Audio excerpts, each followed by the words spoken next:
of the matter was that we were going to be together. Again, it's all about team building vibes, man. I want them to know that I'm here for them.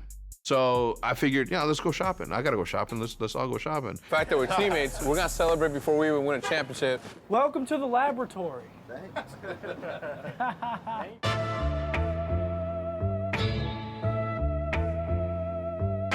Hector is the coolest. I've never experienced an owner or someone hitting us up to have a spending limit to go buy shoes. There's so many selections to choose from. It's blowing my mind. Ooh. My agenda was to get some Jordans because I don't have any. Yo, Hector, these look good? Yeah, fire, dude. Yeah, of course. Wait, they're gonna go with the colors good. Yeah, look. And mission accomplished. We have issues right now because everybody's, well, the majority of them have been able to pick super, super quickly. Pierce hasn't picked. We're all having fun getting our stuff, and he's like, I can't believe this. I wouldn't buy this stuff with my money, so I'm not gonna make Hector buy it for me with his money. I'm just the type of person I am. I'm very picky with like anything that I buy, and all the stuff that I like want, that I like, all seem to be super expensive. Oh, Hector. Yeah. Pierce didn't use his 500 and relinquished 250 for this dope Star Wars piece. It's Star Wars. He was very hell-bent on not getting anything for free, which is admirable, but foolish. Pierce, are you doing that? Pierce's gift to me. I don't, anything in here is overpriced for me. Everything's above $1,300. There's no point for me to use it. So I ended up getting the free jacket because Pierce refused to get anything. One dude that I walked out of there with like massive respect was Pierce. He can afford any of the shoes in there if he wants to. But he said, if I'm not gonna buy them with my own money, I'm not gonna make you buy it with your money, which I respect. That's so dope. Moral of the story is we had a really, really good time. Team bonding happened, and we walked out of there with smiles. I know I did. Total comes out to $53.90. Say louder for the camera. $53.90.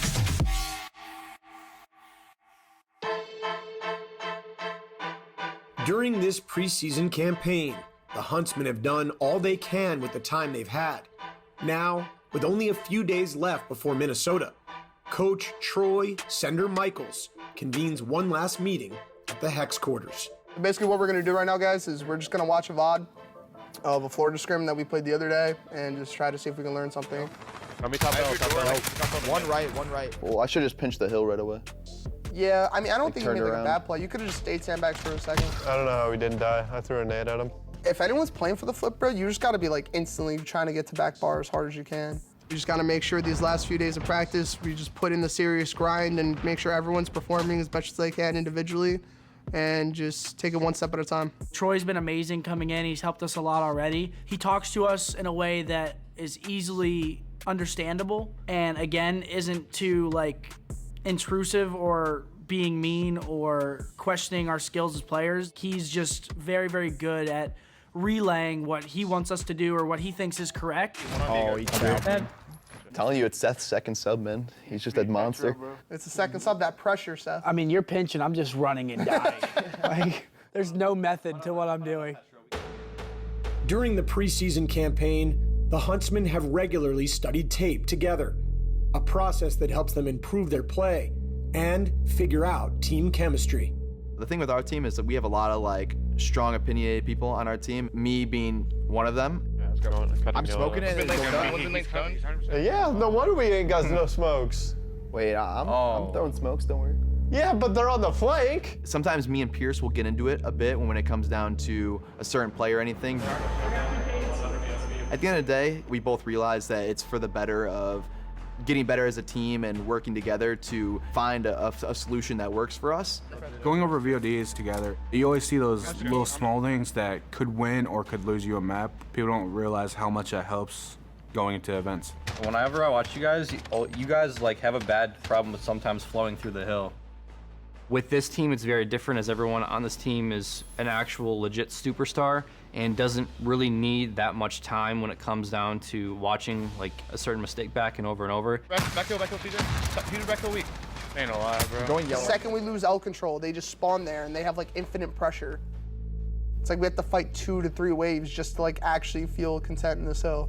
no one's out to get you. They just want themselves to get better and you to get better, especially if they're on your team. So they just want to win as much as possible. And that's something I had to learn over the years because I was very toxic when it came to taking criticism. And it's something I'm trying to work on still and something I could get better at.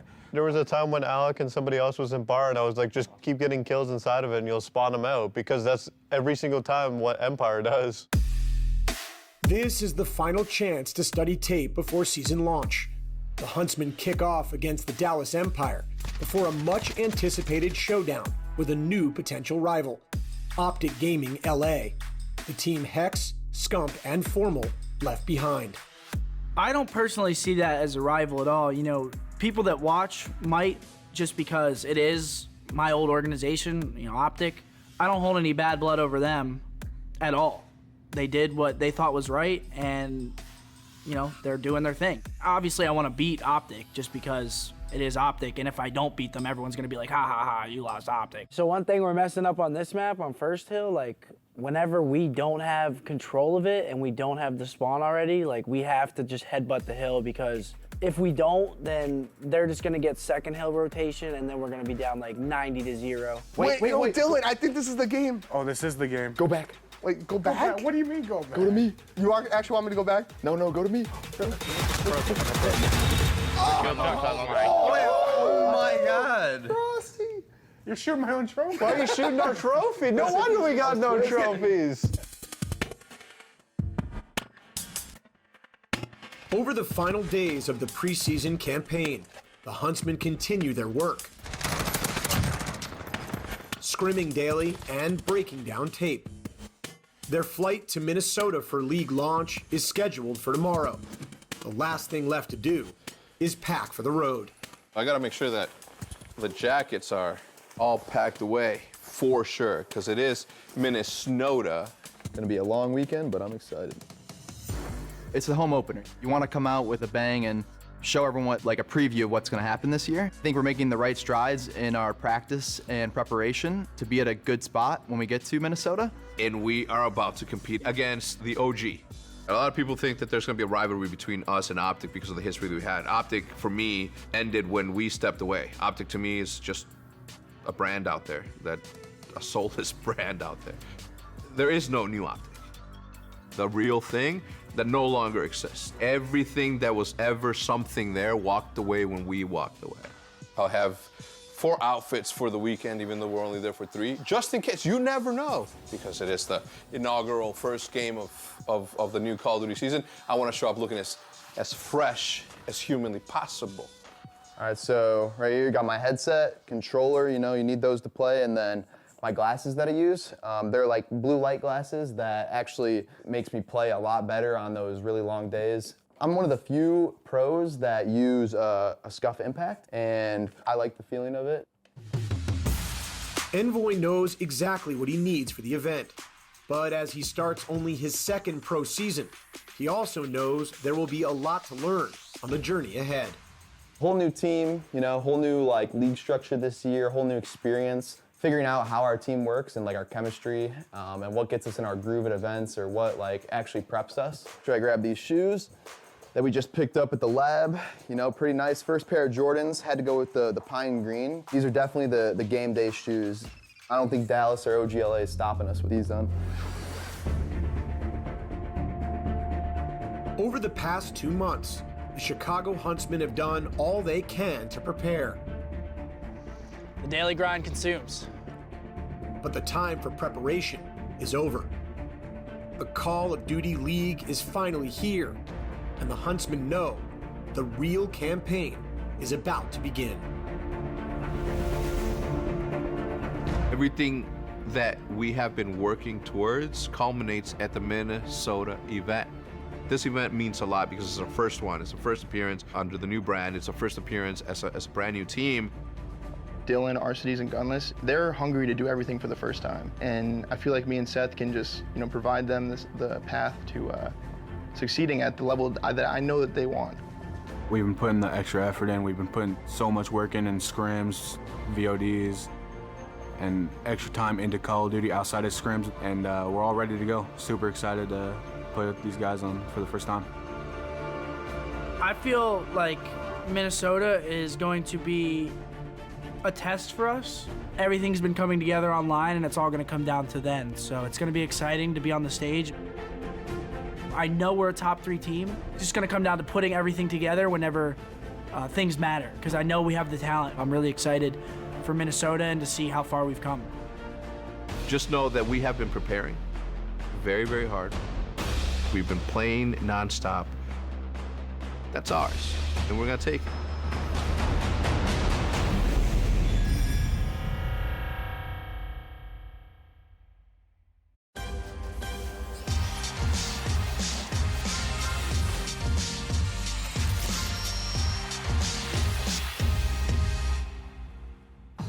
Hello and welcome to the third and final day of our launch weekend at the brand new Call of Duty League here in Minnesota. It's been a wall-to-wall action so far, with teams working major statements while others are already searching for answers.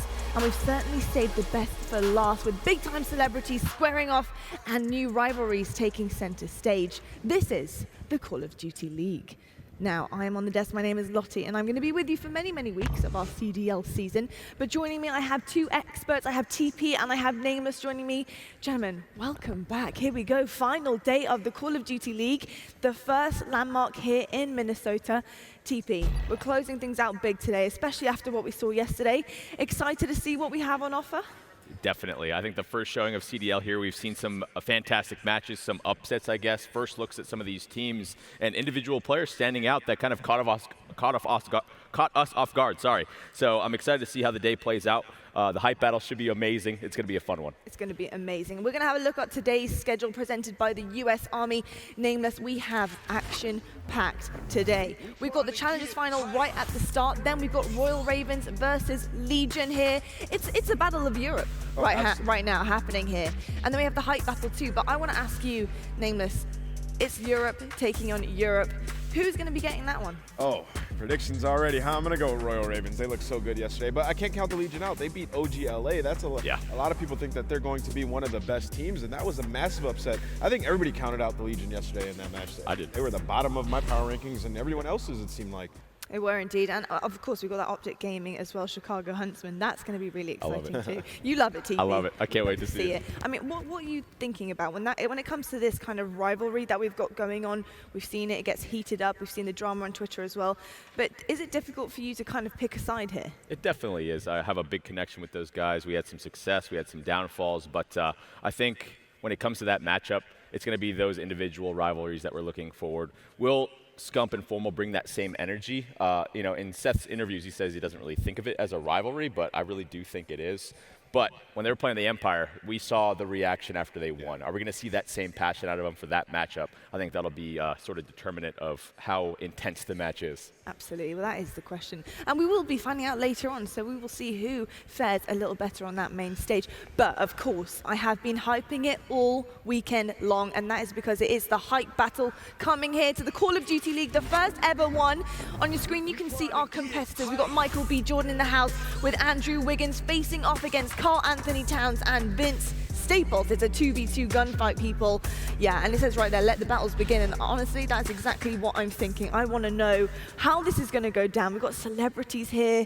They're going to be playing Call of Duty, and it's going to be gunfight too. So Nameless, 2v2 gunfights, brand new into the game.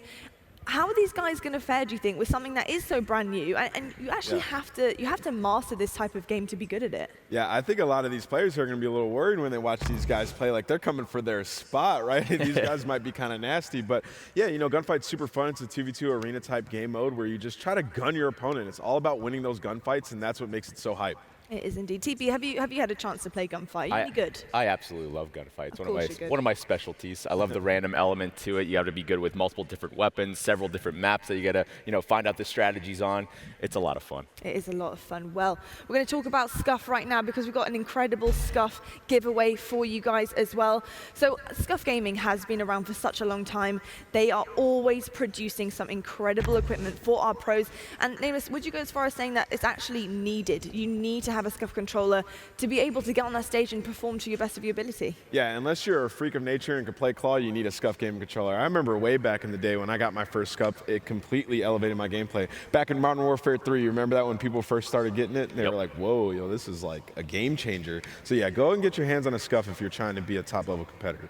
Absolutely. Well, you actually could be a lucky winner, because what you got to do, head over to Scuff's Twitter page for your chance to be literally with a chance of winning, pretty much is what I'm trying to say. You could actually have your hands on a Scuff controller yourself.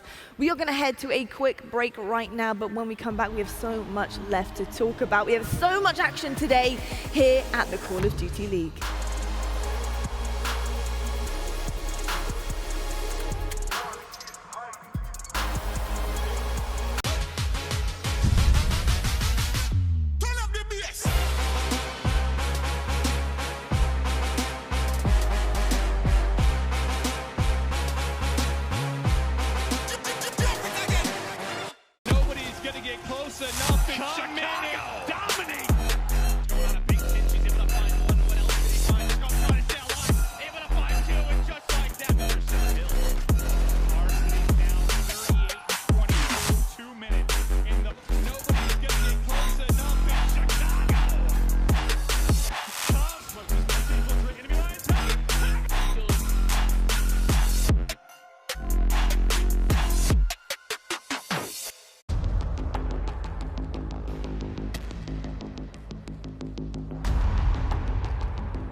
Everybody loves an underdog.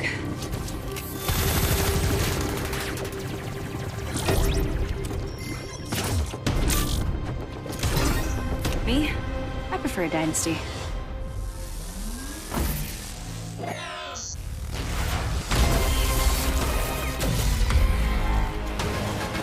Mountain Dew Amp Game Fuel. Victory in a can.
Hello and welcome back to the Call of Duty League. We are here on our final day here in Minneapolis.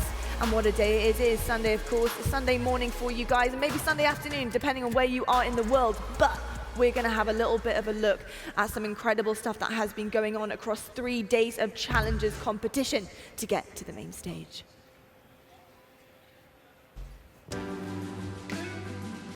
My name is Darian Severchko. I go by Hollow, and I'm on Hybrid Black.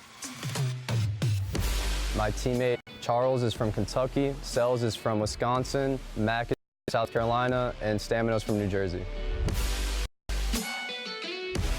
This being the first Challengers event, it means a lot to be in finals. You have a lot of new set of eyes on you, and being on main stage where all the pros play is kind of a big deal. The last time I was on main stage was in World War II, and it's just a different feeling. Everything's different. Like, there's no explaining it. Being top 10 is really huge because it opens up opportunities for other organizations to come in and represent, and you're an interest if you're top 10 because it is a title at the end of the day. I believe Singularity has similar personalities, and the way they play the game, it's kind of the same as us, so I think we match up pretty well against them.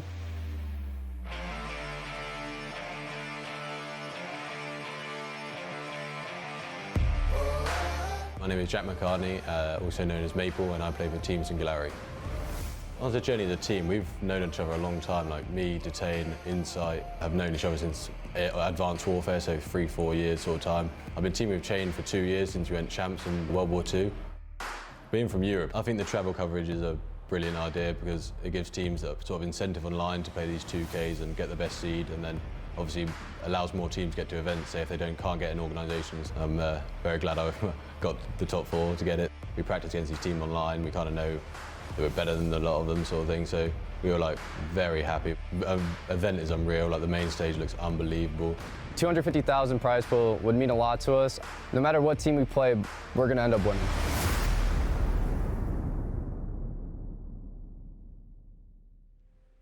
It's Championship Sunday, baby. Welcome back, because it is time to kick this one off with a bang. We're going into your Challengers Finals, presented by PlayStation, with $80,000 going to first place. It's my pleasure to introduce your teams kicking this baby off. We've got Hybrid Black versus Singularity.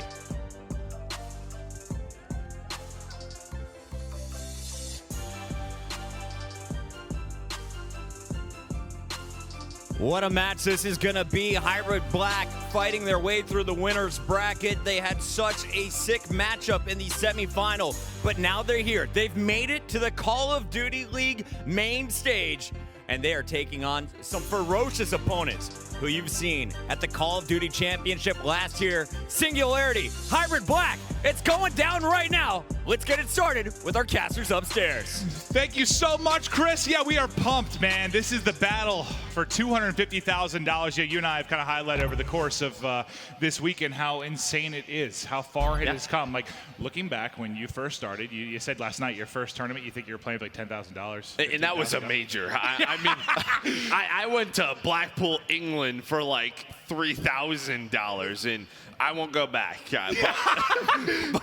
But yeah, I mean, this is a life-changing amount of money. It absolutely is for these guys. So happy that the COD League can put this up for the Challengers. Yep, and if you've been keeping up with it, now we're throwing it onto the main broadcast to see what these two teams could do. And if you followed Champs last year, you're going to be familiar with a lot of these names. Like Stamino made it to Champs, finished top 32 with his team. The guys that you might recognize a little bit more on the Singularity side, that Detain, Insight, Bids, they were all on that Singularity team that we thought was going to maybe get like top 8, top 6 run. I think they bowed out top 12. But they made a name for themselves. They might have been the most surprising thing of Champs last year. Yeah, I mean, Kleenex is a sub on Toronto Ultra, right? So from that team, yeah, right? we know what these amateur teams can do on the side of Hybrid Black. You know, Stamino, Charles, Mac is the player I want to focus on. Supposedly just turned 18 at the start of this title. And, well, he might be a future Call of Duty star. Well, let's get right into it. ZRK, but the first hard point is going to pop at Town Center. Sells just trying to finesse on the steps, dodge these nades, and now pick up the time. Nice shots in, picks one out of the yellow window. We'll get the trophy up as well as he looks to set it up. But so far, so good. 10 points on the board. They've got complete map control. As well, Cell's just going to collect this time. Still 30 seconds left, Singularity. They're just trying to control Cave East side right now. You see those green arrows, what they're trying to focus on. Is Detain able to pick up a few kills? He's got the help of Chain and Bids as well. Some nice early time for Hybrid Black, but it's Singularity who's going to be on the right side of the mini-map. That's what they're trying to focus on. for this next rotation. So Bidge is going to collect this time, and every kill they get spawns them further away. But Hybrid Black, they know it. They're starting to push towards that lower cliff side. Watch that bottom right of your mini-map. A big one-on-one just goes the way of Chain. A nice rotation for Singularity. And Singularity is coming off a big win. I believe they matched up against Team War to kind of get here. And Team War had a lot of names we're familiar with, like Vortex, Dave, Moose, Petey, Dinza. Like, these are some all-time greats when you talk about Europe and what they've been able to do. So it's crazy to see them get to this point. It's sort of like out with the old, in with the new, I feel like. These young players coming to show what they're capable of from the EU side. But so far, a tight battle across the board as we'll work to get our HUD fixed back up for you guys. Yeah, I think we heard the Vortex. He wasn't feeling well this morning, so hopefully everything's okay with him. Yeah, I heard there was someone yelling for a bucket. He was vomiting mid-series, so you hate to hear that when you're talking about a loser's bracket final with $250,000 on the line, but just kind of insane. Insane to hear he's dealing with that. Well, Singularity, they're going to focus now towards field. You already have one player from Hybrid Black over there. That's going to be Cells, but a couple of kills go the way of Singularity. They're going to start working their way up towards that cliff side. So Hybrid Black, they're just trying to collect as many points as they can. See all the smokes going down on this soccer field right now, and it's just trades back and forth. Nobody can really get control, and that's a good job from Singularity. Usually after that second hill, you have an advantage rotating over to this soccer field, but they just bust their way on in. Now 4 kills in the feed for them. The last one on the hill, but that's a huge play from a player on Hybrid Black. Stamina picks up the big triple.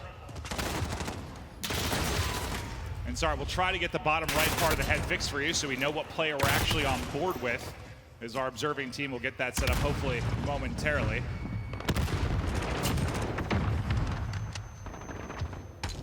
So we head to Cave West now. Still a very close game. 20-second lead for Singularity. You do have Hybrid Black set up on Cave West. You're starting to get this early time, but you have a big pinch coming in from Singularity. They're going to try to go down this well. He's well detained. He's working his way on up, but 2 of his players go down, so he knows he has to slow down a little bit. Hybrid Black, great hold so far. Get them right back into the game, but just as I say that, it's Chain who's able to find 2 kills. Him and Maple 14 and 7. Maple able to find 2 more, able to stay alive, re-challenges again, and then what a break from Singularity. That's the old duo with Tommy, right? You know, they talked about those guys. Who was it that made the joke that Tommy. He found them at a grocery store, basically? He met them, brings them to champs. They combined to take down all 5. Now on to Hollow's POV as he's looking to get the shots in, but will get chopped down. Singularity now pushed out a 30-point advantage. As we'll wrap up the final moments here at Cave West. Over to Outpost we go. The early setup going to be in from Hybrid Black. We're watching Chain try to do the dirty work there inside of mid-tunnel. It'll be Cells inside of the hard point. He's going to have to deal with the pressure from Bridge. That's a lovely headshot there from Maple. Maple, that's the first battle you have to win. You're able to pick him up, try to maybe get some forward momentum towards the hard point as they begin to apply the pressure, but it looks like they back up back towards mid. They hit through mid-cut, they come on through, they find all 5 kills, and now, yes, you're spawning in the back if you're Hybrid Black, but you really have a chance to pin him in deep if you're Singularity. Yeah, but Hybrid Black, well, you can see they're able to find 4 kills, so the pressure's off for right now. Singularity, their focus with 20 seconds left. Maybe contest a little bit, but we're going back to Town Center, back to that middle hill. They're going to try to keep them pinned towards this backside cliff, but Stamina, he's getting pushed up inside blue. Trying to find whatever he can, able to find one, tries to snap on to Insight, but Insight with 2 big kills on rotation, but we're gonna have a tie game. Well, just about tie. And this is interesting too, because I've been excited to see, you saw, not trash talk necessarily, but I think it was Parasite that maybe tweeted last week that was sort of like, there are some amateur teams that he thinks are ahead of the CDL teams due to some not getting some scrim practice in, some starting a little bit late. I didn't believe that necessarily, because I hear that every year, and that's not usually the case, but these have been the best 2 this weekend, the top 2 amateur teams in the world. I was kind of excited to see the gameplay if it kind of was on par with a lot of our pro squads. Yeah, maybe seeing do they do anything differently? That's true. There's always different play styles, especially this early into a title. Usually not in hardpoint, more likely in those search and destroys when we take a look at game 2 and if we get to a game 5. but still just such a close game. Singularity, they're going to focus on Cave East. Bids, he's going to find one kill, try to get as much time as he can. It's Hybrid Black, they're going to try to push through Cave and win this rotation. They'll have the setup. How much time can Singularity put on the clock behind this hard point? Maple's POV picking up the back push. He's able to do that well. His teammate Bids inside of Cave on the other side of it. Locks down the kill as well. So now you see they have them. There's like one place they could go, right? They're all trying to just funnel in through this mid tunnel, and you can see it on the kill feed. It is not going well. They are getting cut down. If you don't have any early pressure on this hard point and you get forced out early with the spawn, you can just get destroyed. And there's Maple. Well, I was about to say with 3. Unfortunately, he gunned his teammate there with the pistol out. Yeah, but if you see that player just so far pushed up in the Cave, that's Bids right now. And with his position, he's forcing Hybrid Black through that mid tunnel just due to where he's positioned right now. It's tough to get pushed out on this hill, but when you can rack up so much time. He's on a 5 spree, will get caught, but finally some separation in this game. They literally created a funnel. Like, they just gave them one place to really go. Otherwise, you're running into 2 pre-aimed M4s, and they could just get nothing done. Look at the swing you had there. That was basically a flawless 60. They just dominated there. We were talking about a tie game. Then KV's pops, and they just smoke them. As you see the nice shots at range with the MP5 from Detain. Still seeing a lot of kills coming in from Singularity. 3 in a row for Detain, 2 in a row for Chains. They're starting to get it done, and now a chance to rally together. A couple of hard points here as they look to bust through into field. Even just keeping them off of this field hill for as long as they have, the fact that they have the position they do inside Broken Building, inside Spiral, this is great for Singularity. So with 30 seconds left, we're going to see what team controls Cave West side towards the top left. Who's going to get this scrap time? But as we said, a huge shift in momentum here for Singularity.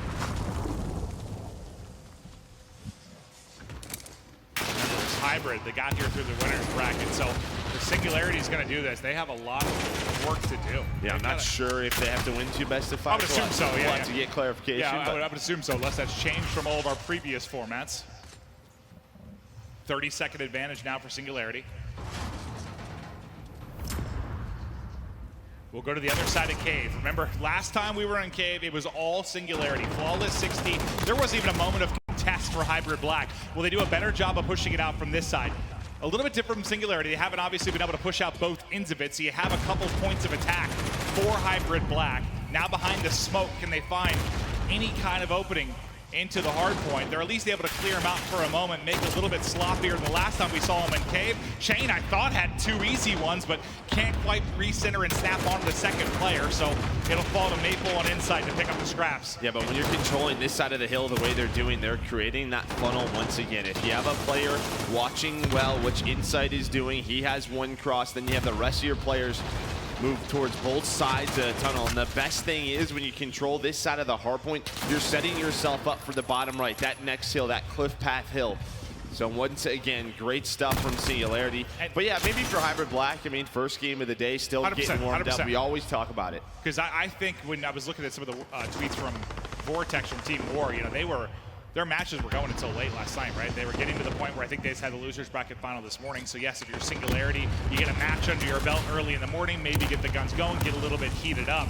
We've seen this all the time at the pro level, amateur level. Sometimes if you're the team lying in wait, you just take a map to get going. But good thing for you is you usually have a series to work with. So if you fall short in that first best of 5, you still have another crack at it. Hollow's trying to do what he can. He's just cutting off this spawn for his team. I mean, they do a great job at least getting in the hill. You see all the smokes that are popping where Singularity is spawning. Nobody in the hill right now. 5 go down, though. But immediately it is responded from Hybrid Black. But this will allow Singularity to get some mid-map control. Bids with a nice couple of shots as he's able to find 2 kills. Gets set up top yellow, and he knows where all of these guys are. Now he's on a 5 spree, 35 and 26 from Bids. A great game 1 here on the main stage. Yeah, you got to think they're out slaying. I'm not going to do the exact math now, but it's 20 plus. And you just take a look at what Maple's been able to do. Bids as well. Really just an all-around kind of team effort from the slaying standpoint. Insight then it's put 90 seconds into the hard point as well as they need 22 more to close out this first map on Azir Cave. see if Stamina and the boys can come up with any kind of late surge in this. I mean, it's possible, but what you're asking for is to get most of this time here to Town Center and flipping the map. And one thing that we've really been focusing on for Singularity is they're winning most of their rotations. They know exactly what they want to do. They know where those money hills are. This Hybrid Black just hasn't been able to flip spawns that often. For me, they just won it in Cave, man. Yeah. I mean, you had the dominant second time through at East. You get 50, 60 points. Solid job on the west side as well. And just kind of blew it wide open. Outside of that, the game's basically been tied if you think about the rest of the hard points. And they have the same setup. You have a player pushed up towards the middle of the cave. It forces Hybrid Black right through the middle tunnel. They're creating that funnel. I don't know if someone just needs to take their time and go a different route for Hybrid Black. Obviously now, it's desperation mode. You're just trying to go forward as fast as you can. Look how impossible this is. With this setup, they're just trying to get in. Finally, a smoke comes through, but this is it. The knife is out the chain. That's it. Map 1 is done. Singularity dominated inside a cave. They were perfect with the early rotations there. Hybrid not able to make it messy early, and they get smoked on that particular hard point. But we'll see if Hybrid can get going. You know, it's early. They played late last night. You got to expect they're going to come alive in this series. But before we get into the map 2 search and destroy, we're going to head to a quick break. We'll be right back.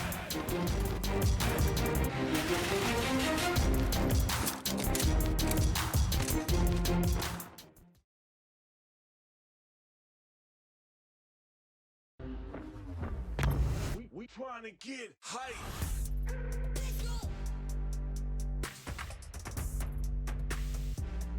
Nobody's gonna get close enough in Chicago. Dominate.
Everybody loves an underdog.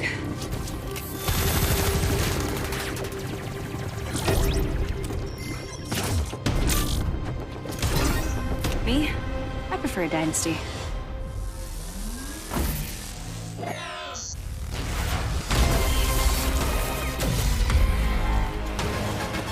Mountain Dew Amp Game Fuel. Victory in a can.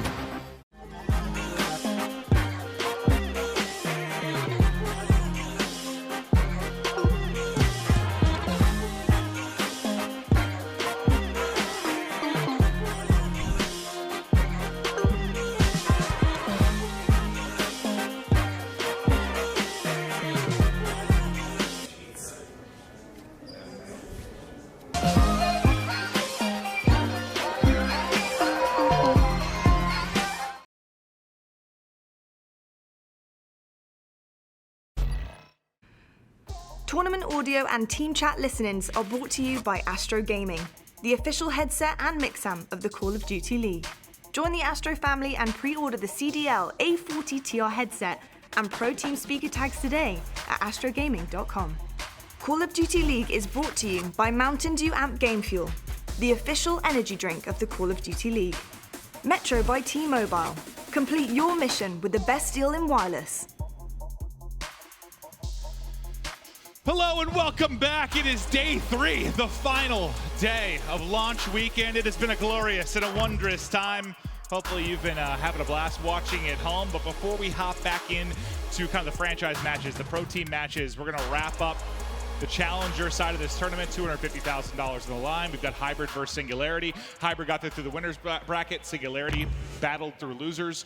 Singularity, though, convincing in map 1. They looked the better team throughout the course of that. Yeah, I mean, it was just a slaying difference, right? And really controlling the cave hill. They did a wonderful job, really, on both East and West. So overall, great. And that's what we've seen, really, from the pro teams all weekend. Those teams that have won 2 and 4 have typically won the game. But yeah, it was one of the bigger deficits that we've seen in Cave. There's usually been around 250 to 220, just the nature of the map. I think that's why a lot of teams are playing it, but we're going to Arkloff, Peak, Search and Destroy. We've seen that a few times, some snipers. Should be a fun one. It absolutely should. And I'm excited to see Search and Destroy from amateur teams too, because I think a lot of times, not a lot of times, but there are many times that they put more time into Search, I think, than a lot of our pro teams. Well, I think the reason is when you have those online tournaments, stuff like the 2K, you're forced to play it in a tournament environment, right? So, I mean, that's why they have more experience in Search and Destroy. Obviously, pros, their main focus is Respawn. They're, you know, the teams like, I think, Atlanta FaZe with what we saw last night, they put some extra work into Search and Destroy. But, yeah, when you're thrown in those online tournaments, you have to practice Search and Destroy. You have to be good at it. Absolutely. Well, we do want to take a look at just the overall breakdown of our maps and modes so you can follow with us across this roller coaster of a match between Singularity and Hybrid. So this is how it's going to break down. We kicked it off. You saw Azir Cave. We're going to go to Arlov, then Petro, and finally we'll round it out on Gunrunner if we need it. And then ultimately the chance of a second best of 5 between these two squads, depending if we get there. I'm excited to see both Petros as well. Yeah, I don't think we've seen Petro domination this weekend for you and myself, and same with Petro Hardpoint. Well, we kind of knew that coming in. I mean, just talking to a lot of the pro teams, it just wasn't one of the go-to maps. We thought that'd be heavy in the ban side of the veto system, so not surprised. But yes, it's a bit refreshing to see it because we haven't commentated once. Has it been on the main stage once? That I'm thinking of? Oh, yeah, there was one Petro. Yes, there was one Petro, but it's been far and in between for sure. But that could be one of the advantages one of these teams has through the bracket, right? You get so much map experience, and I mean, obviously we know what pro teams are focusing on. That is when you can adjust those vetoes. Maybe we start seeing more Ramaza Hardpoint, more Petro Hardpoint, maybe even we see some Hackney in there, so we'll see what happens. But here we go, game number 2. We're going to start on board with Maple as Singularity. They're going to be attacking. Hybrid Black trying to tie this series up at 1 apiece. It looks like the opening break. Standard push we've seen from a lot of these teams. Going to be playing behind smokes and the snipe. As they look to work towards A, you can see on the Codcaster X-ray, they've got one player kind of pushed up lane, right outside of that broken building. The second Maple goes through the peak. Cells puts him down. So you had Maple with his snipe on one side. Cells, he's able to find that first blow with a snipe of his own. Singularity, their smokes are out. They're trying to get some map positioning. That's a nice flash out of Cells, get some information. They know where they're at. Cells now Chain trying to work his way up towards that bomb site. And he just gets beamed.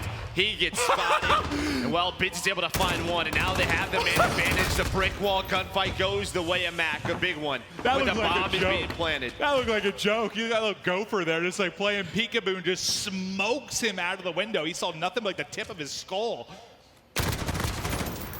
Mac with some damage in, but not able to finish the kill. 3v2 to Hybrid. We'll see how Mac and company opt to play this. It looks like they want to wrap it back through mid, and Mac's going to hold any kind of push or rotation from that A site.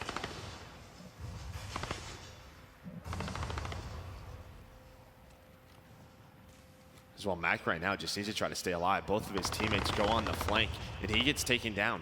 Now Singularity, I don't know if they're going to know this. They might have to get off this bomb site, but the bomb being planted. It is going to be complete, but it's like the map flip chain. He's able to find Hollow. Now it's all down to Charles. And a 1 versus 2. He has some time to work with. We'll see if he can work some magic. Smoke comes in. Inside backs up. I like that. It's reposition.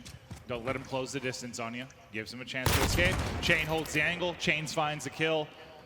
Singularity. First round on the board. Yeah, but it all starts, I mean, you think everything's going to be going well for Hybrid Black after that first blood, and then Bids responds, able to take down Cells. They just knew his positioning. He gets pushed up to that bomb behind those smokes and says hello, and goodbye goes Cells. And you just saw from his POV, that just looked insane. He just got incinerated. Absolutely incinerated. So good offense from them. It's Chain that leads the way with 3 kills. And that key one you talked about. Going to be a different look on offense from Hybrid Black. More of a split, but presence obviously towards B. So that's going to fall defensively to Detain. I think he's going to be the lone man in that B site. Can we get to his POV? We'll check it out now, because they're starting to work outside of the map on him. Yeah, he's going to have to try to stay alive, get some help from his teammates. His teammates now just starting to rotate over, but the nade able to connect, and I like this. Just backs down, gets the first blood. I think he hit a bullet, basically. The nade did enough damage. He got one in, but they're going to go ahead and plant behind it. So bomb will get planted. They lose 1 player, but you still feel this is a very winnable round for Hybrid Black. You got site control. You got bomb planted. Just so early in the round, I think Singularity is going to have a lot of utility, maybe to smoke off the bomb. But inside, Stamina is able to find one. Chain trying to work the flank. He knows they have to be watching it from mid-map. Able to spot that one, spots the second as well. Cells, though, alive with the sniper. Him and Hollow trying to do what they can. Detain's on the defuse right now. In this 2 versus 2, I think. Oh, I thought they had a smoker on the front door after that kill from Hollow. That should be it. They get the bomb planted, and well, Hybrid Black, they're going to tie this game up at 1 apiece. Yeah, I like that little smoke through the mid-cut. You send 3 players through it. Sure, you lose 1, but I think you nailed it in the sense of it was such an early plant that by the time the flank came in, there was only, I know Chain made a great play. He got 2 kills. But yeah, there was, I think, around 30 seconds or so. When you give up that B bomb site house, there's so many angles to check. You have the window, you have to clear mid-map.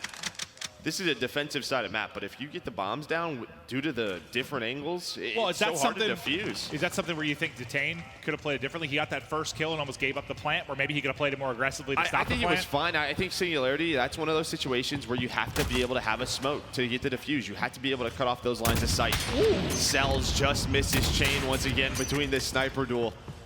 Yeah, both those shots had to be the centimeters off. They were close. Yeah. We'll see it from Maple's POV, but a similar offense to what we saw from Singularity the first time around. Just patience and slowly picked apart Hybrid Black. Hit marker. That's going to back Maple down for now. Starting to worry about the flank a little bit, as obviously there's been a lot of time exhausted within this round. But no one working the flank, and it's Chain again. Chain is 6-1. First blood again on offense. And it opens up Trench. He gets forward, wisely backs down, spots 2 in the back, gives the information to his team. I was about to say Nade should come in now. They're able to call multiple players, but there's a trophy up. Stamina got to the bomb though. Stamina's on the bomb right now. Can he make the play? Bids, he's gonna spot him. Stamina's still alive in such a tough spot, but can he make magic happen? He's the last one left now. He's gonna get cut down in Singularity. Just bullies them at A once again. I think Chain has 3 kills in both offensive rounds today. He's just having his way with their defensive lineup. Well, I mean, you're seeing what's happening. 30 seconds in the round, Singularity's playing slow. Hybrid Black is giving up so much position at A. They're allowing them to get to the mound. They're allowing them to get to the trench, the bomb site. You can't allow that. Is it better nade usage, or someone has to hit a snipe? What do you think? No, I think you just have to play the power positions at the bottom. I think they're worried they're going to get sniped or naded, but you can't play like that. Now what'll be interesting is next time Singularity, they expect maybe a little bit of a defensive shift, and then we see that fast hit to B, maybe control mid-map. That's when you got to take those risks, right? Yeah. Try to smoke and get into broken. You have to play around those power positions. And there is a player, I think, all the way pushed to the bomb. That'll be Bid. So it's Chain again, though. I think that's it's 3 first bloods. He's 9-1. Just look across the stats at the top. Him in comparison to everybody else on the map is a joke. And it's all been entrenched, right? Like, this has just been his playground. And he finds another one. And it's such a crucial part of the map. Yeah, let's just watch the Chain show. You know, he's feeling himself. But he can play that position. Why? Because he has a player next to him on the bomb who can watch all his other angles.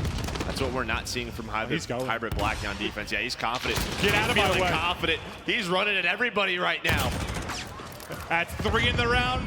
Give him the 4th. Might spot him in the back. Just sees him. He's on your screen. There's the snap. And Chain with 4. Chain just decimating Hybrid. It's such a big part of the map. Trench is so crucial to anything on A side, and it has been his playground. All right. He's 12-1 now. We'll see what Hybrid Black start to do differently on defense. Do they finally get aggressive A? Do they try to get mid-map control? I think Singularity will go B, though. I think they're going to expect them to have to make adjustments, so they're going to switch things up. Yeah, I mean, that makes sense. Like, you've been dominating them today. You expect at this point they're going to have to make some kind of adjustment, so they mix it up. You do have, it looks like 2 inside of B, so Hybrid Black's ready for this. Maybe they figured it out, but once again, just look at the map. Like, this is just free for Singularity. Nobody has eyes on mid. Yeah, like nobody's challenging anything. They're playing so far back in their spawn, which in B, I get it. You can do that. As this position so tough to get into. Stamino's able to find the first blood. He's got bomb down as well, so gonna be tough for Singularity to get back into this one. But it's inside. He's just like, hello, I'm in the window, and finds a kill. Now things unravel as they flood on through. Inside takes 2 down with him. Trades crazy back and forth, but we're back over to Chain. Now 13-1. That's another gunfight. The challenge is back on the box, and that's not a gunfight you're ever going to win. I don't care how hot you're feeling. 1 player left in Detain in a 1 versus 2. A chance for Hybrid Black to get right back into this behind a defensive hold. And he sort of split the defenders right now. There is 1 player outside working his way through mid steps, and he might have heard him. You can see the way he's playing this. I think he has the information that this player did this. He's able to spot him, and that player runs. That's a heads-up play. I think that was from Hollow. Just check the corner. Does he check the corner? Nope, not able to do it. Hybrid Black get the round. That was a much-needed one. When Inside got the 2 kills at B, I thought everything was going to fall apart. I thought they were going to get control, get the bomb planted, and start to take over. It was a nice answer from Hybrid as they finally get something done on defense. So now I guess you're thinking if you're Singularity, just go back to A. Go back to what works. Yeah, to get right back to A.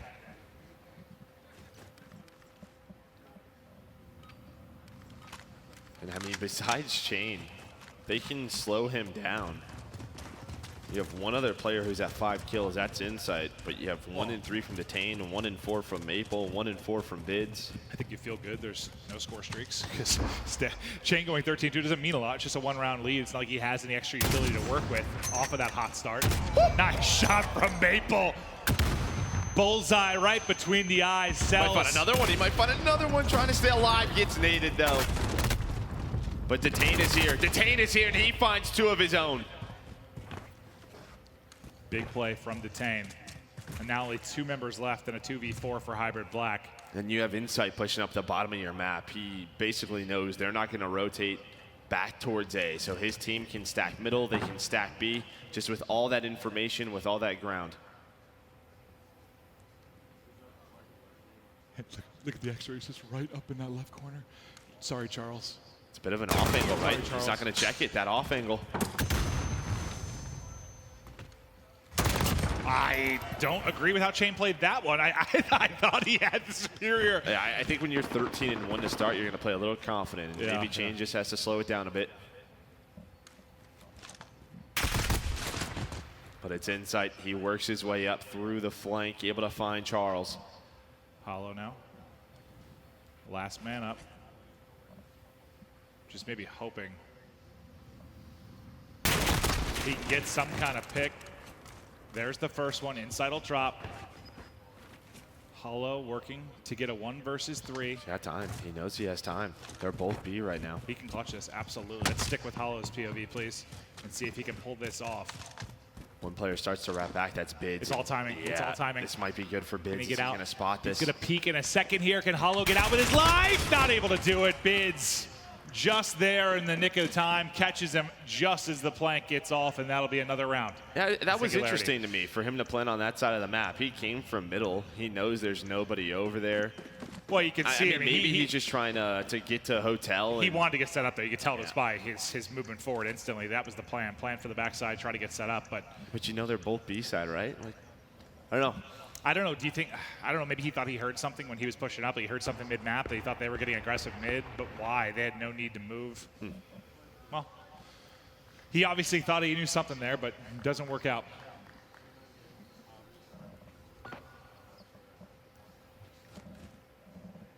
2 more rounds needed for Singularity.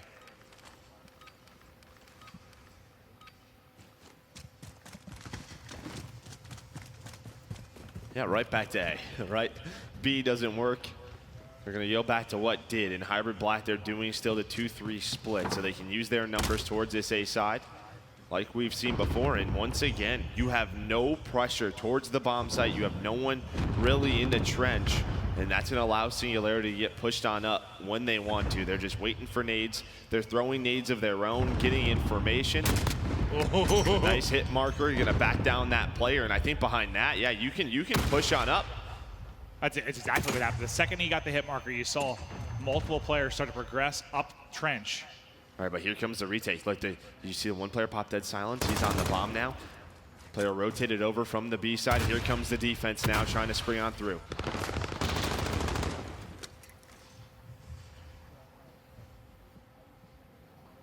Stamina's playing it patient. Detain, though, on Singularity, working his way up trench. Detain might catch him here in just a moment if he can get an angle.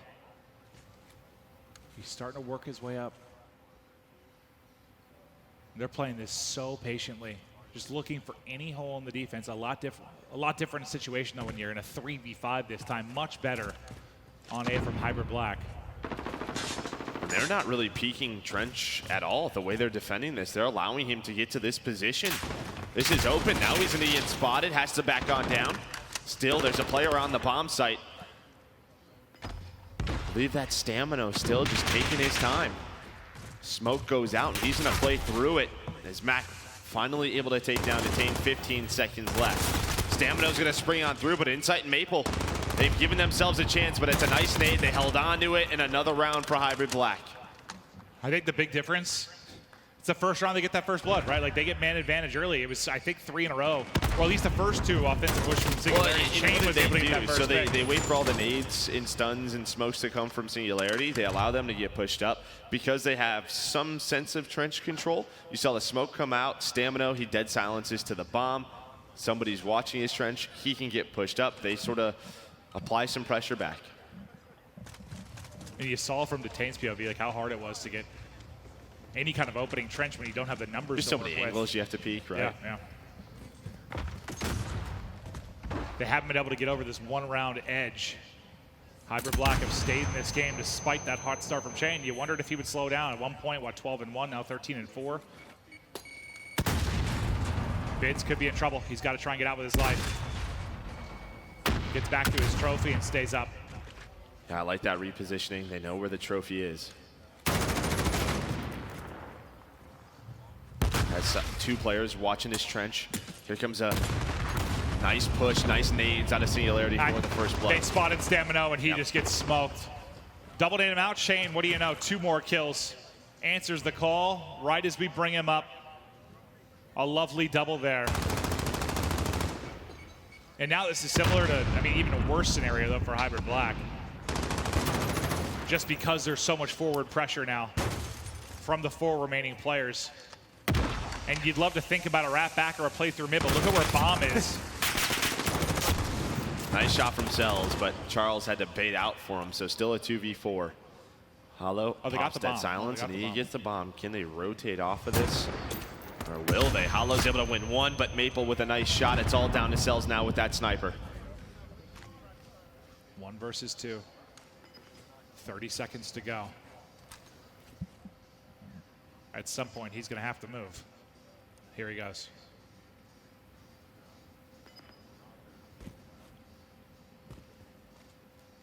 Pops dead silence, yeah.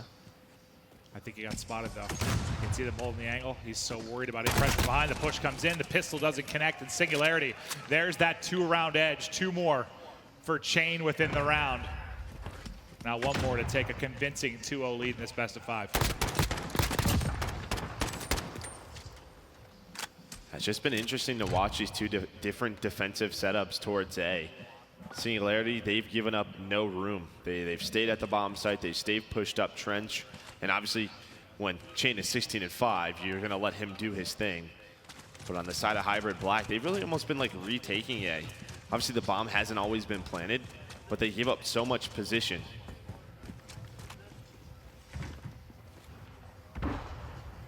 a different look. We've seen multiple A hits succeed for Singularity.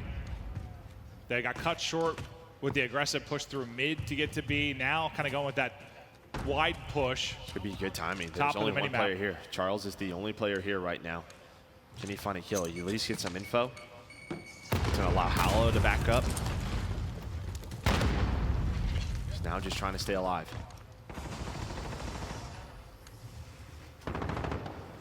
They've kept nobody on the A side of this to keep them honest, which we saw them do a lot in their first B push. Now they're just completely staggered across mid-map. Look at this angle. Look at this angle. Oh, sees it for just. Don't give it to him again. He gives it to him, and Cells hits the shot. You love the angle and the accuracy from Maple. First blood in, inside, tacks it on as well. Bates floods into the site. One man left quickly for Hybrid Black, and that's likely going to do it for map 2 unless Hollow can pull off the 1 versus 4. He cannot. Singularity in command early in this best of 5, Joe. Yeah, I don't know if Cells was trying to jump out of the window, if he just got stuck up there, but that first blood just can't happen. It can't happen. You know the shot just went off. But Singularity and their hot streak has continued now up 2-0. Well, we'll continue coverage of the grand final here for our challengers bracket. $250,000 prize pool on the line. Before we get to the map 3 domination, we'll toss it back over to the desk with Lottie and the guys. Thank you very much, gentlemen. Incredible stuff there from our challengers final so far on the main stage. I've got to give it to them. Actually, I'm really, really impressed at amateur level to see incredible plays and shots that are coming forward from these guys. You know, I've got to give my hat off to them. If I was wearing a hat, it'd be off right now on my desk. Nameless, are you impressed with what you're seeing? You know, considering, you know, there's a large gap between amateur and pro level, and I'm seeing that gap closing. Yeah, I mean, I'm very impressed with what I'm seeing, especially in the hardpoint. You know, they were playing very well in that Azir Cave. You know, there was a couple hiccups that we saw, but it's the same things we saw with the pro teams. It's pretty much that second hill. A lot of teams don't know how to break yet. And in this search and destroy, Singularity was on point. You know, they were just taking map control every single time. We heard Merc talk about it a little bit in the cast. Every single time they were going over towards that B site, they would just take full control before Hybrid would even get close to them. And there's a couple points we can bring up too that we haven't really seen from the pro teams, especially on a map like Arklov. I think the nade stacking that we saw from Singularity, a good situation of it right here.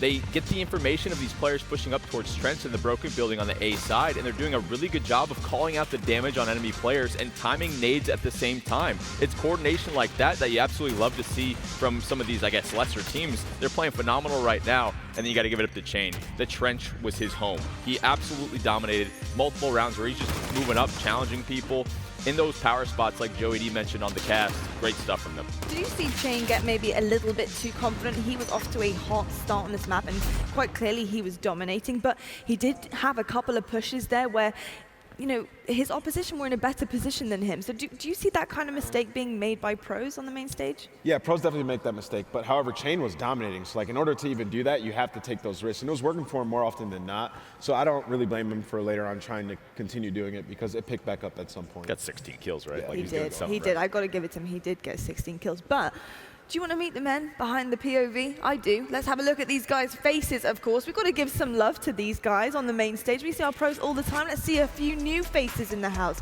Here we go. Hollow, Cells, Charul, Stamino, and Mac on Hybrid Black. I love how that rhymed. That was just wonderful.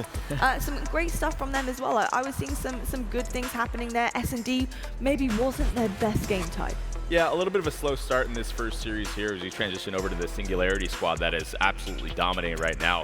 But on the Hybrid Black side, they did come in. It's a double elimination tournament, and Hybrid is the team that has that sort of match advantage. So the fact that Singularity is coming in hot, trying to set the precedent early in this potential double best of 5, they're doing a good job. They are indeed. Nameless, I want to ask you though, what does it take to go pro? Amateur level, getting to the pro level, that gap? Is there a fine line? Is there things that you need to do to start improving your game a bit more to try and reach the next height? Well, these guys are right on the cusp, right? Usually we'll see teams like this dominate in the open bracket, and 2-3 of those guys will be prospects to one day eventually make it pro. So, I mean, I think what it takes is just a lot of grinding. These guys at home, they're playing these 2K tournaments every single weekend, and that's sort of like what you're going to be at on LAN. They play 8 matches or 9 matches in a row online, and it just practices you to the point where you go to LAN, you play in an open bracket, and you're ready to play like 10 different games that are best of 3. That can be very tough. So, yeah, big shout out to these guys, and they're doing their thing. Indeed. T, I was just wondering, wondering, you know, because pro teams are constantly looking for new blood and new people to pick up and mold. Would you say any of these guys on the stage right now are potentially, you know, able to come into the scene, maybe at a later stage? Do you think pro teams have their eyes on them? Most definitely. That's why people watch VODs. And when you get the opportunity to play on a stage like this, I don't know, we just saw Chain drop 16 kills. Yep. When you see that multiple times in a big stage match like this, it shows that a player has the promise to potentially be a pro and someone that's going to step up on the big stage. So it's performances like that, if you can do it consistently, that's what the pro teams are looking for moving forward to be a prospect. Indeed, it is. Well, incredible stuff so far. We do have that story to finish, but I just want to remind you guys at home, we do have another really exciting thing happening. It's a secret, so don't tell anyone, okay? Actually, I'm joking. Tell everybody, it's the Hype Battle. It's coming here to CDL, the first ever one. We've got Michael B. Jordan, Andrew Wiggins versus Carl Anthony Towns and Vince Staples in a 2v2 gunfight showdown that will be happening later on today.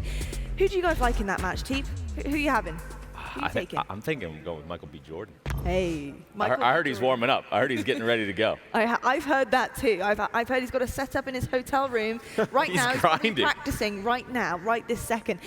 Namus, I've got to ask you though, any difference from TP there? You going to go for a different side? I'll go with Carl Anthony Towns' team just because I saw him play earlier in the year and he was nasty, man. So I'm going to go with Cat's team. I'm very excited. It's going to be absolutely amazing, mind-blowing, everything and above. So we're going to head back to the casters right now to finish off this Challengers final. I don't know that I can commentate that later, Joe, because I think I'm going to be a little starstruck. Yeah. I'm a massive Michael B. Jordan fan. Yeah, I'm just going to be watching. I'm going to be hanging out. I just hope I have to be nowhere near him, like visually, because if I have to stand next to him, I'm going to look horrible. I think everybody. Yeah. But different level. Yeah. But we'll look to get back into this. And one big storyline we haven't touched on nearly as much as we should is the fact that North America versus Europe, right? Like that's been a conversation throughout the last decade for Call of Duty. At times, at least when you're talking about European teams, they've been competitive. At times, they've been kind of lackluster within years. The question's always been like, when is it going to come? Or maybe they're kind of on the same level. But right here within this Challengers Grand Final, we're seeing some of the up-and-coming stars in Europe battling against the up-and-coming stars in North America. Well, obviously, some of the guys have been competing for a long time, but just kind of getting to put on for your home country. It's great. Yeah, I mean, two of the top three, right? They had to unfortunately beat Team War, who also, all from the UK. So a little friendly fire. Yeah, two of the top three of our Challengers teams. But yeah, I mean, some of these guys have been competing for a long time. We know it's close, but it just hasn't happened yet. It just hasn't happened yet. NA's still a little bit more dominant. Well, you did see some nice results yesterday on the pro side, though. You saw the Paris win. London probably had the most dominant win yet. I mean, I think the Atlanta win we saw late was just incredible because it was over Dallas, but London looked sensational. Like, they've got a lot of potential to be good, I think. And you got it with these teams, like here at the Challengers Finals, like they're competing to try and get that shot. Be that next guy up. Be the next player, the next simp that's hopping into a team, just being a difference maker. Which, well, okay. No, I don't know if anyone can be the next simp. Maybe eventually. That's hard to do. Yeah, and I mean, you heard the desk talking about it, like. Maybe not like years in the past, but these teams now, these pro teams, they have people dedicated to keeping their eyes on young talent. 100%. So this is exactly where you want to be. 100%. Chain dropping 16 kills. Someone wrote that down in a notebook. Oh, without question. So, yeah, this is awesome. Those are the kind of performances that people take notes of. Chain, brilliant in map 2. Singularity as a whole, stellar in map 1. Now, to the Dom we go. We're going to kick it off with Chain. It was a superstar in map 2. And this is the first time I believe you and I have commentated Petro, and one of the things that really stands out with Dom is just the sides that are favored. I mean, I think we talked with Hack the Yard, Gunrunner, how AB is sort of your preferred setup. This map, a little bit more CB if you can get that perfect setup. So that was an interesting start right away. So what Hybrid Black did is they sent 1 on A, and I think 3 or 4 went right down the middle. So they tried to get the player off of that C flag. They basically just gave up B. So a bit of an interesting start. Mac now trying to stay alive towards B, but it's Bids. Him and Chain really went off in game number 2. Now the fight for B continues. It's almost capped by Hybrid Black, and it will be finished. And you got to think this is going to be so tough to retake, because you can get nades onto this from basically just about any spot for the most part, unless maybe you're down like the cargo boxes trying to get a Kobe over the top. It's going to be hard to get the capture. As I say that, though, one way to make it easy is to get a 4-down scenario, just clear them off the point. Now the nades will start to come in. Can he capture before they come through? He can, and he gets away with his life, but 3 drop basically at the same time. So inside a restaurant, you'll have one player trying to deal with any kind of progression towards B, but it's Stamino trying to layer the map, keep them honest at their home flag. And they're doing it. I mean, they're making them wrap back towards that point, but unfortunately, the player over towards A is able to win his gunfight and Detain. Now you see a 3 cap in for Singularity early in this one. Yeah, what else can Detain find? Not too much, but as you said, his job is done. You already have a 12-point lead. You're starting to see why that CB setup's a little bit more preferred. You can get them spawning deep into that hotel. You can also get them spawning down low. Exactly where you don't want to be, right? Just so far away from all 3 of those flags. I think that was an example of, when you send a lot of resources to try and worry about the flip, when you try to get it towards C, your home cap is vulnerable. And that's exactly what happened there that led to the momentary 3 cap. But a big part, you see a nice separation in this score. But now Stamino and Mac combine to take down 3. They'll get the neutral there, but on the other side at A, oh, the spawns are all over now, because now you get the neutral at A. You have 1 spawn bottom mid for Singularity. Another pops over towards A. They're still able to control their cap at home at C as one pushes out a hazmat and gets that done. Spawns are going to be a little bit wacky right now, I think, just due to Singularity's position on the map. Yeah, Hybrid Black. So they knew that their home flag at A was getting neutraled, so they take control of B and they tried going all the way through that C flag, which is probably the right decision to make, but there was 1 player left. His insight, he's just been camping back C, trying to do exactly. He doesn't want to lose C. I think that was a good example of how important C is to the team. Insight basically just hid as deep as he could to make sure the spawn didn't come in back C. So they all spawn kind of down at cargo boxes. Not able to rally back in. Now all that time he's been sitting there, now he can go in and recapture C. So I think a good bit of patience there from Insight. And I love what Singularity's doing. They're just putting so much pressure all over the map, continually, neutralizing the home flag of Hybrid Black. They're controlling restaurant, and when you have this controlled, you just do whatever you want on the map. So Hybrid Black, what's their response? They're going to try to get pushed up towards this back C, but once again, it's Insight all the way to Cells is right, just trying to stay alive. They're not even going for B yet. They know the focus is back on this home flag. Well, I mean, we've been playing for what, nearly 4 minutes now, and Insight has 3 deaths. Like he's just been posted up at back C, just doing everything they can to make sure it doesn't get flipped. So one thing though to take note of, knowing C and B is preferred, you got the favorite spawn if you're Singularity. So you're doing a great job, you're doing damage within this half. But if Hybrid Black can keep it close, you got to feel good about them once we flip sides. Yeah, so Hybrid Black, they're finally able to do it. They get pushed up towards C, but in response, it's Singularity who flips. They're with that A spawn. Now Chain trying to keep this neutral, trying to do what he can. They still have this 25-point lead. You're gonna have Cells, he's working his way towards A, and once again, it's a bit of a flip as Maple and Bids trying to do what they can towards this Charlie flag. Up at A, that was Detain. He's able to win his gunfight. So it looks like both home flags may go the way of Singularity, but once again, all the fight really towards this Charlie flag. And just a reminder for those of you at home, the European team in Singularity, they're dominating this best of 5. They look like they might take it in a 3-0 fashion, but because it's a double elimination bracket, because they came from the losers bracket, they're gonna have to beat the North American Hybrid Black team twice. So they still have a lot of work to do. It seems crazy right now because they've dominated this series. Yep. But still, so much work to be done, and still a lot of work to be done within this map 3. But they're back to 2 cap control with just under a minute on the clock. Yeah, it's one of the advantages of going all the way through winners bracket, right? You haven't lost all this weekend, and it's always interesting when we see 2 best of 5s because the vetoes switch up. How do they switch up? What is Hybrid Black if they do lose this 3-0? What do they want to play a little bit differently? Do they try to change some things going into that second best of 5? What worries me a little bit, though, for Hybrid Black is, as we touched on in the first map, you'll sometimes see that team that didn't play today come out with a slow start. I understand in a map 1, I understand Search and Destroy is a little bit different in the sense that you don't play with the same kind of ebb and flow with regards to the pace of the game. But now we're in our next respawn. And from a slaying standpoint, they're still getting smoked. Bids is 17-6. Insight is 14-6. Singularity are still manhandling them. So I guess for me, I'm at the point where are they going to come alive, or is Singularity just the better team today? And to finish this half out, Singularity, they get a neutral at A. for a good chunk of time. You're going to have a big lead going into side number 2. And, you know, just because of that time limit, we know what that means. I mean, Hybrid Black's going to have to get aggressive right from the get-go, try to at least neutral flags, try to get to 3-cap if they can. And I think that played a little bit more how we expect Dom to go, in the sense of, since they kind of locked down C, it played a little bit more standard versus, well, think of our Dom we had last night in that gun runner one in Atlanta versus Dallas. There were 40 caps like that for one team. Like, that was just absolute insanity. No, I'm getting some flashbacks from this. Yeah, I am. There is a lot of moving pieces on this map. Well, I guess if you're Hybrid Black, you just cannot survive an early flip. A cap, C cap. Now the battle outside a restaurant towards B.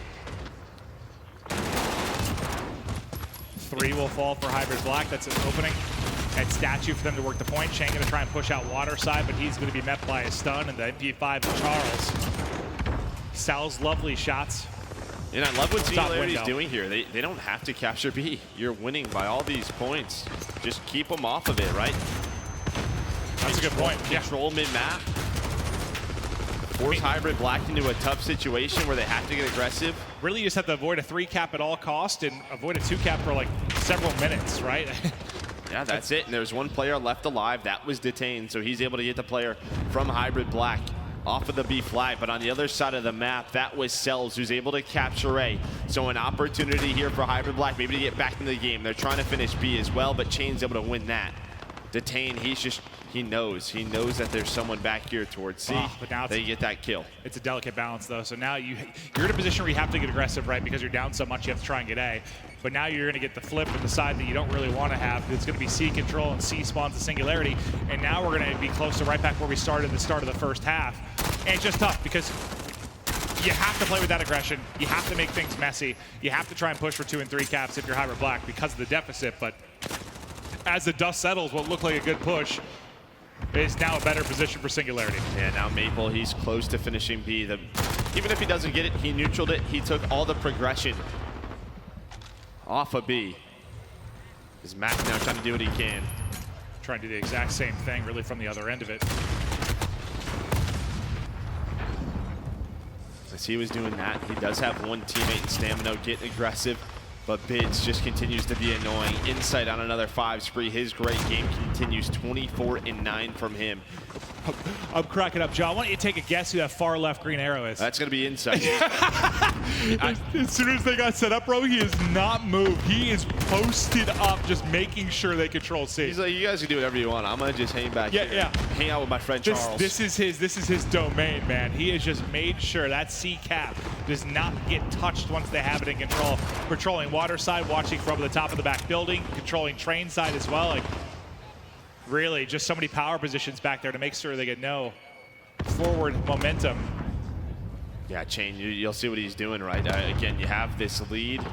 There's so many positions for Hybrid Black to check. He's making sure nobody touches B. Almost snaps onto the second, but Detain was there to have that trade. And with 3 minutes left, it's crunch time for Hybrid Black. They're going to have to pull something off. Starting to get some mid-map control. It looks like they're going to be able to control this B flag, but now the defense towards C is going to be here. Bids spawns out towards A. Him and Insight, so a little bit of help there, but I think that's just due to the aggression towards C that Hybrid Black's been putting on, but Singularity, they're just going to flip the map. All they need at this point is one flag.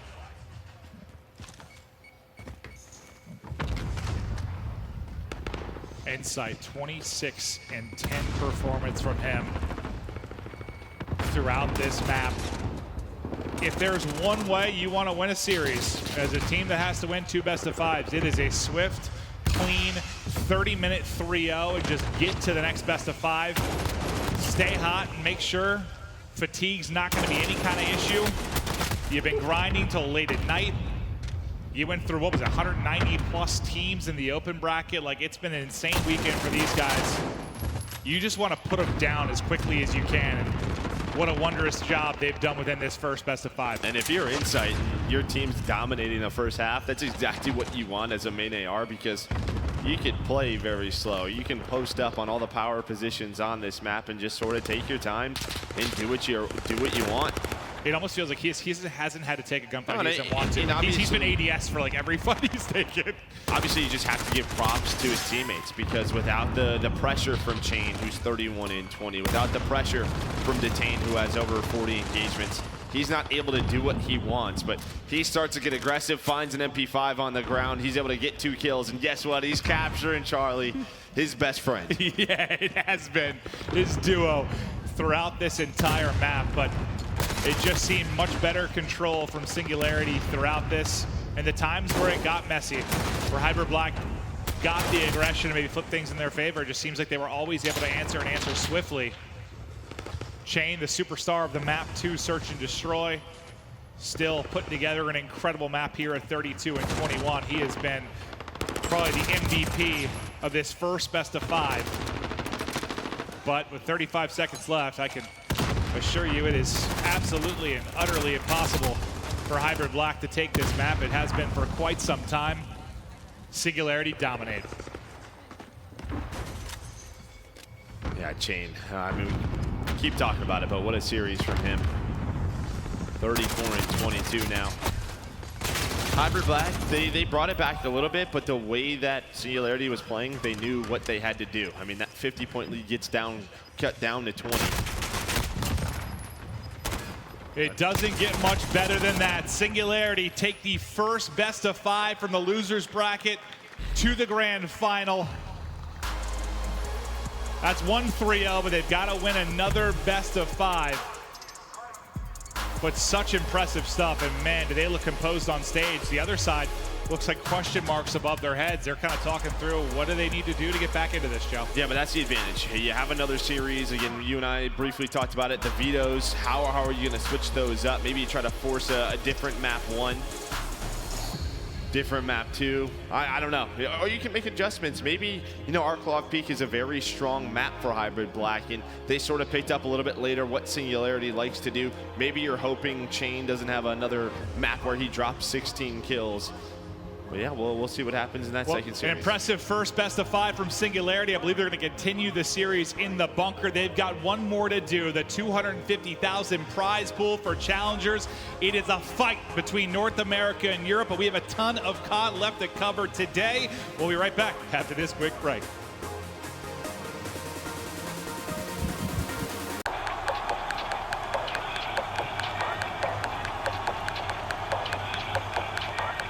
When Overwatch asked me to design their official team kits, I was honored. This was an opportunity to create gear that for the first time brings together the best of the streetwear world and the esports world. This is technical apparel designed with specs to provide the highest caliber athletes in the esports world with the performance and comfort that they demand. And just so you know, her armband is clipped, but it says LOVE, so you don't about. Designed to highlight each team's uniqueness, yet resonate with players and fans in the US, China, Korea, France, and all over the world. And of course, gear that needs to look as dope as it performs, both inside and outside the arena. This is it, the official Overwatch League kit. Designed by Staple, engineered for gamers.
live from Dallas, Texas. We are live in New York City. Come on, this is carnage! It's not stopping. It's not stopping. Now we have a game. Ooh, get rocked. Maybe the Madman can do it. Oh, what is this? Are you ready?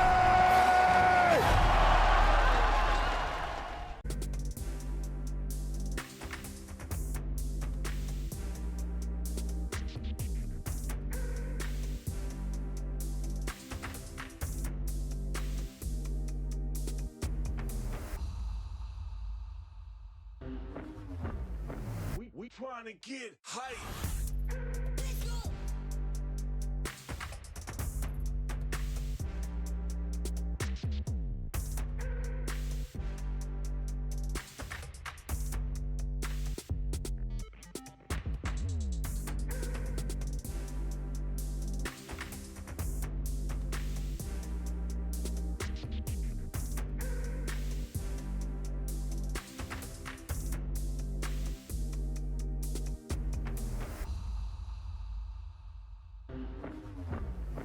We trying to get hype.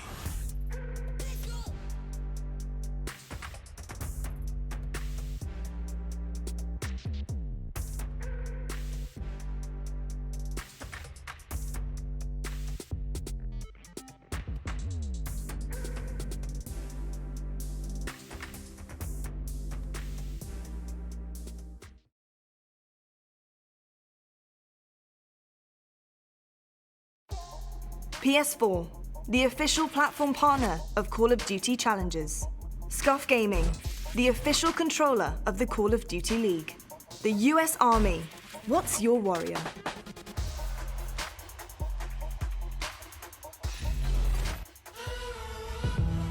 There is strength in numbers. When a group of people united by a common goal come together, by definition, it forms a league. And in the Call of Duty League, that goal is simple: to be the last team standing. With the lights at their brightest and the stakes never higher, a new era begins. Teams will rise. Superstars will shine. It's time to be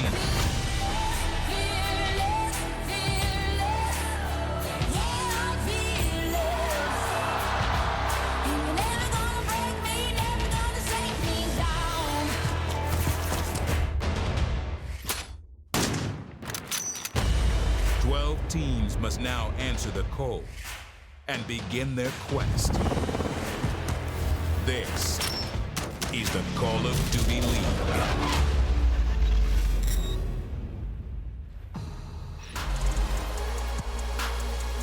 Hello and welcome back to your Sunday afternoon here at the Call of Duty League. Before the break, we saw Team Singularity single-handedly break their opponent's Team Hybrid Black on the main stage in the Challengers final. Guys, that was a pretty good spectacle in itself, and I've got to give it to Team Singularity. That was insane stuff. I mean, I'm quite shocked at the level of competition we're seeing from this amateur level coming through Challengers. TP, are you impressed with it? You're the coach here. You know what's going on. I'm very, very impressed, and especially going into that map 3 dom that we saw at a Singularity to take the series there, the first best of 5 of the final. It was a very, very composed gameplay. They secured the lead quite well. They had a calm sort of mentality to them. You could see it on the minimap how they were playing. They had a plan. They stuck to it, and they looked really, really strong. So the fact we're seeing such polished gameplay from the amateur, the Challengers division, it's impressive stuff. It is very impressive. Nameless, I've got to ask you as well, you know, being a pro for years, being up on that main stage, they didn't look so shaky, did they? Not at all. They won 3-0, and, you know, all those maps are relatively easy for them. They played fantastic, and they had multiple great performances on their team, Insight and Shane, both going absolutely off. So, you know, maybe they'll be able to close it out in the next series. They have one more to win the championship. You never know. They're going to be actually taking that one to the bunker and finishing that one off as well very shortly. But I've got to start talking about the hype battle that is coming up very, very soon. Really exciting stuff. We've got celebrities in the house, people. That is right. We've got Michael B. Jordan, Andrew Wiggins teaming up against Karl Anthony Towns and Vince Staples. It's the battle of the best on the stage very, very shortly. Actually, they're going to be taking over my desk, which is going to be very exciting. We're going to see this desk totally apart. It's 2v2 gunfights. They'll be facing each other. That's pretty exciting. That's actually kind of going back to old land days when you're facing your opponent on stage. TB, you've been there, right? It's awesome because if you're facing across from your opponent, if you make a sick play, if you absolutely smoke somebody, you can stand up, you stare them in the eye and say, bro, you got absolutely blanked on. It's amazing. I'm hoping there's going to be some trash talk today. Namus, what do you think? These are big personalities. There's going to be a little something in the air. There's going to be some trash talk. You know, somebody's going to get turned on, destroyed, and they're going to stand up like Tyler was just talking about, and it's going to get animated. It's going to be dope. It's going to be amazing. Well, we're going to head to a quick break now, but when we come back, we have the Battle of Europe. We've got London taking on Paris. We'll see you guys after the break.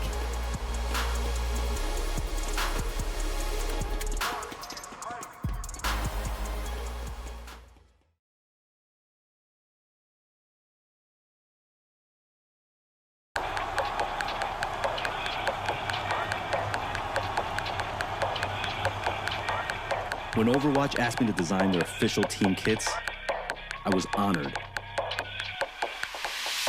This was an opportunity to create gear that for the first time brings together the best of the streetwear world and the esports world. This is technical apparel designed with specs to provide the highest caliber athletes in the esports world with the performance and comfort that they demand. And just so you know, her armband is clipped, but it says LOVE, so you don't worry about. Designed to highlight each team's uniqueness, yet resonate with players and fans in the US, China, Korea, France, and all over the world. And of course, gear that needs to look as dope as it performs, both inside and outside the arena. This is it, the official Overwatch League kit. Designed by Staple, engineered for gamers. Nobody's gonna get close enough in Chicago. Dominate.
Everybody loves an underdog.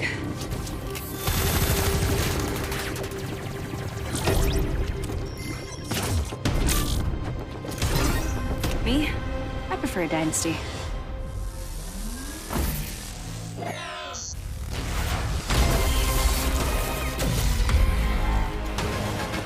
Mountain Dew Amp Game Fuel. Victory in a can.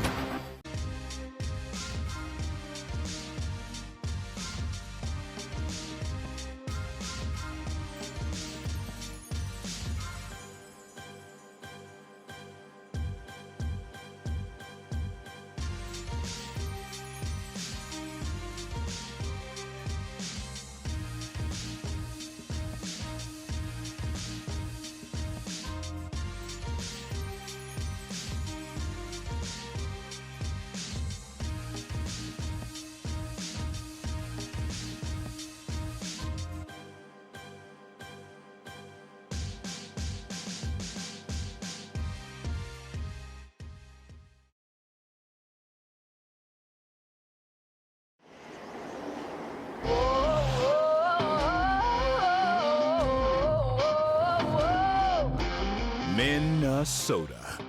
the North Star State, and a land of 10,000 lakes. A place raised from the ice with a dash of all shucks nice. But don't be fooled by those Midwestern sensibilities.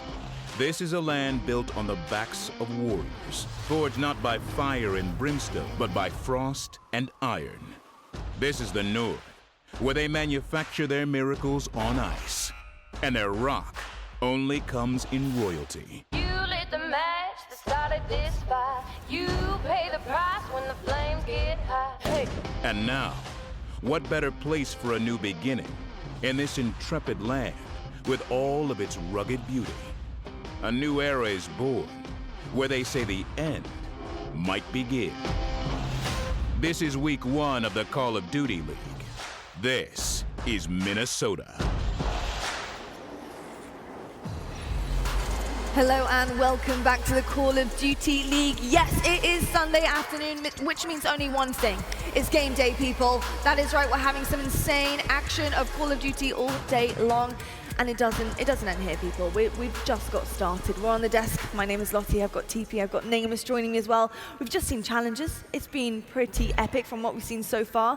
I think a couple of the guys on Singularity especially might be getting the pickup, TP. Would you be picking them up if you had a team? I need to see a little bit more reps, to be honest, but the way that Chain and Insight were playing, it's a really good start. You got to keep your eyes on them. If they're able to do it consistently at the other Challengers tournaments, who knows? Absolutely. Nameless. And across the 2 games that we did see there, 3 games, excuse me, is there anyone in particular you would want to pick up for your team? It's got to be Chain. I always like playing with a good sniper, and he was picking up some crazy snipes on game 2. So if he can continue to do that, I'll team with him. Absolutely. Well, we have so many games to get through today. We have so much on offer here at CDL. We do have our rivalries matches that are coming your way very, very shortly. It's Rivalry Sunday, people. We've got Royal Ravens versus Legion. It's the Battle of Europe to kick things off. Who is going to sit on that throne for Europe? That is the question. Who's going to be there with the crown? Then following that, we've got Optic Gaming versus the Chicago Huntsmen. This is a match we all want to see what the outcome is going to be. It's the old versus new. And then, of course, we've got FaZe taking on the New York Subliners. Both of these guys looking very good so far, but I've got to say Atlanta FaZe is really sticking out like a sore thumb there for me, Nameless. Yeah, and it says East Coast rivals, but it's actually funny because Attach and Zuma going up against FaZe is going to be very interesting, right? Like, that's their old brand where they were on FaZe for years, so they're going to want to win that for sure. Indeed, and I mean, Atlanta FaZe, what we saw yesterday from their S&D was just spotless. Nameless, you said it was practically flawless. It was perfection. TP, do you think they can get any better than that? If they keep improving to that standard, and that's where they're starting, that's their starting line, I mean, what is this team capable of? Well, I mean, it's definitely the team that I have my eyes on moving forward. They have all the pieces to go forward and have a very, very strong year. So the fact they were to come out versus an opponent like Empire and show a performance like that, and it looked like Simp exactly he carried off from last year, transitioning over to the new game. Guys putting up 40 bombs and respawns. The S&D look flawless from them. They're looking damn good. Absolutely. And Nameless, are you excited for any of these matches in particular?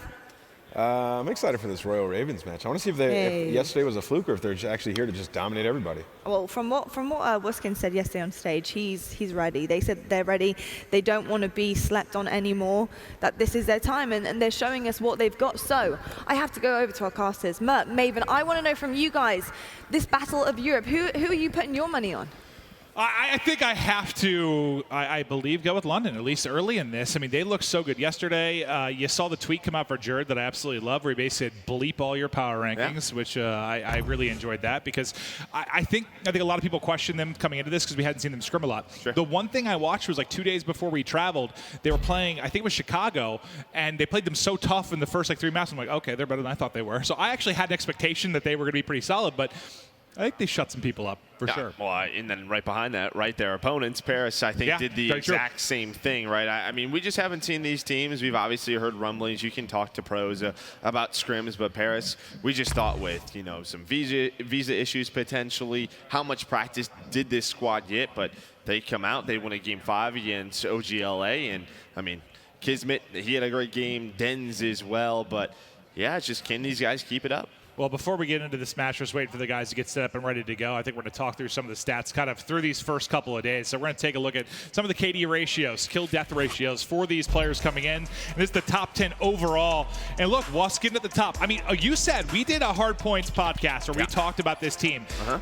And you said your biggest question mark, I think, for London was Weskin. It was Weskin rated, right? Just sort of that AR duo. Can they go up with the world's best? And yeah, I think Weskin's had a great game. And then you look at number 9 and 10. Well, tied for a Denz and Kismet, the Paris duo. I mean, we knew Denz has been talented for years and years. Had a great year last year. Well, he had a reciprocity. weird year last year. He he got replaced at one point, had to be a sub, and he was like, and he was a super sub. Then he came in and was that super sub role. So Denz was all over the map last year, but I think we're kind of excited to see what he's been able to do, but it is going to be Paris versus London coming up next. The Battle of Europe. Who will take the throne? We'll be right back after this quick break.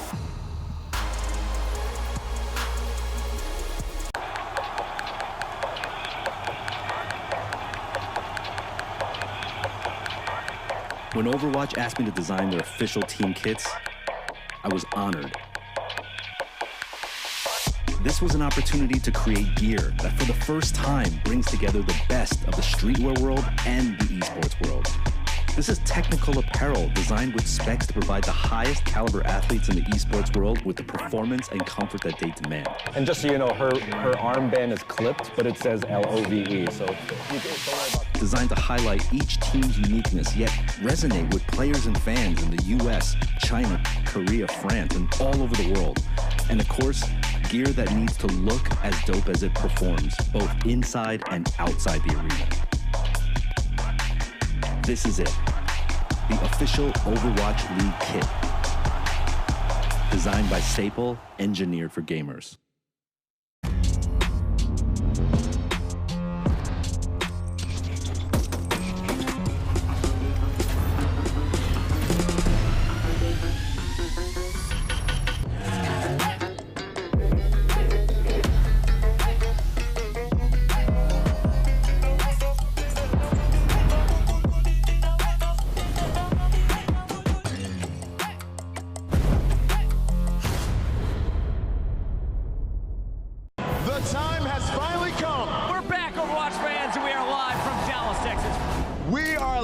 in New York City.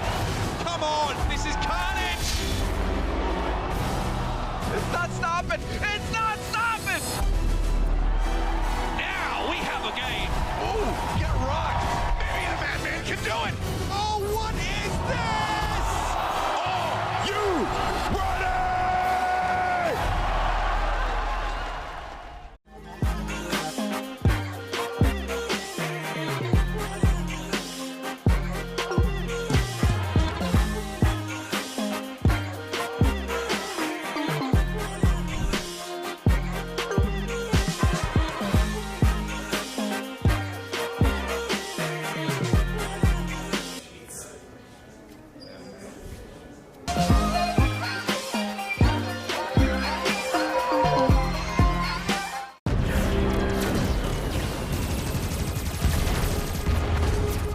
Everybody loves an underdog.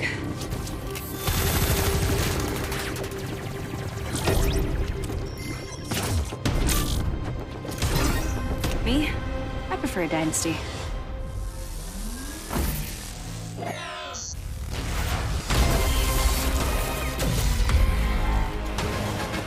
Mountain Dew Amp Game Fuel. Victory in a can.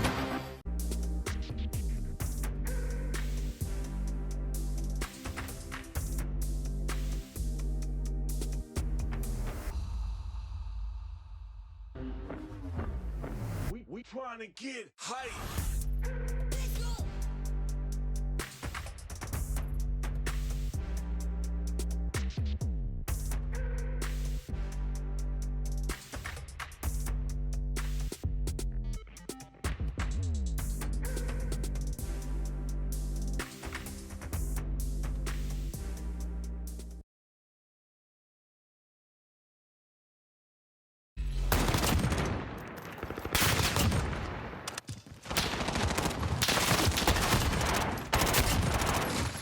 Hello, welcome back to the Call of Duty League. We have an incredible highlight package reel for you right now. We saw some insane action yesterday.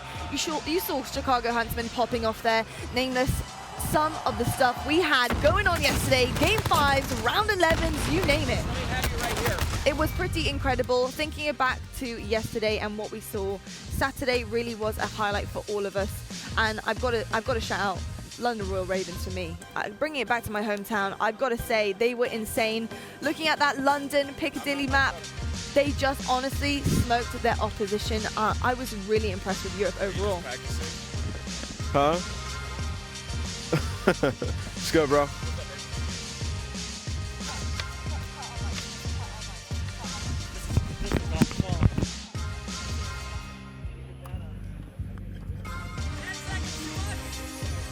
I don't have an earpiece. Okay.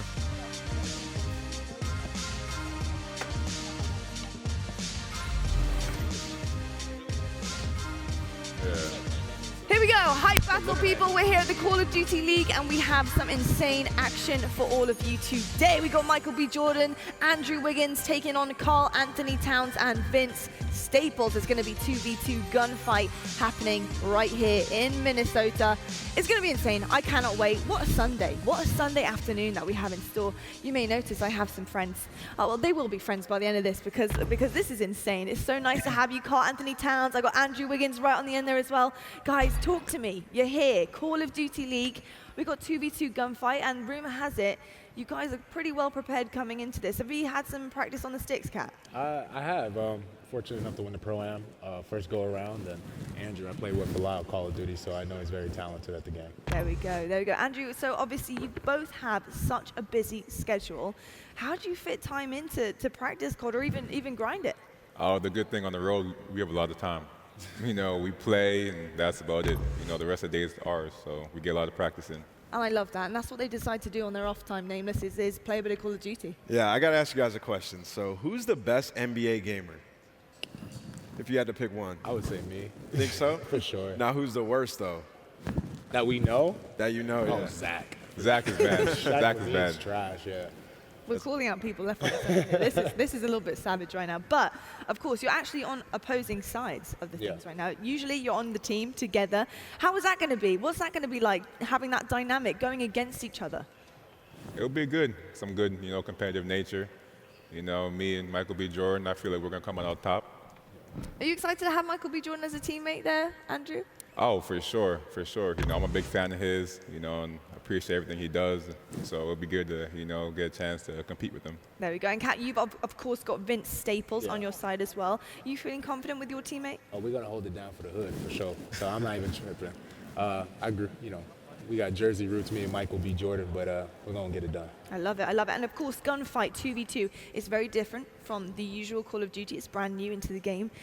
Talk to me about the kind of tactics you're going to be bringing through, because of course you've got to handle multiple weapons on your side. You've got to know what to do, and it's 2v2 in quite a small area. So, Kat, I know you don't probably want to give any tactics away because I'm sure you want to shine here, but talk to me about how you adjust your game to meet this gunfight type potential. You gotta judge your opponents. It's like basketball, you know. I gotta see what they like to do, what their tendencies are, and you gotta change with them. Sometimes you gotta be patient. I just told Andrew, you gotta be patient. Sometimes you gotta be aggro. Sometimes you gotta be in the middle. You gotta be able to understand when they're making a change on the fly. You gotta make the change on the fly. It's about communication with your teammates as well. You gotta have that chemistry where, you know, if you want to go in and do for a 2v1 opportunity, you gotta let your teammate has to know that without you saying anything. I love that. He's bringing basketball strats into Call of Duty, and I'm so here for it. Andrew, I've got to ask you, of course, Kat is talking a big game right now. He thinks he's holding this one down. He says he's the best so far on his team. Come on, you got to give me a little bit of talk back to your friend here. You know, everyone's entitled to their own opinion. It is what it is. You know, me personally, I think I'm the best gamer. You know, in the NBA, I play multiple games, Call of Duty, multiplayer. That's my go-to. Gunfight, multiplayer though, that's my shit. Good thing we're playing gunfight today. It is indeed. Well, gentlemen, I'm going to leave you to it to get warmed up and get ready because I want to see how this one goes down. But I'm going to throw it over to our stage host, the one and only Chris Puckett, to start things off.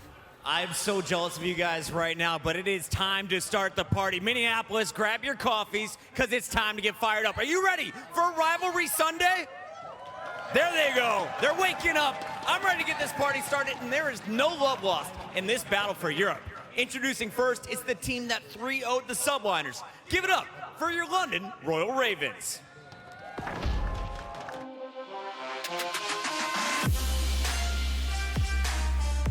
Get it! He's too bloody strong.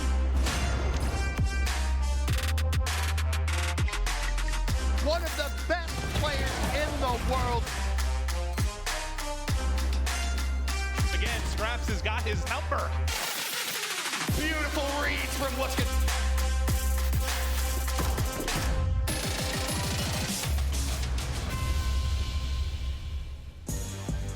Ladies and gentlemen, make some noise for your London Royal Ravens!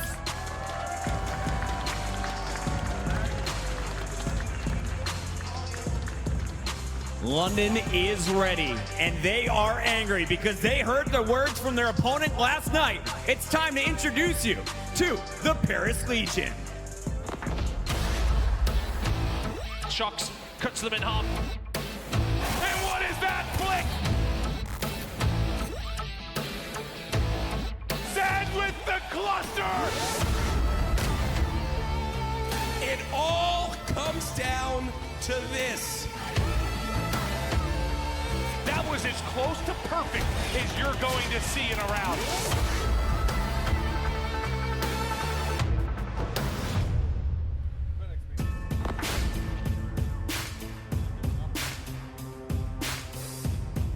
Minneapolis, put your hands together and give it up for Kismet and the Paris Legion.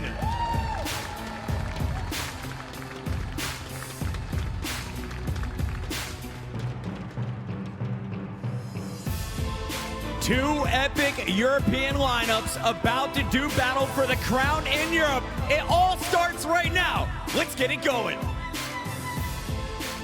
Thank you very much, Chris. This is going to be an absolute banger. Now, there's a lot of history here, let's be real. There's 100 years of conflict between Britain and France, but hey, none of that matters anymore. We're starting a new chapter, a brand new leaf here in the COD League. This, my friend, is going to be an absolute tasty matchup.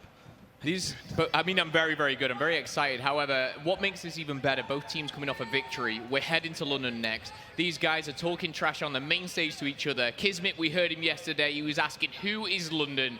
I think we saw who London was, but oh my, I'm excited. This is going to be a long season. I think this is going to be a rivalry throughout.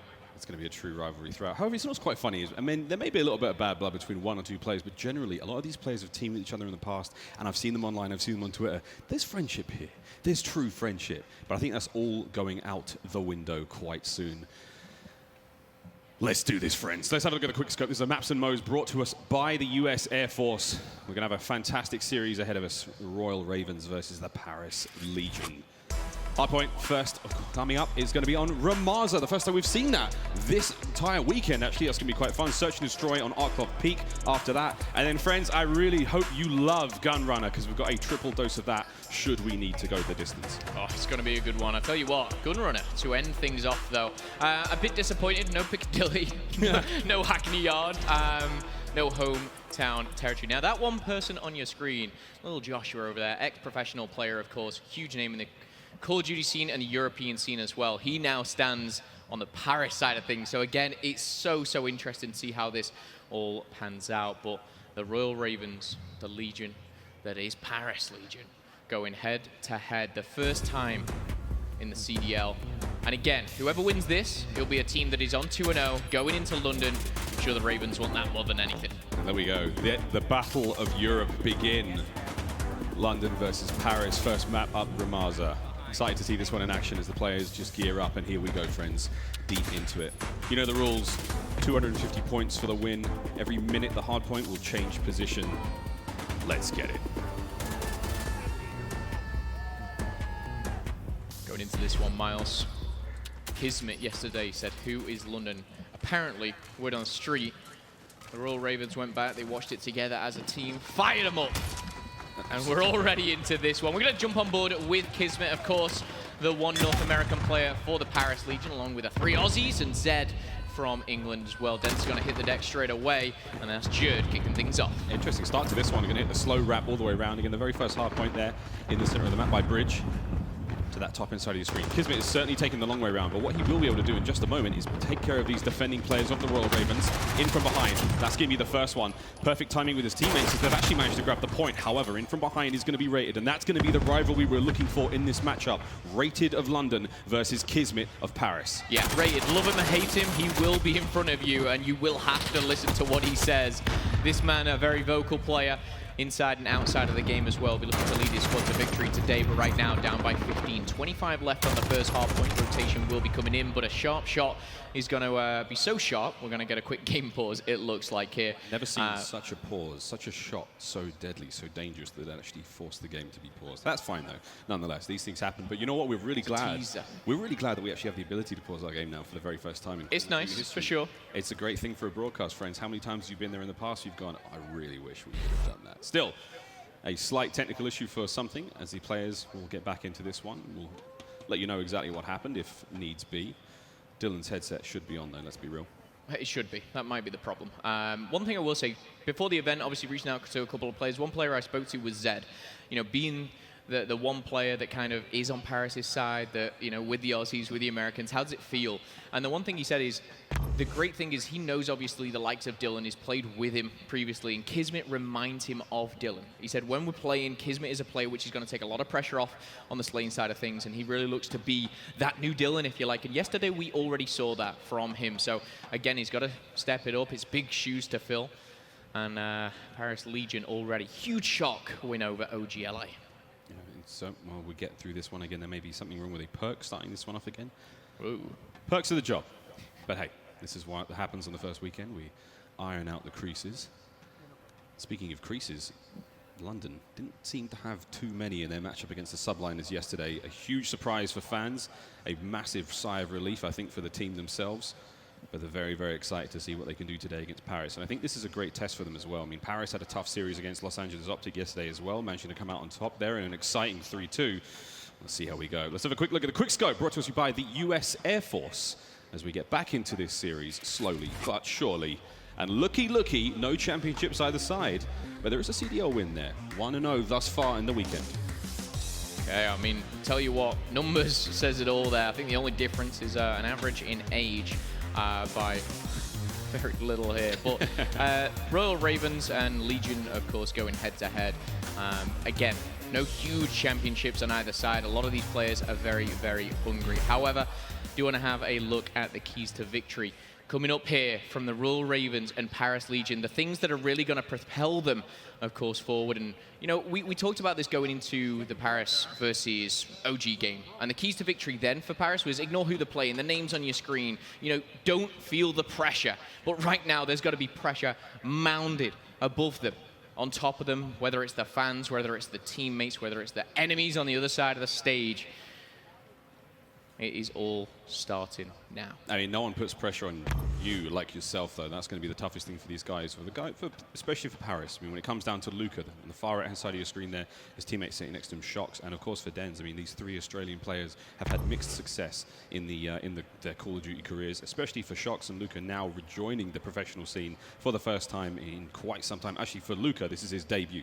This truly is his debut in the professional side of things. Excited to see how well he can do. Again, I know a lot of eyes back in Australia watching very, very carefully, hoping to see their young phenom do the damage here on the stage.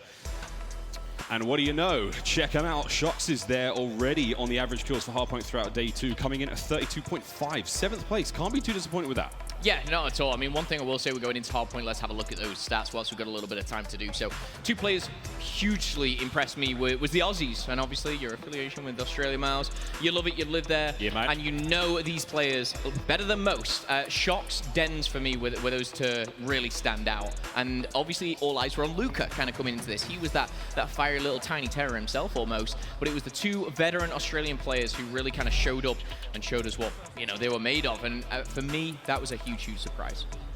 Yeah, it's going to be interesting to see how they fare. I mean, again, after 2 days of play, it's very, very interesting to see where, and we're going to keep saying it, mates, we're going to keep going back to this one, the power rankings, where we believe all these teams sit. We love to speculate. We love to have a quick think about, you know, what the scene's going to look like in a couple of months' time when we're, you know, down the road, when we're in Dallas later on this year. What's it going to be like? And I think for a lot of people, the London Royal Ravens, they shot up straight away. I mean, they went straight to the, you know, the top 3, maybe even the top 4 of a lot of teams, a lot of players, a lot of fans, you know, power rankings. But hey, on the other side of the board, what we see out of Atlanta yesterday, that's a clear-cut favorite, I think, for the entire league. I mean, you saw from both teams, you know, what they were capable of. I think both shocked the world. I believe we're ready to hop in very, very soon.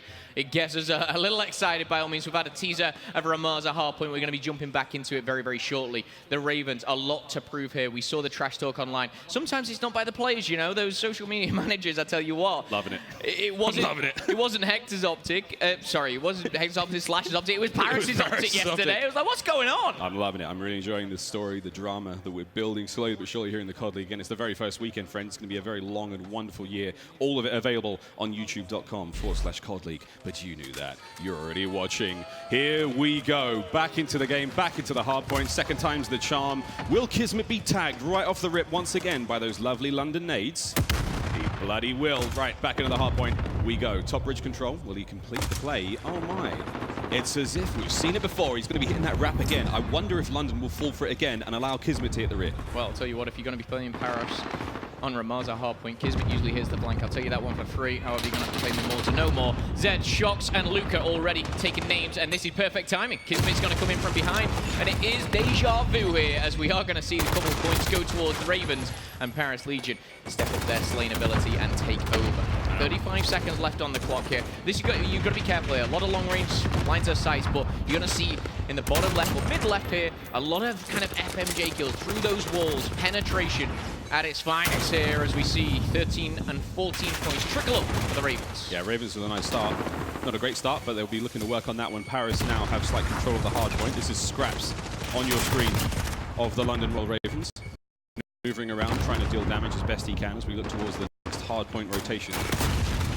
You see again the kills department looking somewhat more solid in general, actually, for Paris Legion, and it's showing in the scoreboard right now as well. Denz sitting at 4-1, 1 and 3 for Luca, a little slow for him, but Denz as well. He's also getting the majority of the hard point time, 26 seconds to his name, and he's also got the most kills. So strong work already from the big Australian. Yeah, Ray's yet to pick the kill, but I'm sure he'll be changing that 9 seconds to his name. 3 deaths, but it looks like Ravens, they of course started on this side of the map, and you saw Kismet trying to flip those spawns. Didn't work as Ravens now back off. They dig the heels in, they're going to anchor this one. However, if you have a look at the minimap, those blue arrows are just going to be spawning out, and it's actually going to be Legion who take control. They're going to get in, stay alive, try and do it. It's Kismet with 3 in a row for him, still alive, just finally taken down by Rated as he finds his first kill of the game. And we are going to see the Ravens retake control with 15 seconds left. This is good scrap time, but again, this is where you should see Paris kind of back off, set up, hold tight, and really play for that next hard point. Yeah, such a difficult hard point to control as well. You can see 3 or 4 ways in there. Very, very close quarters. It's extremely dangerous once you get in. You have to make your nades, your tacticals work, but it's very difficult to do that with those trophy systems in play as well. We'll see how that fares in the next set of rotations. But London managing to come out on top there. 7 and 5 for Dylan, 6 and 7 for Jerd. Looking good, but Rated, again, 1 and 4. A little slow start from him, but he is doing the majority of the hard point time, playing the objective for his team.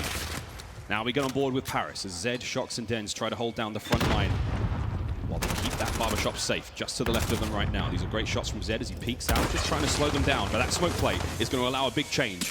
Here come London, driving their way forwards. Denz on the left-hand side flank. Shots are through, not able to get too much, but this reposition is fantastic. He's going to catch these players on spawn potentially, but the time is what's worked out for Paris. Yeah, and I don't know if you can see it as well. Zed has said there's 20 seconds left, but I'm already thinking about the next hard point. Paris Legion have actually done this really, really well. They've hold tight, they've got the time on the hill, and they've actually got one of their players in and amongst construction, but he might have just been hurt. If you look at Dylan, the way he's moving around, it really indicates that he thinks that someone's here, and I tell you what, Spidey senses tingling, and he is right, but can he hunt him down? The predator, the prey. Who will be which here, as Zed is now going to get into the action. The kill feed still orange. Kismet's going to deal 1, and it's going to be Zed still and in amongst the action here. He's teamed up with Kismet, and I tell you what, it's looking like a deadly duo on the stairs, but it's going to be Ravens who jump in, get the first 10 seconds. But look at the minimap. It's going to be swarmed here by Legion. Denz, Shox, and Luca, the Aussies from down under. I tell you what, they're making their mark in Minnesota here, and they've already taken down 1 Titan. Can they do it again? What a way to do it. The first map again, it's still quite close. There's a long way to go, but you have to like what you're seeing, especially as a fan of the Paris Legion. Big shots again. The teamwork is absolutely spectacular right now from the Legion. They're firing together as a unit. You're never running into one at a time, and these angles they're covering so well here on Ramaza. That hard point was very lucrative for them. They managed to get a huge amount of points, and now they're gearing up for the next one. London have just seen perform a little short. We talk about these SMG players, the ones rocking that MP5 and getting in your face. I tell you what, Paris is one of the best teams to do it. The Kismet, Zed, Even Luka kind of getting so aggressive. Rayid's struggling at this point. 9 interactions, only 2 kills to his name. Yes, playing that objective, I understand, but he's that player who will set up. And once he does, I'm sure he'll find his footing. And he has actually got an MP5 in his hands as well. We'll jump on board with Raid to see what he can do. As Jerd in and amongst the action, taking damage, still alive. As we zoom on out, you see the smoke starts to linger. Shox finds one, will be shut down. It's back and forth in the kill feed here, but as Scraps and Dylan combine for the double, this is a hard point to hold, and you see just so much clutter with that kill feed going in favor of the Ravens, but we are going to see Legion have that favorable spawn, so they're consistently contesting this and putting the pressure on. Look at the scoreboard, Miles, 144 to 77, double the points, and I tell you what, they're looking twice as good at this point. Scraps is doing everything he possibly can to try to break that hard point hold that Paris had. You see the benefit of spawning so close to the hard point, those orange arrows on the right-hand side of the minimap. All they have to do is come off spawn, they can throw their tactical straight away and get back to the fight, as we're seeing in time and time again. They held that so well. Scraps had to go on a huge 5 spree there with the help of his teammates to try to break that. Paris in the driver's seat here. They've got the bull by the horns, and Ravens are certainly struggling here. Back we go to the bridge now. Very first hard point once again. It was a solid start for the London Royal Ravens, but now Paris have started to really walk away with this. Yeah, Ravens seem to be warming up by all means in a way. They had that spawn trap on there, they had them pinned back, and it looks like Paris have actually broke on free, and now they're trying to get in and amongst this hard point. And the hard thing about holding this hard point, again, so many points of entry, up the ladder, through both sides, the construction, 3 levels as well, really hard to maintain. I say that, London, they're making it look easy at this point here, as you do see it going back to back. 4-kill streak for Wuskins, currently 9 and 10. He was at a 0.5 before this, but we saw his stats yesterday. Have faith in one half of the Marshall brothers here, as we see him on screen, rocking that M4, taking names. Quick little drop shot there.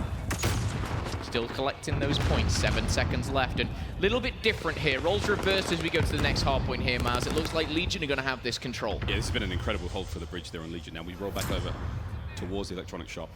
Bottom left-hand side of the minimap, excuse me. Kismet lined up ready for this one. Dead silence allowed Jerd just to slip by. He didn't hear a single thing. He let his aim go, but this is a good play. In from behind, Denz is going to back him up.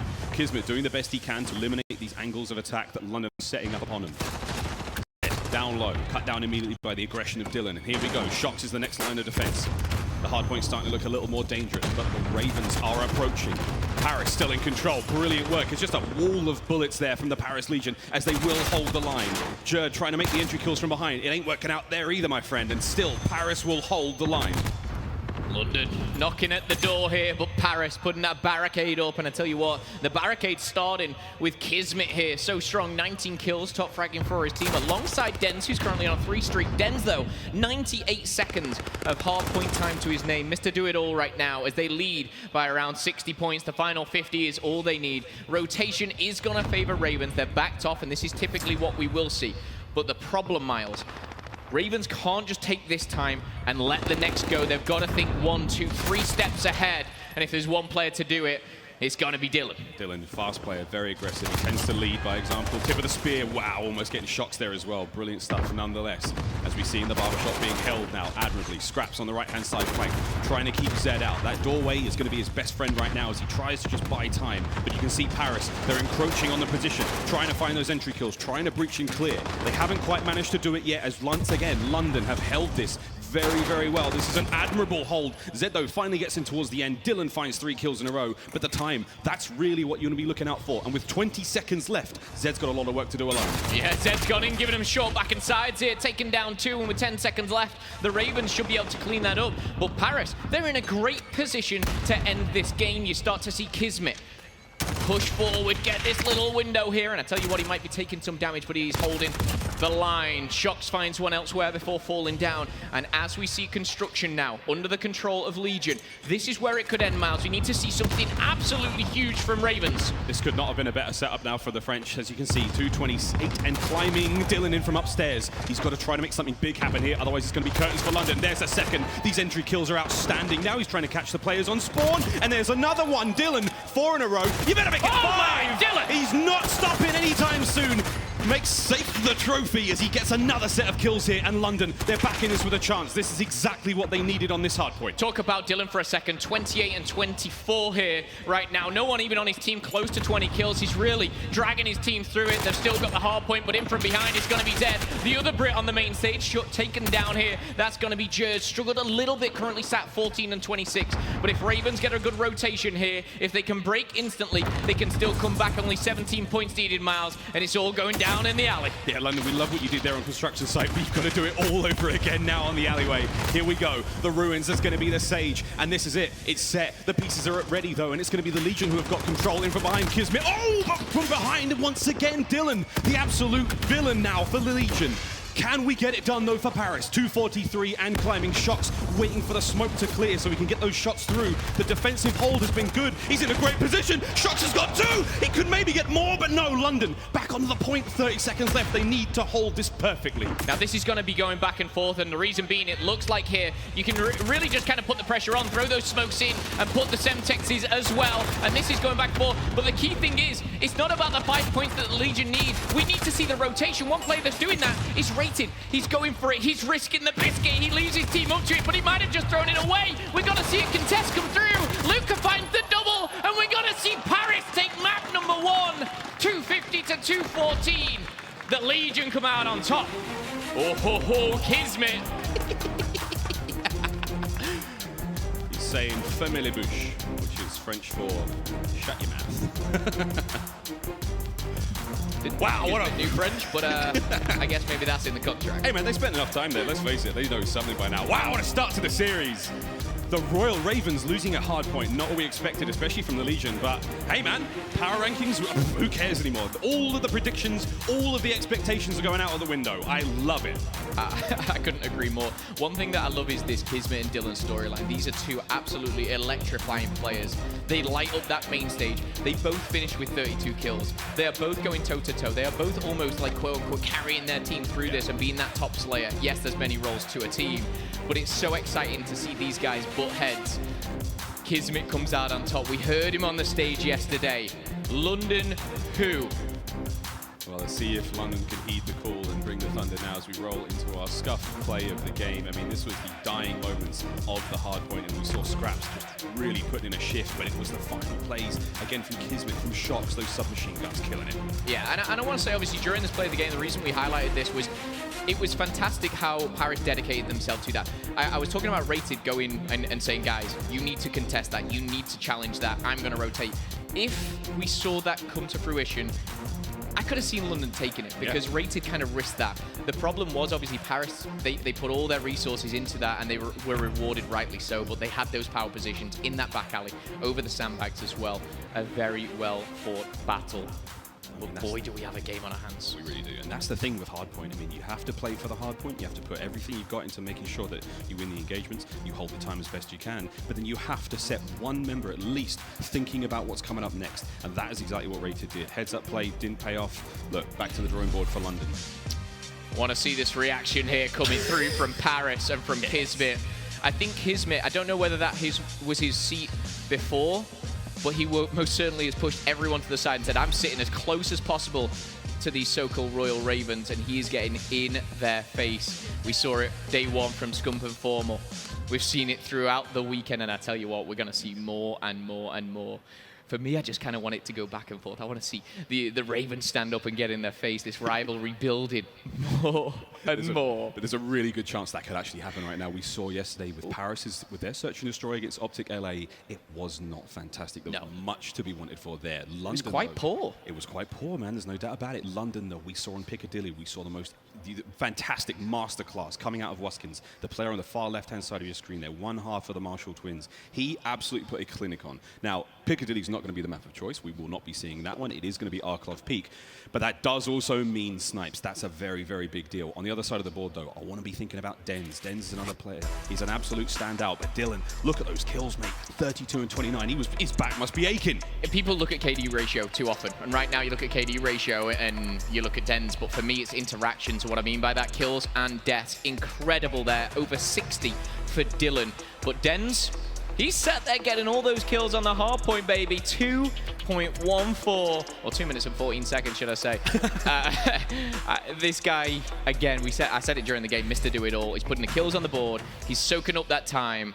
However, on the other side of the stage, Dylan, this was one of these players which, when everyone was kind of making these drafts, you know, who would you pick up first? He was in a lot of teams, and rightly so. He had an absolute will-star performance in 2019. Ridiculous. Absolutely ridiculous. Can he find the success here on Modern Warfare? Can he make a name for himself in the COD League? Search and destroy, map number 2, rolling into Arklov Peak. I hope you brought some gloves and a jacket because it looks a little chilly out there. Search and destroy, friends. First to 6 rounds. 2 bomb sites, 1 bomb, 2 teams, and a whole lot of fun. Same map for Paris Legion as they played against OGLA. They kind of got handed to. Whether they went back and learned, I'm hoping they did, because honestly, judging by Ravens and what they pulled off on Piccadilly yesterday, this could be a one-sided affair. But again, we saw Kismet pulling out that sniper. He should be going up against Wuskin potentially. Maybe he changes things up. Maybe he doesn't use a sniper. We'll, of course, run you through all the loadouts here. It does look like Wuskin is rocking that HDR. And we are seeing Luca pull out the AX-50. So snipers on either side. We'll keep you firmly updated. But Luca, time to shine? Yeah, here we go. Watching that long trench down by the A-bomb site. Again, a very, very important position. It allows you to catch these little angles. You can play peekaboo almost. So Luca's going to now be providing this cover for Zed to advance that bomb forward and make closer to the A-bomb site. The defensive line for the Royal Ravens, though, a little bit more spread out towards the back. Wuskin's there playing the sort of lone man position towards A with Dylan at the forefront. There it is. That's important. They did not expect that. They covered the trench, but they did not cover the top of the bomb site. Connection from Dylan as well. Yeah, I mean, that was straight up. He knew one player's there, there's got to be more. When you sniff them out, you take them out. As we do see 1-4, Zed is going to be the player to drop here for Legion. And straight away, when a player drops, you kind of see how does the team react. And Paris, they've kind of started to go slow. They have retrieved the bomb, which is a big plus. But do they try and rotate, try and go towards B in that house, or do they push on forward? Creepy, creepy. Hello. Luca's really trying to... You got to be slow on this game. You loud footsteps. Very loud footsteps, heavy boots, tactical gear, baby. But we are watching Kismet try to pick up that bomb, now fill the position that we lost when Zed went down. Wuskin still watching over towards the top main street of A, but that trench ever so close. Kismet is just creeping on forward. You can see on the right-hand side of your screen right now. There's the bullets. Information has been gathered. Dylan, what are you going to do? You got trigger discipline. Is he going to hold it back? Is he going to make the play? Charge forward. Shots are out. Kismet manages to get through. That's big. Luca, though, he takes care of the sniper. Now the eye in the sky is gone, and Luca finds a second. Dylan's in real trouble now. The reinforcements better get here fast. Number 3. Play peekaboo. I dare you. It doesn't go his way. Dylan finds the double. And now going back and forth. Shocks and Dens answer back, and it's going to be a 1v2. It's all up to Scraps. Last alive. But the bomb has gone down so close. Cheeky, cheeky, cheeky. Scraps manages to pop the dead silence, and he slips on through and assassinates Dens. Now it's a 1v1. Scraps versus Shocks. 22nd on the bomb. He has to get the kill on the Shocks and make the defuse. If he guesses correctly, he's sorted, but he still has dead silence, so he can move very quickly, and this is going to really work out for him. Dead silence wins the battle. 10 seconds to get the fuse. He's got to make it there fast. Is he going to get it done in time? I think he has. I think he's good. The defuse comes in, and Scraps follows in his footsteps of his brother. Yesterday, we saw Wuskins with a 1v3. Today, Scraps with a slightly less impressive, yet still impressive, 1v2. But I tell you, wait. That is one way, to open a game of Search and Destroy. A 1v2, I feel like Legion should have really closed that one out. Could not have been closer. Great start. 2 kills to his name for Scraps, and a full round win on the bomb defuse. London now on offense will not be opting to hit A in the same manner that we saw Paris do in the last round. So we go to B. And interestingly enough, again, we've had a quick change here. Luca put the sniper away. Kismet's actually pulled it out. Maybe this is a defense. Offense kind of thing here, strategy. Shocks, first blood. Jerd's going to drop 0 and 2 for him.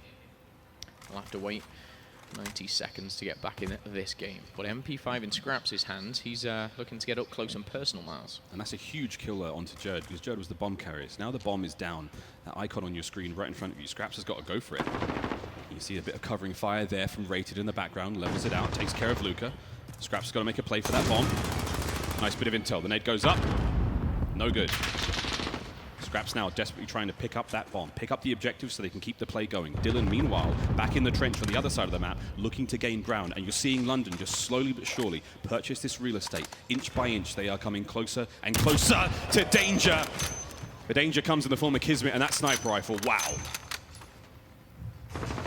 Gaps in the fence. Kismet trying to take advantage, but Zed's going to slide on in. It's going to be Dylan waiting in the trench here. It's now in a 2v3. Number advantage favors Paris. However, that didn't matter in round number 1. Will it in 2 as Dylan finds a double again. He's got 5 kills to his name. We're only just halfway through round number 2. Dylan, the superstar that he is really showing us what he's made of. And now advantage to the Ravens as the bomb has been planted. How is the retake going to go down from the Aussies? Scraps and Dylan defending the bomb site now against Dens and Shocks. Dylan right on back, but you see the Australians just banding together. Closer up front of towards the bomb site. Dead Silence has been popped by Shocks. He's making the play forward. Into the smoke he goes. He's managed to overshoot one of those players. That's dangerous. He manages to run right past Scraps. Now Dens is in a 1v2 situation. Great shots, but not enough to get it done. 15 seconds now remain. If he can get a little closer, he's got to make these kills count very quickly. It's not going to be enough. It really isn't. And one thing I want to outline there just towards the end, what was so smart is we got one of the Ravens back off and there was a bit of a smoke kind of lingering around. He put a few bullets in just to check no one was in the bomb. That gave his location up. But what we saw Scraps actually do was put in a position just in that rubble there where if anyone challenged that back player, he was able to take him out. It worked perfectly. It was almost like a little mousetrap set by the Ravens, and it worked perfectly. It's quite a lot of mice here on our club peak. Yeah, I think you're talking about one yesterday, but moving forward here, round number 3 is underway, and the Ravens replicated what Optic did yesterday on this map. Paris is just sort of hoping for the practice like at this point. Heavy push towards A, as it looks like only Dens is moving towards the B side offense. It's quite an aggressive defensive hold from the Ravens, though. 2 of them looking towards that B site as they creep forward. Oh, Luca, you saw a face there. That was definitely a person. Cheeky. He's definitely told his teammates, oh my goodness, we can see the outlines. You most certainly can't at home. But you saw the information being relayed to his teammates, and those nades just went flying. And the player down the other end of the trench is actually going to be Waskins with that sniper rifle. So we could be seeing a bit of a snipe off, but potentially the ARs, the assault rifles of Shocks will get that one done again as they just teeter forward, not willing to give anything up right now. Dens has probably got the most boring job in the world right now, but he actually could be rewarded as Rated is hitting the flank as well. Here's Rated. Has he accounted for the most boring yet most rewarding job? It's Dens. Rated's going to be kicking himself with that one.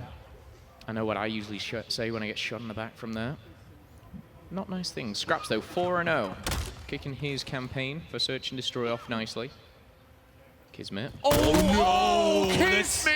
That timing. Oh, God, that hurts. Well, it's only fair, right? The Shocks gets taken out as well by Dylan. Such aggression. Scraps is on his 5th kill of the game. And oh boy, just like that, is turned on its head. 3 or 4 versus 2 now. Paris are in trouble. Zed and Luca are all that's left. However, a couple of sneaky kills could really make this work out. Luca's in a bit of trouble down by the bomb site, but Zed's real close. He could potentially find something here on Waskins. There's the big light. Oh, connection. Hello. But it's not going to be enough. He's going to send the Bull Terrier. That is Zed in. Luca's going to drop. Zed might find one, but it's only going to be one. And again, Ravens take the round. The Search and Destroy is looking ever so clean. You might have heard of a term, COD timing. What that means is sometimes you get a little bit lucky of when players look left and right or turn around, and Dylan got the best time in there, not on 1 but 2 players. He picked off the first in Kismet, and you heard our reaction, but he pushed through the L-bend there, and he just got past that overlook to shoot someone in the side. Dylan now 7-2. Scraps 5-0. Those are the 2 really putting all the numbers on the board. That's a lot of numbers to be put up. Again, Waskins not able to find a huge amount of success with the sniper rifle so far, not unlike his performance on Piccadilly, which was very, very nice, friends. But here we go. Back towards A on the defense. Kismet leading the charge. Nades are up.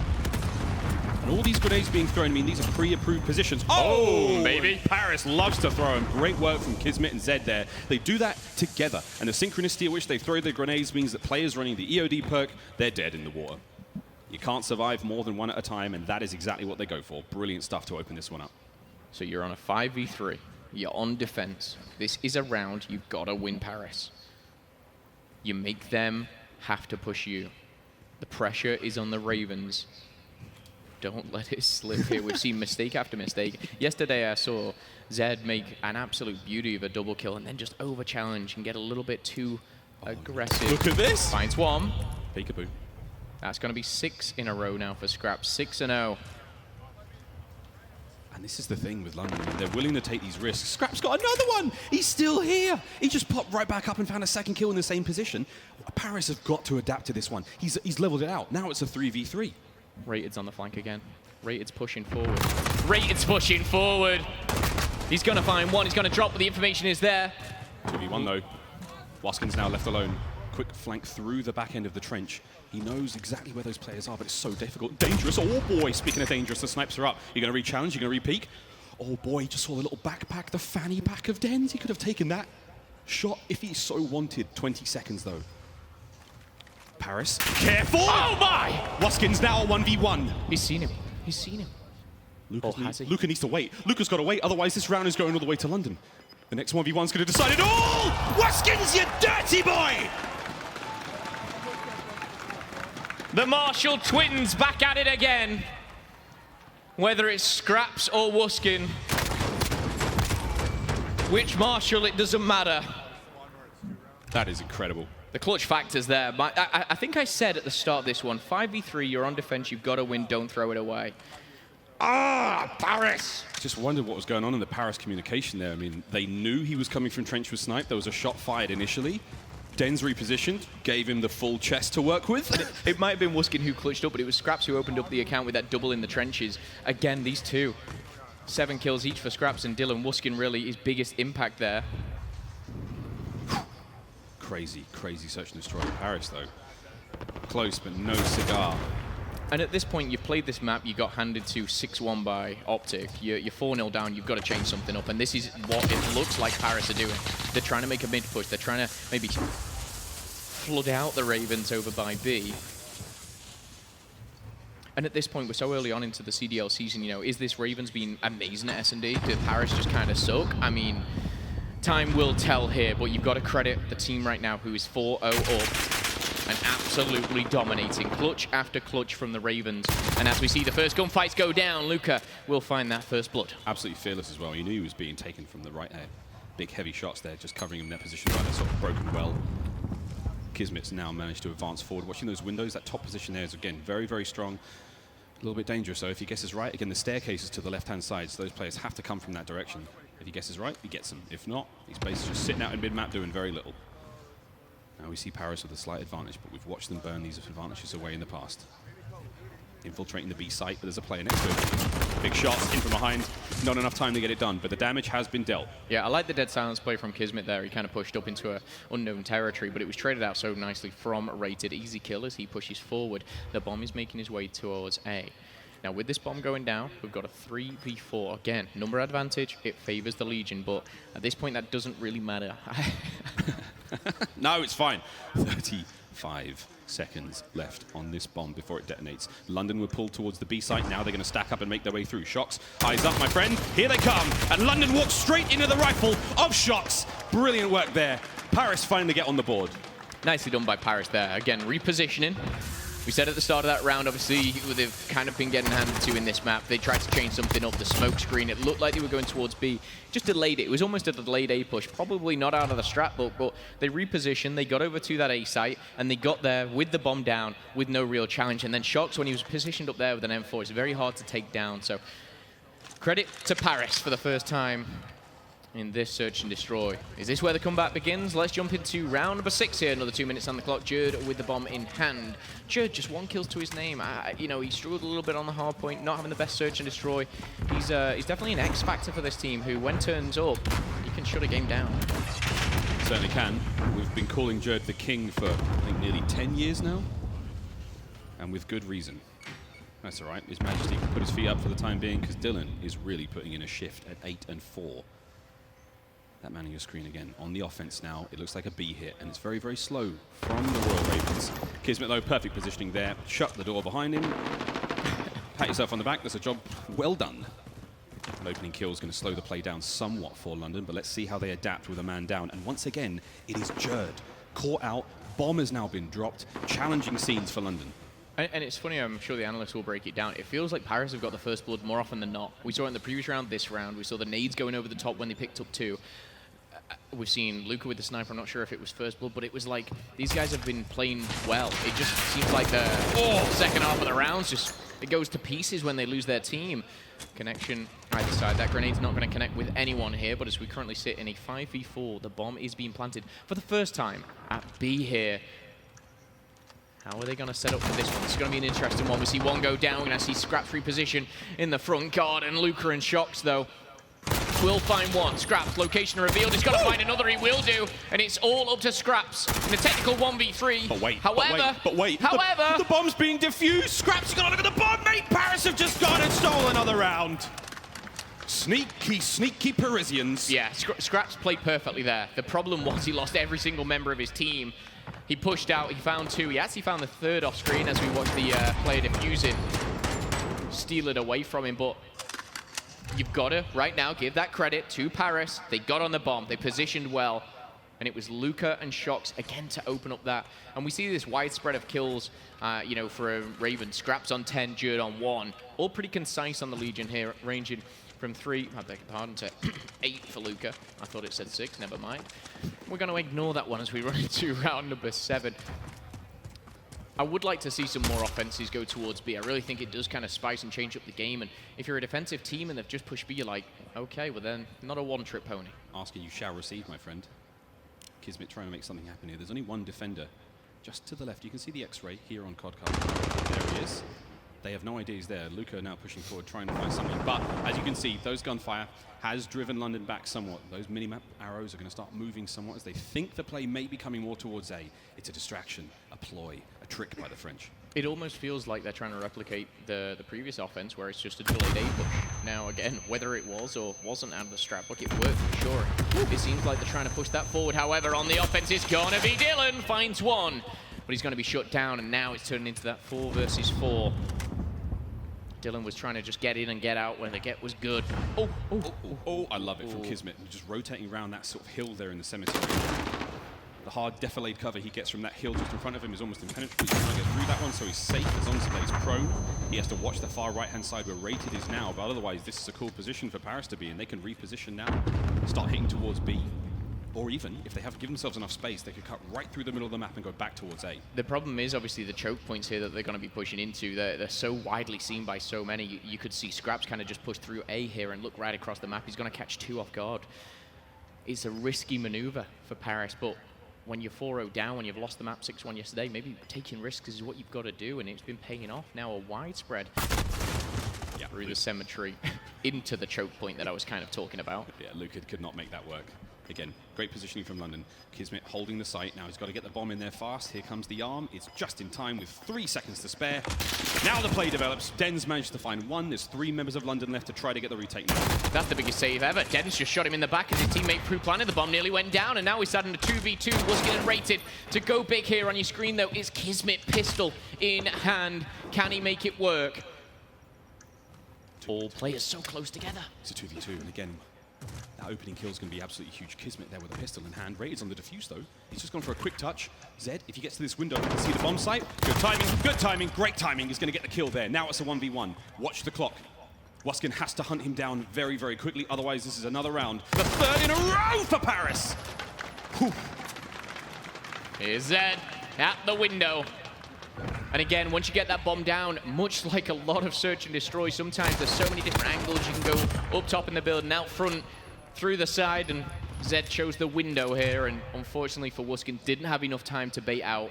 Kismet actually played it really well. When he was going upstairs, he didn't have that dead silence. Remember, he used that in the previous rounds. He was making a lot of noise, jumping on boxes, jumping off, but it was almost just a distraction. He was just trying to keep himself alive, and as the time ticks down, that is what wins them the game here. So from 4-0 up, now to nearly tied up here. 4-3, currently still in the lead are the Ravens, but we've not really seen much more from them. I'd just expect them to go back to A, which it looks like they're doing, because it was working beautifully. Time and time again, we're seeing a more favored here on our clock peak. Shocks with a nice opening kill there onto Dylan. That's a wonderful player to catch his opening kill. Kismet lined up back towards the site here. These shots down range are great, but you got to watch out. These snipers, deadly position to be in. Yeah, but I must admit, no snipers actually for anyone in the Royal Ravens. Zed's actually made himself a very valuable player as he's pushed up into that broken building. Kismet, I think he's read the play. He's read it beautifully. With the M4, you're going to outgun at that range, especially when pre-aiming down. Zed has been rewarded for the position, not with one, but with 2 kills. Wuskin's going to shut him down. But after everything is said and done, Wuskin's left in a 1v3. We know how good he can be in these situations, don't get me wrong, but this is heavy advantage to Paris. Great eyes there on Kismet to catch him down there. Again, this is a difficult situation for Paris to be in. They have no idea if Wuskin has a sniper or not, so they're going to have to play this one very carefully. They could charge him together as a unit and just hope for the trades. There are 3 of them, but at the same time, they need to be careful about that instant takeout from those sniper rifles that he doesn't really have. Oh, spoiler alert, boys. You could charge him, but if he makes his way forward, he can get these kills. Oh, that's big. 4 in a row. Legion learned the mistake. Stick together. You don't want to challenge 1 by 1 when there's a twin on the loose. What is it with twins and esports? Listen, you don't need to build chemistry. You come out of the womb with that chemistry. You're fine. You have a distinct advantage as a player if you've got a twin sibling. Just take notes, parents listening. If you can pop out a twin, don't worry. One day they'll be great at video games.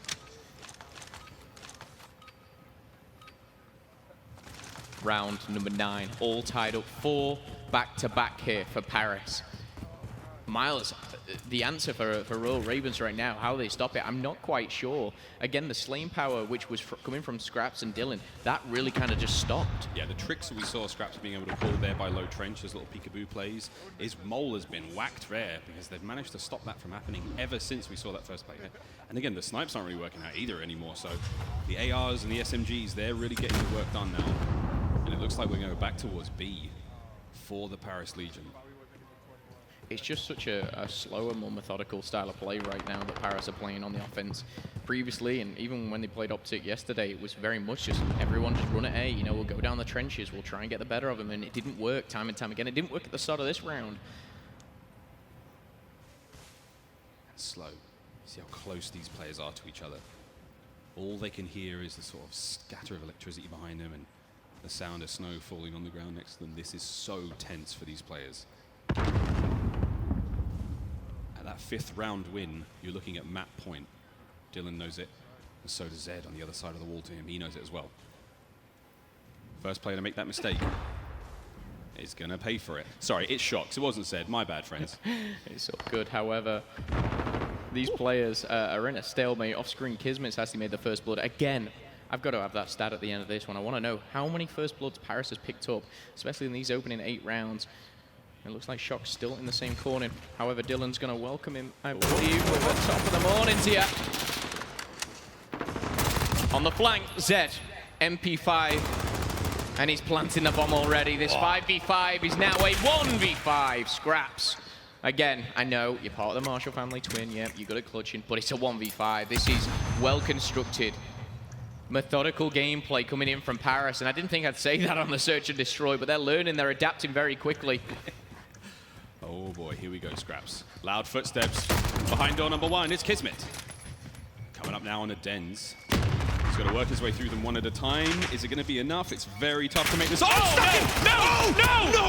Oh, wow! Hang on a second. Scraps lands the stick onto Dens and then almost wins the gunfight.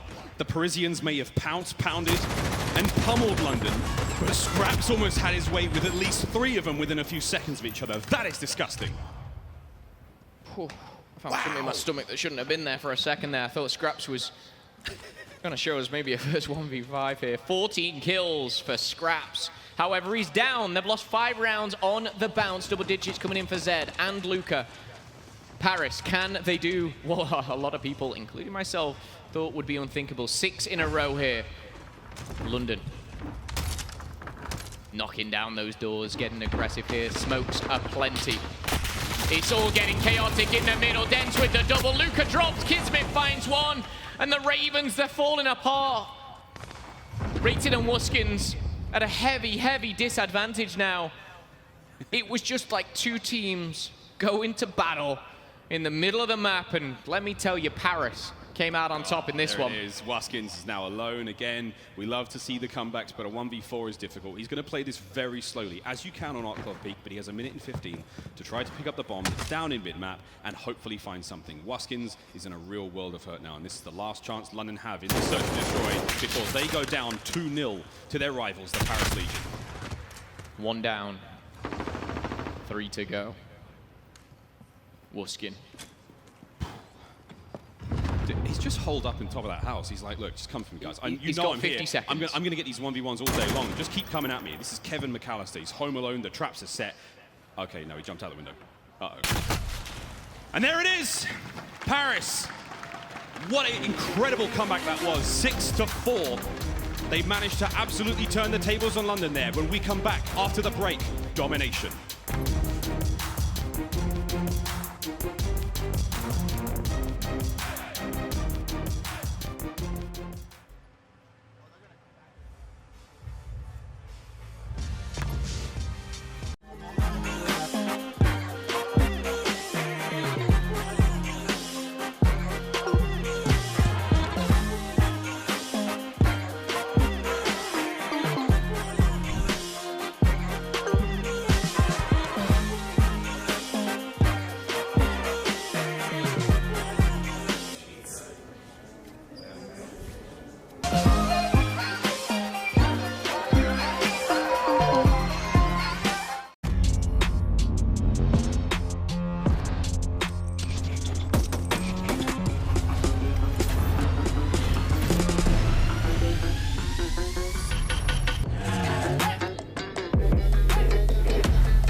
The time has finally come. We're back, Overwatch fans, and we are live from Dallas, Texas. We are live in New York City. Come on, this is carnage! It's not stopping. It's not stopping. Now we have a game. Ooh, get rocked. Maybe the Madman can do it. Oh, what is this? Are you ready?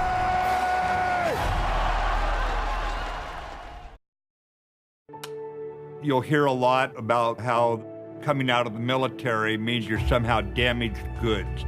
I would reject that. I believe that people coming home from combat can actually have gone through post-traumatic growth. And probably the most important thing we can do is provide jobs for those who get out of the military. Together, we can get veterans back to work.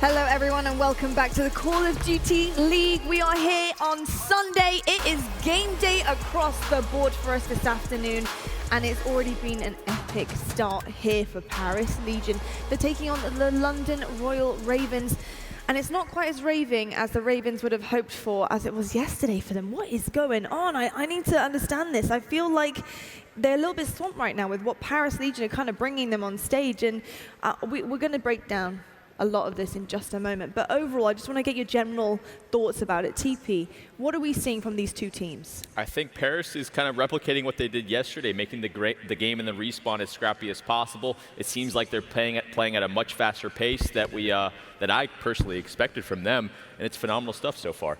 It is indeed. Now, we're going to start with our game fuel keys to victory. Nameless, I'm heading over to you. I want to know what you have in store for London Royal Ravens. What do they need to improve on in order to try and seal this win now on the stage? Well, you know, going into this match, I thought they just needed to stay consistent from yesterday and try to put up the same performance. Clearly, that's not happening, and they did not expect this out of the Legion. So right now, they need to dominate this next map. They need to come out firing immediately because we saw how excited and how hyped Kismet and the rest of those guys got on the Legion. They need to stop this right now. They just lost 6 rounds in a row in that search. All the momentum is on the side of Legion. They need to take that momentum back right now early on in this map. They do indeed. Well, there we go, the keys to victory there. Game Fuel keys to victory for London Royal Ravens.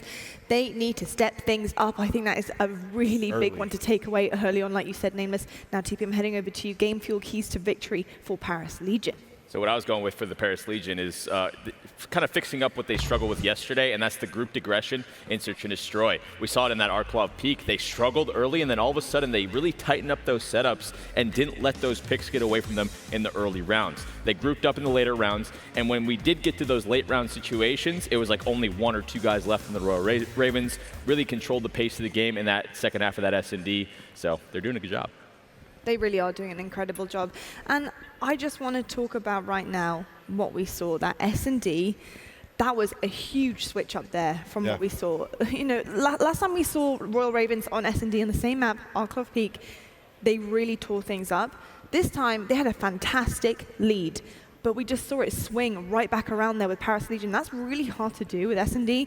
Nameless, talk to me about what these guys were putting on show there, and why did they break that London setup, and how did they do it? So I was worried for the Legion because they lost 6-1 on this map, and then going into it, they go down 0-4, and it just seems like they didn't really know what they were doing. You saw them multiple rounds where they would inch up, or a player on the Ravens would inch up, they would die, and then they wouldn't double challenge. So like the Legion fixed it after that round number 4, which we're going to show for you guys here in a little bit, and it was just like a complete change up. I thought it would take them like a little bit after a match to go research, watch VOD to figure it out, but no, they fixed it right in that map. So that was very impressive to see out of the Legion. They did indeed. Now, TP, Nameless, I'm going to have to pause there. Even though we do want to break down all of the action, we're going to head over to the casters to get the remainder of the game.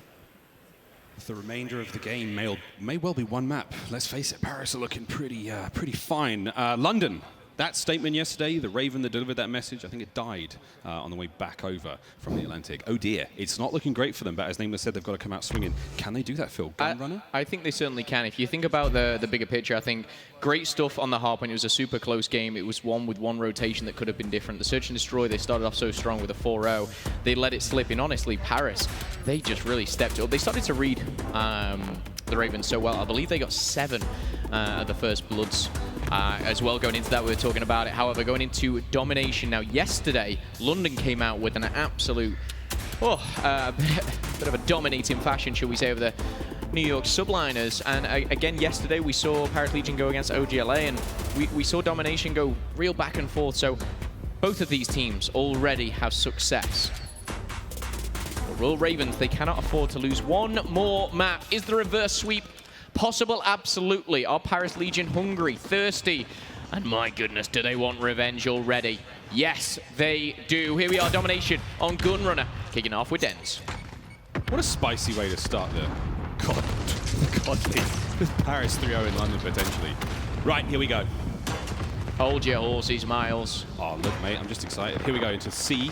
Straight away being neutralized by Kismet. That hyper-aggression immediately. Hey, London, got your points right here, mate. Doesn't need to get the full capture, just has to neutralize it. He's unplugged that point right now, as London will not be garnering any points. If he can keep these kills coming, which he cannot, that would be extremely detrimental to London early on. But again, we like to see that kind of aggression coming right out of the Parisians off the rim. And so interesting here. You see B kind of not captured there. That was fully available for Paris to take off, but they just pushed forward. They wanted to neutralize C and start getting those spawn kills in. You see number 7, Zed, spawn behind C there for a second, and he's going to be able to come and just take it away, almost seems. The neutralization mate on, the kills coming in at B, the kill feed all orange, Paris Legion strong, A, B, and a neutralization on C. London, what the hell's going on? I'm trying to think what noise a Raven makes. It's probably quite horrible, something I'm not going to do on broadcast. Try it, go for it. It's like a...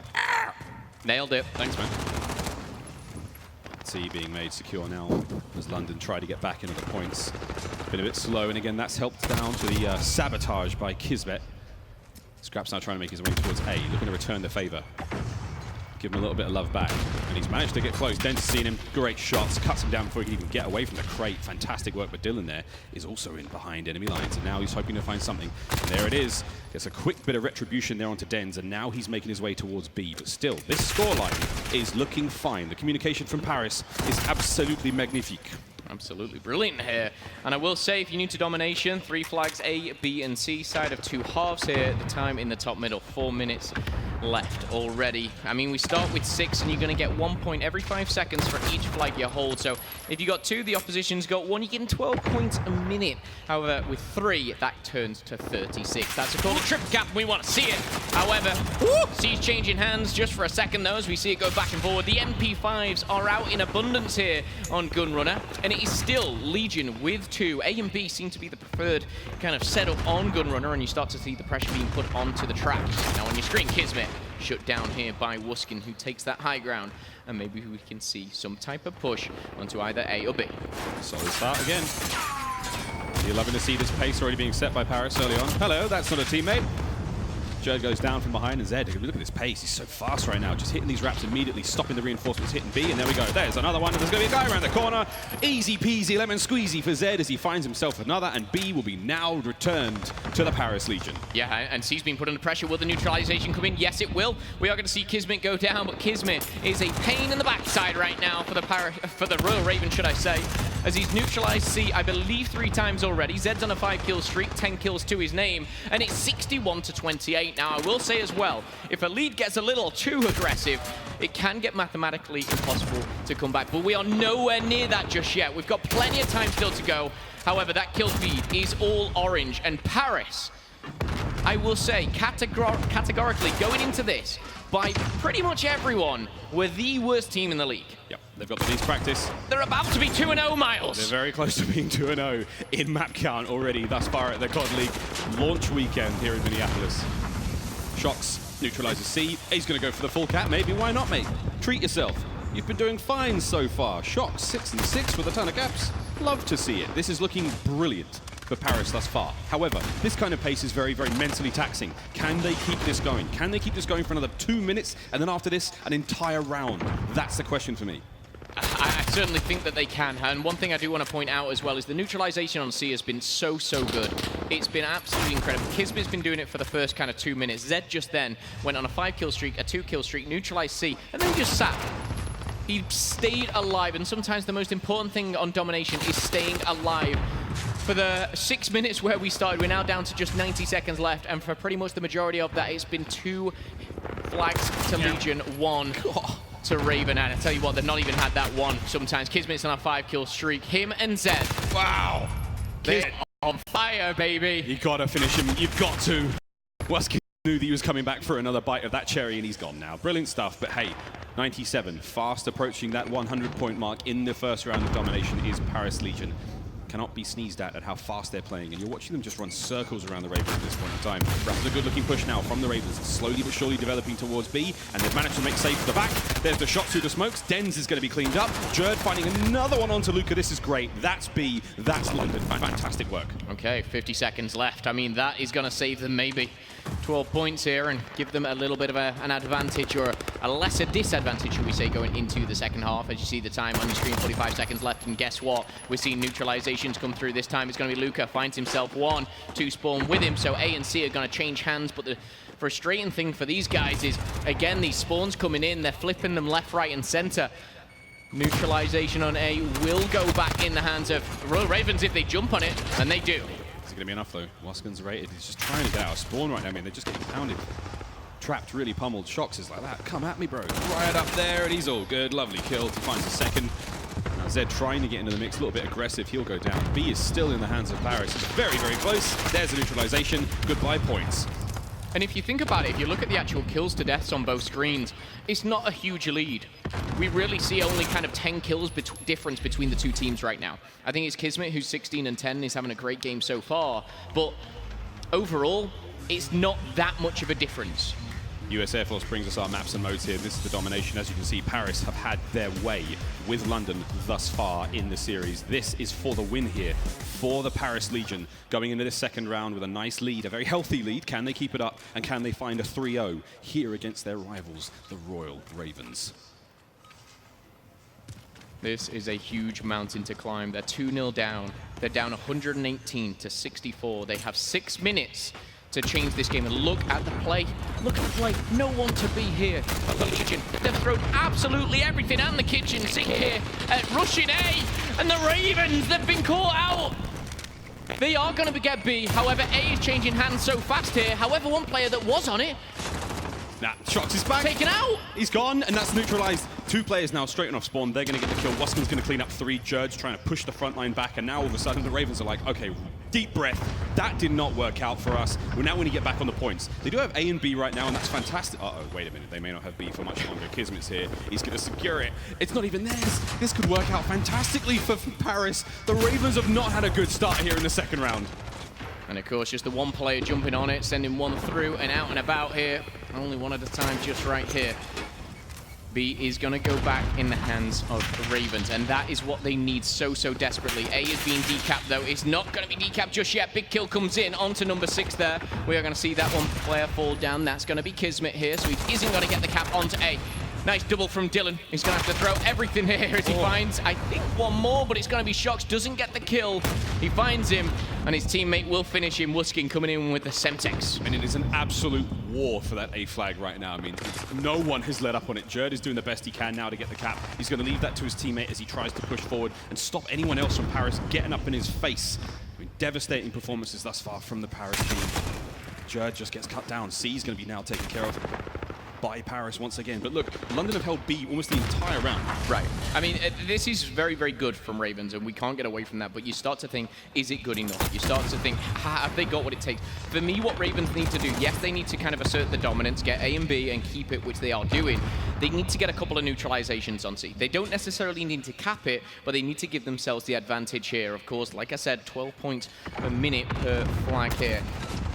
This is the first time we've seen Paris not able to roam freely across the map as London starting to push them in towards that C point, but Zed does not give a rat's mate. He's charged through, found 2 kills, and he's trying to create an opening to allow the Paris squad to push forward and retake more of that map. 100 points now passed for the London Royal Ravens, but Zed, he's crowding in on towards B. He's getting ever closer. 1 or 2 kills is going to net a powerful position for them. Maybe able to get the cap. Zed's in. There's 1. He does find the kill, but he won't find any more, but his teammates are there still trying to keep the play alive, and it's going to be Kismet. Important play here. Shox trying to go back and forward. Kismet on the flag. He's going to jump off for a second. He's going to try and wait for his teammates. He does get it about 3/4 the way, but you see as the players slide on through, that will decrease, and it will go back to the Ravens at that point. Of course, Ravens still getting the points for it. 114 plays 145, and I tell you what, London have dominated this side. Waskin's 20 and 14. Like I said on the previous round, the slaying side of things is not a problem right now. It's very close. We do see a slight negative coming in from Ravens, but they're certainly getting themselves back into it. Big push, will shut him down, and now with the last player taken out, the B will be neutralized for a second. And we are going to see this potentially be taken. Our Legion got actually taken away from them. They're so close. So close. They didn't get it. B has been made safe now, and it's been neutralized there by London. That was crucial timing, brilliant covering fire, brilliant teamwork from them on those minecarts. So difficult to win a decisive team fight on those minecarts because of the cover, because of how many angles you can emerge from into those gunfights. They did an amazing job, and Waskins is still doing an amazing job, keeping this dream alive, keeping the play at B going. 50% captured, but these shots are fantastic, and now Waskins keeping it going. Dylan's coming out the side doors, trying to keep the fight going. Brilliant stuff there from London, but is it enough as Paris are just etching forward? And it's so hard to cap B because, again, they're going to be in the boiler room. They're going to be at cold. They can flank through the vents, of course, come straight behind you. Neutralization of blue. B does come through, but over by A as well. A's being taken away. It's going to be stopped just there. B does go in the hands of Paris Legion, and now 162 to 140. There's only 2 minutes, and less than 2 minutes, should I say, on the clock. This is very deep water. It's bad news for London. They need to go quick. They need to go fast, and it might require more than just capping B. Deep breath now for Waskins. get back on the point, get those kills. He needs his teammates to start showing up behind him, and the reinforcements have just arrived. Rated now, bringing the MP5 up the rear. Here comes the backup from Jerd through pipes. The three of them now making their way onto the point. They've got to make these kills decisive. Good stuff from the boys in London as B is now made safe. Yeah, B's been made safe. However, C's been neutralized. This is perfect from the Ravens here. There's one player that you need to keep your eyes on. That's going to be Scraps, who's lingering around. You see him there, hop, skip, and a jump, but he is going to go down. So C is going to be tried to be taken back by the Legion. Look how close the scoreline is right now. With 60 seconds left, Miles, there's 23 points between them. If Paris can just hold on to one flag, that is all they need. The dying seconds of the game. Let's have a very quick Astro-sponsored listen in with the Paris Legion. One count, we win. One count, we win, guys. Don't play too just for a little bit longer. Just for a little bit longer. Just for a little bit longer. Still get massive. When is it over, Des? When is it over? I'm going to go and see. I'm already going to see. Luke. Hold on. I'm trying dead. Nice. Oh, swing it back. I'm on C. Oh, swing it back what? Flank it B. Yeah, nice, Luke. Nice, Luke. Nice, boys. Good fucking shit. You guys suck, man. Let's fucking go, man. Go, baby. Boys. Stop playing this map, bro. Yeah, still fucking play. Who gives a shit, bro? Yeah, put that stats down, man. I've got actually life is a fucking blessing, boys. Awful. Let's fucking go, man. Well, there you go. You're seeing the earphones come out. You're seeing the headsets come off. And I know you heard exactly what those players said. The Paris Legion have only gone and 3-0'd the London Royal Ravens. Welcome to the COD League. I'll tell you what, we saw all over social media. That man right there, Kismet, said, London who? And he just stepped up to the plate hugely. Josh, the coach, of course, huge congratulations as he again joined the Paris side. And I will say, London, they were telling everyone to throw those power rankings in the bin. And honestly, I don't even know what to think now, because they were so dominant yesterday. We have to highlight the good from the Ravens. It was incredible what they did to New York. However, right there, I just saw someone trolling him a little bit in the top left. Right there, Paris. Are they what Kismet said? Are they like a top 4 team right now? We all had a little laugh to ourselves when Kismet was like, yeah, we're a top 4 team. We were like, really? Really? Is this possible? Who knows? After today's performance, after what we just saw from London yesterday, who knows? Does that guy know? Do you know? You probably don't know. He's got no idea. We'll find out, though, as the COD League develops onwards, and what a series that was. A real surprise. And I know there's a whole slew of fans across the globe, whether you're in Europe, whether you're in Australia, whether you're in London. If you're a massive Zed fan, I know his family's having a good time right now. They have to be happy with that kind of result. Well, Phil, I think that's all from us here. Puckett, take it away on the stage. Thank you so much. We have to get the instant reaction powered by PlayStation here. We've got Kismet, who last night was talking the talk, but today you walk the walk. You clean slate it. A 3-0 over your rival in Europe. How you feeling right now? Feeling great. They said they were a top 3 team. That was pretty pathetic. Minneapolis, do you like the heat coming out of this man? Because I love it. So, tell me about this squad. Gas them up, because everyone had you at the bottom of the power rankings. I feel like Paris Legion has made a statement here this weekend. It goes all out to my teammates, man. They are the first team that I've ever really had that allows me to do what I do. They fill in every little gap. They just, before maps, are like, let Kismet fly, let him do him. And I have a blast on the map. These guys, I wouldn't ask for any other teammates. Well, who else do you have your sights on? Who else do you want to take down and prove that Paris Legion deserves to be considered one of the best teams in this league? Really, any of the top 3 teams right now. I think the top 3 right now are probably Atlanta, Dallas, Chicago, one of those 3. But any team that we play, we're going to come out with a fire. Ladies and gentlemen, it's personalities like this that make Call of Duty so great. Give it up one more time for Kismet and the Paris Legion. We're going to send it back to the desk to continue the conversation. Thank you very much, Chris, Puckett, and Kismet.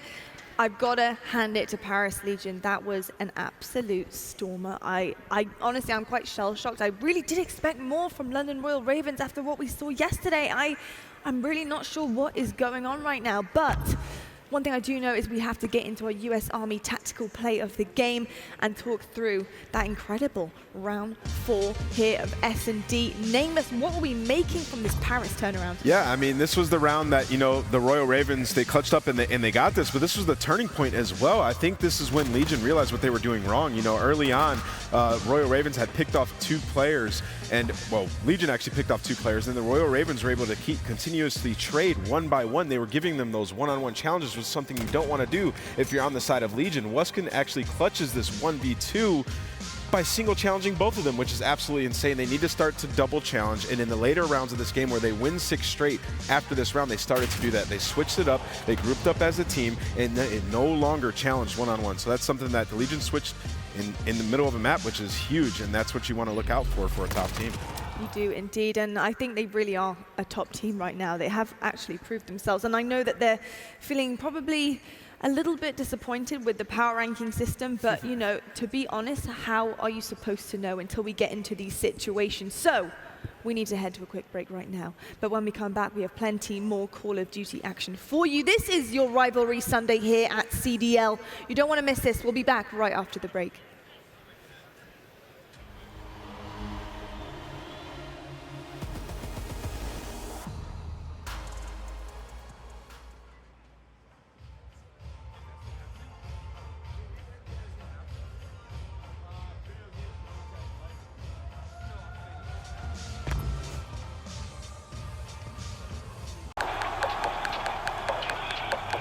This is it, the official Overwatch League apparel.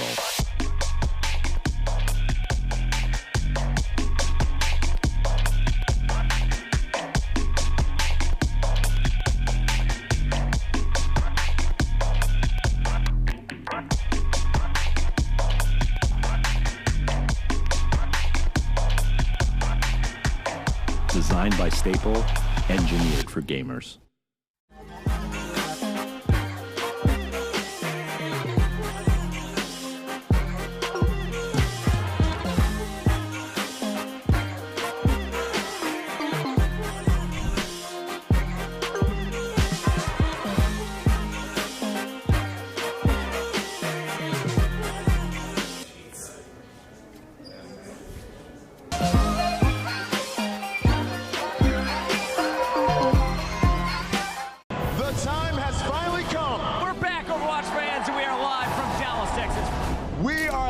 in New York City.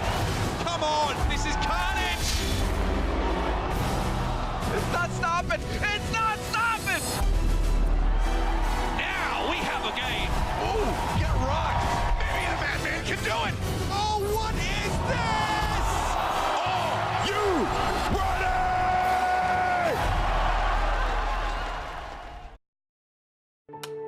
ready? You'll hear a lot about how coming out of the military means you're somehow damaged goods. I would reject that. I believe that people coming home from combat can actually have gone through post-traumatic growth. And probably the most important thing we can do is provide jobs for those who get out of the military. Together, we can get veterans back to work.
This is it, the official Overwatch League apparel.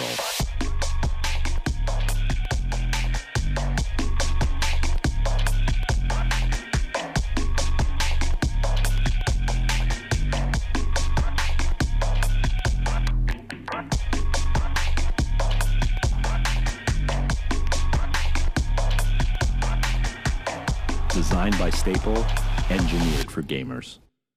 The time has finally come. We're back, Overwatch fans, and we are live from Dallas, Texas.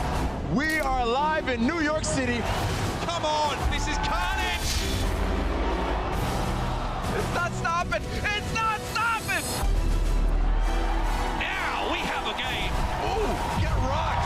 Maybe the Madman can do it! Oh, what is this? Oh, you ready?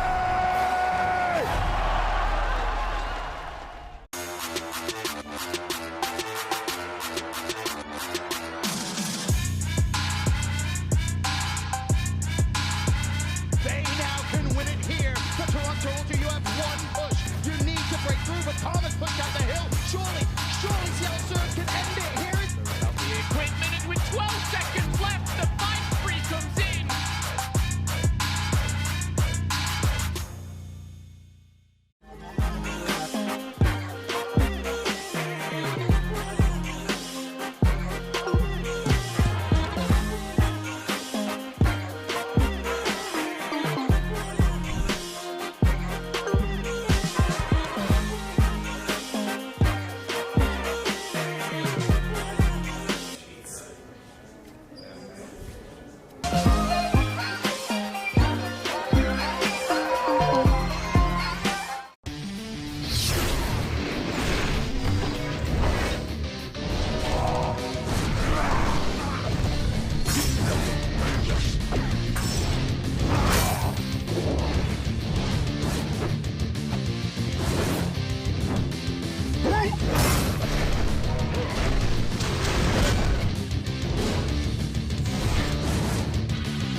The passing of the legendary athlete and man Kobe Bryant has shocked the Call of Duty League community. The league and the Hype Battle stars Michael B. Jordan, Carl Anthony Towns, Andrew Wiggins, and Vince Staples here today have decided to postpone today's Hype Battle and take this time to honor the NBA star's life and legacy. Our thoughts are with his entire family and all who loved him.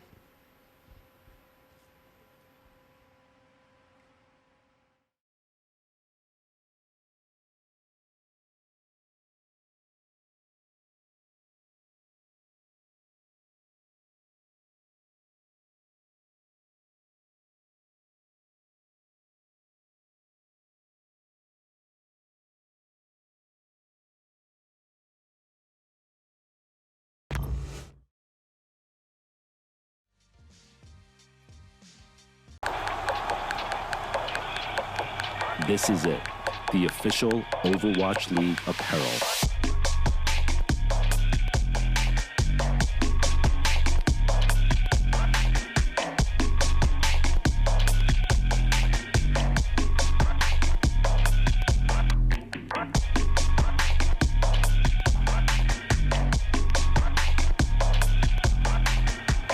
Designed by Staple, engineered for gamers. The time has finally come. We're back, Overwatch fans, and we are live from Dallas, Texas. We are live in New York City. Come on, this is carnage! It's not stopping! It's not stopping! Now we have a game. Ooh, get rocked! Maybe the Madman can do it! Oh, what is this? Oh, you ready?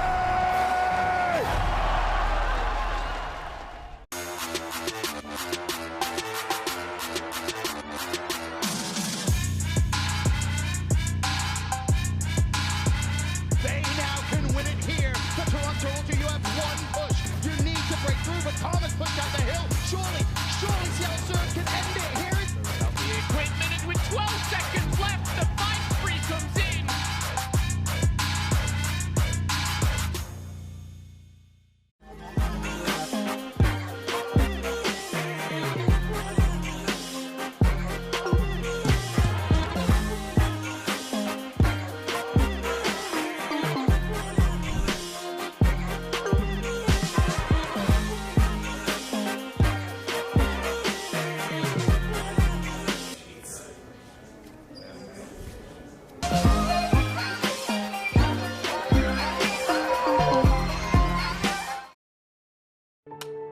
you'll hear a lot about how coming out of the military means you're somehow damaged goods.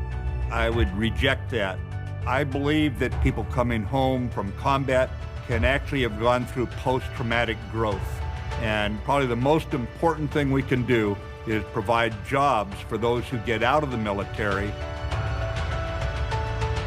Together, we can get veterans back to work.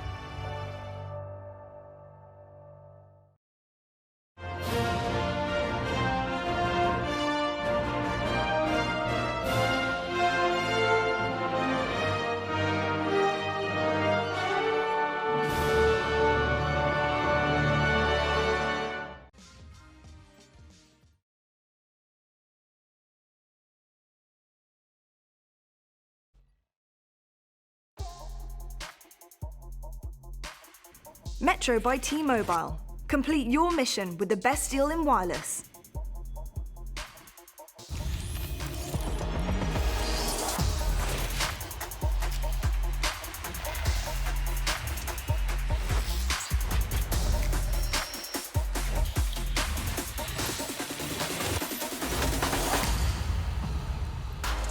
Hello and welcome back to the Call of Duty League. We are here, it's Sunday afternoon and it is game day very much underway. We have main stage action happening all day long, and with very heavy hearts up here on the desk, we will continue the show as we have planned. I have joined with me TP and Nameless. Gentlemen, we're going to discuss the Chicago Huntsmen versus Optic Gaming. This is a really big matchup, one we've all been waiting for up here as well. So let's just quickly talk about Chicago. Incredible team. We have already seen these Huntsmen are out there. They're with their axes in their hands. They're ready for blood on that stage. TP, do you think these guys are going to give the brand new Optic a little bit of a run?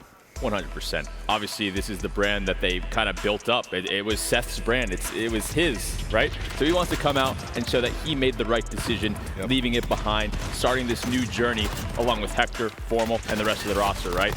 So I think the passion is definitely going to be there. We saw they had that passion in this first series versus the Empire. I expect nothing less when they go against the new Optic. What did you make, Nameless, of the brand new Optic Gaming roster? Do you think they have some star quality in them, or have they not quite shown what they can give yet? I think they definitely have star quality in them just by the makeup of their roster. However, I don't give them much of a chance in this series. I think this Optic roster knows that they're months out from being into their final form, and it looks like the Huntsmen are one of the top 2 teams in the game. So going into this series, I think the Huntsmen are going to dominate Optic. I think they're going to dominate them. Absolutely. Well, we will see if they do dominate or not. But do we think this is going to be a bit of a collision here? Do you think it's going to be a close match, DP? I honestly, from what we've seen from the two teams so far, you can't really say that it's going to be that close. I think we are going to see a better version of Optic than what we saw from them last night. But from top to bottom, Huntsman just looks a lot more prepared and put together. I think if Huntsman can put together a stronger showing for Search and Destroy, it should be heavily in their favor. Indeed. Well, there's been plenty of opinions on this subject so far. The new Optic versus the old Optic. Out with the old and in with the new.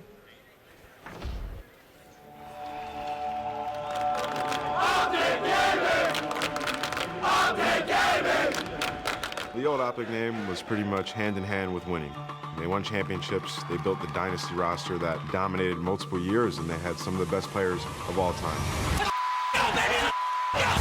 You know, it was built by Scump and Nate Shot, me, Formal, Crim6. We were Optic. They are the greatest roster in Call of Duty history. There was a strong, very strong fan base. Optic Gaming are officially the Call of Duty World League champions. That was a perfect storm of teammates. And now it's a different roster.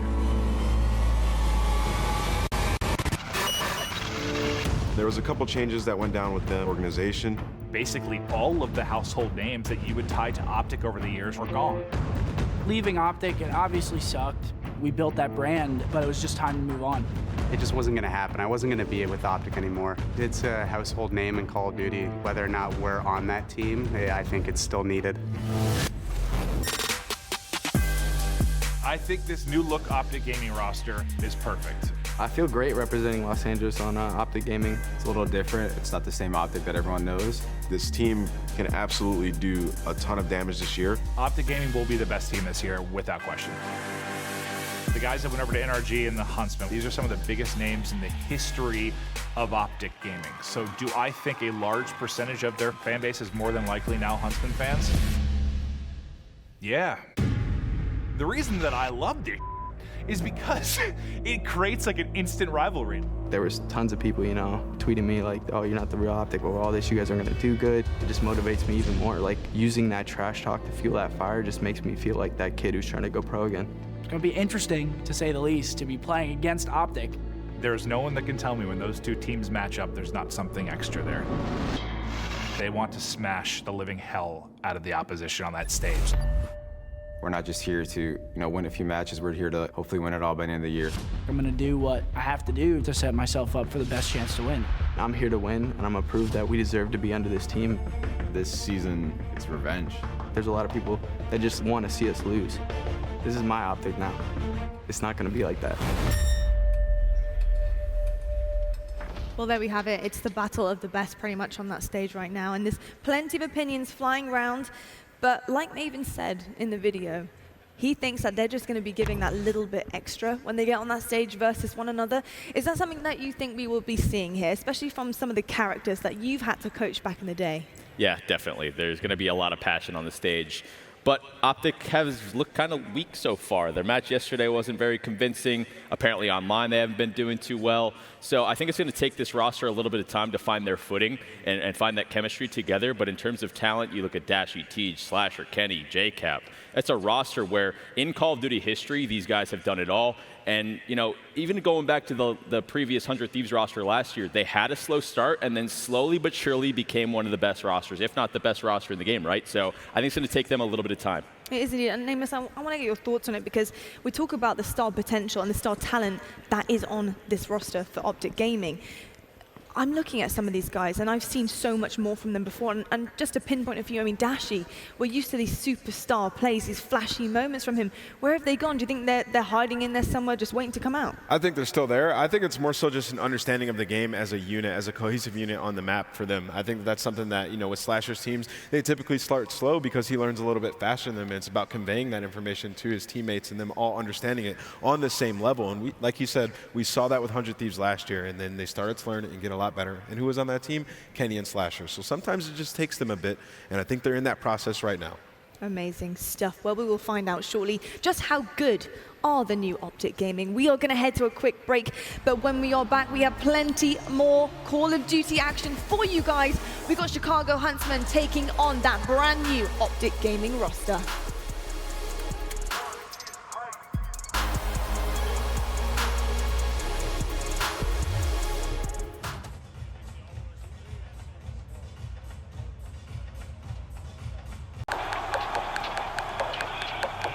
This is it, the official Overwatch League apparel.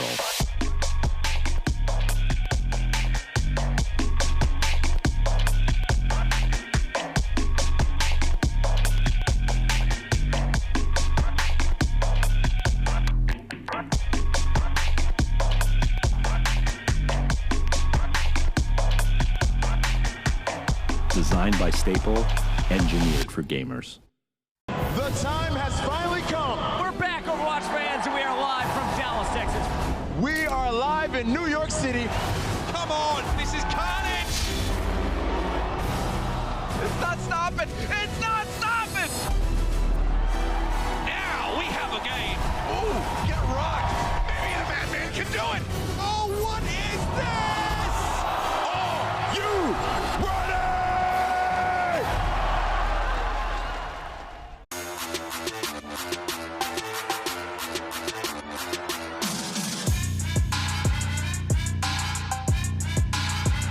They now can win it here. The Toronto Ultra, you have one push. You need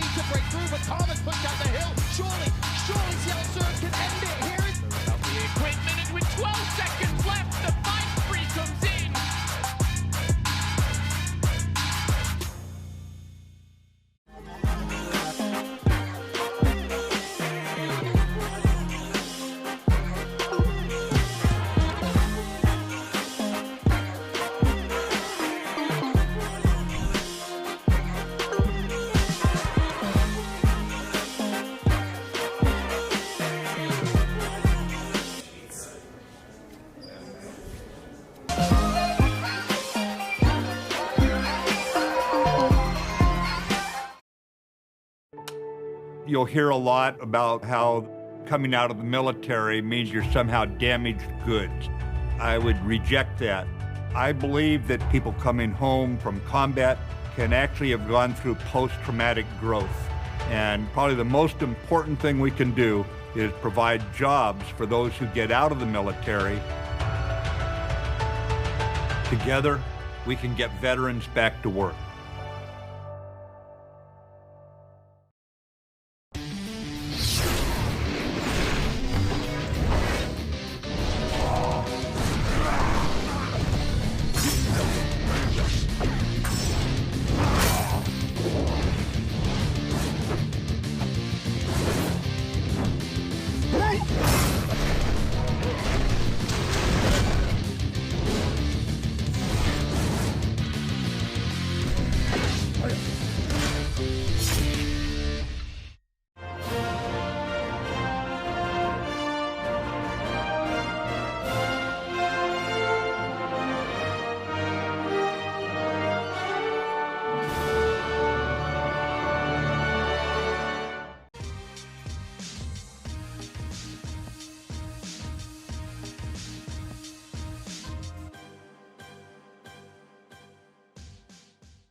Hello everyone and welcome back to the Game Fuel Game Day here at Call of Duty League. It is Sunday, it's Sunday afternoon and we have plenty of action coming your way, including Chicago Huntsmen taking on the brand new Optic Gaming roster on the main stage in just a moment. But before we do, I have two very handsome gentlemen with me on the desk, TP and Nameless. Gents, what a matchup we have in store for everyone today and in store for us too. We get some pretty good first-class seats up in here to have a little look at the game, but I'm really excited to see what these two teams are going to do, what the damage is going to be. And obviously we discussed before the break how we feel about this matchup and what it's going to be like going into it. But what I want to know, Teep, is how do these guys celebrate? How do you think this will actually affect either one of these teams with a win going forward into the tournament? Honestly, I think they're really going for those seeding points, right? That's what the main focus is right now. They're using these as the most important practice reps going into the future tournament formats that we have at the future weekends. So they're probably trying to test out maybe some different map picks, how they want to approach the veto process moving forward. This is the best practice that you can possibly get. It's the first sort of land situation that you've been in as a squad. So it's a lot of information, not only for the players to get a comfort level, but also the coaching staff to gather data and see what sort of win percentages you might be able to get going into these matches. Now, Nameless, for people at home who maybe haven't watched any Call of Duty before and are wondering actually what makes these teams so special, talk to me about this lineup of gentlemen that we're going to be seeing on this stage and why are they so incredibly talented? I mean, we're about to watch some of the greatest players of all time in Call of Duty history. Scump and Formo that were part of that dynasty. And in recent years, you have players like Kenny and Slasher who have been two of the top 5 players for the last 2 games. You have JCap with the World Championship. You just have players across the board that have pretty much been at the top, the pinnacle of professional Call of Duty, and they're about to duel it out really soon. Indeed. Well, we had a scorching first day, but if you are wondering how this all works, don't worry, we have a fantastic explanation for you. We are going to all of the cities that we have available for you across CDL and the rest of the way and all over the world as well. And if you're wondering how it all works and how we're going to be traveling there, don't worry, we have an explanation for you. Welcome to the Call of Duty League, built to reimagine what you think you know about esports. But what is it? This is 3 tiers of pro, amateur, and fan competition. Pros represent 12 teams across the US, Canada, and Europe, and feature the world's best Call of Duty players in a larger-than-life competitive experience. Beginning January 2020, the season kicks off in Minnesota with the Call of Duty League launch weekend, where all teams in the league will descend on the Twin Cities to set the tone for what will be an action-packed season. From there, the Call of Duty League tour continues, going from city to city as teams host home series weekends in their markets. Each home series will feature 8 pro teams facing off in a tournament bracket where the format is simple. Win 2 matches, and you move on to the single elimination bracket. Lose 2, you're going home. From there, the Call of Duty League tour continues. Teams will earn CDL points for every match they win in a weekend, as well as based on their overall placement in the tournament. These CDL points will be used to determine which teams qualify for the playoffs and championship weekend. Next, there's the official Path to Pro amateur system, the Call of Duty Challenges. Here, amateur teams can compete in tournaments with settings that mirror the professional league's rule set. Players can earn Challengers points in online ladders and tournaments, as well as live open bracket competition held at the league weekends and home series events across the season. With Challengers, amateur teams will compete for dedicated prizing and jockey for position to compete at the Challengers finals during the Call of Duty League Championship weekend. And finally, the Call of Duty League City Circuit, designed to take the casual competitors to the next level. While only the most elite players will ever go pro, there are tons of Call of Duty fans looking for a chance to compete for local and global fame. Launching later this season, the City Circuit enables fans to rep their city in 2v2 competition, earn travel to the Call of Duty Championship weekend, compete for prize money, and achieve major hometown hero status. All 3 tiers of play will come to an epic conclusion at the Call of Duty League Championship weekend, where Challengers hopefuls will compete for the biggest prize pool of the year. City Circuit finalists will vie for their chance at history, and of course, the main event itself, one final tournament to crown the Call of Duty League 2020 World Champions. Well, that is what they are playing for, and that is where we are going to be. And of course, our first stop here was Minneapolis, just to kick things off. And what an incredible place it has been. So far this weekend, it's been absolutely phenomenal from start to finish. And of course, we're in our final day. TB, have you enjoyed being here at Minnesota? It's a phenomenal start to the launch weekend. One thing I do want to say, though, is moving forward to all these different destinations in Minnesota, we're still here. You're still included in this. I need the crowd to give us more energy during these games. This is the most exciting time in competitive Call of Duty right now. I love it, man. Get into it. There we go. Let's I like go that. everywhere. No matter where we are. The people in the back made no noise. I'm going to need them to start to get louder, not just the people in the front. Give me something. Absolutely. I'm loving that. TB, I'm loving that little bit of hype from you there as well. We love you guys. Thank you so much for coming out here.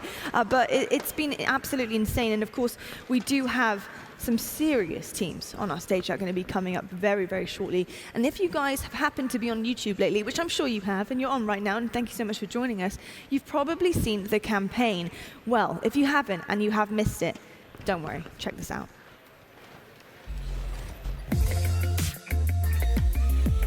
Yo,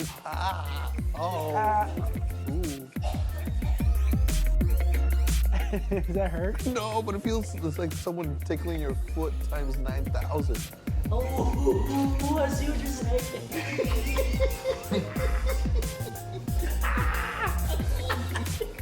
You see the shine? You see the gloss? I'm talking about these nails, baby. Look how shiny they are. People that haven't gotten mani-pedis in their life, you know, they're quick to judge. If you're not getting them, you're living wrong, first of all. Work hard. And relax hard. Well, not something I really did think I would imagine seeing Scump and Hex doing. I mean, whatever floats your boat, right? That's the last thing I want to see was Hector's feet. No words. Hey, those feet are very special. They're very, very special feet. But anyway, we'll have more on that and thoughts on that a little bit later on. We're going to head to a quick break right now while the guys get set up behind us on the main stage. Just remember, it is Sunday. It is game day. We've got Chicago Huntsmen taking on the brand new Optic Gaming roster right after this.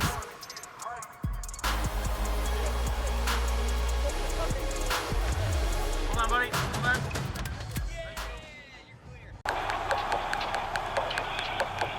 This is it, the official Overwatch League apparel.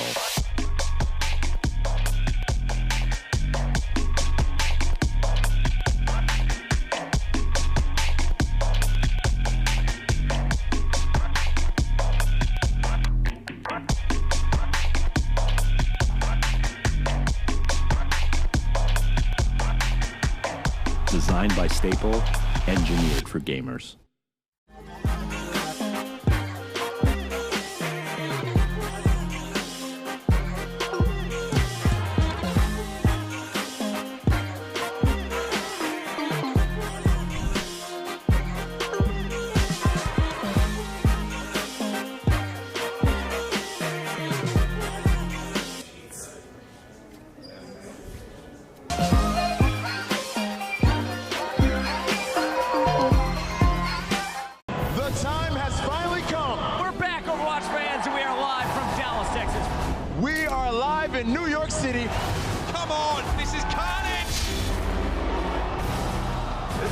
stopping. It's not stopping.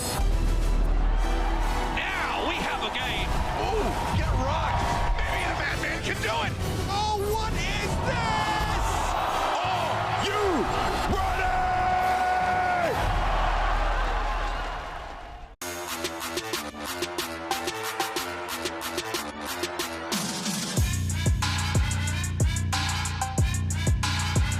They now can win it here. The Toronto Ultra, you have one push. You need to break through, but Thomas pushed out the hill. Surely Seattle Surge can end it here.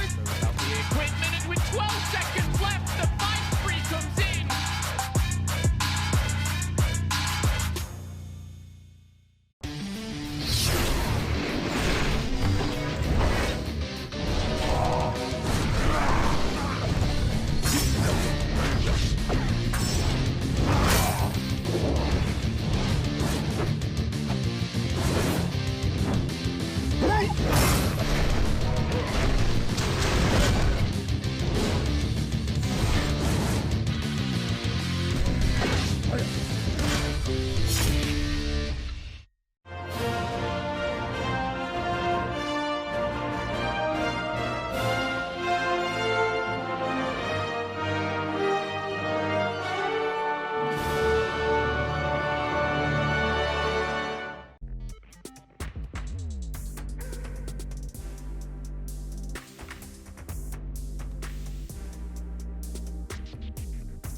Hello and welcome back to the Call of Duty League Game Day presented by G Fuel. Incredible stuff here, guys. I mean, let's just talk about this thing that we've got coming up behind us. We've got Chicago Huntsmen versus Optic Gaming LA. I'm really excited to be seeing this one, and I think, I think everyone in the audience is probably really excited as well, aren't you guys? Are you guys excited right now? Hey, there we go. They're getting a bit louder. TP, that's all you, man. That's all you. Let's just talk about the challenges. Obviously, previously, start of the day, we did see the challenges, and Team Singularity really blew it out of the water for us. And I have confirmation that they did go on and win that final game. So they did manage to take that one, pulled it out of the bag, and I think it's very well deserved, right, TP? Oh, definitely. And the fact, we saw the big 3-0 on main stage earlier. The fact they were able to come in and win that double best of 5, and you could probably speak on this a little bit, that is not easy to do whatsoever. And especially speaking on how long of a tournament the Open Bracket, the Challenger Division actually is, the amount of maps that these guys had to play, the amount of hours in a row that you have to play to win in this sort of situation. Hats off to those guys. Double best of 5 victory. Props. That's probably the hardest thing to do at a top level in Call of Duty, is to go in and win from losers bracket. Yes. And typically, like, you have just played like 3 matches while the other team was watching you get ready for that. You go into that win 3-0, that's a statement that you just made, and you just continue that momentum into that next series. So big shout out to those guys. I know there's going to be some people on these franchises looking at those up and coming talent. That's good cash too. That's good cash. That was 80 racks. It really is. That's life changing. It really is. Well, gentlemen, I think it's about time we met our teams, and I think for the audience too, I'm sure you're very excited to be seeing these guys coming on stage. Chris Puckett, it's over to you. Thank you so much, Lottie. Minneapolis, make some noise. If you guys have been watching the offseason, everybody knows this is the battle we've all been waiting for. The rivalries continue right now as we introduce old versus new, representing LA. Give it up for Optic Gaming. That is sensational from Optic. Coming through the front line, dashing!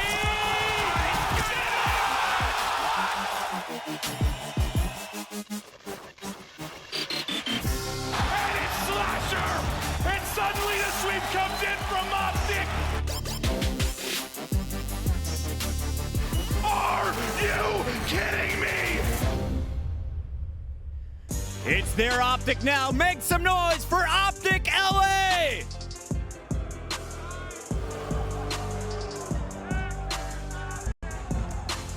Slasher fired up by the haters, and today he's gonna need the support because they are going up against the Chicago Huntsmen.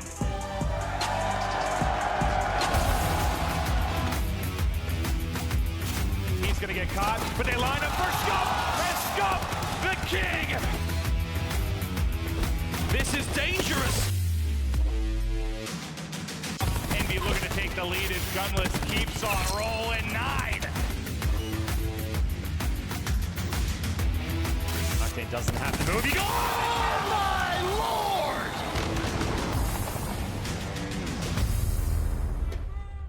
lord! It's a new shade of green. Make some noise for your Chicago Huntsmen!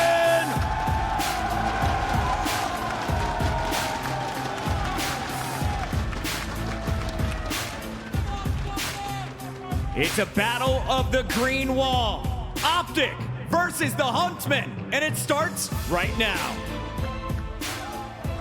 Hello, all right, right now, okay. Hi. I did not realize it was coming to us, but I'm ready to go, buddy. You're about to do that? No clue! Me neither. I'm excited for this match. I think it's interesting because I think if you talked to us a little bit earlier in the weekend with regards to these two teams, after how they looked in their first match, you would have thought this would be lopsided, right? Huntsmen would dominate. Yeah. That loss to Paris at first you thought looked bad for Optic, but Paris just smoked London in like 3-0 fashion. Is this, do you think it'll be a tighter matchup than many maybe thought coming in? I think it's going to be tighter just due to the rivalry, right? Like even when we were talking about it last night, it just feels like this is going to be played at an extra level. At least that's what we're thinking. But I don't know, man. With the way that Huntsmen were able to beat Dallas when we first saw them, Arcitys had such a big match. It just felt like there was no weakness on the side of Chicago except for that Game 2 search and destroy. But the respawns, they looked phenomenal. And I just don't know how good Paris is. So, I mean, obviously they were able to beat London, but I don't know. This is still one-sided for me. Well, before we get into it, Joe, let's take a look at the Game Fuel keys to victory for these squads as we can kind of talk about it, break it down heading into this best of 5.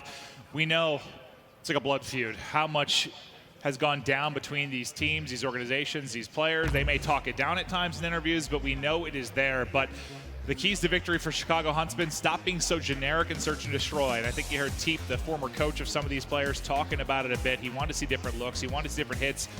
We didn't see a lot of that yesterday. No, that is very much a Teep statement. But yeah, gotta agree there for Chicago. But now I want to take it to the Game Fuel keys to victory for the other side, Optic Gaming Los Angeles. As we'll pull that one right up. But yeah, for Chicago, definitely got to switch up the search and destroy. Do you think, where we talk about maybe a team like Seattle Surge, that we're concerned basically for the entire year with search, just because the players on that team, are you less concerned about some of the Huntsmen to figure these things out? Yeah, I'm less concerned. I think they all have so much experience. You know, Arcitys and Gunless have been part of great search and destroy teams. I wouldn't necessarily say the players on this team have had weak search results at all. So I think they'll be all right. They'll turn it around just early in the season. Yeah. For Los Angeles, check them early, come out firing. So you're just thinking map 1, come out, maybe get up, take control of that. I believe, I mean, on our screen in front of us, I see Azir Cave, but I thought it was Gunrunner for map 1. So we'll get the information on that and kind of talk through it a bit. And we're actually doing it now. Let's take a look at the maps and modes by U.S. Air Force as we kind of talk through this and see if you think maybe there are any big strengths and weaknesses. So it looks like it is going to be Cave to start things off between these two things. We've seen Cave map 1 quite a bit throughout the course of this weekend. What do you think about it for this matchup? I think if you are Optic Gaming, it gives you a chance to win this first game, right? I mean, what we've been talking about all weekend long is how close that first map plays, right? It's hard to blow people out hardpoint in general, but difficult especially to on do. Cave. So you should be able to be in the game. And then I think we saw Game 3 was actually Hackney Yard domination, and that one is one I'm a little bit worried about because we saw what Chicago was able to do to Dallas on that map. Destroyed them. It was not close at all. Yeah, so that is going to be an interesting one for me. But we saw Piccadilly search and destroy. Maybe Optic Gaming want to heat up Dashy a little bit with that sniper rifle, but we'll get to that when we get to that. Looks like map 1 starting to load on up as it's beginning right now. So here we go. The Huntsman and Scump coming into this, trying to just pound Optic into the dirt, show they're a soulless brand, as Hector would say. And on the Optic side, you saw from Slasher, from Cap, and his Slasher's Optic now, the old squad of no more. Who can get the edge and who can do it early? It's map 1, Azir Cave, Huntsman, Optic.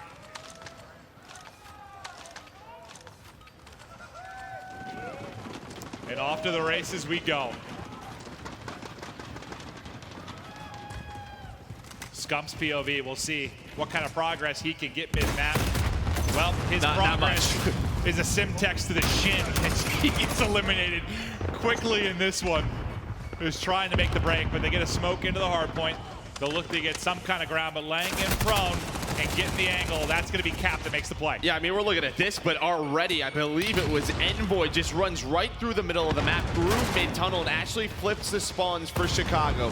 Gunless stayed alive inside the middle of Cave. Envoy just ran on through. That's exactly what Chicago wanted to do starting on that bad side. And if you've been watching this weekend, or specifically if you watched the first Challengers map on this match on this map, if you've got good setup for KBs, it is very, very, very hard to break in with the proper setup. So what a flip from Huntsman early in this game. Optics got all the time, but that might not matter much when we get ready to rotate out to next. But still 10 seconds remaining here.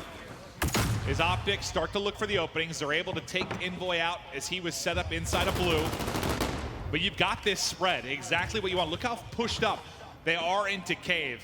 They're going to just flood that middle, right? We saw it this morning in that Challengers match where you just have to flood them down one tunnel, and that's exactly what's going to happen. A smoke is going to go out for Optic Gaming LA.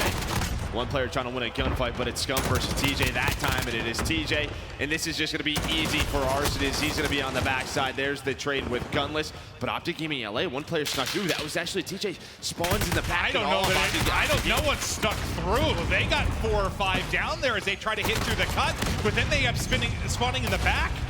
I think they just got blessed. I didn't see anyone sneak through. No, just TJ went down. They all got, I was just staring at the minimap. They all got chopped to pieces. And then a bit of a beneficial spawn, maybe just a little bit on Huntsman for not having anyone playing far back enough. But we've talked about the spawns in hardpoint, in Dom. You spawn close to the hardpoint, and it can get messy. It can get interesting at times. That's one that plays to Optic Gaming, but Scump with the 3-piece, able to answer back. And Chicago retain control, and it kind of works out. Yeah, at least they responded well. They got a bunch of kills that they needed. Scump's on a 3-screen. To be fair, you'd like them in the back at the tail end of that hard point so you can set up for field, right? So it works out. Yeah, but that flip happened like 40 seconds in, so they did a wonderful job getting all the kills that they needed. It's JCap, TJ, Slasher, they all find kills. TJ, he's going to catch a grenade in the face as Envoy trying to get pushed up, has RCDs watching over him. Nobody really able to get control right now. Looks like JCap's going on a big flank through Spiral. He was able to find one. Envoy just trying to stay alive towards this broken area, and you just see nobody's on it. Nobody feels comfortable to get on that hill. There's not a ton of points really secured for either side of it yet. Slasher with a nice play. Ends up flopping on his belly, popping back up, and taking 2 with him, but once the dust settles, you still have Envoy in and around the hard point. At the top of the minimap, you can see multiple Optic Gaming players starting to set up for Cave West as they've all rotated in. Yeah, it was actually Dashy. He went there with about 20 seconds. It was a 4v5 at field for a good amount of time. Dashy, he was able to find that opener bottom well. I know Optic Gaming will be happy about that. As you can see, take a look at this scoreboard right now on the side of Optic Gaming LA. It's Quabo, it's Slasher. They're both in double digits on the other side. Envoy double positive at 15 and 7. Gunless right behind them, but you need some of the other guys to step on up. Well, they it's just still a got very close game here so far.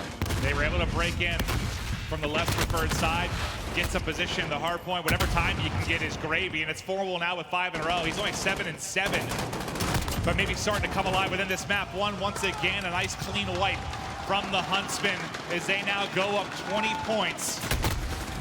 Rotating across with Scump, I think, to try and maybe sneak through and get to outposts. We head to our final hard point in this first set of rotations, but he's going to get cut down. And as you take a look at the minimap, you've really got the layer there from Optic Gaming. Yeah, I mean, you have Slasher and TJ so far pushed up middle of the map. This is going to force Chicago Huntsmen to decide, do we want to push through Cave? Do we want to try to get field control? A great setup out of Optic Gaming is TJ. He's able to find one. Quavo, him and JCap are taking care of middle. This could be a huge hold and maybe our first lead change here in a while for Optic Gaming. We're almost 30 seconds in. There's been absolutely no presence or pressure towards the hard point. Now maybe a chance for it. Here goes Scump trying to get in. Stun comes through. He gets a headshot there through the stun, and this is the position you want to get to. Get up to that wall. You can be such an annoying nuisance towards the point. Nice shot from Huntsman. Well, Optic Gaming, they were so focused middle of the map that they actually didn't get the far outpost spawn near the hill. So one player, Envoy, just comes up off spawn, pinches the hill with his teammates. So they're going to get that scrap time, but Optic Gaming already rotated towards town center. We saw that happen last night in Dallas versus Atlanta, right? We were so focused on pushing it out, trying to get them out as deep as you can. But sometimes you'll get that favorable spawn in the back and it can really disrupt things. But here we go into the second set. 30-point advantage now for Huntsman. Slashers, POV from Optic. He's at 15 and 13 right now. And looking to lock down this mid-cross from that top catwalk. Everybody dropping around the hard points. JCap next man up to try and get in. JCap with a nice couple of kills as well. Yeah, it was great awareness from Optic Gaming. They knew Arcades was slipping behind them. Slasher and JCap able to sniff him out, and then after that, JCap has continued. 3 in a row, 17 and 17 with that MP5, having a great game so far. Still, neither team really able to create separation. They need to get into cave, though. They didn't really have anyone rotate into cave. There was an opening maybe for Huntsman to get through and disrupt these back spawns you have per second. But it looks like they have one more crack to maybe get this done. Who's going to get control as we transition out of this? It looks like a bloodbath still inside a cave. There's one more there. There's one more there. Looks like Envoy, if he can get this kill, he may flip the spawn. Envoy trying to stay alive. Can his teammates spawn him? Slasher's trying to hunt him down. He's able to get another kill. But it looks like the Optic Gaming LA team still going to spawn pretty darn close, but now they have to flood through. Envoy continues. What a play from him. And that's the big thing, though. Even if you don't have those spawns, the fact that you have the momentum inside, you're able to get that presence at the hard point early as Envoy keeps on going. Look how difficult this is now for them to come through. And that's 5 in a row, 6 in a row, as he will finally drop, but the damage has been done. The lead continues to build for Huntsman. Envoy, sensational stuff, and I think a bit of that is on Optic too. I don't think they had enough of a presence in cave when that rotation was coming in. That's like the second time where they've allowed Envoy to sneak through on Cave East. I mean, he's really been the difference maker. And finally, you have a nice 60-point lead for Chicago, and it's just behind his play right now. Envoy is 26 and 16, leading everybody, and we've talked about it. All these superstars on this Huntsman, and Envoy's like the new guy, right? He had his breakout year last year, but he could be the best player on the team, which is insane considering how much talent they have. But Optic, at least for now, will be inside of the field. That field last time, nobody really earned many points. It was just kill after kill, contest after contest, and no one really found any kind of comfort. Most of the points have been accrued inside cave. One nade in from Formal, but a team nade at the same time from Scump. But they're still building upon this lead, Joe. How are Optic going to bring this back? The lead's really getting out of hand. Yeah, I mean, Chicago did a great job there. You had the early rotation for Optic Gaming because they got bullied out of Cave East.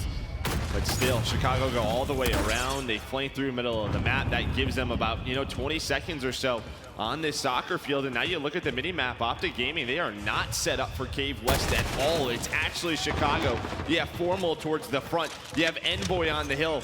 Quavo, he's trying to get in there if he can, but Envoy's already locking it down. When it comes to these rotations, Chicago just seems to be a step ahead. Well, yes, to the important ones, like to the ones where you don't really get a lot of time. If you talk about early rotation at town center, great. I mean, that's usually going to be pretty scrappy. Same can be said for field, as we've seen. You really need to get it set up in cave, and like that is where Huntsman have just absolutely dominated thus far. But we'll watch Formal's POV as Arcades takes 2 with them. We'll drop one teammate, but the M4s for Huntsman come alive. They lock down cave. As they get closer to putting this away, it's 5 in a row for Gunless before he drops. It's just so hard to get to this hill. When you're controlling the front the way Chicago are, it's another just small tunnel. What do you want to do? You either have to take your time, go all the way through the middle of the map. That's tough. You have to drop well. It's just so hard when you get bullied out, and the good thing is when you're controlling the front, it sets you up for the cliff hill as well, where Chicago already has Formal all the way towards the back. Envoy, he's pushed up. He continues to absolutely slay it. He's at 32 kills, positive 12. And yeah, he's not on the time, but he's not allowing Optic Gaming to put pressure on this hill. I mean, they're just outplaying him. Absolutely outplaying him. But there might be a break for at least a moment. but Huntsman just 14 more points needed. Scup tries to get it off spawn, get right back into the hard point. They can absolutely win it here. It's 3 in a row though for Dashy. TJ clears them out of the hard point for at least a moment. Optic have done a good job pressuring from the front, at least making sure Huntsman haven't yet been able to put the game away, but certainly feels like too little too late. Guys, the slaying differential, I mean, it's not that crazy. It's really just Envoy that's going off. But look at the guys that are struggling on the side of Optic. It's TJ, but TJ plays a role where if you don't have those early setups and you're constantly trying to just headbutt your way through a cave corridor and put pressure on the hardpoint, you're going to get smoked. I mean, JCap, he really slowed down, right? He was at 17 and 17 when we hopped on board with him just a while ago. So since that point, 5 and 13 for him. But if JCap and TJ are going to have a match like this, I just don't think it's going to be close. TJ, we know how vital he is to his team's success. We saw it all year last year. Negative 12 as well. You know, you've seen the trash talk. I think it's, you know, just for fun. But him and Scump going back and forth, and it looks like Chicago, they're going to go up 1-0 in this series. So much history between these two teams, but at least within the first map, it looks to be all Huntsman. We've seen some wild comebacks in the history of Call of Duty, but not many in this game yet. It's just, it's going to be tough for those like crazy 100-point comebacks on Modern Warfare. They get control of Town Center.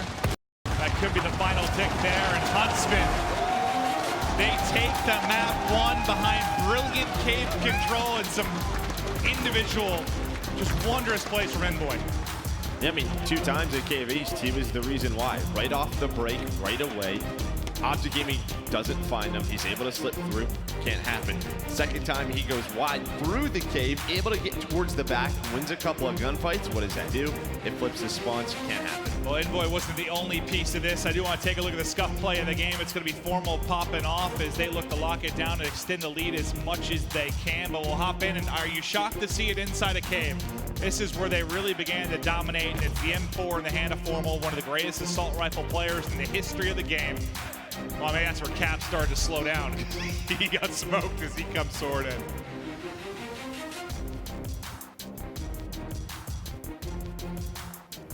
Well, now for Search, Joe. We saw, at least with the, if you talk day 1 and what we saw from Huntsman, it was completely controlled. What was it, Arklov? Yeah, Arklov, yep. And Dallas just completely dominated them there. And you heard Teep on the desk talking about the fact that he wants to see different looks, want to see them just kind of mix it up. I guess I'm curious if there were any improvements, because you got to think, after they talked about that Dallas match, assuming the team kind of sat down, chatted with them to their coach and talked through things, we won't ever respawn. We look pretty solid there. There's stuff we can fix. You would hope that a lot of the talk was around Search. I just don't know how much practice they could have possibly gotten in here. No one's been screaming that we've seen, at least within the venue. Plus, too, with what we saw from Dallas, they played both of those Arklov peaks. That could have just been Dallas's pick. So I believe we're loading up on Piccadilly Search and Destroy, which... Yeah, I think we know with what we saw in Hackney, our domination, which is going to be our Game 3. This is a must-win for me for Optic Gaming. We'll take a look at the quick scope presented by U.S. Air Force. There's not a lot of data to go off as we've only had a couple days of matches, but it's 1-0 for the Huntsman, 0-1 for Optic Gaming. Yeah, I mean, I don't think it's a must-win match, but a must-win map within this best of 5, absolutely. I'm just curious, like, now, I mean, what I've been thinking about is just how good that Paris team might be. Like, they take down this Optic roster, they smoke London. A lot of people doubted them. I think we're gonna have very new look power rankings once we come out of this weekend, Joe. Yeah, I'm just looking forward to London, right? I want to see these guys play in a tournament format. I think a lot of teams. A couple weeks away, right? I mean, you see, like Dallas played Chicago and Atlanta, right? 2 of the toughest teams that you can play. Very true. So I'm just excited to see what these guys learn from this weekend, how they take it home. Maybe there were some things online they thought worked really well, didn't work well here this weekend. Gonna make those adjustments, those improvements. It's gonna be a fun event. Well, let's give you a refresher in case you missed the maps and modes before we hopped into this series. We can take a look at what we're going to be going through. It is going to be Piccadilly Search for the map 2, and then to Hackney. And you talked about how good Huntsman looked on Hackney on Friday. See if they can improve upon that, but they were so good at just getting Dallas trapped. I mean, they outslayed them by what felt like 40. They were just dominating them there. Piccadilly, obviously, much more of a question mark for us between these two squads. Anything that's really stood out for you for that particular map and mode that you've watched over the course of the weekend? I know we've only seen it a couple times. I just think the influence of sniping, the way it can play out on this map, you're watching crosses, you're gaining information. But if you can take mid-map control, if you can get control of buses, you have an easy route to A. It's tough to plant at A, but that opens things up where you can flank that bookshop towards the B side. So yeah, just look to see what these offenses do, you know, the different variables that they're throwing out. Just waiting to get the map started. We'll hop right in and continue this best of 5. See if Optic can answer back and tie up this series 1-1. But I'm just interested to see. I mean, I'll be honest with you. The only thing I'm looking forward to, or the thing I'm looking forward to the most, not the only thing, within this match is the chatter once it's done. The trash talk on the stage, and then who goes on the desk? Is it going to be Slasher running his mouth up there? Is it going to be Scump with the chatter? Someone's going to have something to say. Yeah, and I think within this map, we could have like a Formal versus Dashy snipe off. That'll be fun. I mean, Optic Gaming last year, when we talked about their search and destroy, when they were successful, it was behind TJ and Dashy because they were just so quick. They were the ones entering bomb sites, especially TJ. TJ didn't have the best first map, so if he can turn things around, that's when things start to get rolling for Optic. Would you say an Optic is here player to watch and search, TJ, the Iceman? I think TJ and Quavo, because I mean Kenny did the same thing with 100 Thieves, like that duo between him and Priest, the way they opened up certain sites. So now you're looking at TJ and Quavo, the way you know they can work the map. Anyone you have your eyes on for Huntsman, like key player for this? Looking at Envoy again. I just thought he had such a big map 1. See if he can keep it rolling. Well, you're picking the players that are more than likely going to be kind of battling at the mid buses, vying for mid map control. Crowd's starting to get into it now as we get ready for map 2.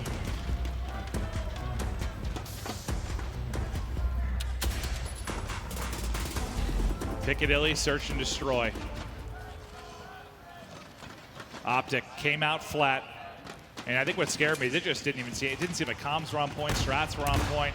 All right, so we do have Dashy versus Formal with the snipers. I can see both players have it. Dashy just trying to put some shots through the smoke.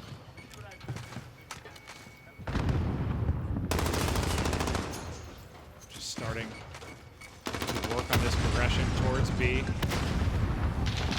Quavo kind of tucked away, looking for an opening around the bus. Dashy able to take off the head of Invoice. He's out early, but both players, both snipers on either side, hit their shots to start it off. After Formal hits a shot, though, it's Quavo that gets aggressive from mid-bus, takes him out in back library, and that's B-site control early for Optic Gaming. They'll enjoy a 3-2 edge in bot lane. That's exactly what I was saying before this map started. If you have bus control, you can choose what you want to do. And yeah, I mean, you had one player inside of that bookstore, but Quavo was able to find it. 2 versus 2. 30 seconds to go. I thought for a second RC's had the angle, but Scump able to find the kill. Can they clutch up now down to a 1v1? Out comes flying Quavo, and Scump hits the shot. It's the 2v3 clutch from Huntsman. And that's not a round they should have been pulling out. No, but 2 kills from Scump, 2 kills from RC's give them that round. And yeah, we talk a lot about sort of the similarities with this team, the early struggles when you talk about Optic Gaming LA and 100 Thieves last year. And these were some of the rounds that happened. What was that challenge from Quavo there? Like, I think he's thinking he's probably weak. sprinting at him, right? He's weak, or he's trying to catch him off. It just guard. looked ludicrous in the final kill cam. He just looked like a madman.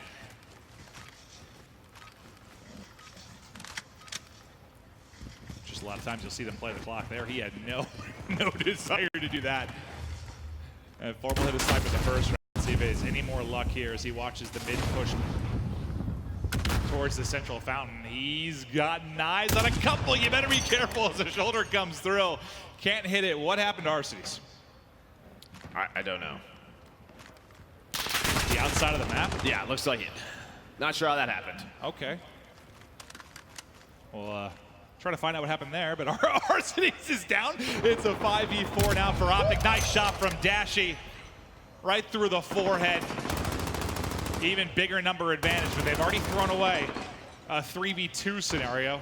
Now look a little bit better in this 5v3 as there's been no offensive presence on the map yet from Huntsman. They just have no map control either, and now that your sniper's down, how do you open things up? Still a smoke to use, one player trying to work those far pillars towards that B side. You have JCap, he's in a spot Envoy. The team shot comes through, able to find a nice shot there out of JCap. While that was going on, Gunless was able to work his way up towards A. He does find one, but still such a tough situation. Scump almost hits it, Quavo. Not going to give him a second peek. Yeah, you got the hell out of there. Repositions.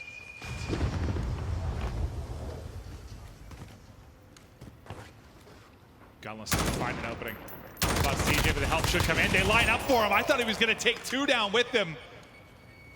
They're just waiting for JCap to go on the flank. JCap's going all the way around through the offensive side. He's going to find that player. Skunk, the last one left. The pistol is out from Dashy. Optic Gaming with a defensive round win. And that round, I mean, it got decided early. I'm not entirely sure what happened to our cities. It doesn't help. Yeah, it certainly doesn't. I think you got eyes on like how difficult that is when, well, once your sniper's removed, you're at a man disadvantage. When you had nobody really push up mid buses for a long time for Chicago. Well, it's hard when you're round, down two players.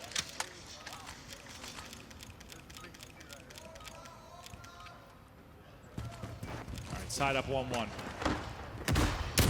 Yeah, a second early. It was close though. Was it Waskin that hit one yesterday? Yeah. We've seen the snipe cross connect. That reminds me of like London Docks back in Call of Duty World War II with the cross. There's a big A stack from Optic Gaming. Slasher, he's going to get taken down. Envoy just worked his way up middle buses. He runs away with his life. So first blood again for the defensive side. TJ trying to even things out. A nade comes in, but it's Quavo. Nice double nade though. Nice double nade. TJ will drop. And it looks like, I mean, it's basically Optic in a similar situation. What we saw Huntsman in last time is Scump chains together too. Dashy with the snipe, gonna be the last man up. Let's see if he can somehow pull off the 1v4. Now it's a 1v3. He's able to find one. Still has a minute to work with. Don't do it to him. Doesn't even know where he is. He's just looking around. Can't even see him. Right next to him. Envoy, Dashy. Such a tough spot when you have a sniper in hand. He's just being toyed with right now. Absolutely toyed with. Nice play there from Envoy. Gave Dashy no chance. And it's like this snipe too, you know, like the aim in time. A little bit longer than maybe some snipes you've had in the past. Like you can see this how difficult it is. You're not like 180 quick scoping someone. But because Optic had no offensive B presence, Scump and Envoy just got pushed up big pillars and towards middle buses, and they just had a crossfire. I mean, they were just stuck towards that A site.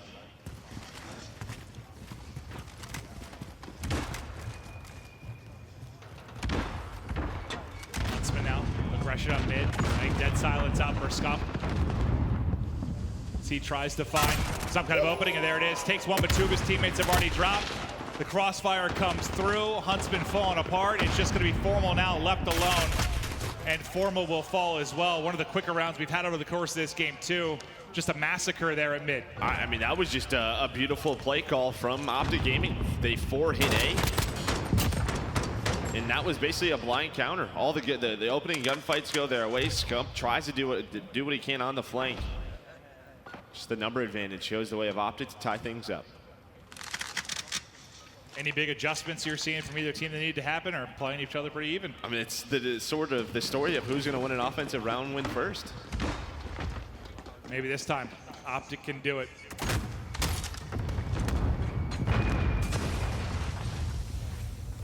Working their way outside of scaffolding, trying to get up the map. Formal hits another snipe from the defensive end of things. Spots him, but Formal hits the shot.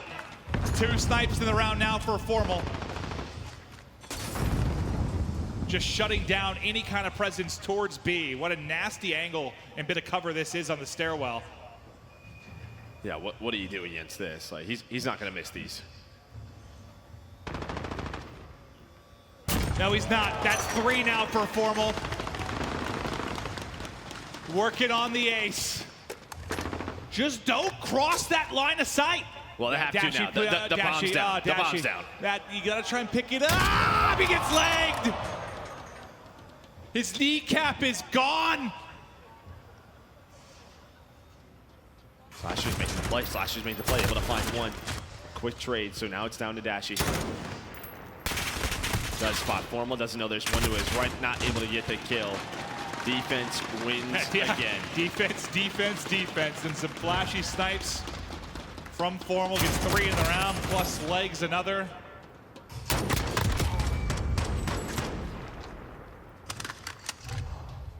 I just think that was a good POV of just how difficult that is. Might he just play behind a smoke grenade a little bit better, smoke out that cross. That just looked simply too easy from Formal. Looked like he was sniping in a pub. They delayed it just a second there. Yeah, There's not that stutter step. That looked like a collat. Scump's able to find the first blood on Quavo. Formal with another one. So the offense finally has the man advantage. 4 of Formal's 5 coming in these last 2 rounds. We'll see what Slasher can find towards the A side, because that's where Chicago's trying to work their way on up.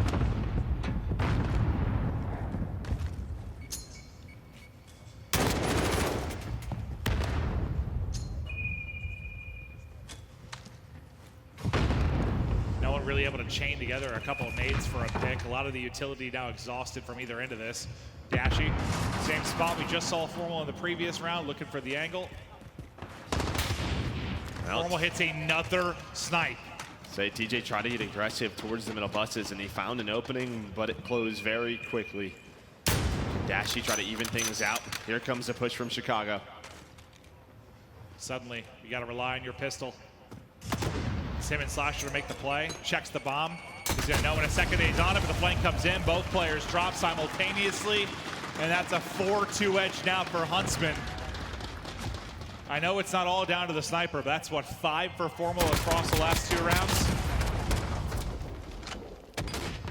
And he's just picking them apart right now.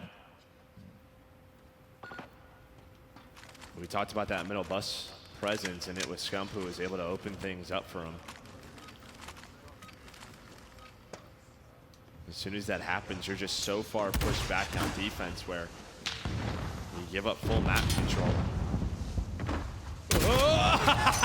Another hit marker, this time through the smoke.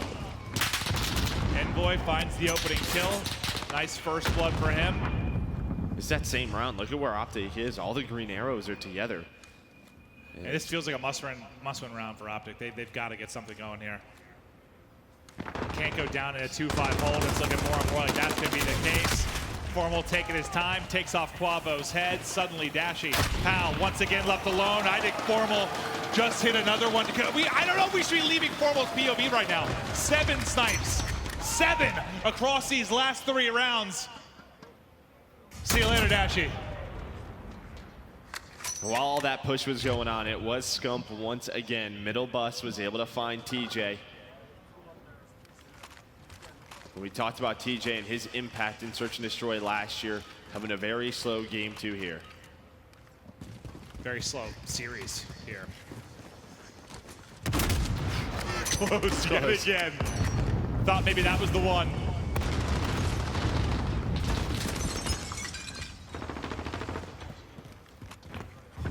That aggressive A hit from Optic Gaming on the defensive side. They just 4 push towards A. Well, if they're somehow going to pull out this round for the Huntsman, he's absolutely going to have to hit multiple snipes, I think. But they're in a 3-5 hole. The bomb's getting going planted. down, yeah. Dashy's over there. I don't know if he knows, and he loses the gunfight. Now things get very, very interesting. The plant in, a kill for Gunless. Formal is going to fall, though. 2 versus 4 now for the Huntsman. Slasher drops. Scump and Gunless. They come to take him down. Scump, once again, when you're down in numbers, it doesn't matter because the King awakens. 5 in a row for Scump. They got to work to the fuse. They can't get it done, and that is map 2 to the Huntsman. And that's 2 rounds. Where it looks, it's a 2v3 they clutch up on, a 3v5 they clutch up on. It's Scump making the clutch plays when it matters. Formal hitting the snipes. T2P, baby. T2P. Yeah, I mean, you just can't allow that to happen, that bomb to go down. But Chicago Huntsmen, they are comfortable in the lead right now, up 2-0. We're going to head to a quick break.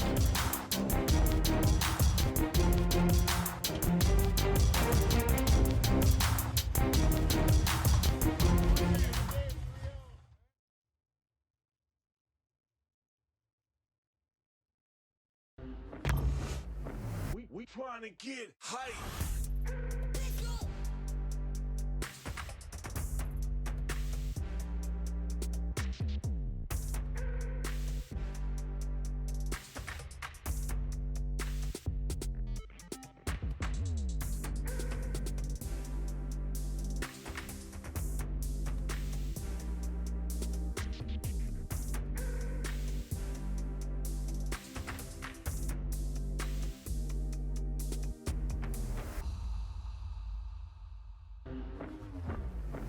We trying to get hype.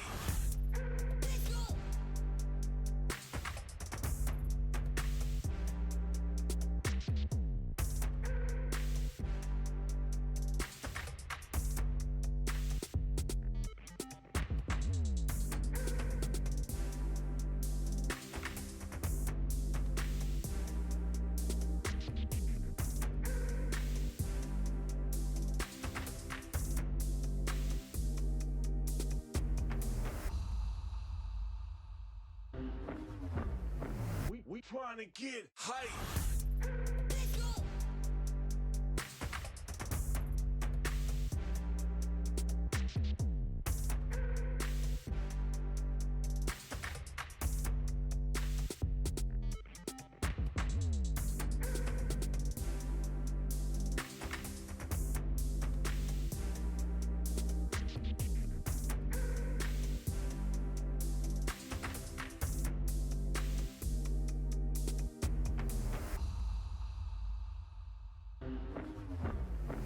We trying to get hype.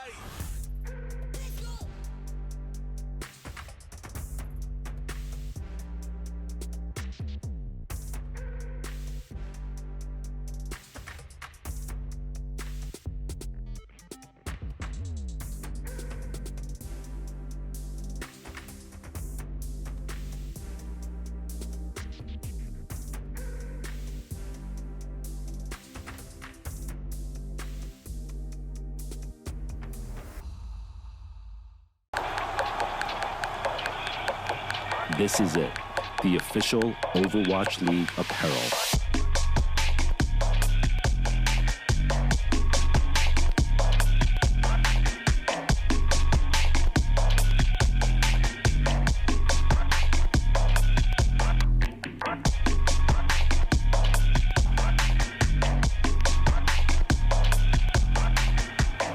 Designed by Staple, engineered for gamers.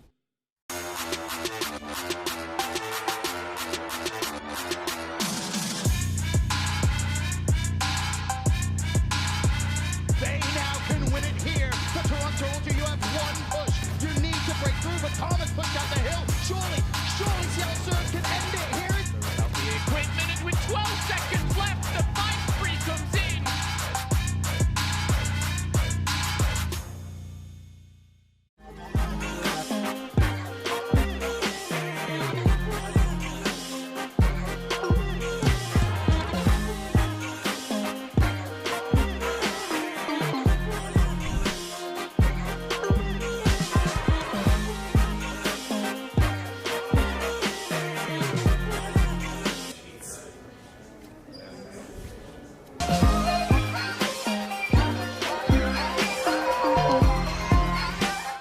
the time has finally come. We're back, Overwatch fans, and we are live from Dallas, Texas. We are live in New York City. Come on, this is carnage. It's not stopping. It's not stopping. Now we have a game. Ooh, get rocked. Maybe the Madman can do it. Oh, what is this?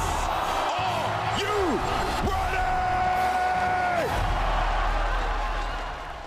And it's the one and only Formal looking absolutely killer on the sniper. Like right here.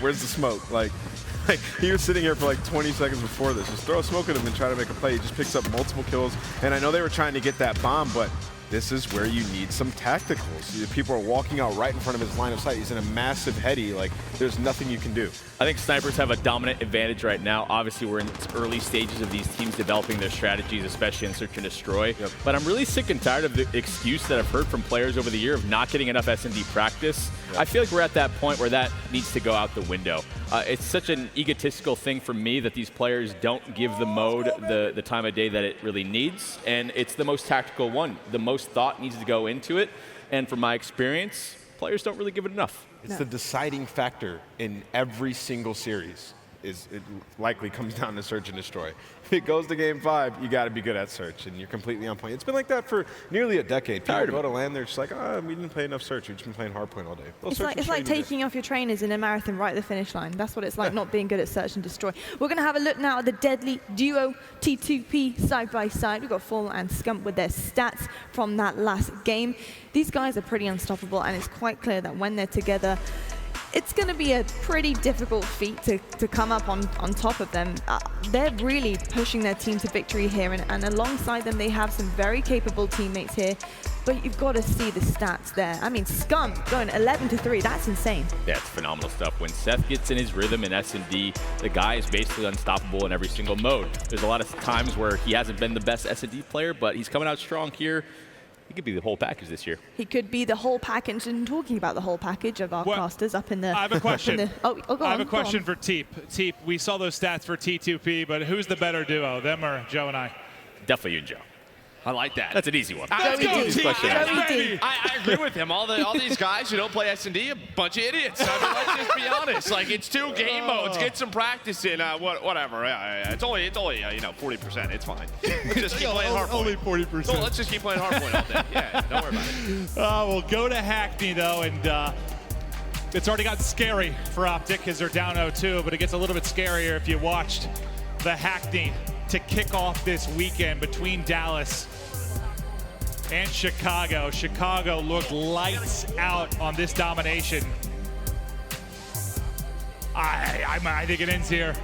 Yeah, I agree. I mean, the stars of Optic Gaming LA have to wake up. Dashy played well in map 1, but this is, with this size of the map, this is when you look for Quavo. This is when you look for TJ to step it up. But yeah, we're a little bit nervous for him. I think Chicago should be able to do this. Home cap secured, now the battle for B. AB favored on this particular map, so you look for Chicago to work out to an early lead and see how Optic can deal with it, especially with their presence moving towards office, trying to get aggressive towards A. They're looking for an opening, but I believe it's Scump that's going to kind of be patrolling that push through green in office, and Scump's doing a great job of that. Pushed up the forklift, just trying to make sure as they're pushing that half wall, pushing through office, they can't find any kind of opening to get aggressive towards A. And now they're starting to lock him in. You've got top L control, you've got site control, you've got 4 kills in a row. Optic Gaming are in trouble. So yeah, I'm already a little bit nervous right now for Optic Gaming. They have to get out of this trap. It was like Quavo may have found an opening. I lied. Envoy is there. Oh no, they're locked in. Yeah, they are. The only good thing for them right now is Chicago has not moved forward towards yellow to push the neutral towards this C flag. We'll see when they get a little bit more aggressive. I think just building up their lead right now, they are comfortable. Well, this is maybe the chance now for Optic. You've got top L control. A little bit more breathing room to try and maybe make a play towards B. But you can see the call is to go for B. No push through the top of A. You have to be on the same page on this particular map or you will just get obliterated. They're all grouped up. Do they get enough kills to get through? One of those, unfortunately, for Dashy is a team kill, which will slow it down. A nice movement from Envoy up through the window, and the push shut down again. Optic finding no openings. Nice shots over the top from Envoy there. Yeah, I like what Optic did. I mean, they waited. They were about to make a push together, but Scump just went through the door, and he found 2 kills to break that push. Envoy, though, now 5 in a row for him. 6 and 2 star triple positive, and he keeps on going. Despite the screen check with an 8, not going to matter. It's 7 now for the Wonder Kid, and Envoy is picking one more. No, not quite there. It's Quavo that gets the kill, and the streak ends. But screw the streak. It's a scoreboard that's important. It's already a 20-point edge for the Huntsman. You haven't even seen a neutral from the Optic Gaming side. Joe, how many kills does TJ have? He has 1 kill right now. That's not good. He's 1 and 8. I mean, you're not going to have a lot of kills when you're getting put in the trap the way they are. Slasher maybe opens things up towards the A side, but this is where it gets a little bit dangerous. Look for Chicago maybe to push towards C as the kills come in. The reason I ask you, though, is that TJ's had a bad series. He just has. I mean, he was, what, negative 10 to 15 the first map, didn't show up in the search and destroy. Now struggling to find anything here, but as we call him out, now he gets going. 2 kills back-to-back for TJ. As I think he just has to. He has to be hot for this team to succeed. And it's finding like they get top L control, but then the fights afterwards just aren't going their way. They haven't been clean. As Envoy and Arcades, they're able to lock down B. That gives their teammates enough time to rotate over. So guess what? Scump's going to be top L. You have one player inside B for Optic Gaming. That Slasher continues to slay forward, but he just doesn't have reinforcements. Now they're finally inside B. We're going to see a neutral flag. Finally. But this, you see all those nades coming in? That's what we talk about. This there we go. A side being the preferred side. You get dead. those nades in through the window and maybe pick them off the site, but they can't connect. And Optic does it. It took 2.5 minutes, but now, Joe, I see you freaking out. What happened? They just spawned C. Is that due to Slasher being pushed up maybe towards A? I don't know why that is. Well, Huntsman will get C. They'll have AC split control and now look to collapse in pinch. So Optic head's got to be on a swivel as they're trying to deal from bullets flying in from both sides. The spawns were clean, the trap was in, and now things got messy. Yeah, I mean, the best thing for Optic Gaming right now is they end this half with A control with 2 minutes left. Envoy trying to work his way through here to deal with Slasher while this is going on. 2 other Chicago members going towards the B side. Slasher, he's just going to neutral this, try to play his life. He knows there's presence here. Nice win. The rest of Chicago's coming, can't find the second one, so they're just left with B. Nice snap from Gunless. I thought that looked like an easy pick for Slasher.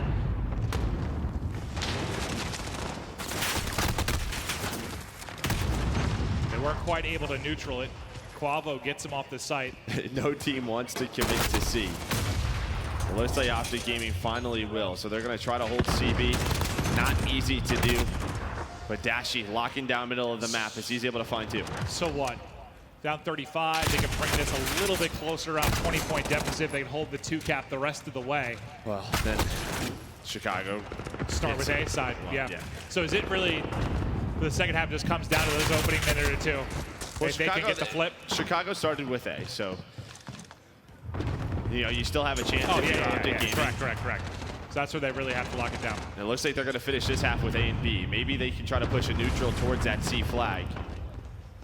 Yeah, I guess the question is, can Optic get that same trap in? You saw how clean it was for what? A good 3.5 minutes? Yeah, the only good thing for Chicago or for Optic was they didn't push the 3 cap or the neutral much.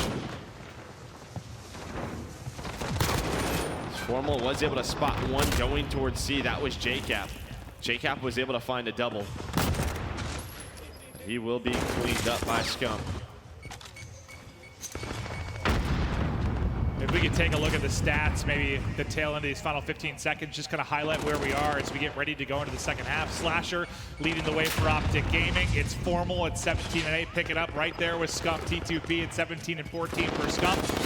TJ still trying to find his legs. 10-17 for Optic Gaming, but that'll be the half. A little over a 20-point advantage for Huntsman, but yeah, as you mentioned, they had that A side to start. Yep.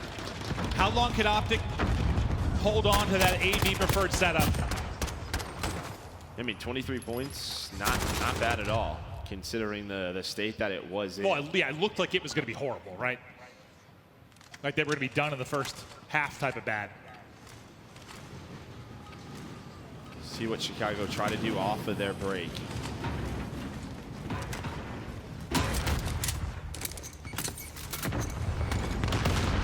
Optic Gaming know they're going to get into B first. Chicago has 3 players middle of the map. What are they going to decide to do? And it looks like they're going to try to hit towards A. Madashi is playing conservative. He's able to find a double. Can't find the triple. Gunless with some nice shots, but Quavo is there for the trade. They were nice shots, but Dashi did what he needed to do. Yeah. 2 headshots. Try to make sure they couldn't force through, but now a chance. What can Arcades do? He's the one guy on the other side of the map. That's going to make 2 members try to track back for him. It looks like they're going to send most of the presence towards B. They're actually going to send 1 guy back to deal with A. This one-on-one could prove big. It's Cap, and Cap goes huge. Wins the one-on-one with Arcades, but the neutral does happen towards the B site. So despite the fact you win the one-on-one at home, you can't get it done to B. It was just the presence. You called it out. I mean, he forced 2 players back. That gives up B side for Optic Gaming. Chicago able to get to neutral. Now they have a CB setup, and now Chicago, they just want to go right towards Alpha. That's exactly the strategy, and 1 player is able to get inside. That's going to be Arcades again. And this could be the game. Depending on how these next 30 seconds go, this could really be the game. Optic has got to somehow withstand this moment. They've got to get rid of Arcades first and foremost. Arcades, though, making 2-3 players deal with them, which alleviates any kind of pressure from B from Optic Gaming. Now right back to B focus will go. It's Gunless inside. We'll hop out the static cam and take a look at the action as everybody's soaring in. Quavo top L. Takes his one-on-one. Should be able to get inside. Shake-Cap finds his. That should at least be a neutral. Maybe a cap. Formal though, starting to work towards A. The spawns are there. Gump deals with B. The flag cap not captured yet. Now Dashy's gonna have one more to deal with. Chicago. They're just being annoying. Chicago going to close it out in a convincing 3-0 fashion in this grudge match. Let's go to an Optic Gaming listen in. Oh, sorry, listen with Huntsman. Might be able to work out middle. Push me out, push me green crate. One behind it. Green crate. Bottom out, guys. I'm one shot backfire. One spawned out T, so he spawned out pit. Small pit. Yeah, one of them spawned pit. He's at top car. Kenny's absolute right back. Spawn green, still spawn green, guys. They're on C. He's on it. That's fine. Kenny's on it. Kenny's near it. He's mid-crate, Got me on A. I didn't neutral. It's not being It's Dashy. Still there at A. Put a neutral B too. I don't see him. I spawn pit. I'm leaving C. Got him. I'm hopping C. Green probably. Green. Yeah, Austin got me on that. We could be. We could be. You want me? One on A. Right back over to us. 20-point advantage for Huntsman as they try to take this 3-0. This has been great for Optic Gaming. They spawned, one player spawned out C. They were able to get to the neutral as Chicago. They had a big push towards that A flag. But Optic Gaming, they were able to hold on to the setup that they want. Now they're within striking distance. That 40-point lead down to 15. It looks like right now, mathematically, this is one that's going to come down to the wire. TJ still patrolling into sight. About to be 5 down for them, but Envoy able to make the play. The lone man really around B as everybody else comes off a spawn. So it was Envoy again. I mean, Optic Gaming were getting into that setup where you would have had Chicago trapped, but Envoy gives them some breathing room. Still, they have so much work to do. RCD's trying to work the middle. Quavo staying alive, bottom B. But what you like to see if you're Optic is how split the push is right now from Huntsman. They had kind of 2 going towards A, 2 going towards B. Not really making a team decision there, and that's just more easy cleanup, I think, for Optic Gaming as it makes them hold mid-map. You know, we talked about it. When you're spawning towards the top right of the map, you can still nade through that big window. The kills are coming in, but they're responded by JCap and TJ. Envoy tried to push on through.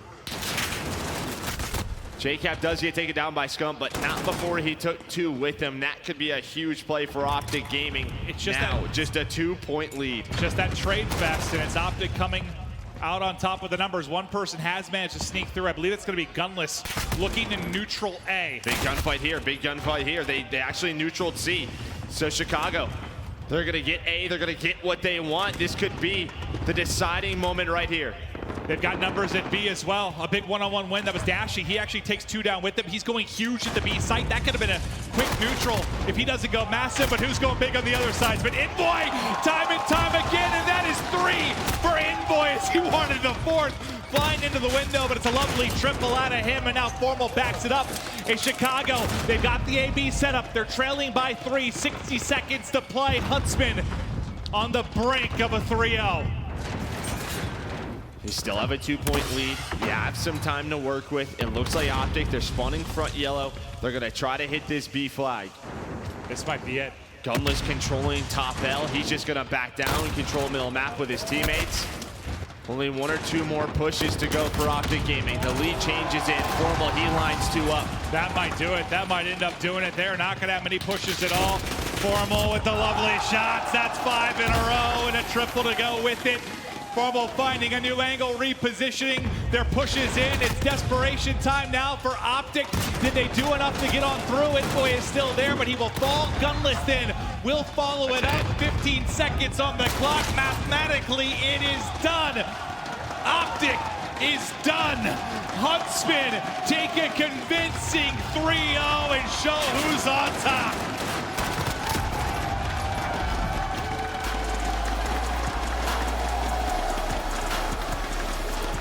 Business as usual, not the hype that we saw Friday night from Chicago. but that's because they knew they were the better team here today. Yeah, are you surprised to see a difference in emotion maybe at a Scump when he played versus Krim versus former teammates like Dashi and Teach? No. It's former Brandon. I think they wanted to make a statement Friday because we were discussing who the best team in the world was, and then here, I think they just knew they were better than Optic Gaming. Well, I think they proved just that. Huntsman looking like one of the top teams in the game from this weekend. And they might be the favorites going into London because, you know, there's 8 teams that go out of the 12. We know what, Atlanta FaZe aren't going to be at London. Chicago might be your favorite going into that tournament. I think so. I mean, maybe the other team in that mix would have been London, but they lost to Legion today. So for Chicago Huntsmen, they're looking good. All right, Puckett, take it over, buddy. Thank you so much. It's time for your Game Fuel steps to victory. I got Scump. Give it up for the king. Yes! Scump, the very first thing you said when you got up here was, yeah, we kind of let up off the gas on that game 3. What was going down there? Because you guys had 2 incredible series so far here in Minnesota. Oh, I couldn't be prouder of the team. Some people had their doubts about us. I think we silenced a lot of the critics. But yeah, that map 3, we were on good side first, and we only had like a 20-point lead, which is kind of unlike us on that map. Our comms were just a little flat, and I was like, we got to get back into it. It's not over yet, but we still got the win, so that's all that matters. Did you feel a lot of pressure coming into this weekend? Because we know, of course, for anyone who's been following the storylines, you had to play against former teammates. Krim 6 yesterday. Today, you're going up against Dash. You're going up against TJ Haley. Did you have that pressure on your back coming in? I wouldn't call it pressure. I mean, obviously the butterflies and stuff are there. It was more motivation, especially against Dallas. I mean, I love those guys, so playing them is just going to be a fun match every time. We're joking before the match. I'm like, yo, Bruce, don't get nervous. But yeah, there was a little bit of extra motivation for that first match, but with them, it's all love. With LA, it's all love. Love to hear it. All right, well, Scump, final question here is, of course, we've got a new shade of green in the green wall. But what do you want to say to everyone who's going to be following you throughout this entire year of the Call of Duty League? Thank you guys all very much for the support. I mean, you guys have been doing it for a long time, so I really do appreciate all of you. HuntsmanTickets.com. We better see you guys in Chicago whenever we end up playing there. And yeah, just thank you guys very much for the support. What was that website again? HuntsmanTickets.com. Oh, wow. Sounds like a great place. You should check it out right now. We're going to a break. When we come back. Thank you very much, Minnesota. You guys have been amazing. It's a little chilly here, but I've adapted pretty well, so thank you guys very much. He's the king for a reason. Minneapolis, make some noise. We'll be right back with more Call of Duty League.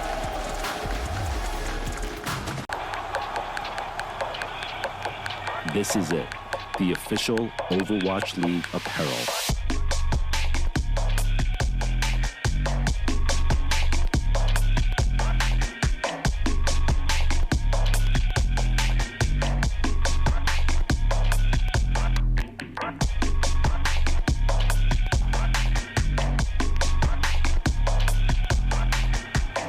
Designed by Staple, engineered for gamers.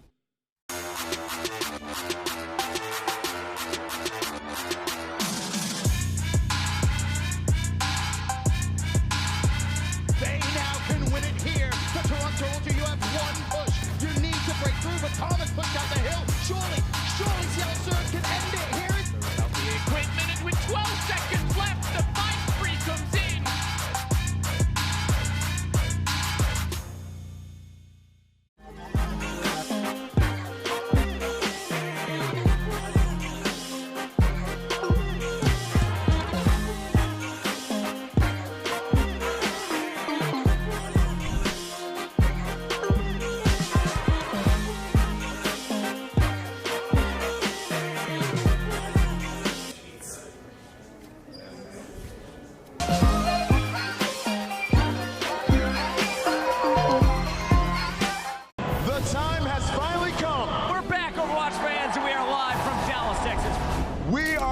In New York City. Come on, this is carnage! It's not stopping! It's not stopping! Now we have a game. Ooh, get rocked! Maybe the Madman can do it! Oh, what is this? Oh, you ready?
trying to get hype.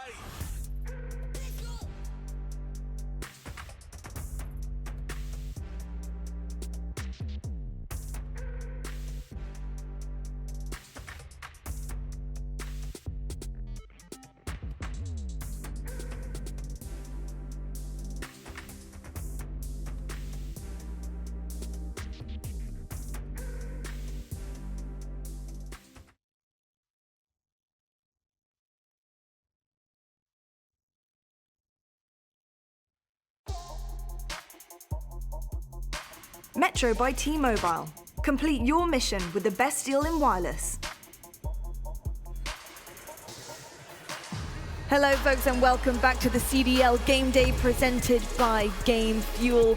We are very much into our Sunday now and we are gliding on through with exceptional gameplay coming out of Chicago Huntsman. That is right. Who else would it be, people? After what we saw on day one, it's only the perfect ending to their story of putting their footprint here on CDL with a bang, and that is exactly what they did. Incredible stuff across the board that we saw, but I'm going to have to say, Optic Gaming LA, very underwhelming, very non-characteristic of what we know they can do on paper and what they did last year individually. So that was a very interesting aspect of that, but we're going to catch some highlights of the game in just a moment. TP, I want to get your thoughts on this. What was going on with Optic Gaming? If you could pinpoint some things for them, coaching words, coaching vibes, what would you be saying? It's still pretty early. I don't want to put too much weight in these couple of matches that we saw them play, but I think something I'm going to keep my eye on is possibly switching up Dashy's sort of role effectiveness a little bit. If I want to have someone playing extremely fast on this team, it's probably him and it's probably Kenny, right? Maybe switching Dashy into a more aggressive role with an MP5, playing a little bit faster. Again, it is very early, but it's an idea that I have that I think might work out well. What does this remind me of? Remember the team that you were coaching when he always just wanted to be that AR? He's a tough one because he's so good, but he wants to use an AR, and it's going to put Slash in this uncomfortable position where he's using an MP5, and we all know Slash is, every time he's going to talk about it, he's going to say, I can use any gun, but he wants to be that AR. I mean, speaking about roles as well, something I did notice, and forgive me if I'm wrong, but what about Slash and JCap using SMGs? Do you think that is also a role mistake? Because previously in their career, they've been such dominant AR players, and do they maybe need to switch things up going forward just overall as a team? I think it might be a good idea to maybe switch Cap, but I want to give them a little bit more time to work things out. They obviously weren't having the best experience online coming into this, so I think over time, obviously they got a new coach recently as well. I think we got to give them their due diligence when it comes to them developing their own strategies, but if I see the same sort of performance out of them for the next couple of matches, that's when I'm going to be way more harsh in this roster. There's no excuse for these guys not to be some of the best in the game. And the performance that we saw yesterday, today, you're not happy with that at all. Not at all, but a performance you are happy with, and somebody we haven't actually spoken too much about. He's kind of quiet in the corner there, but he's doing his job. Is Gunless, of course. Yep. This guy, you can't beat him. He is fantastic, and he's fitting really nicely into this team. Nameless, how do you see him transitioning into this new legacy role that the likes of T2P are kind of forming right now? Well, Gunless has been one of the best players in the world for the last couple of years, and on this roster he kind of gets lost, and with all these world champions. But Gunless has been MVP of many tournaments, and he's won many tournaments. And on this first map, he was going absolutely off. So what's special about Gunless is how aggressive he is and how individually talented this guy is. He rarely loses gunfights, and he makes the right play. What he's known for is grinding the game more than any other player and doing a lot of research. So this guy's extremely smart and extremely talented, one of the best players in the game. Indeed, and just one more name I need to mention as well is, we haven't actually mentioned him either, but Envoy as well. Going off game 1, 2, 3, you name it, pretty much all of them, but had a fantastic run here, and he's fitting really nicely into this team, and I'm really excited to see how he grows and comes into his potential and fits in even more to this roster and with that chemistry as well. But we're going to take a quick break right now. We're getting set up on stage for an incredible game. We've got New York Subliners taking on that ever so dominant Atlanta FaZe Clan. Don't go anywhere. We will be right back. This is it, the official Overwatch League apparel.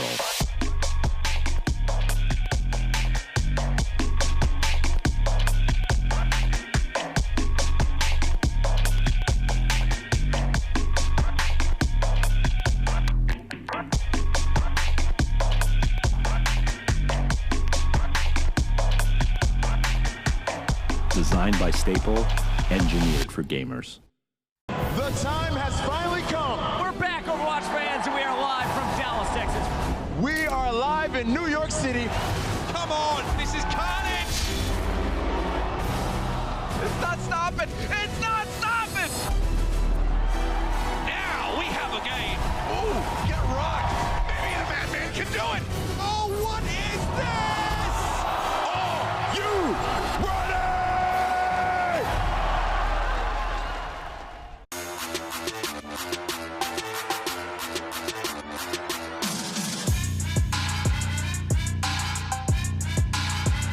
They now can win it here. The Toronto Ultra, you have one push. You need to break through, but Thomas pushed out the hill. Surely Seattle Surge can end it here. Out the equipment, and with 12 seconds left, the fight spree comes in.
Hello and welcome back to the CDL Game Day presented by Game Fuel. An insane Sunday it has been so far. We've taken the world by storm here today from all of the quality Call of Duty we have seen across the nation so far, and plenty of states to add to that one as well. But I've got to tell you guys at home, right? Because if you haven't heard of him, I don't know how you haven't, but you should. Because Chris Lair, better known as Simp of course, took the league by storm on his rookie season. The 18-year-old, not only did he win champs, but he won MVP, sending the league a message that youth can be an asset and that his domination might just be starting. Scene Simp, take one, City Mark. Simp's disgusting. He's going to be a superstar. No one can stop Simp. He's going to be considered one of the best to ever play Call of Duty once he's done. Do it! Blow him out of the map! What a play from Simp! Simp is a god among men right now. My name is Chris Lair, aka Simp. I'm from Long Island, New York, and I'm a part of Atlanta FaZe. I originally started in Variant before the age rule. When I decided to finally take it serious in Black Ops 3, that's when the 18+ rule finally came out, and so I was kind of forced to streaming in S&D. Everyone sort of knew he was the next big thing. It was just a matter of waiting till he was 18. Even when he was like 15 years old competing, I noticed him almost immediately. I've had so much time to be able to perfect certain things that I just stand out a little more than everyone else. They're making the plays. Simp got really fortunate that he was picked up by United and he was taken in by these great veteran leaders. I convinced United to put him on their academy team for a year. We were able to like plug him into the roster, and then we saw immediate success from there. United are your 2019 Pro League champs. It was always a dream of mine to compete and to win champs is something insane. When United broke up, I think a lot of emotions went through my head. But at the same time, it was like, okay, I'm ready for like a new team and a new experience. So I was kind of excited to move on. He has the composure of a veteran, somebody who's been around the block forever. He never lets anything rattle him. He never lets anything get to him. And normally those aren't things you attribute to such a young player. I have my own moments of popping off, and then I have my moments of where I'll help other teammates do, and I'll set them all up. I don't think anyone thought he would come in and be not only the Rookie of the Year, but you could debate the best player of the year. He's not an 18-year-old. He's very experienced. He wanted to be the best in the game, and pretty much his goal set. I knew this guy was going to be a force.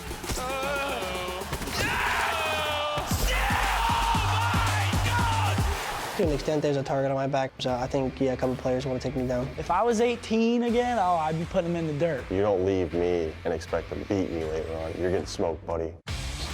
Sip with the shot. Hearing the fans and the players say that I'm one of the best of all time is something crazy. I've only competed for a year, and I still think that I get to prove that I'm one of the best, but I plan on doing it with time.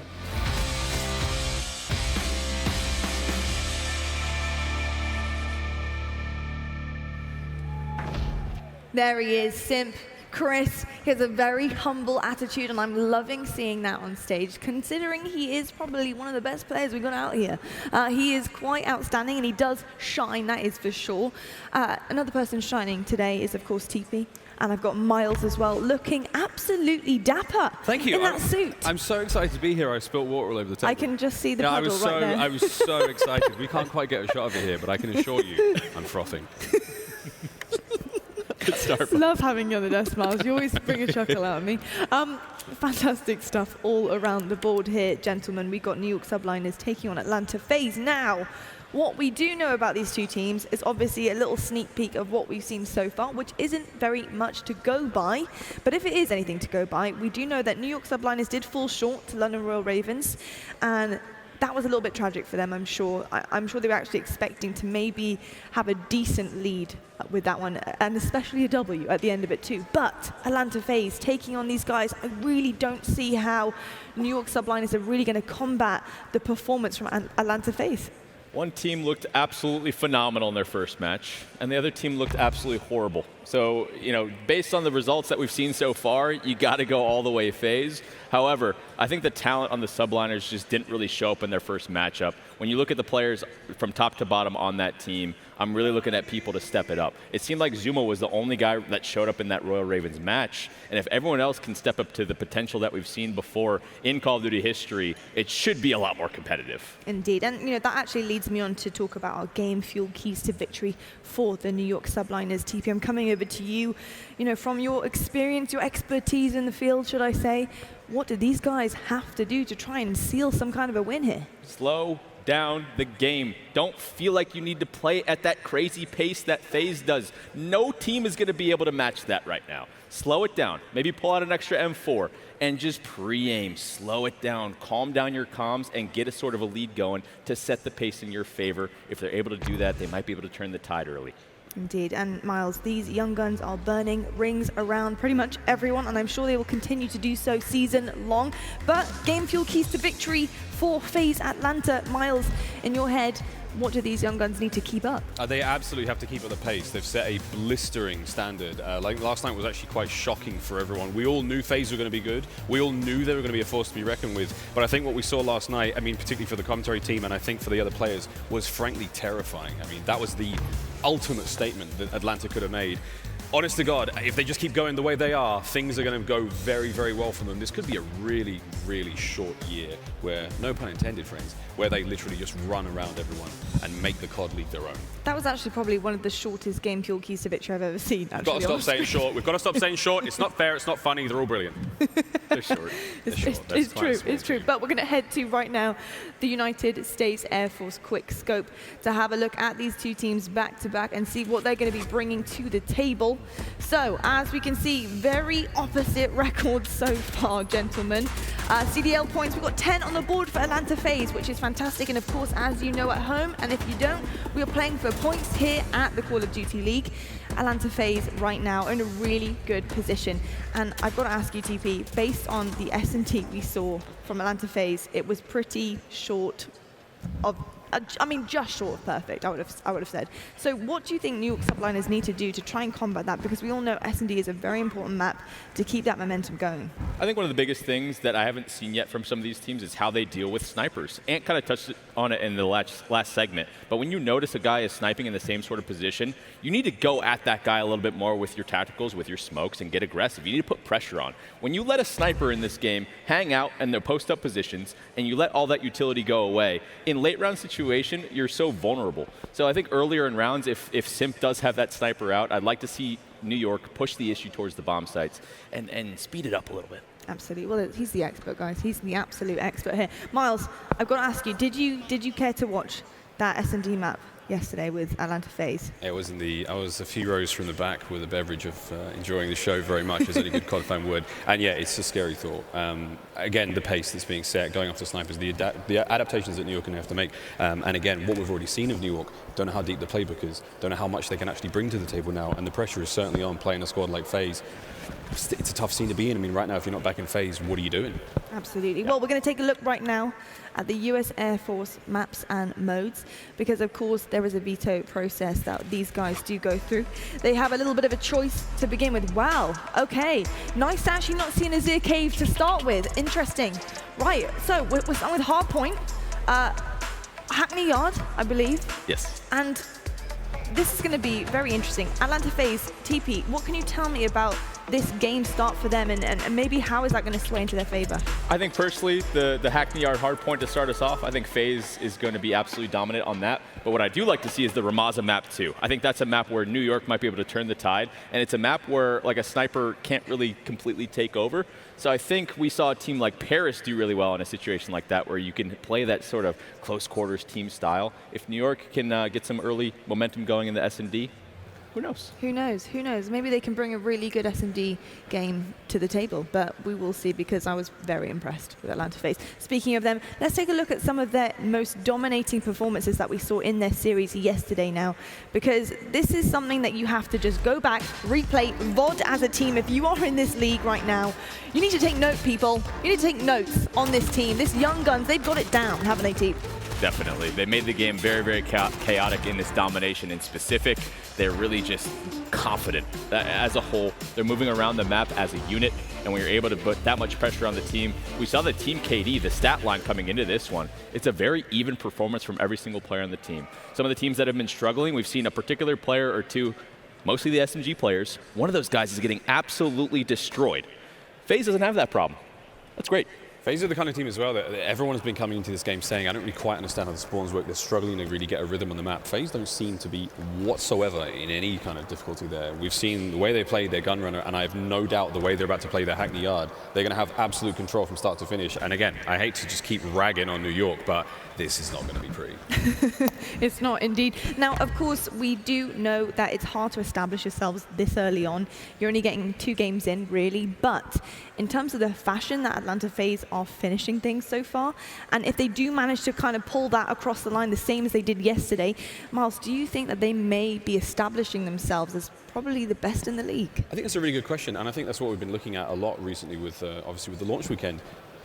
Every team has, 2 series to play in the entire weekend, and their opponents vary from incredibly difficult, if you're Dallas, to maybe not necessarily the most challenging if you're Paris. But at the same time, who knows? At the end of this one, maybe we can really put a heavy stamp and say Atlanta really are those guys, and this is going to be their year. But I don't know, it's tough to see. Well, you never know. I'd actually really like to see Atlanta FaZe versus Paris Legion, because Legion are absolutely popping off as well. So that would be pretty interesting. Right, we need to talk about who is going to win. TP, I would love your prediction. FaZe 3. Yeah, I thought so. I'm a mind reader, you see. Miles, what about you? FaZe 3-1. FaZe 3-1. Chris Puckett, we're going over to you to meet our 2 teams. Thank you so much. It's time to get this party started. It's Rivalry Sunday, and this is our East Coast Showdown. Minneapolis, make some noise for the #1 team in the power rankings. It's Atlanta FaZe. 1, 2, 3 for Major Maniac.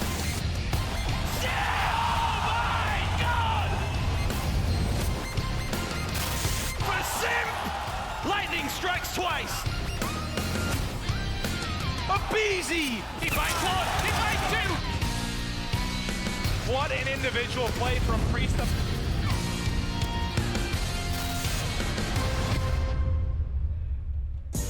Fresh off the sweep over the Dallas Empire, make some noise for Simp and the Tiny Terrors!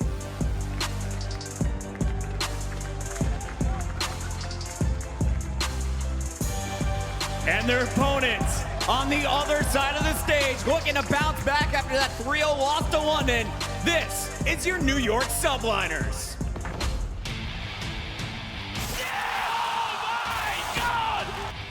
Mr. Ice in his veins. Bongo top. He gets the damage in. He can't miss it. It's accuracy. Engage. Here we go. Juma. 1 versus 3. He's like, no worries, bro. I got this. Ladies and gentlemen, it all comes down to this. Minneapolis, please put your hands together for the team representing the greatest city in the world. It's the New York Subliners.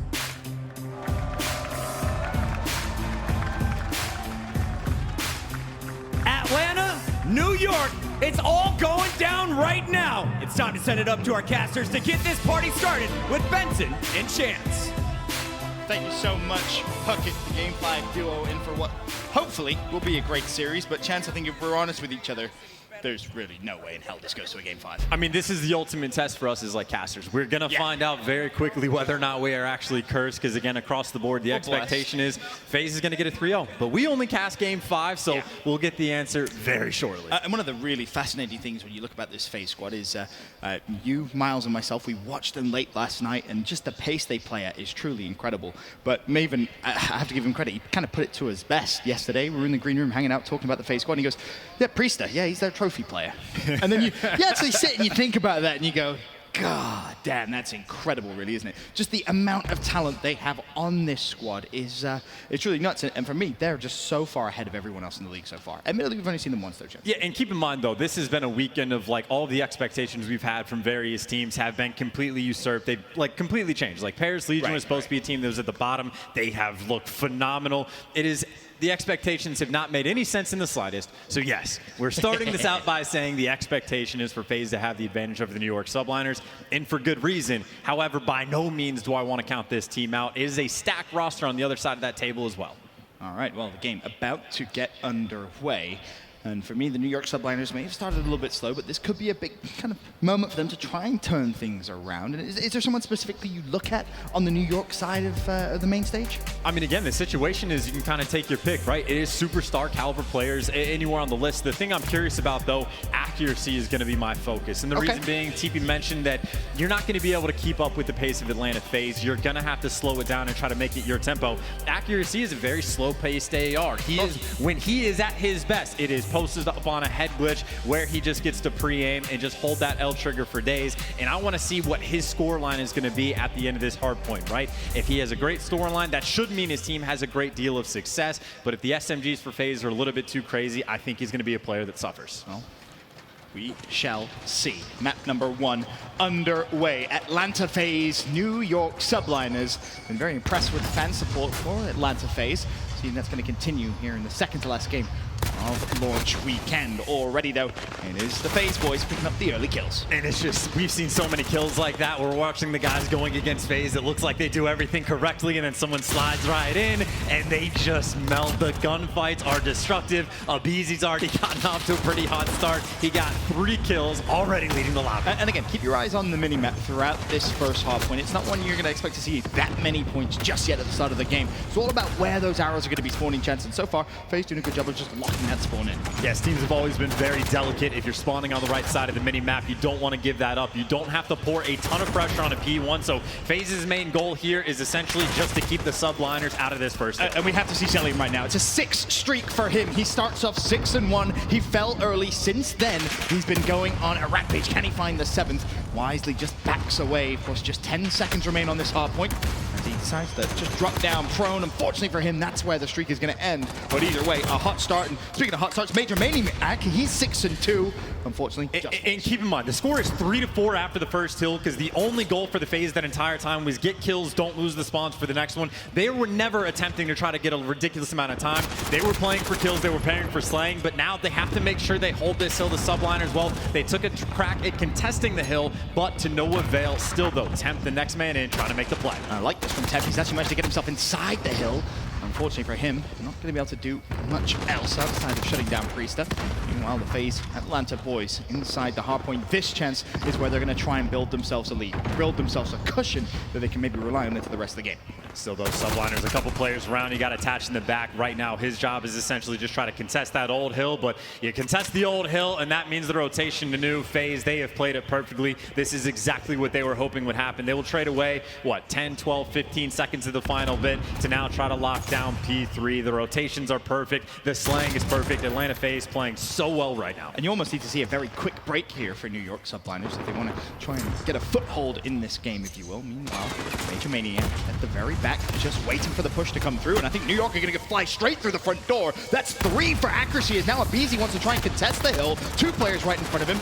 Teammates, of course, assisting, but he does shut down Zero. There's accuracy just lying, staring right at him. New York break in. Nice little break, and this is the opportunity to get quite a bit of time, and again, accuracy at his best when he can just L-trigger on a head glitch, but the smoke is going to be very problematic for him because the players are going to get up close and personal, and they take him down the instant re-break from FaZe. Selim started off so well, but he's keeping it up. 14-7 so far, leading the game in statistics. But in terms of the score overall, chance, still very, very close. 53-35, still 17 seconds of hill time left. And this has been a very nice back and forth game for all the great rotation from the FaZe the subliners have dealt with on P2 and P3 pretty well. But yes, it's the slaying that's really going to have to turn things around. And now they have that early rotation of P4. Selim's going to be the man that tries to get the breakthrough, able to find one. You expect the trades to be coming in, though. In New York, well, they do have that hill surrounded. Got to get the final man out. Attach takes him down. Attach actually started off this game relatively slowly, but he's heated up 9-7, currently on a 2 streak as things stand, as he looks to try and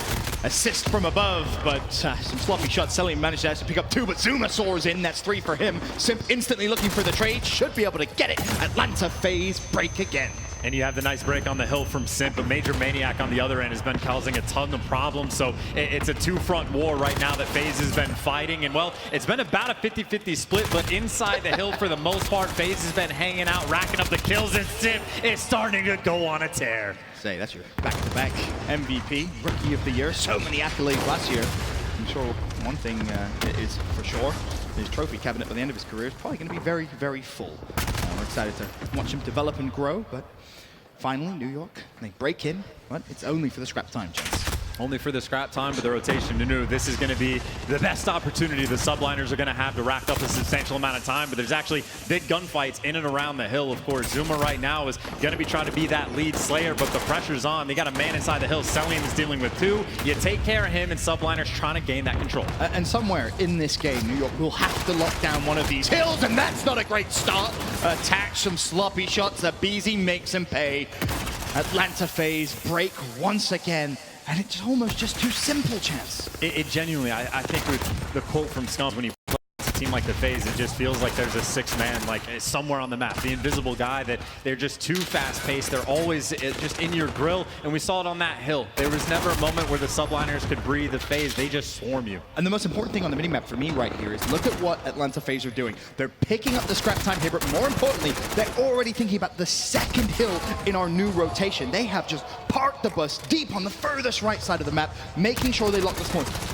That is so important because it could have potentially been New York subliners way back into this game. And this is FaZe just managing so many different things on the map. It was the hill time at all. It's the rotation 2 hills in advance. And, well, they secured the spawns that they wanted. And now you go back to the goal that they had at the start of the game. They just want to keep the spawns and keep the subliners out of the hill. So far, so good. They break right through. Selim just leading the charge. Okay, just pushing straight to a smoke grenade, finding himself a double. Abizi slows things down just a little bit. And again, to your point, Chance, making sure no one from New York is in the hill. A quick glance at those stats, and I mean, Selim 23-14, Simp 17-12, Major Maniac 17-11. Everyone from Atlanta FaZe having a great game so far. And it's honestly not even just like the keeping the New York subliners out of the hill. They're keeping them pushed back in the base. I think this is a hill that FaZe has gotten more time on. Like originally it was 7 points total. Now FaZe have improved a little bit on that. They're still holding the spawns, and it's not a massive lead, but it's a very noticeable and a little bit more than 50 points. If the subliners can't put something together to break this P2 hill, it's going to start to get out of control. And that's the key, right? If you cannot break this hill quickly, Atlanta FaZe will start to run away with this game. And New York are going to know that. You have to do at least a little bit of damage limitation, if nothing else here. A break here and there, contest as frequently as you possibly can, and New York are inside the hill, but as quickly as they get in, Priesta kicks him right back out. Unfortunately for him, though, Zero will shut him down as Simp left maybe in a 1v2, dependent if Zero wants to try and push through. Has the support of Selim inside the hill, though, so for now, Simp not all that too worried. Actually, a couple players from the subliners are going to be able to get through and get this scrap time as well. Only one man up for FaZe for these final 20 seconds, but he gets shot down. So subliners did their job. Again, you don't give away the full 60. You take at least 20 points off the hill. You keep the lead to about the same margin as it was. So for the situation they were dealt, they honestly handled it pretty well. But of course, that does mean FaZe once again has that early rotation over to P3. The subliners have broken through this once. They're going to have to do it a second time because, again, the pressure is still on. At some point, though, New York will need to lock in a good rotation and a big chunk of time to reduce the 60-point lead Atlanta now currently holds as Selim gets himself too and wraps back over towards his teammates. He may have a few more. There's a big pinch coming in on the hill, though, from New York, and that's credit to Zero. Had the support of a teammate there. Now he's going to have to try and defend from the front. It's accuracy right behind as Zero slays from the front. I think Zero might need to play a little bit aggressive, reads the man coming around the flank, and might have to fly out and challenge because he's got a little bit of teammate support, but he wants to play it to let these FaZe players kind of walk in and maybe contest, but he's winning the gunfights. Maybe Zero going to start to heat up, get that hot hand just a little bit. The man's on a 4 spree. Yeah, 4 streak right now, 20-21, 47 seconds of hill time as New York do lock this hill down. This is big time for them as Attach now wants to try and push through. New York find a way back into the game. And those are two great back-to-back kills for the subliners. Again, the pressure was put on them. They have come up big both times, but this is a non-stop pressure-having game. But now you actually have Attach going on a 5 spree. He does get taken down, but Zero still on his forward. Zoom in, Temp potentially heating up as well. You got streaks across the board. The guns for the subliners starting to turn up. This is exactly what they need at this exact moment in time. Zuma trying to push through, but he's called all sorts of chaos, and now Temp is there to try and trade. Ring around the rosy. Temp surrounded by Atlanta FaZe players, but he's managed to get himself out and find another kill. Temp doing what he does best, finally falls,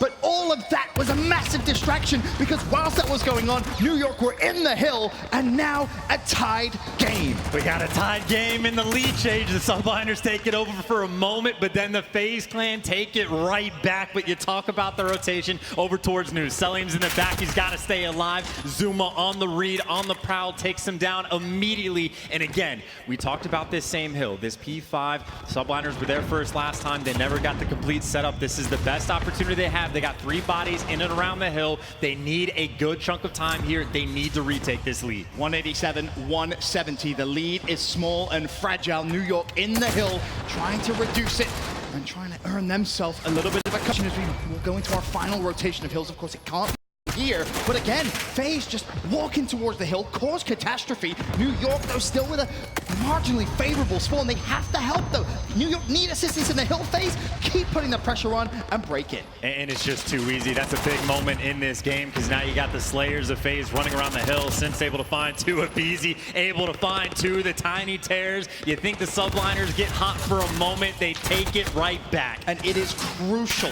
It is crucial now. New York lock in the spawns for the second hill. They've been unsuccessful at doing it in the last rotation. Now it has to happen. At the same time, though, Chad, you can't give away too much hill time on P1 when we rotate in 7 seconds.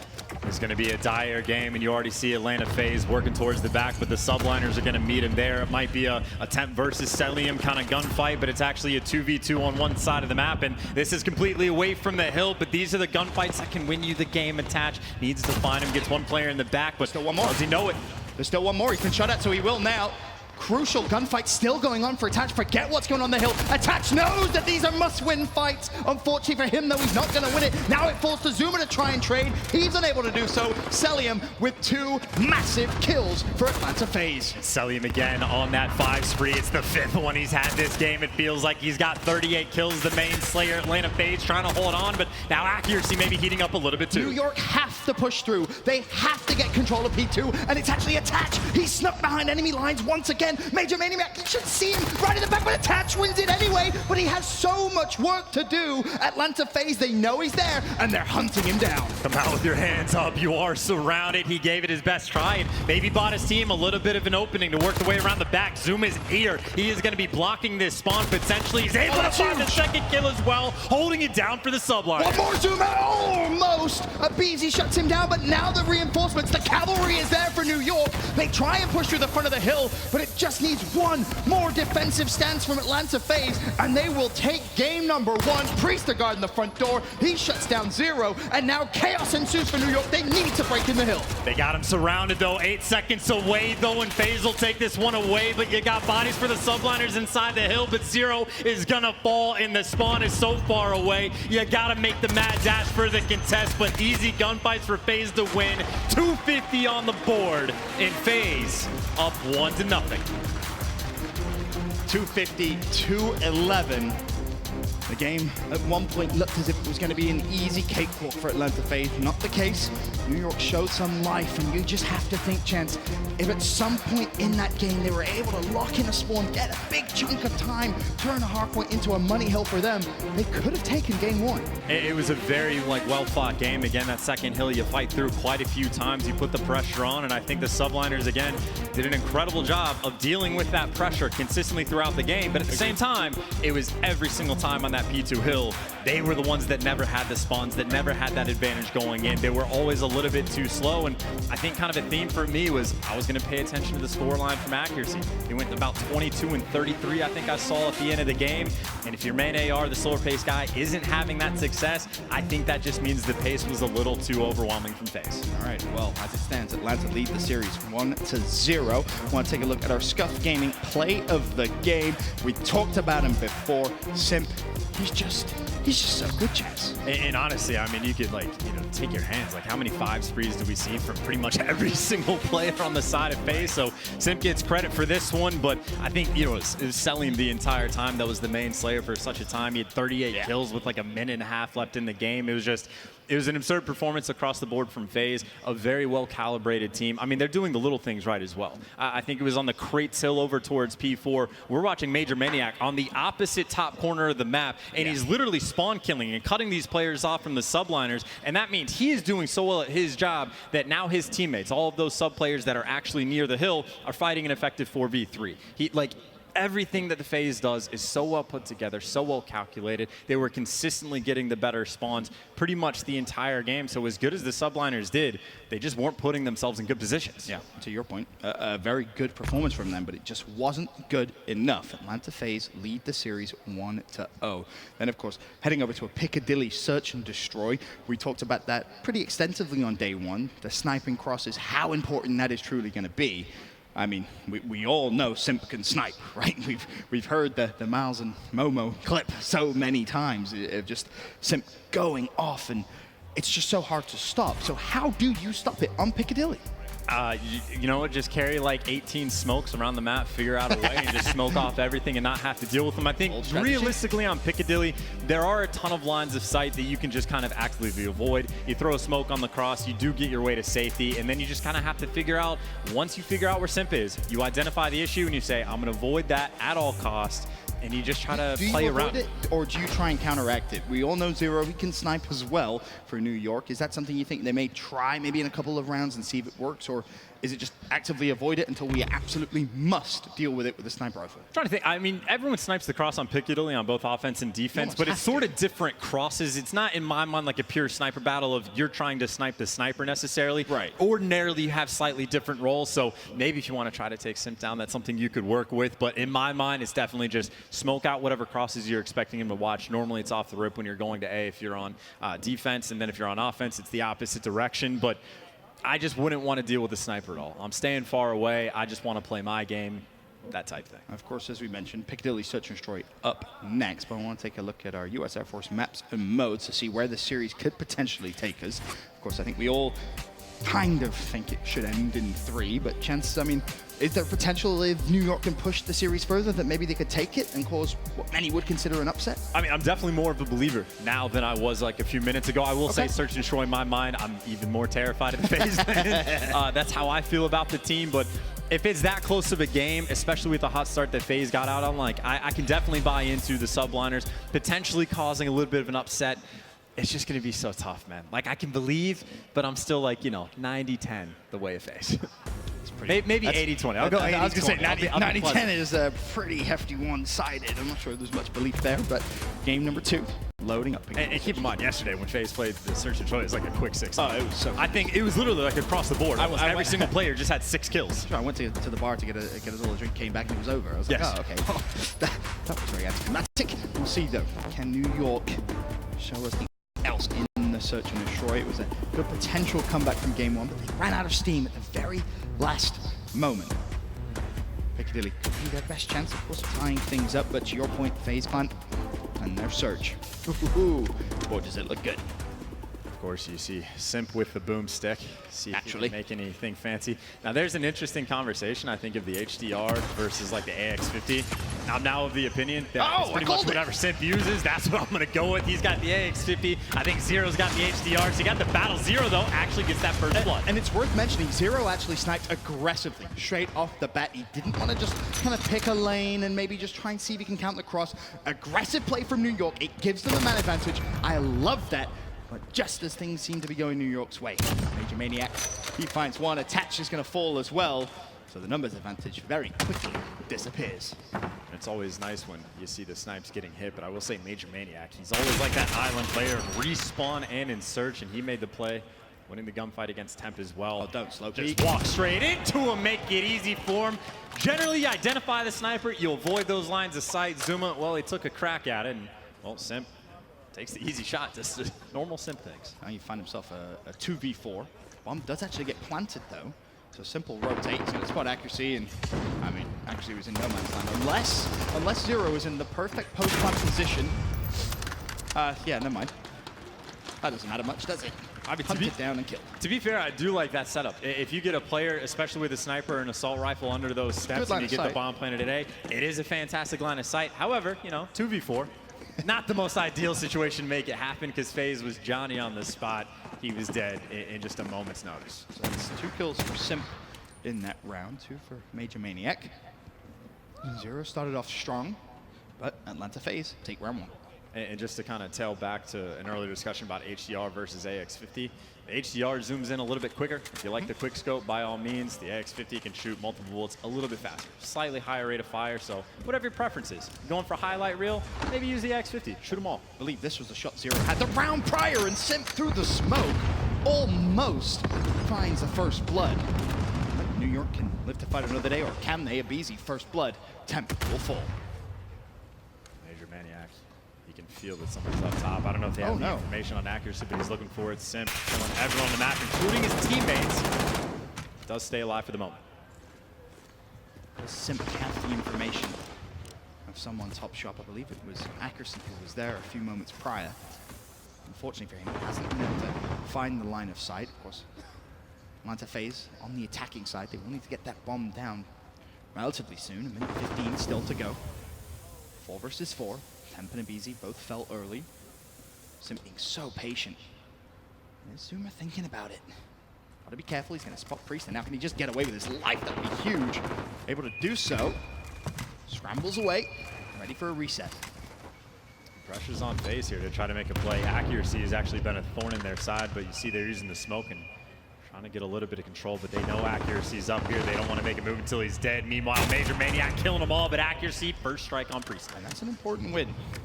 That means bomb is on the floor, and it will need to be picked up. Accuracy really could be the playmaker here for New York. It's a 2 versus 3.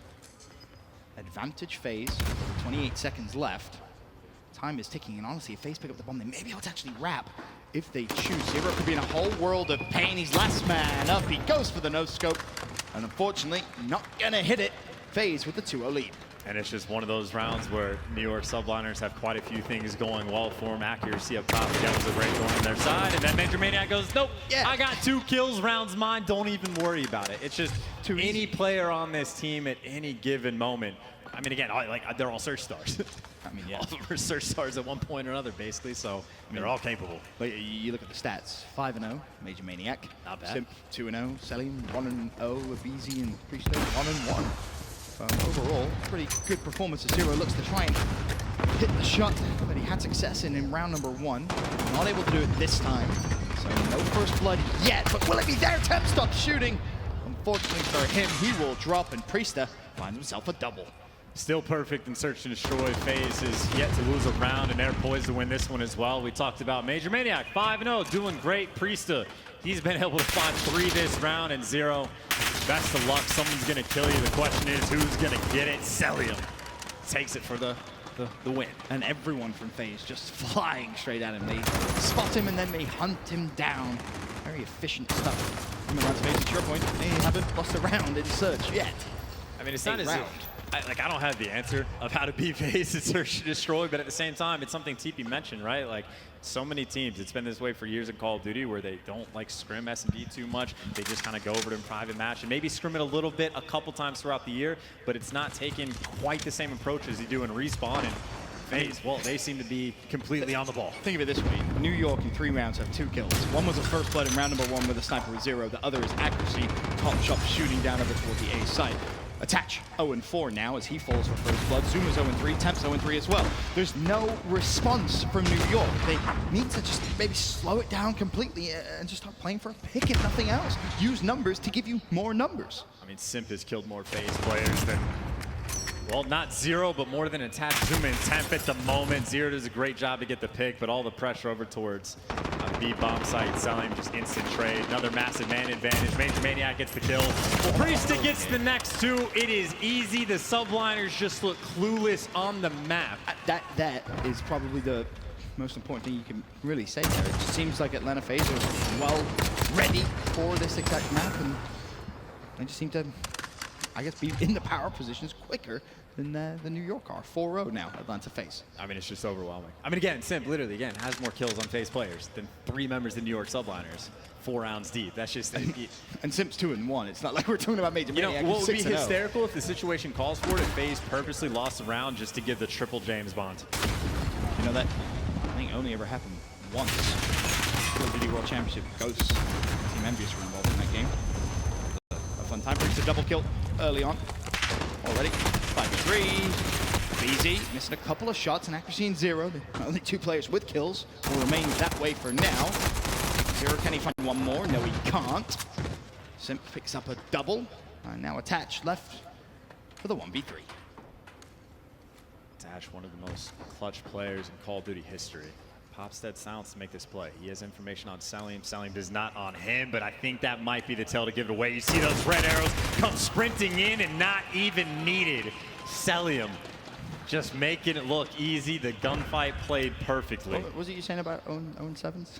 Because it's looking like you might be right. Well, no. That's it. That's it. They give away a round. They'll have to throw away a round on purpose. There could be some 0-6s, though, that's for sure. Take those live betting odds here. Priest to 9-2, Major Maniac. I think he was 5-0 after 2 rounds. He's gotten a kill since then. Just been hanging out. I mean, Selim 4-0. Abizi, just lackluster performance in 2-2. Like, come on, there's only so much you can do, really, isn't there, when your teammates start heating up? As there's a first blood. Speak of the devil. Major Maniac. Zuma. Temp will find his first kill of the game, though, and unfortunately, no trade came through there for Atlanta FaZe. So, for now, at least, still 4 versus 4. Attached, just exploded on a car. Meanwhile, Major Maniac in the power position, just hanging out top. He is now 8-0. You call him out for only having 5 or 6 kills. Well, he shows up and he's got 2 for the round. At some point, will challenge Temp. He's waiting for Simp to go make the play with the Deagle. Attach and Zuma combined 0-12 together. Simply not good enough here in game 2. Simp will find Temp. I mean, that's 1-18 between 3 players. That's just not going to cut it. Sim maybe doing his best Team Summertime impression, getting the final 2 kills with the Deagle, trying to be flashy if he can. We'll take a look at this one. Clean and straightforward, no big deal. And then Zero comes out for the challenge and thinks of one tap with the headshot. Perfect in search and destroy. There was not a single moment where I thought the subliners had any glimmer of hope. 2 donuts from the side of the subliners. Zoom in attach. That one of the best SMG duos we've had in COD overall. 0-12. Not impressive there at all. Atlanta FaZe lead the series against New York Subliners 2-0. We'll be back after this with Game 3.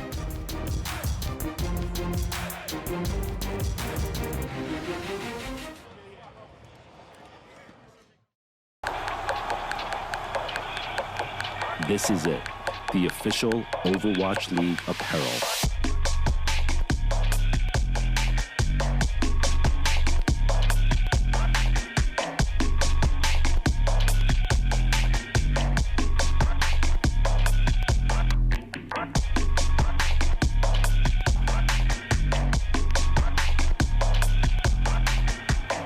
Designed by Staple, engineered for gamers. The time has finally come. We're back, Overwatch fans, and we are live from Dallas, Texas. We are live in New York City. Come on, this is carnage! It's not stopping! It's not stopping! Now we have a game. Ooh, get rocked. Maybe the Batman can do it. Oh, what is this? Oh, you ready?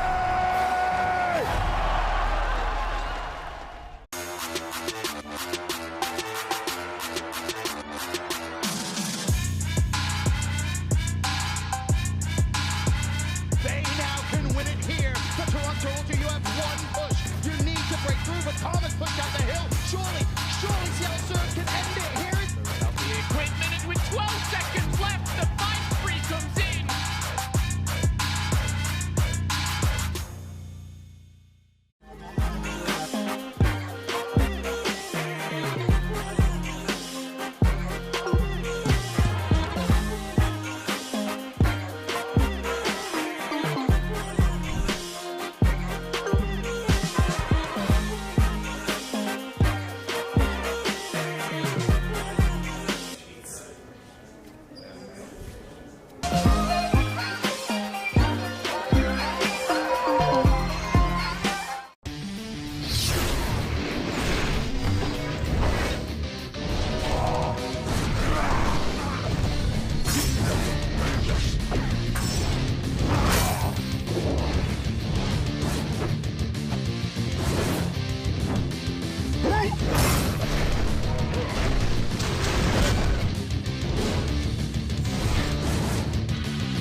Metro by T-Mobile. Complete your mission with the best deal in wireless. Scuff Gaming, the official controller of the Call of Duty League. Hello and welcome back to the CDL Game Day presented by Game Fuel, of course. Who else would it be? We've got an incredible showcase happening right now, of course. It is your afternoon on Sunday, and we've just seen Atlanta FaZe absolutely dominate in S&D once again. We did think, okay, they're pretty good at it, but how good really are they at S&D? And the answer is pretty phenomenal. It's disgusting, quite frankly. They're handing out donuts left, right, and center. I believe we've had 3 in total so far across the entire weekend. It's just disgusting. I don't know what else. I mean, I just wrote WTF on my bit of paper here. They're absolutely rancid, whether it's decision making or plays, or whether it's just a blinding skill. Atlanta are very, very good. They really are. And right now, from what I'm seeing, they just don't seem to have that many weaknesses. But TP, if you could really pinpoint some things that maybe FaZe could do better, are there any? It's really, really hard based on what we've seen so far. I mean, I guess in that first hard point, there's a couple rotations they could have played a little bit more smooth. New York had a lot of opportunities to win that first map, but to really critique a FaZe right now, that's just unfair. Especially when you look at these search and destroys, like 6-0 people. I don't know if people actually realize how hard this is to do at the pro level. So you have to give Atlanta FaZe and the preparation and the coaching staff, everyone involved. Hey, you got a round of applause from TP. That's quite Give Crowder something. a text, dude. Just give him a text. Crazy. We are going to take a look at the US Army Tactical Play of the game, and it's a stunning two-piece by Major Maniac. These guys across the board on this FaZe Atlanta roster, they don't miss a beat, and I think that is what's most important here, to look at this FaZe roster. It's not just one person that's putting the work in across the board. This entire roster is doing it justice, and I think that's what one of the most amazing things about this is collectively, they are a unit. It's so scary, Steve. You'd know this better than anyone. Sometimes it's nice to have a player on your team you can always rely on to go off. Imagine if any single one of your teammates can go off at any second. You can put your feet up when it comes to an entire series, Majors. This is incredible. You know, I've just actually had some really good news. We're going to casters right now, so let's just get into it. All right, we're back. Hey, there we go. Atlanta FaZe 2-0 up. Bad time you beat me with the scissors. And yeah, Teep, we completely agree. Round of applause to absolutely everyone in the Atlanta FaZe management, the coaching staff, the players. I mean, I want to see him play against Chicago, bro.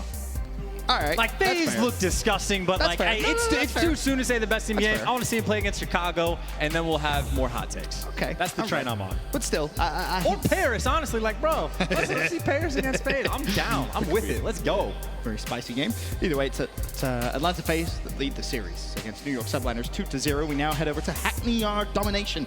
Our game 3, is this going to be a swift dispatch of the New York Subliners, or is it maybe a little bit of fight still to be had in New York?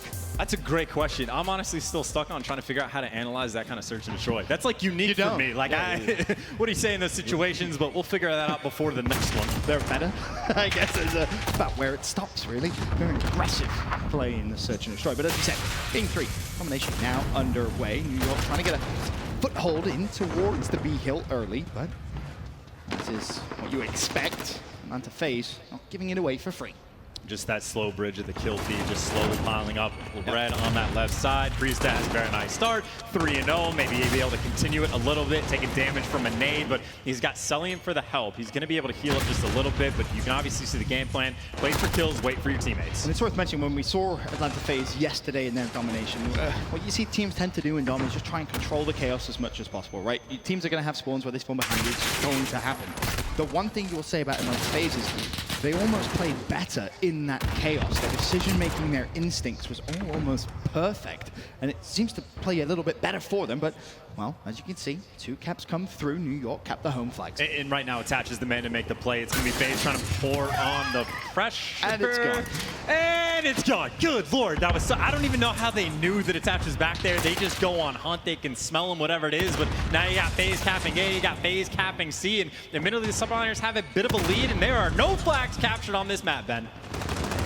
Yep, he's close to being capped, but I think New York should secure B. C is obviously capped up. New York might actually be able to get A. We'll wait and see as Zero cleans up anyone over towards B. Easy with 1, unfortunately not going to find the second, so A and B locked in for New York. A good start, but now it's about holding the flags. And New York spawning at C as well, so it might be a situation where if like Zero can double back and defend this A flag while FaZe is trying to pour on the pressure, he can make the play. He gets chopped down, so we have the official spawn flip. Now things are going to be a little bit more stagnant. FaZe is going to have A, New York with the other 2. The one interesting thing, though, is when New York are spawning on the top side of the map, they are not afraid to overextend, try and put a little bit of pressure over towards A, but the problem is, if you do that, you might force Atlanta FaZe this one a little closer towards the B flag. Chaos starts to ensue, but again, a good thing really for Atlanta FaZe, although they are down. Quick glance at our stats, 8-3 start for Zuma. Much better, accuracy 5-5 as well on the FaZe side. Not much to get too excited about other than Priest at 8-5. And now you got Zuma trying to pour on a little bit of pressure towards A. Yes, he is going to fall, but that's just enough. If New York Subliners can keep kind of pouring this pressure over towards the A side of the map, you should be able to stay consistently like retaining the C and B flag, but now they actually have enough pressure. They can just straight up pop on the flag, and they'll get the triple cap potentially for a moment. And this is huge, because accuracy is actually still back over towards the C flag. If his teammates win an A, I would love to see accuracy go and maybe contest, because Attach is getting a double, so A is locked in. All of FaZe will spawn over towards the C side. And Zuma went off right there just to secure that flag. They are preferring to keep this A and B setup just to avoid the respawn when he just happened to go over towards the C flag. So New York doing a fantastic job right now in and around this B flag. Accuracy finally fell. He was trying to watch the cross. This buy his teammates more time to defend B. Decided not to challenge the home flag, but Selim now inside B, starts to try and get to the cap.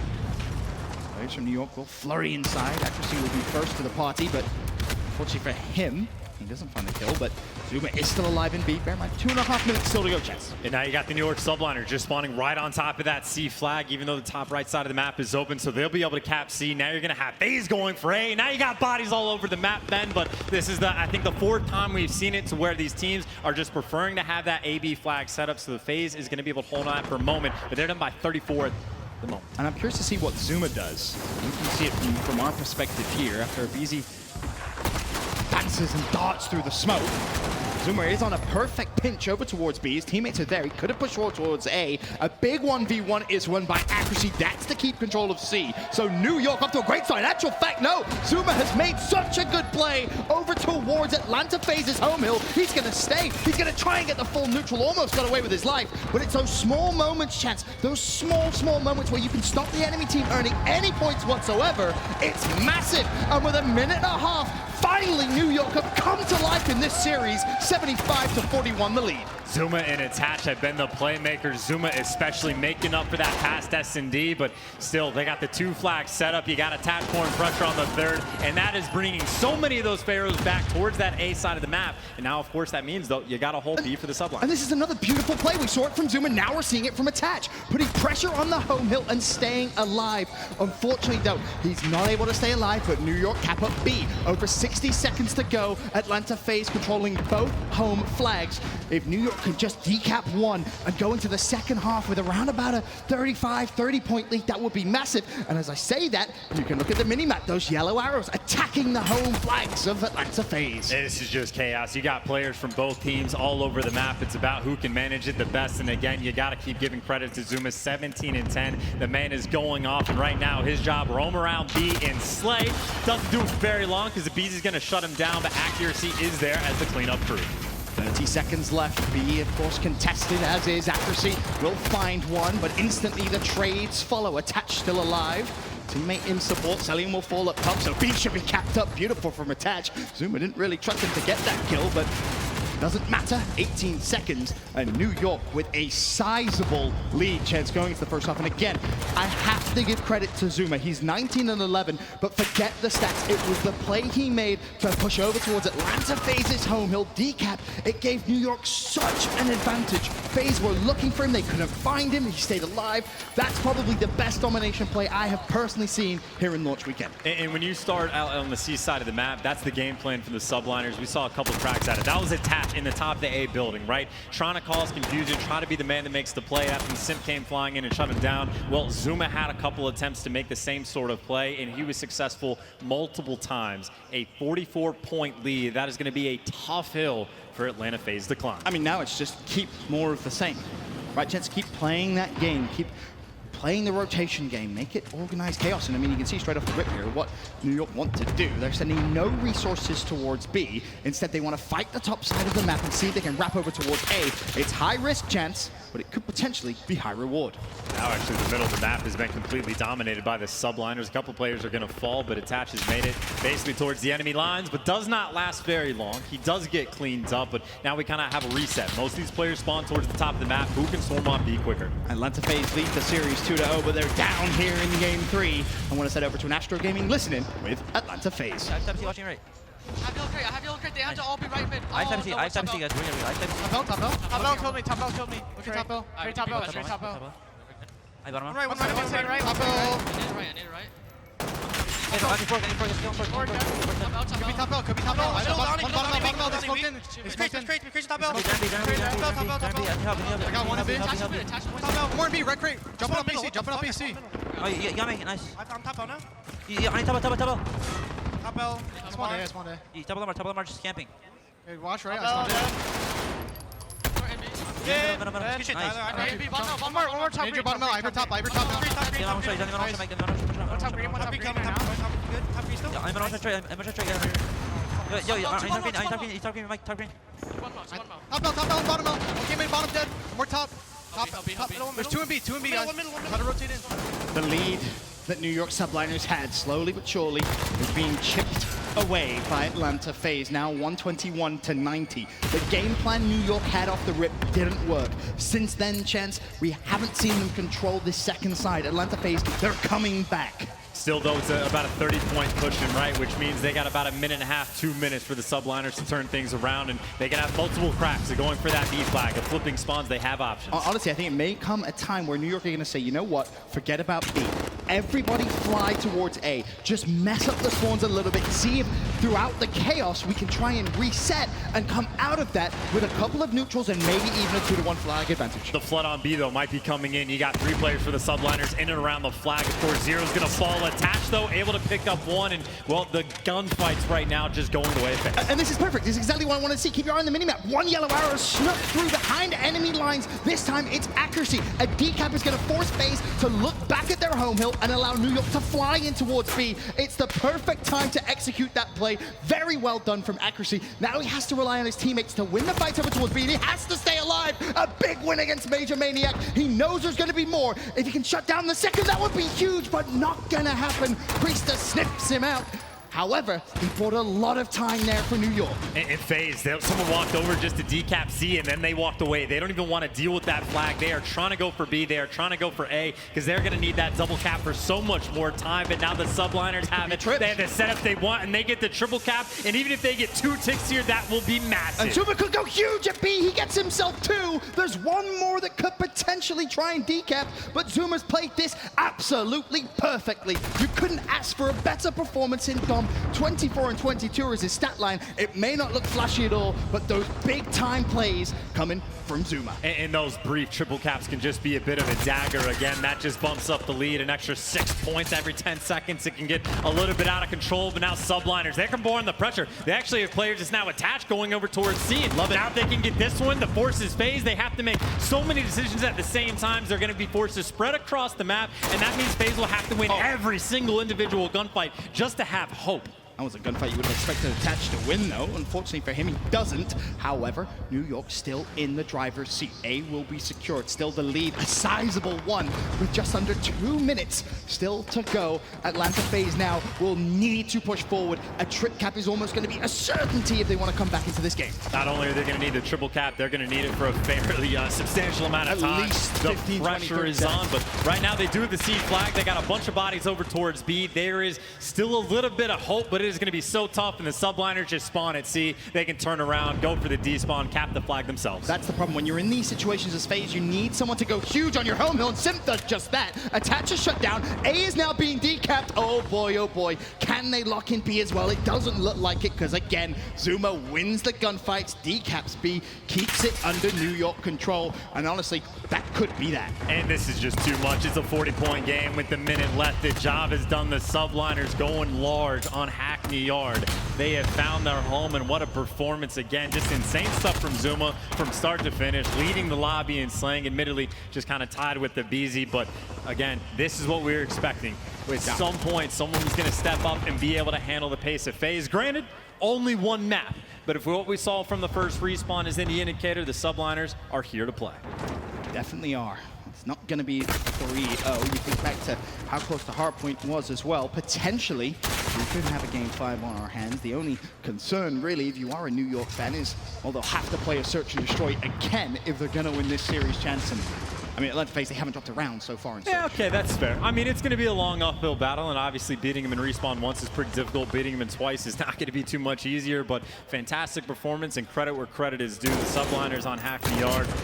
Again, it's really just dealing with the chaos. The decision-making of, like, when you spawn at C, do you go for the decap, the full cap? How much pressure do you pour on A in the rotations? It's a constant stream of information, and the New York subliners handled it incredibly well. And the key is, not only did they handle the information correctly, they won the important gunfights, and they played their life. They valued their life as well. That is about as good of a domination performance you're probably ever going to see. New York subliners show there's still life left, even though Atlanta lead the series 2-1. We'll be back after this with Game 4.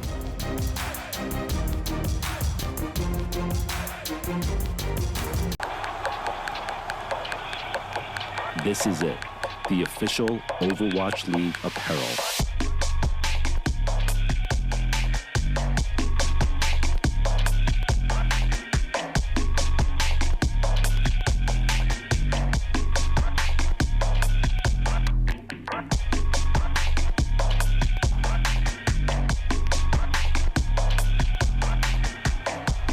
designed by Staple, engineered for gamers. The time has finally come. We're back, Overwatch fans, and we are live from Dallas, Texas. We are live in New York City. Come on, this is carnage! It's not stopping! It's not stopping! Now we have a game. Ooh, get rocked. Maybe the Batman can do it. Oh, what is this? Are you ready?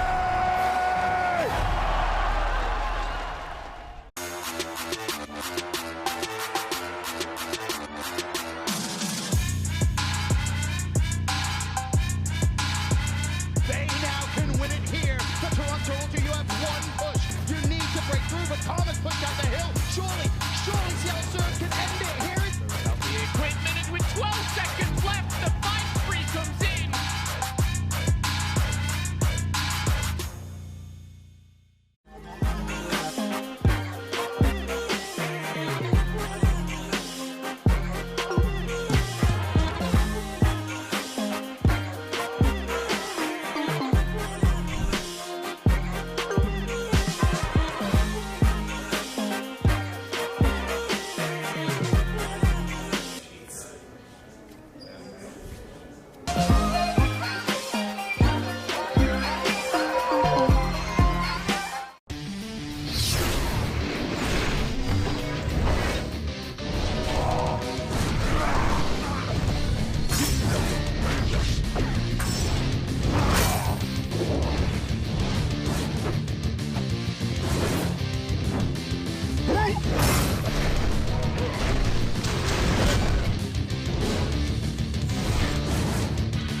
Atlanta FaZe still with the lead, but New York Subliners show us there's still life left in this series. We'll go to a hardpoint St. Petrograd next chance.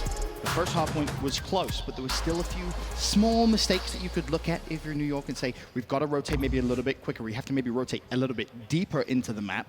Can they do it? Can they force Game 5? I think they absolutely can. I mean, realistically, what we saw from the first hardpoint is they were getting out-rotated pretty much every single hill. They were having to fight through incredibly difficult setups, and even still kept it incredibly close within like a 40-point game, whatever it was, which not ideal. But considering the situation they were dealt with in the map, they managed it incredibly well. We just saw what they were able to do on domination. They went toe-to-toe and completely ran over FaZe.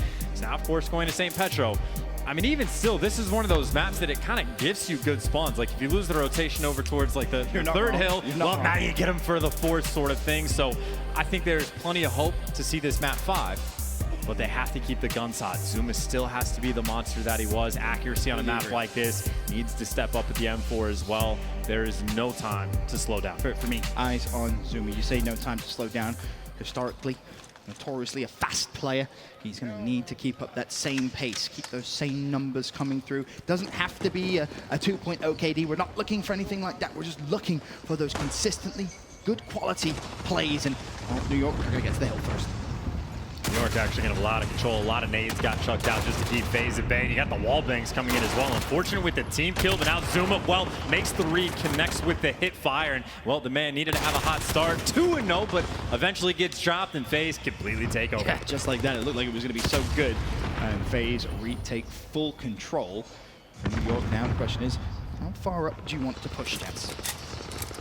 Push as far as you can, try to get this next wave of kills, and you actually see a couple men hiding in the bushes getting those cut-off kills, so Priest is going to be tough to deal with, as well as Selly and FaZe right now. Again, full control, and if they start racking these kills up, it can get out of hand, and there's the clean 5 down. The question is, where do the spawns come in for the subliners? The good news for them, they stay where they want to be. Absolutely blessed. That could have gone out of hand very quickly if Selly was maybe just a little bit quicker into pushing deep into New York subliner territory. However, as you say, New York may get a little lucky there. However, Atlanta FaZe have done damage on the first kill. The lead, a sizable one at that. Looks like it's going to be somewhere around, what, 49 points to 3 as we rotate to the second hill. And of course, right now, FaZe has a couple different options. You actually want to try and go to block those spawns at the bottom right, or you just want to get inside the hill. Priesty gets chopped down along the way, but the subliners actually don't have any pressure inside the hill for the moment, so they're not really racking up any of the time. And now FaZe is pouring on the pressure, trying to go for some spawn kills, and not hyper successful with it, but even still, that was what, 20 seconds going by without subliners getting any time. They're just so busy trying to control the spawns, which yes is so important, Chance, but again, to your point, you have to be inside the hill to earn those points. Now FaZe walk straight in, and yes, again, the game plan was correct from New York, but you've got to execute it just a little quicker. I mean, that was beautifully put from FaZe. They're just dropping the ball a little bit there from the subliners, but again, for the situation they were dealt, FaZe completely goes off. Simp now on the hot hand. He's going to be on a 5 spree, and more importantly, potentially, then the streaks, which now gets bumped up to 6. His teammates have already started rotating across the map. And this is something that we've seen Atlanta FaZe do so successfully. When they rotate through the map, they make sure they go as far back as possible. Priest was first to the party. He went all the way to the back, making sure his teammates could spawn on top of him. Simp with the double. That's a 9 streak, by the way, for him. As Atlanta FaZe to make this one a little one-sided, Chance. Make that double digits. 11 and 3 is Simp. A 10 streak. 11, almost number 12. Oh, my lord. And this is back-to-back-to-back kills now, where FaZe is just in full and utter complete control, and this is just going to get out of hand. Maybe the good news for the subliners, they can get a nice early rotation over to Pool Hall, because if not there, they're just going to get completely mollywopped. But about a 100-point lead now for FaZe. They'll bump it up to about 120. And FaZe is actually snuck through. You have a BZ that just walks straight past 0-0, is clueless to it. And if they're able to get this rotation, that's going to be an early GG. And just when you look at the minimap, it's so disappointing. Just those extra lanes that have just been left open. FaZe consistently getting through. However, the kill has come through. So for New York, you can stabilize. You're inside the hill first. And as we know, this can be a big chunk of time in Pool Hall. Absolutely, but you're pretty much going to need that full 60, because even if you didn't, you're still going to be down by another full 60 type situation. And FaZe, they have cakewalked their way into hills before. Now they got quite a bit of pressure trying to work their way inside, but once they get there, they did get met with accuracy. And well, now it's up to Attach, laying down in the front of that door. I like that. He's just lying down literally in the door, but Priest just runs straight through him. And FaZe runs straight through the New York subliners to retake hill control. 27 seconds left, and again, that 100-point lead is just getting bigger and bigger chance in the kill feed. I mean, it's just been red for so long. I mean, Simp 17-4, Celium 16-9. Simp just went on another 5 spree after going on an 11 spree earlier. Brutal stuff. Ben, this is tough scenes. That's the light way of putting it, that's for sure. Temp will find one. That's Celium, but the trades always seem to be there for Atlanta FaZe. New York are first to the hill. But again, I mean, so much damage was done early on in this game, where Atlanta FaZe have such a cushion that honestly, we can start talking about 100-point clubs at this point. I'd be very surprised in this current form of New York that they'll even get to triple digits. Well, they are inside the hill and they get a little bit of clearance, but it seems like any single time they get set up for a moment, someone for FaZe just steps up and gets the kills. But the subliner stabilize, hold on, get a body inside the hill. We'll see how long Zero can hold on to his life for. We talked about Simp before on a big spree. He's 23 and 6 so far here in this game. He's currently on a 2 streak as well. He's going to find another, so make that 3. Simp is really, really playing out of his mind. He's stat padding, honestly. I mean, he had 24 kills, accuracy Attach have a combined 12 plus temp is at 22. So he is single-handedly getting more kills than 3 members of the subliners. I think you told me that stat before, wasn't it, in Search and Destroy? In Search and Destroy, it was so much worse. Either way, this game is, I mean, it feels over. It really does. Of course, it's not yet, but unless New York can string together a same and similar spree that Atlanta FaZe was able to do, there is no chance of them taking Game 4 and forcing a Game 5. I mean, it feels overwhelming for the moment. Zumido, he's been a playmaker before. He gets cut down by Celium there. Atlanta FaZe in and around the hill, and Zero needs, like, they all just need to step up. They're getting massively outslayed. Even when they've had the rotations, they haven't been able to hold on, but maybe get a little bit of lifeblood coming your way. Zero inside the hill might have an advantage, and anytime you think there's hope, it just gets shut down. FaZe, they're going to be able to get those final 20 seconds, and now they're thinking about the rotation. It's almost the same quote that I think it was Scump you said it. When you play, there's an extra man on the map. Every time there's like a 1v1 in the hill, before you know it, Atlanta FaZe have an extra man, so the trades are always in their favor. They're so fast fast to react to what's going on the map. It's so hard for anyone else to keep up. And I mean, look at the score now, Chance, 205 to 67. Of course, the new hill pops, and yes, New York can get a full 60 here, but the task ahead of them seems almost impossible. But it could start right here. And it's going to be Simp as well, the man to watch, right? He's got 28 kills. He's going on a tear. Eventually just breaks through and blocks those bottom right spawns. And that means FaZe will be able to get to the hill a little bit quicker. 28 kills Simp has. Finally, someone takes him down. And the subliners, again, a little bit of life. They're inside the hill, get a little bit of control. But someone on their team needs to start rotating as well. Temp's going to be that guy. He's going to take off, start traversing the map. And if they can even like make this little bit of last time scrappy, they get the early rotation. This is where it starts to maybe build a little bit. But here's the problem. If you keep giving away 15 seconds of scrap time, Atlanta's going to win the game before you can even come back into the game. So you're in this situation now for New York where you simply have to play perfectly. You have to hold for full 60, rotate as well early, win the rotation fight, and hold for full 60 again just to get back into the game. And in fairness, Atlanta also at this moment could just set up everyone in and around restaurant, have one guy sit in pool hall and just hang out for the next 60 seconds, be like, don't even worry about it, guys, I'll just be in the next hill. But it's your turn. You just have options. He could pour pressure on the hill. He could have Celium trying to walk through. Him and Priest able to get 3 between the two of them. But for the moment, subliners hanging on inside the hill. Priest sitting at 19 and 15. A 3 spree make that number 4. He just wants to fly straight through the door. There's 5. Can Priest find 6? Almost. As he scrambled away, but it doesn't matter. Celium's there. It's his turn now as he finds the first. Recognizing the nade was always going to take him down. Wanted to try and push out, take the fight to New York. But this has been a very underwhelming Game 4, Chance, if I'm honest. Atlanta FaZe showing you why they're the #1 team in the game right now. They at least fell in the domination, but maybe the good news for the subliners is they don't have to deal with him in Search and Destroy once again. It could have gotten a lot worse, but phenomenal performances across the board from FaZe. There's only so much you can say. Simp has 36 kills right now. It's pretty good, right? I mean, it's as good as it gets. 37.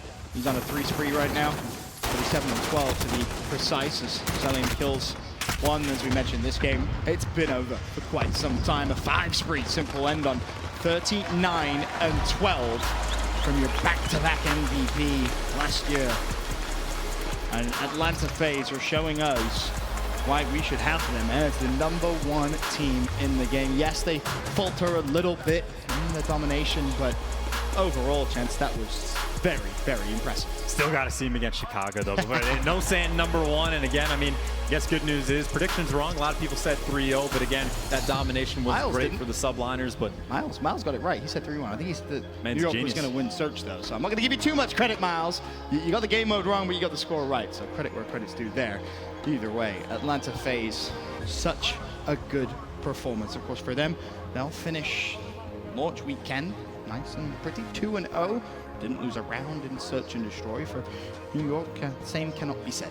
Obviously, though, a lot of teams, not just the subliners, have quite a bit of work to do coming into London as well, whether it be focusing on the Search game or just going back to the drawing board and trying to learn a little bit from the teams that have had quite a bit of success. But again, just when you mentioned FaZe, again, credit where credit is due. They just look phenomenal right now, right out of the gate. Very professional young squad. Yes, they do. That's everything from myself and Chance here at launch weekend of the Call of Duty League. Hopefully you guys are having fun. Still more games to come, but we'll set it now down to the main stage with Chris Bucket. Thank you so much, gentlemen. It's time for our instant reaction powered by PlayStation. Puckett here with Priesta, and I gotta ask you, man, you've played 7 maps. You have won 6 of them. Why is Atlanta so dominant right now? Honestly, we're just clicking. Everything right now, especially in S&D, is just like a constant flow. We know how we want to play every single map, and it just feels great right now. We just got to work on some dominations, and we'll be good. Have you been scouting out the rest of the competition? Because you clearly, in my book, are the top S&D team. But who do you think is at the top of that pyramid with you? Honestly, I'm not too sure. I'd probably say maybe like Chicago. But I don't know. I have to watch more people play, more matches for S&D. Speaking of your squad, though, I want to ask about the one game you did drop. It was domination, and it seemed like the whole team was just a little bit off. Normally, you guys are just crushing around the map. You're taking every gunfight possible. In that map, you guys had a very slow start. What was going wrong? What did New York do right? Well, domination's a lot different with the neutralization. We started off pretty slow because we were on bad side. Honestly, I thought we played the bad side pretty well. They just started sneaking through the A flag, and they played it a lot better on their bad side than us. So we got to just work on playing a little bit better on our good side and just locking it down, get that 2-cap for like as long as we possibly can. But they played really well, just sneaking through and just flipping the spawns. Well, you guys bounced right back, and you crushed in that game 4. And I know we got a clip that we want to play for you. Here's the TV behind you. We're going to run some B-roll. But Atlanta, you guys are now going to be taking a break. You will not be in London. The next time we'll see you is in Atlanta. So what else are you guys going to be working on after you go back and watch all this footage? Honestly, I think we're just gonna watch over all of our VODs and just keep grinding, just know what the maps that we have to work on are. I think domination is probably our weakest game mode right now, so we're gonna keep on working on that. Our S&D, we've been practicing a little bit. We honestly didn't practice it too much, so our performance right now in S&D is incredible. And hopefully we keep that up. Just mainly work on DOMs. Mainly work on DOMs. Minneapolis, did you enjoy watching Atlanta FaZe this weekend? They are young, they are hungry, and they are dominant in the new Call of Duty. Priesta, go get some rest. Enjoy the rest of the time with your team. We are going to break. When we come back, we got plenty more from the Call of Duty League, including your hometown Røkkr!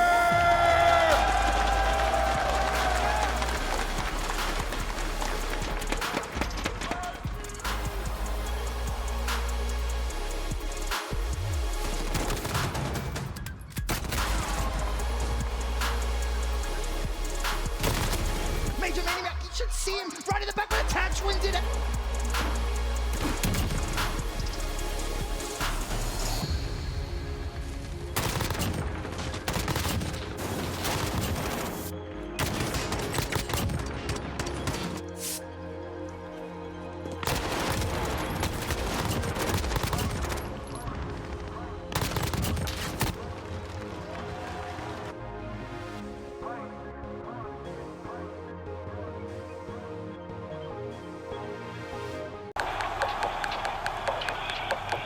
This is it, the official Overwatch League apparel.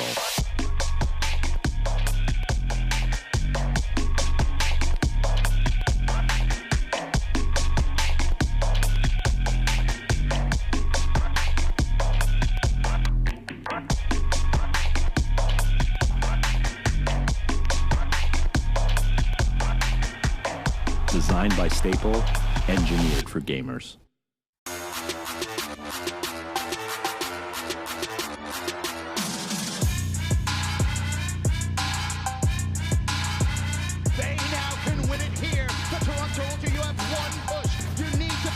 Thomas pushed out the hill. Surely Seattle Surf can end it. Here is the equipment, and with 12 seconds left, the fight free comes in.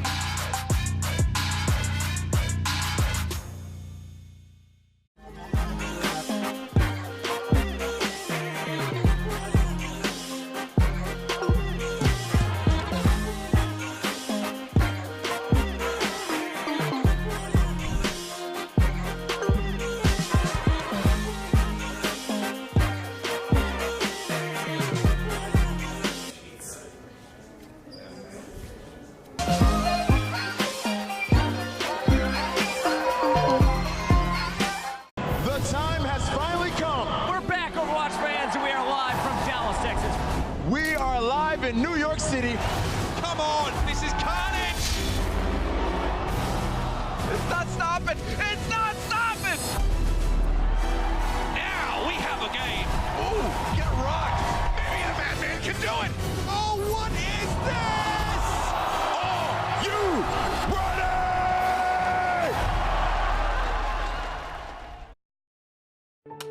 ready? You'll hear a lot about how coming out of the military means you're somehow damaged goods. I would reject that. I believe that people coming home from combat can actually have gone through post-traumatic growth. And probably the most important thing we can do is provide jobs for those who get out of the military. Together, we can get veterans back to work.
Metro by T-Mobile.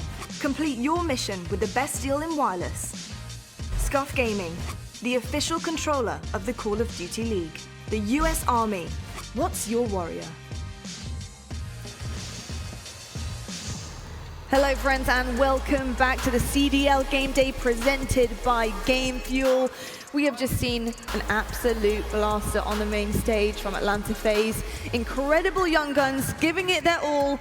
They are not hiding anything whatsoever, and it's only the first event of CDL. But I'm so excited to see how they're going to continue to improve. Gentlemen, TP, Miles, I need to know what you guys are thinking right now. This Atlanta FaZe roster, TP, can they be stopped, do you think? Well, you can't really say yes right now, can you? Simso walking 40 bomb at this point. Well, I guess sliding around the map. Guy's insane. He is indeed, and I've got to give it to the rest of his teammates too, because they really are putting the work in. I've got to ask Miles, from when you're on Simp's POV, right here, he's the fastest paced player I think I've honestly ever seen. How do you combat somebody like that when you're in 1v1?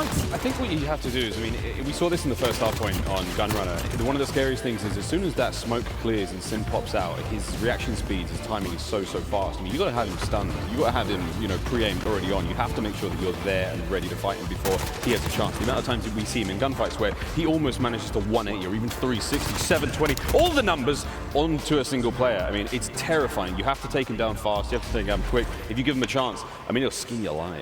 I was loving that. You started casting there. You can't help yourself. Yeah, I cannot help. He's a caster at heart, everybody. He really is. We're going to have a look at our US Army tactical play of the game right now. And of course, it's your boy Sim going on an absolute spree here. This kid, I mean, I have no words. TP, I have no words for him. He's just pure magic. I think him and his team have found the formula to how to use this movement. And I think the biggest thing that probably helps out this team is when they're able to use that sliding movement so smoothly. It's those times when you don't have dead silence pop that you're probably a little bit harder for the enemy team to track. And it really seems like when they start getting on a streak, they have that deady pop. Every time you get a kill, it resets for you. And that's when things start to get out of hand. And that's why the players on this team are able to go on so many crazy streaks in hardpoint especially. But they showed a little bit of weakness there in Dom. They really did. They did, indeed. They did. And we will get to that in a second. But surprise, surprise, people. It is the Simp Show because we've got a stat for that man, of course, on the stage who is just ripping faces left, right, and center. Major Maniac as well following him here in a comparison. But oh, so close, that 40 bomb there. So close. But you know what? Who cares? It's still 39 kills compared to 12 deaths, and that is insane. And Major Maniac, it just shows you the rest of this team follow suit. Yeah, I'm a huge Major Maniac fan. I mean, after a few of the performances today, I think we can start referring to him as Lieutenant Colonel Maniac. I think that's the next rank above. But no, a huge fan of him. He needs a full promotion because honestly, as you said, the entire roster pulls out big stuff. But Major Maniac, again, is a player who, since the very first time we got to really see him in the professional circuit in Black Ops 4, absolute standout player, really incredible stuff. Absolutely. And TP, I just want to discuss with you, we were talking about it in the game, and you said they do have a weakness, and Priest even said it on the stage. They're not afraid of going back and practicing stuff, and domination really was a slight weakness for them there. But I also felt like New York subliners really did start to understand the gameplay here. And we were discussing what Attach and Zuma were doing. So please let us know, how were they able to combat the home flags? Going to get a little bit nerdy here, but it's all down to the neutralization feature in domination now that the players might not really understand fully yet. They need a little bit more time. But what Zuma especially was able to do on A flag, especially on Hackney Dom, was when you go and flank like that over towards the green side at A, it's all information. Chance kind of touched on it. You're staring at your minimap and the kill feed. If your team gets kills, you're either going to go and bump that flag and get off it right away, or you're going to go for the neutral, or you're going to go for the gunfight. So based on the information of the other gunfights on the map, you're going to sort of finesse around that area, and Zuma was able to do that so well. Indeed. We love the nerdiness, by the way, TP. Don't hold back on it. But hot off the press, we do have a tweet from Simp himself. He says, had to make up for my pathetic performance of a domination map. GG to the subliners. We won 3-1, and our end of our weekend is 2-0. As always, thanks for the support. I mean, that is just in itself just shows you quite how clinical he is about his own gameplay. And to be honest, I wouldn't say it was a pathetic, pathetic domination map. I was still slapping him. Like, I know. It's weird. It's a weird thing, but hey, everyone's standards are different, aren't they? It's all relative. Very true. I mean, you know what? If you're the best, and you have high standards, and they're quite clearly setting high standards for themselves. But we're going to look at our rivalries schedule right now, because of course it is Rivalry Sunday. This is what it's all about here, people. But of course, up next we do have the battle for the North. This is an all-important one to understand who is the real North, because we've had a few questions flying around recently. We've got the Røkkr versus Ultra here. Toronto and Minnesota are going head-to-head, and this will be very interesting. I mean, who is the true North? Miles, Well, do you even want to say? Yeah, I'm going to say it, because America's not famed for its geography. I'm going to say it. And I think if you look at a map, friends, it's going to be Toronto, technically. But I love a rivalry. It's fine, of course. At the end of this one, everyone's going to be Minnesota's the Kings of the North, but let's be honest, man. It is indeed. Well, you know what? Exciting stuff coming up, but we are going to head to a quick break now. But when we are back, we will find out who the true North really is. You don't want to go anywhere. It's the end of Sunday, people. Why leave now, huh? Why leave now? We'll be back after the break. This is it, the official Overwatch League apparel.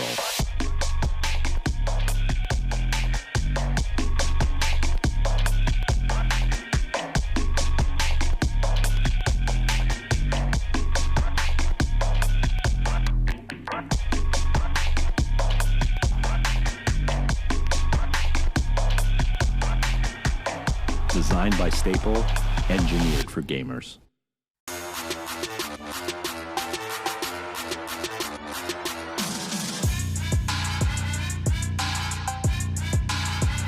They now can win it here. The Toronto Røkkr, you have one push. You need to break through, but Thomas pushed out the hill. Surely Seattle Surf can end it here. Without the equipment, and with 12 seconds left, the fight free comes in.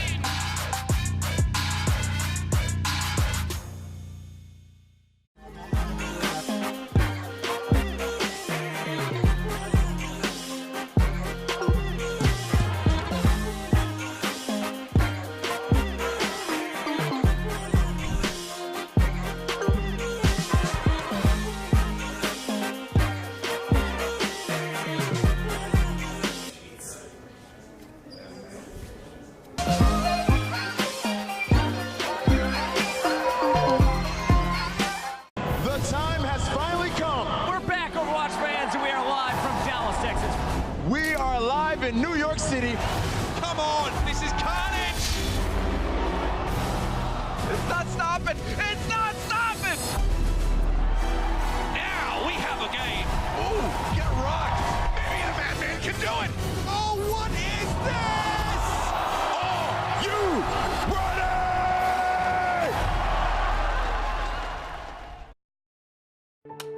You'll hear a lot about how coming out of the military means you're somehow damaged goods. I would reject that. I believe that people coming home from combat can actually have gone through post-traumatic growth. And probably the most important thing we can do is provide jobs for those who get out of the military. Together, we can get veterans back to work.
Oh. Hello and welcome back to the CDL Game Day presented by Game Fuel. we have the Battle of the North that is going to be happening very, very shortly. We'll find out who the true North really is. I want to know from you guys at home, so get involved on Twitter, tweet us. We want to know, CDL wants to know your opinion. I've also got some very talented individuals here who have many Call of Duty opinions of their own as well. I've got Momo, I've got Nameless joining me. Nice little switch up. I've been having switch ups all day. Momo, nice of you to join us. Battle of the North happening very, very soon. Who is the true North for you? I mean, we're about to find out. I mean, we saw like geographical people getting involved and saying, oh, London's a little bit higher. And I'm like, listen, let's just leave it to Call of Duty. It's going to be an exciting one. I like how this is the last game. We've already heard the trash talks from not really the players necessarily, but the people higher up. And that's what's getting me kind of riled up and excited for the game. Oh, me too, me too. Nameless, I got to know your thoughts as well. North, do you even mind about who's the better North? If I've learned anything, it's to stay out of those northern battles. But, you know, they both had strong showings in their first match. So, really, this is going to come down if the crowd can back up the Røkkr going forward in this next match. Absolutely. Well, you know what, actually, I know somebody who did have something to say about it. You may have noticed yesterday I did have the owner of Minnesota Røkkr on this very desk as well. And he did have a little bit of opinion on his own. So check this out. Listen, Hex is one of the most important, significant humans in this entire space. I would, as much as I would love to stand up here and say you got scared or things of that nature, it's just not true. The reality is that you're looking at two undefeated ownership groups here right now, and what we're focused on is winning a championship, and we're in Minnesota. Oh, okay. Yes, we are. The real North. I hear you talking, Toronto. Toronto, you're North. We all know it. It's Minnesota up in here. Yes. Hey, he can do whatever he wants. He's running this venue right now, so. He paid for half But of this. guys, what do you say to the fans who are really looking forward to this little 2v2 battle? Is there anything you want to say to these guys that were kind of rooting for seeing you guys going toe to toe? Yeah, well, look, sorry that we couldn't give you guys the show that you guys wanted to see, but I'm sure that everybody here agrees that they just want to see FaZe, you know, the super young, cracked boys go against the veterans in Crim 6 and Glacier and their young trio. So I want to see that match as well. So yeah, I mean, this whatever was, gets us there this was quicker. Easily one of the best matchups. I think my man's boys over here took a little steam out of Dallas yesterday, but I've even heard from a couple hours ago, my own players on our team excited to see what Atlanta's got. There's a lot of hype for this Atlanta squad, and I'm just curious if they're going to be able to deliver. And you know what, I'll deliver it for you guys. We have our marquee match, our Game Fuel marquee match for you guys. It's Atlanta FaZe versus the Dallas Empire.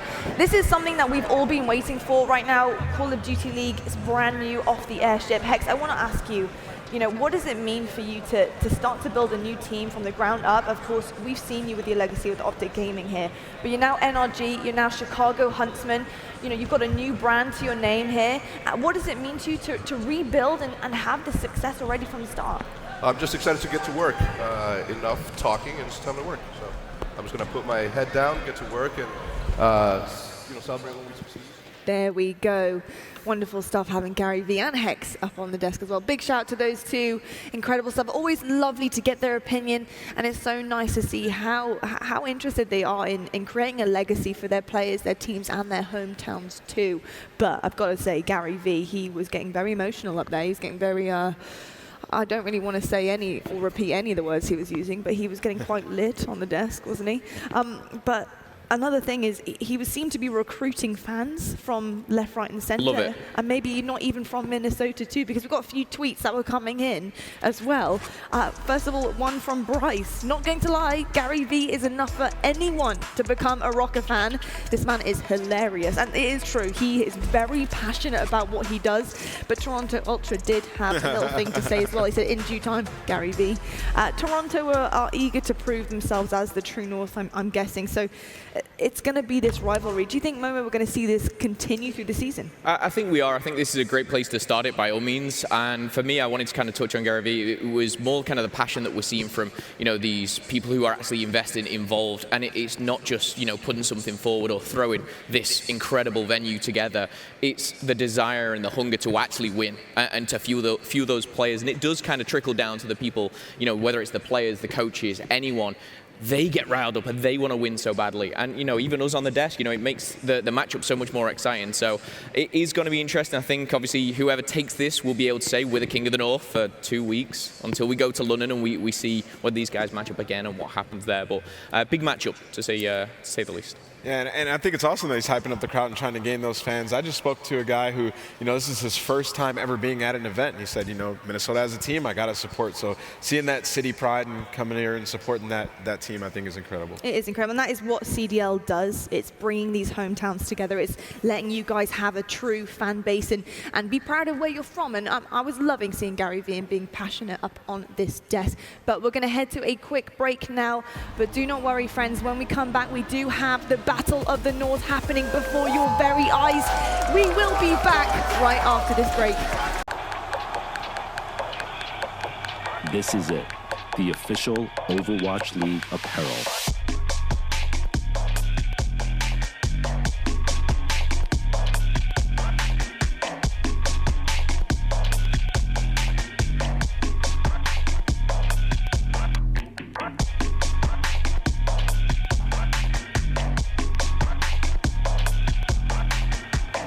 Designed by Staple, engineered for gamers.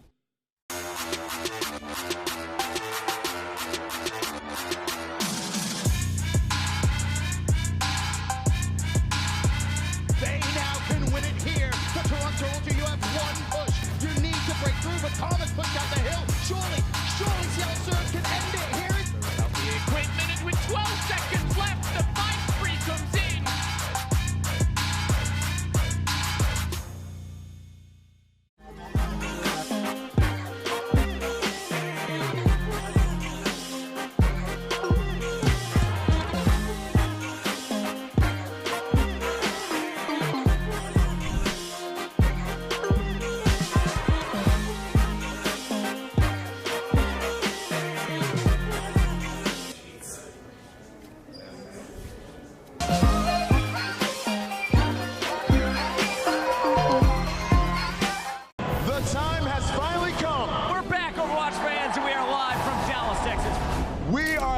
in New York City.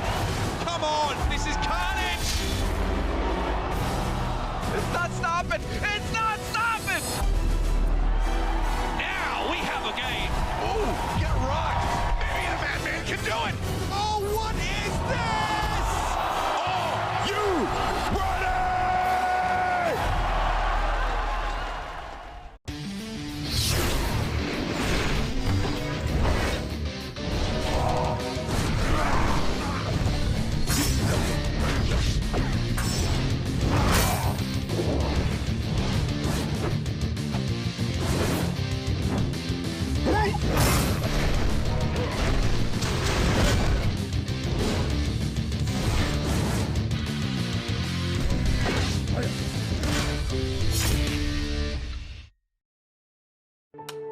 You'll hear a lot about how coming out of the military means you're somehow damaged goods.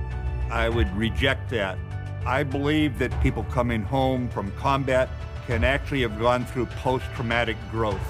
And probably the most important thing we can do is provide jobs for those who get out of the military. Together, we can get veterans back to work.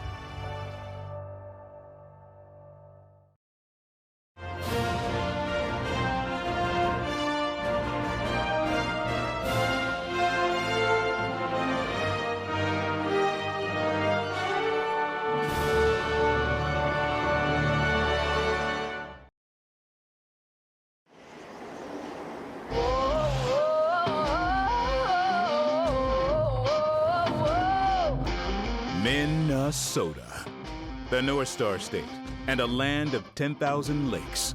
A place raised from the ice with a dash of all shucks nice. But don't be fooled by those Midwestern sensibilities. This is a land built on the backs of warriors, forged not by fire and brimstone, but by frost and iron. This is the North, where they manufacture their miracles on ice, and their rock only comes in royalty. The match that started this fire. You pay the price when the flames get high. Hey. And now, what better place for a new beginning in this intrepid land with all of its rugged beauty. A new era is born where they say the end might begin. This is week 1 of the Call of Duty League. This is Minnesota. Hello and welcome back to the Call of Duty League. The crowd is getting hype and I am so here for it. They're here for the Battle of the North, and you know what? Who doesn't love a little conflict, you know? Toronto and Minnesota sparked up an instant rivalry as the two most North American teams, and they can't wait to show who the real kings of the North are. This Minnesota team have some incredible The X players. factor for the Ultra is Looney. They have potential to be a championship caliber team. Welcome to Minneapolis. It's the first event of the Call of Duty season. Toronto is known as We the North. That's the hashtag. That's a gunfight win. Woo! In our match versus Toronto, we'll obviously be the real kings of the North. Silly with the opening pick. I think if you actually like to look on a map, technically we are more north. What a round! Yo creo que ganándoles a ellos lo dejaremos claro. Lucky! 3 in a row! I'm not going to say that we're going to beat them, just because that's some bad juju. That is sensational! We're not going to lose to Minnesota Røkkr. We are the kings of the North, and we'll show that in their home soil. Can he find the second?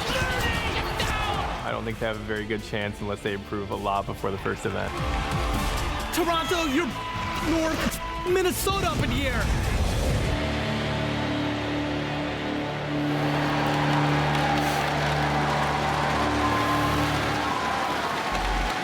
Well, there you have it. It's the Battle of the North, and it really is get-go. You can see Minnesota is hype right now. If there's any Minnesota fans in the audience, I really want to hear you. Come on, let's get loud. There we go. There we go. I knew there was going to be some fans who are ready for this. They are ready. They're out. They're loud and proud, and I'm loving it. Gentlemen, this leaves it up to us right now to talk about the setup and how these two teams really are going to perform on stage. We're going to get into our game fuel keys to victory to start things off. Momo, we're taking it away here for the Toronto Ultra. What do these guys have to do? I mean, step one, they have to play in front of these guys. That's going to be a tough call. But for Toronto, I think the one thing that I've noticed is Røkkr, they start off a little slower. They start off just maybe on a different page, trying to kind of get that alignment. But when they do, they start to really get that momentum. So Toronto, they need to start fast. They need to start slaying. And they need to get past this crowd, because this is really the sixth man. It's going to be difficult, and that pressure is going to be so hard. It's going to be on their shoulders.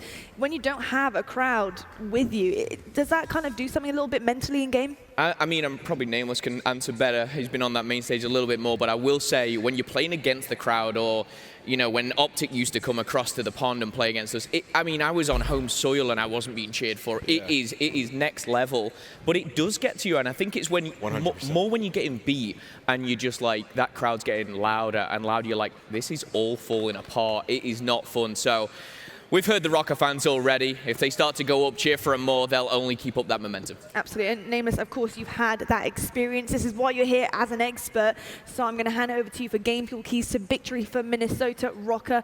What do these guys need to do to try and get that home crowd going? Well, you know, in their last series, they did get that map that was, you know, sort of controversial. So they need to make a statement here. And what they need to do is, Ultra in their last game, excuse me, they were pretty good at search and destroy. We saw those strats they had against the Surge where they dominated in that last map. So I'm going to need the Røkkr to focus on their search and destroy in this series and don't lose it like they did against the Gorillas. Absolutely do. Well, it's about time we meet our teams. I'm handing over to Chris Puckett to try and see who is going to be crowned the King of the North. Thank you so much, Lottie. That's right. It is time to close out the evening with the biggest match of the weekend. It's the Battle of the North. And introducing first, we have the Canadians, the Toronto Ultra.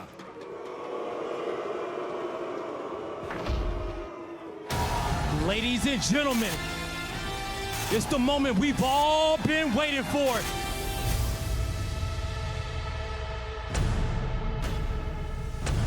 Oh, he is flying! Pressure, Looney spots him. Looney going for the 1v2! 4 go down medals. Lucky. 3 in a row. Oh my goodness! Ladies and gentlemen, let me hear it one more time for the Toronto Ultra. Coming up first, we've got the Killer Cam. It's Cammy.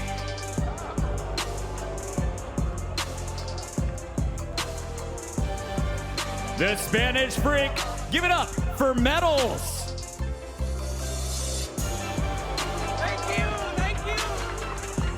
How can you boo this man? It's Looney!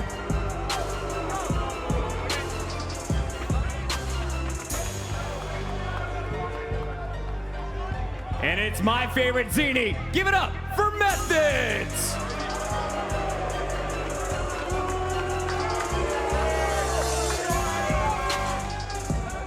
Closing out this Toronto roster, give it up for Classic!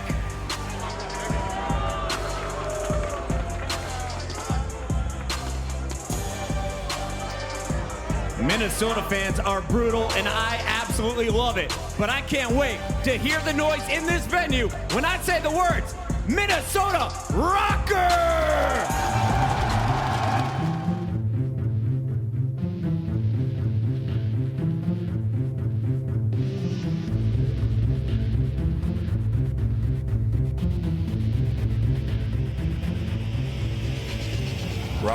Røkkr is a possessive force. We're a team of individuals bound together by a power greater than any one player. We're from different places, but we come together here. And when we play as one. Possessed by a singular vision. Driven from twilight through darkness to the dawn.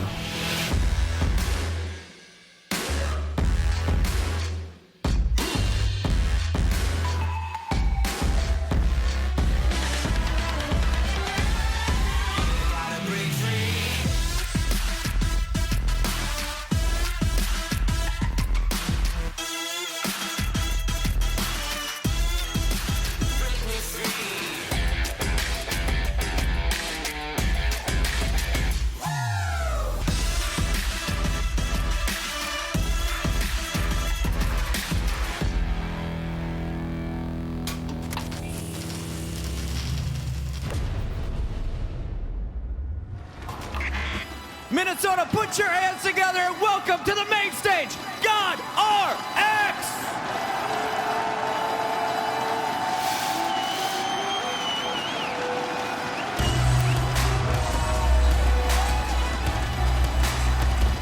Here is your 2018 World Champion. Let's hear it for Silly!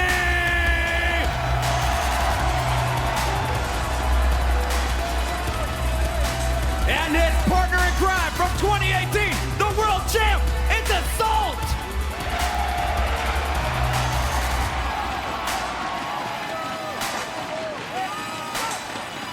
The European living it up in the tundra. Give it up for Alex!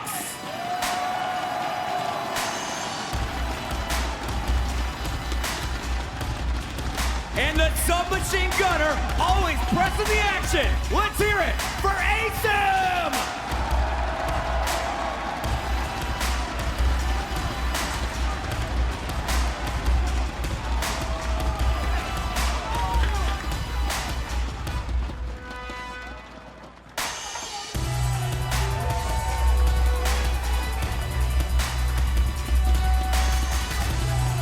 Minneapolis, St. Paul, give it up one more time.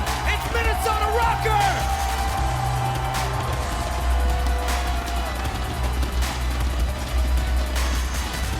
Røkkr versus Ultra. It's the battle for the North, and it starts right now.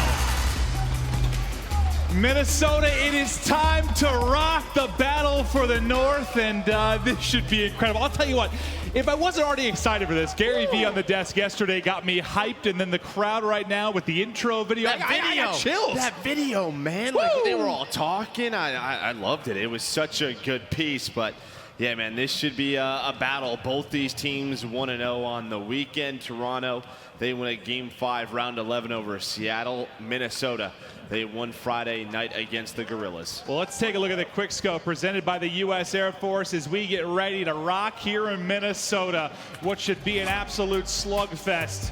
You see, they're both 1-0, looking to go 2-0. as we get ready to head into London to that tournament format just around the corner. But I mean, that's the big thing. That's the story here. The Battle of the North and who can get those 2 precious wins and the 20 points. Yeah, I think, we were talking to Nameless. He's like, man, I got to make my next iteration of the power rankings. I don't know where to put people, but I think one of these teams, whoever finishes 2-0, are going to be on that top half. Well, it's so difficult because it almost feels like it's like college football, right? Like we haven't seen everyone play everyone, so there's sort of some guesswork. And some people had really hard schedules, some people had easier schedules. So I was like, Ant, good luck with that, because it's going to be so tough. But I do want to take a look at the maps and modes as we get ready to go. Gonna hack the yard. Yeah, hack the yard to start it off. We know that'll be fast-paced, lots of interactions. Anyone you favor in particular to start out strong in map 1?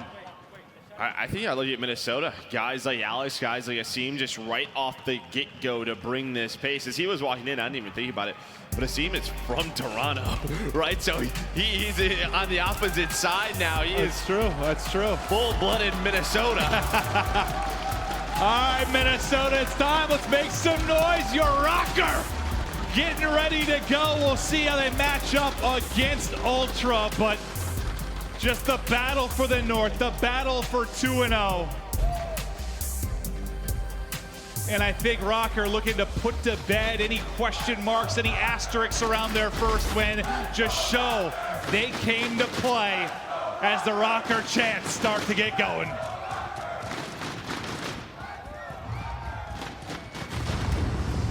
You talked about this man, Alex. What can he do with that MP5 in hand as he's trying to take a long-range fight? Pick methods out of the window, and as much as I'm chuckling, the kills we've seen with this particular submachine gun, one of the best to ever do it, but flying up mid-map.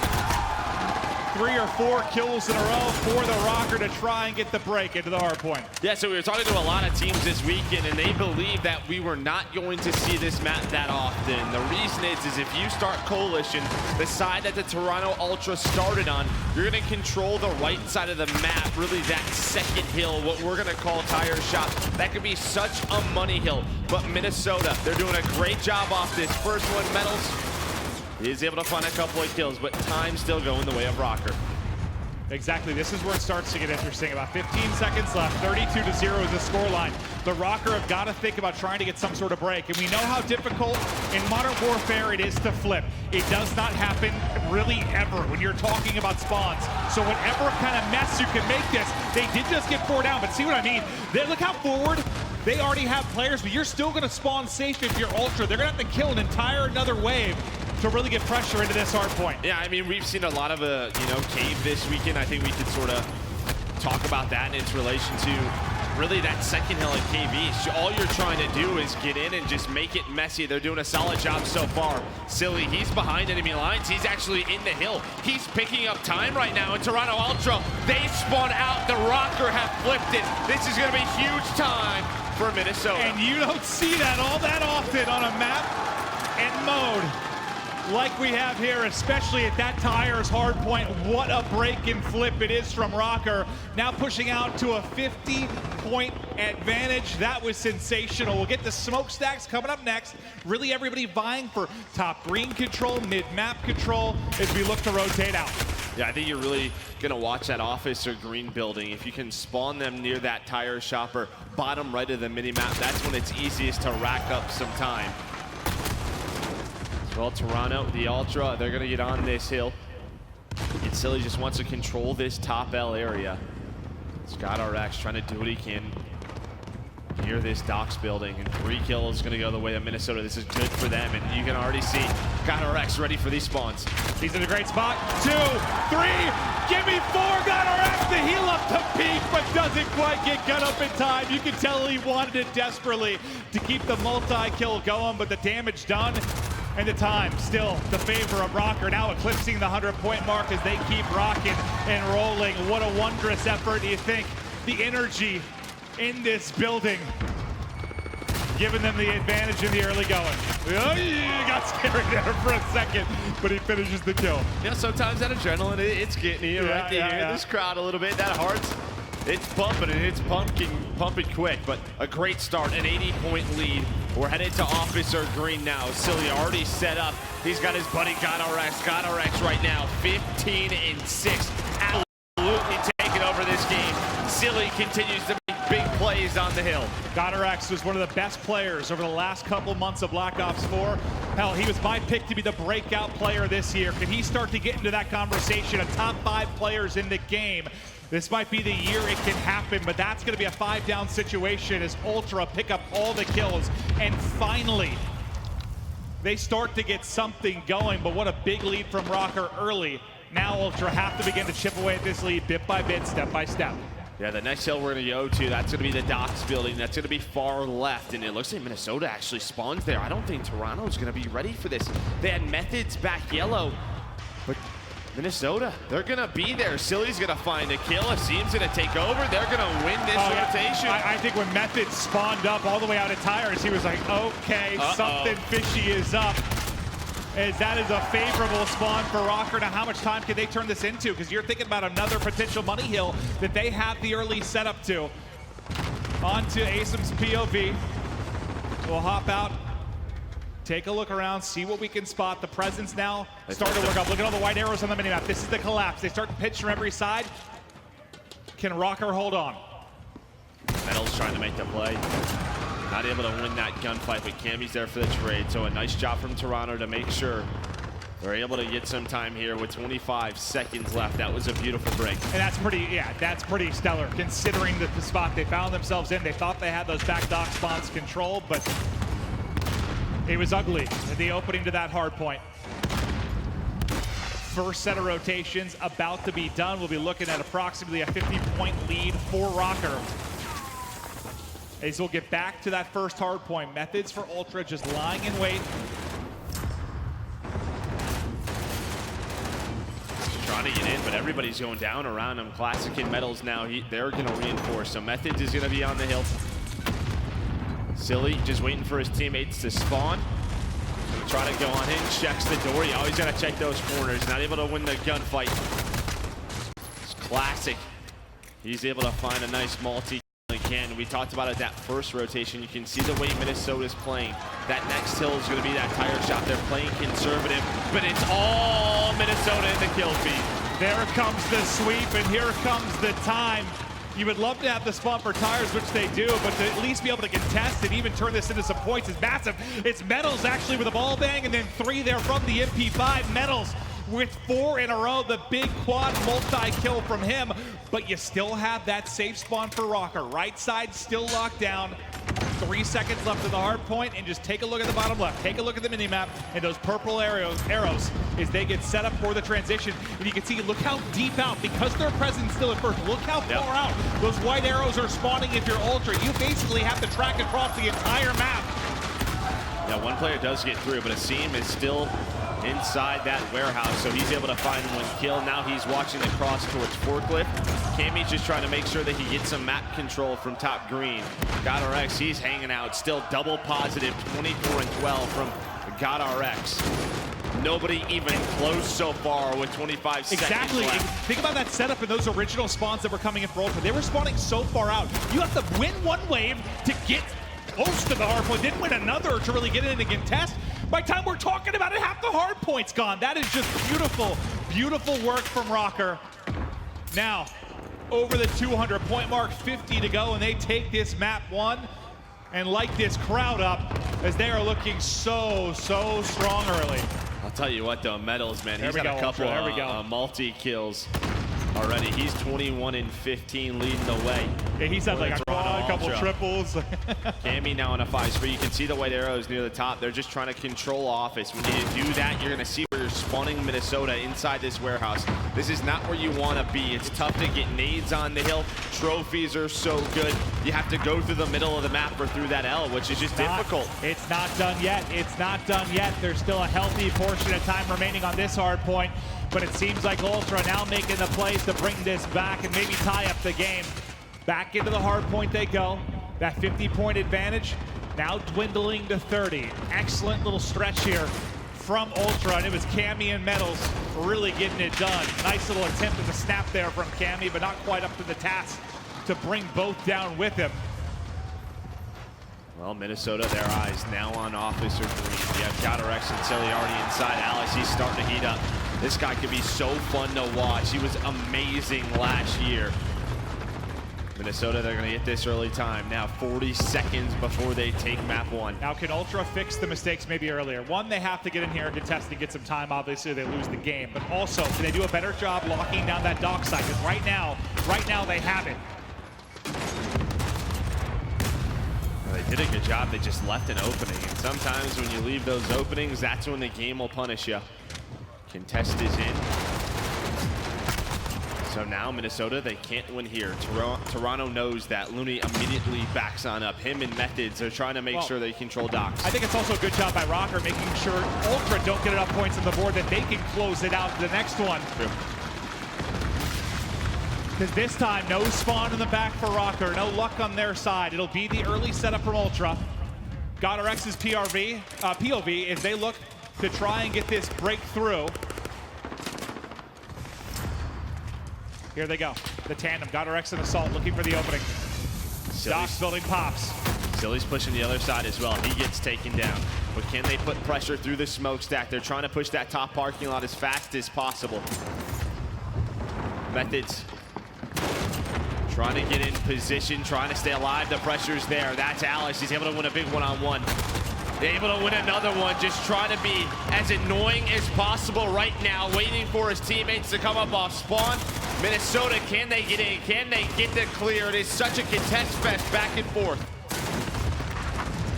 20 seconds left. Now you see on the minimap, players starting to worry about the rotation. You see the arrows starting to hike across towards the first hard point yet again and get set up.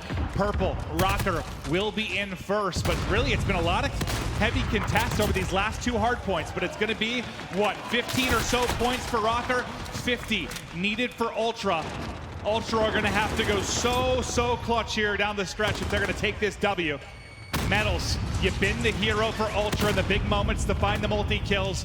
Can you do it again? 1 week, there's the finish. Waiting for the challenge towards bottom L, but can't quite get it done. It's his teammate, actually, Looney, that shoots him in the back, but the rest of his teammates coming through with kills. It is Ultra in, and now down by 20, maybe a chance for a lead change that it seems we haven't had in ages. And this is just one of those things as a team. What do you want to do if you are Minnesota? They're panicking. If you go for the win right here, you have to close it out. 3 kills come in, 4 kills come in, 1 player left. It's all Metals trying to wait for his teammates. The Røkkr lighting it up. They got to close it out here. You have spots for next if you're Ultra. Røkkr's got a hold. They've got a hold to the north stand. Strong Røkkr, get it done. The final push is just enough.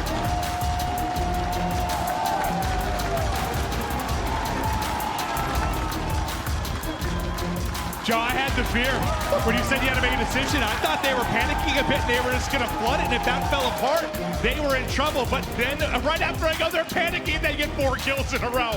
That's one way to bust through the hard point. But what a map from multiple players. But it's Godorex, I think, that led the way. 33 kills, most on his team. He's been a slang phenom at the start of this title and really the last few months of Black Ops 4. But let's take a look at this scuff play of the game.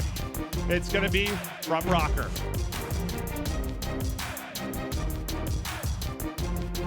Godorex, what a map it was. As he was just finding kill after kill, you saw the kill feed lighten up.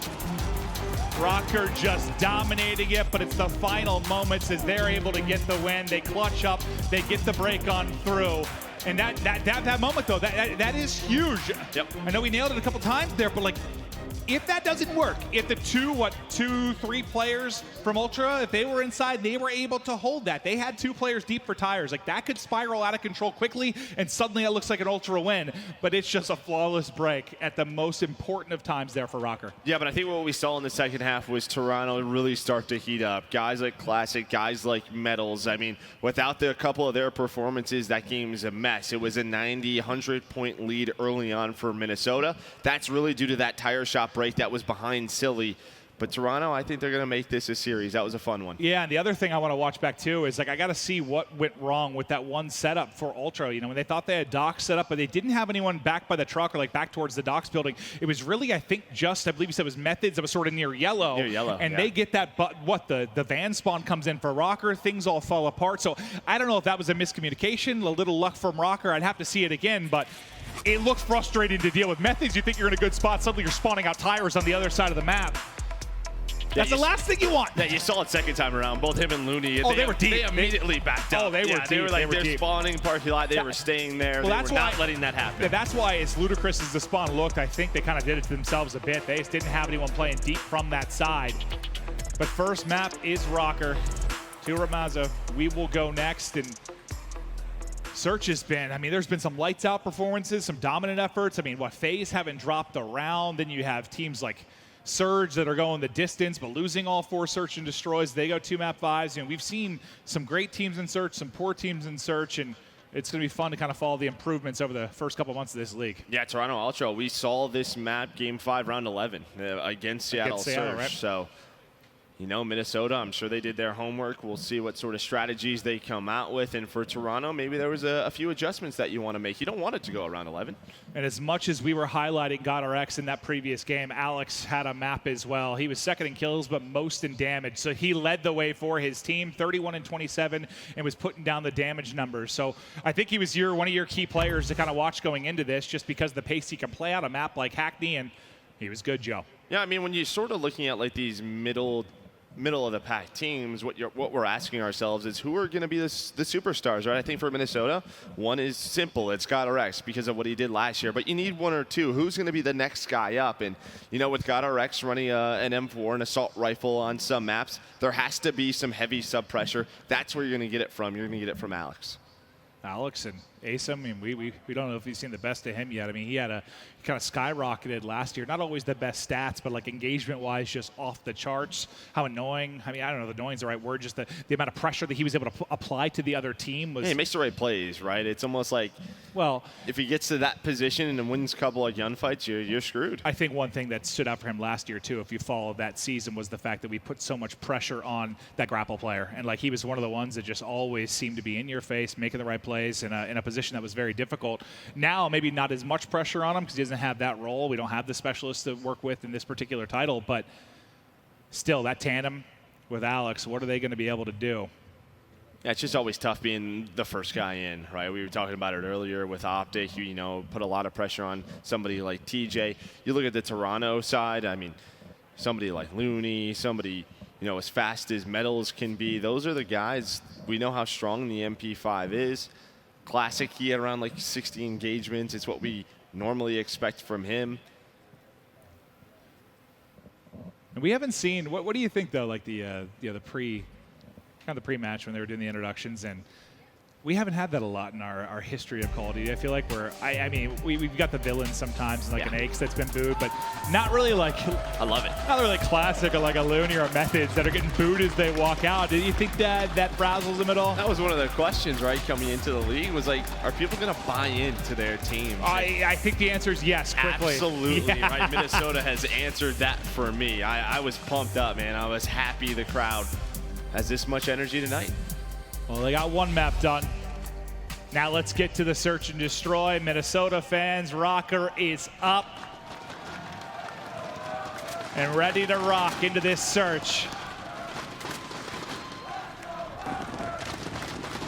Offense first, and off to the races goes Røkkr. Hey, look, he's lining up a nade. LSA is going to try to line up a smoke. We'll see where that'll land as Assault throws that out. But a lot of pressure quickly from Toronto as they take control of this B site. You do have one player top middle, and that's going to be Silly. What can he find? Finds one. GodRx also has that first blood. They have to go quickly, though, because Looney's working the flank.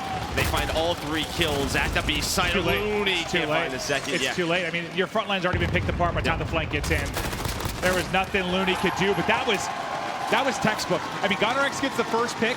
As soon as the next player shifts focus to kind of look towards that tunnel heady, Silly peeks from mid and gets another kill. It was, I don't know, just really nice coordinated push there from Røkkr. Yeah, it was an interesting setup from Toronto because you had nobody watching Top Cafe, and that's exactly where Silly comes from, right? He gets into that window, and once well, you're I in think that there window, was. I'm assuming it disrupted once GodRx got that first blood. Well, I he's think that's on the where staircase, right? And that player rotates down. Ultra's turn on offense. Let's see what the break looks like as we watch the mini-map, see where they're going to be heading. A lot of pressure right up towards kind of carpets. And that mid-cafe. Let's ace him. Just tucked away in the corner. Just peeking the door. He's sees him for a second, but it's Classic. Who was it that went up, just opened the door a little bit for Classic to get the angle? Come into my web. Yeah, I think that was Looney that was working together with Classic. Nice little bait and switch by that door. Peekaboo, here's my friend. No assaults watching this cross. It's bad timing. All right, Looney didn't go though, so that's good. The bomb didn't cross. Now he's gonna know a nice little team shot, team nade. His Method's able to find that one. Yeah, I think that was a nade, one bullet to the noggin, and he's gonna get dropped. 4 versus 2, massive advantage now for Ultra. And I like this from Toronto because this is one of the maps where you can rotate so quick, right? The bomb sites, middle of the map, not far apart. So they're playing their numbers. They're waiting to see if they can catch Minnesota on rotation. I think dead silence maybe just got popped by GodRx. Both teams. But there's one right in the corner. He's going to get shot in the back. The trades come through, but now 1v3, the re-challenge in. But nice job getting away by Ultra to make sure he don't fall. And the mid-map is Metals. More than up for the challenge. 1-1 through 2 rounds. I like what we saw from Toronto, working middle cafe. Bottom, first it was Classic and Looney, and then up top it was Methods and one of his teammates nades. That just opens everything up. You leave the guys at B on an island, they have to make a decision. They try to rotate towards construction, but Toronto, they have the numbers, they're already there.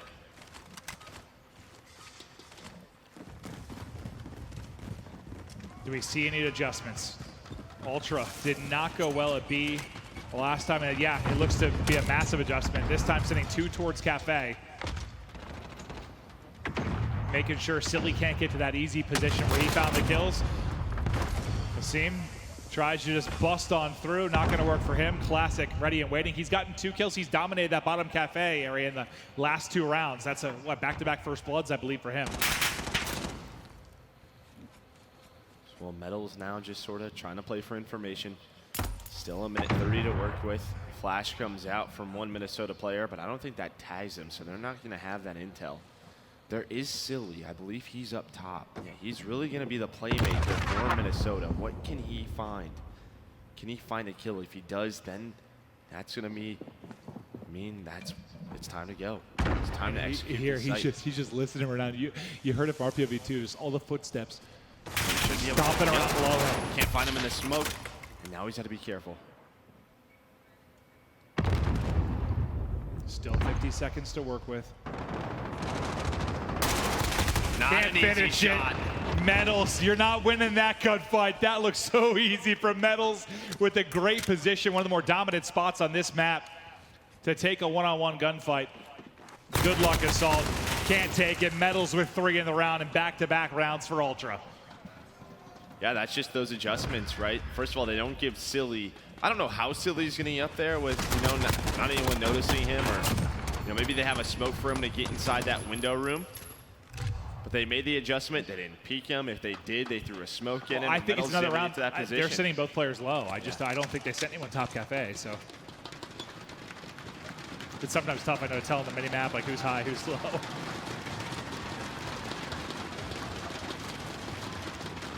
Classic, back-to-back first bloods. He's been doing so well inside a Cafe. No one there this time to get the trade. Well, it's Classic that actually gets him right away. So Classic again, nice job at bottom Cafe, 4 versus 4.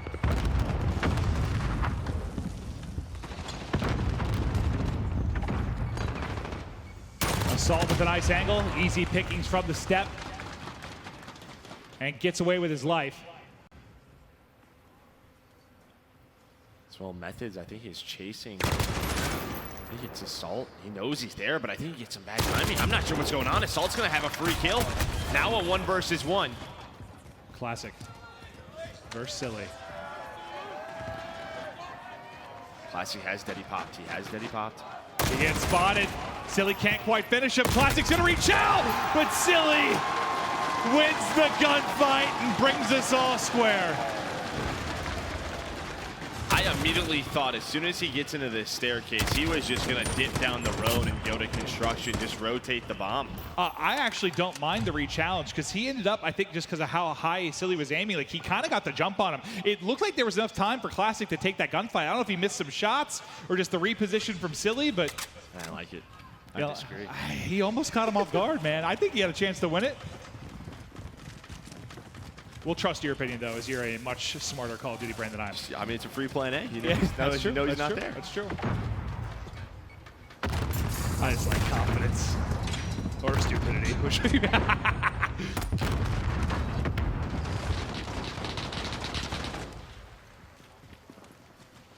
they go, trying to slide on through. It's going to be the first one in.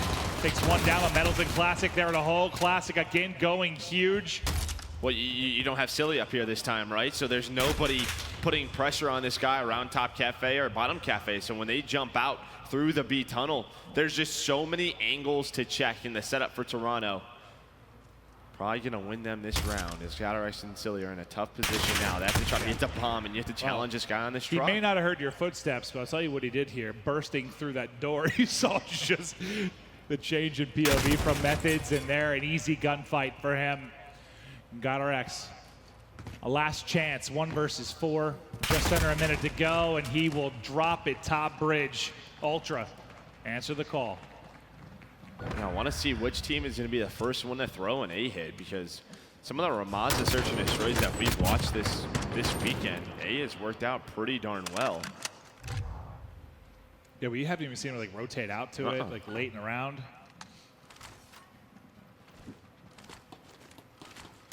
So who's leading the way stats-wise? You got Classic at 8-4. Excellent job from him. Still waiting to see who's going to lead the way on the Røkkr side. Well, you wanted the A-hit. Everybody towards top rugged bridge. Yeah, I figured it was about time to switch it up. You still have 2 at B for Minnesota. Asim's all the way back cafe, so he's not going to see much of the cross. But it's Silly, Assault, locking down that construction area. The smoke is out. You think they'll start to make some progress behind that, but are they looking to maybe wrap this out? No, it looks like they're worried about the flank for now, because look, like Ruins Tunnel, whatever you want to refer to it as, kind of wide open right now. They're worried someone might be pushing the flank with dead silence, but not the case as of now. Bomb carrier's kind of waiting. Cammy's working his way up the middle. Cammy's all the way up the middle. Cammy's all the way up the middle right now, but he's not able to get through. I think he pops dead silence, tries to go up back construction. I think he almost gets lucky. Almost finds nice timing. Yep. Oh, it was a 5v3, now cut down to a 3v3. They get a 3v2 after Alex gets the kill. Now Classic has been the shining star thus far, but it's all going to fall to Classic. 1 versus 3. If we could hop to Classic's POV and see if he can make this clutch. He's got to get the bomb, has to plant it as well. It takes 5 seconds to get it down. Trying to see what he can find. There's nobody inside of A, so they will give the plant up for now. But that's the easy part. Clutching it is the hard part. I think maybe he might have had vision of that player for just a moment, but as he's flying around, doesn't spot him. Nice position there from Assault. Hits the shots and gets the round.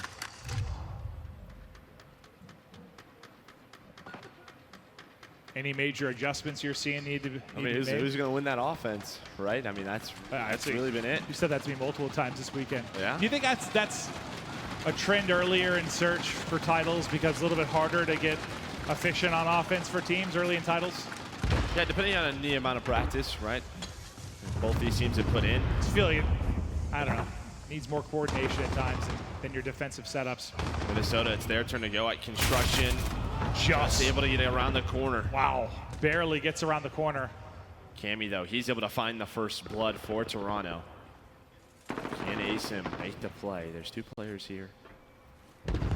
The rest of his teammates, I think, are just waiting for him. He's going to have to be the one to make the play. You can see Cammy just laying prone right around the corner. Looney sneaking his way up as well. This should be the engagement. Oh, the timing! Spotted out. Looney wins it. That little pole.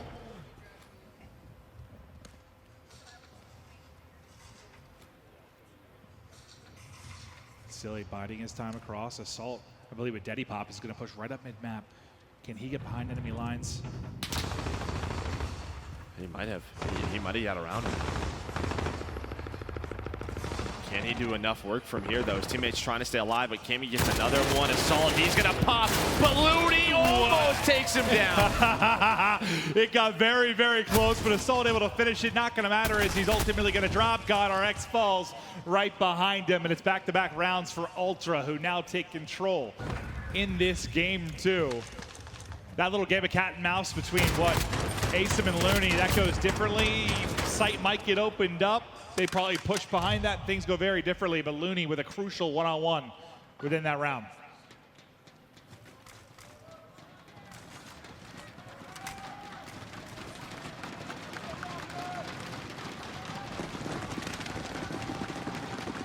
Down but not out, Røkkr. Look to fight back.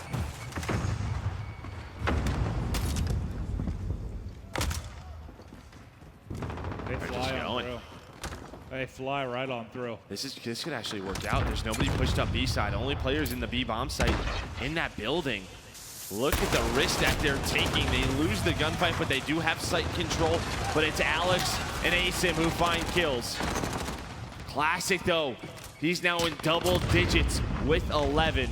Looney's nade hits home as well. 2 versus 2. Looney and Classic going up against Silly and Alex. Can Silly get this kill on the Looney? Because that's the bomb that's the bomb carrier. That's the bomb. Yep. Now he has to wait for his teammate. I like that. Doesn't over challenge, and guess what? Classic's here already. Nice teamwork from Toronto. He thinks he's just backing up. Unfortunately, backing right up into Classic, who tacks on his 12th kill and 3 in this round. This is an important spot. Alex, can you clutch it? They still have to get bomb planted. It's all about the sneak and the timing. Can you get it on your side? It's gonna be one of those things where if he's, okay, you must hear him. Can he get the bomb planter? 30 seconds to work with now. There's so many angles that they have to check.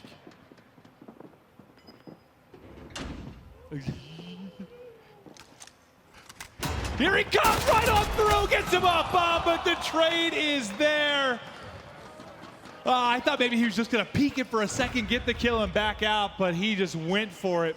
Yeah, I think what he's hoping is that when his comes up from his slide, he's behind the bomb. It's a tougher shot if that player's at a different angle. It's a valiant effort, but nice trade there from Ultra. Now there's one more round needed behind Classic's incredible performance.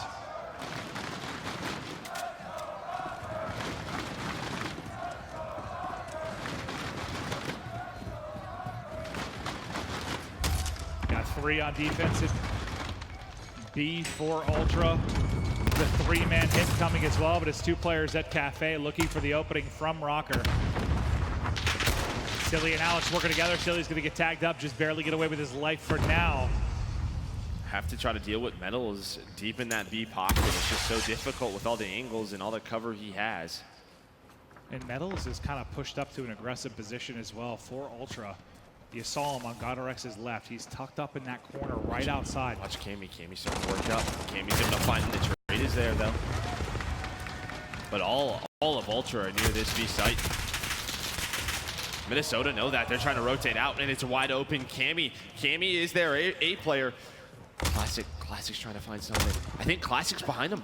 Classic trying to line him up. They're gonna find almost all 3. But what a play from Classic. Now 15-5 as he finds the timing to get on through. Assault and Alex in a 2v4 for their game 2 hopes. but the bomb has been planted. Can they clutch up? What a momentum swing this could be if they could make the play. Whoa, it just gets out. Looney's on it. Think anyone's there? No one's there to get the angle. The defuse is going to come through. Looney's going to get it in, and Ultra are going to win. Behind the numbers, they get the defuse, and what an answer to silence this crowd in the search and destroy. But that is all classic. Round after round, play after play. Classic was a monster for Ultra. Our series now tied 1-1. Domination coming up after this quick break.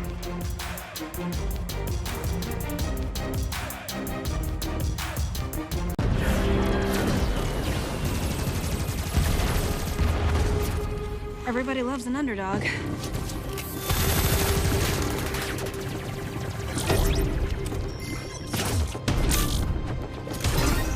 Me? I prefer a dynasty.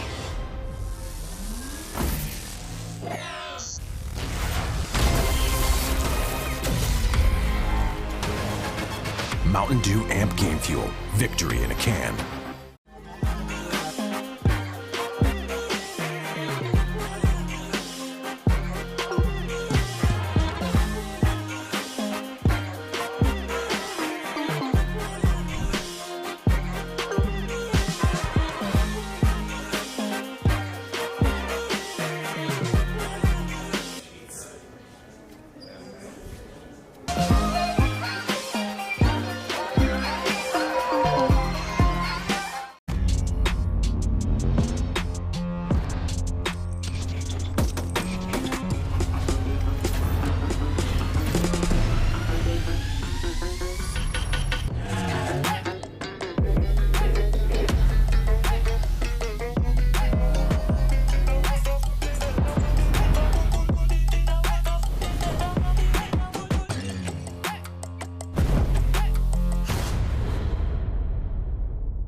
We trying to get hype.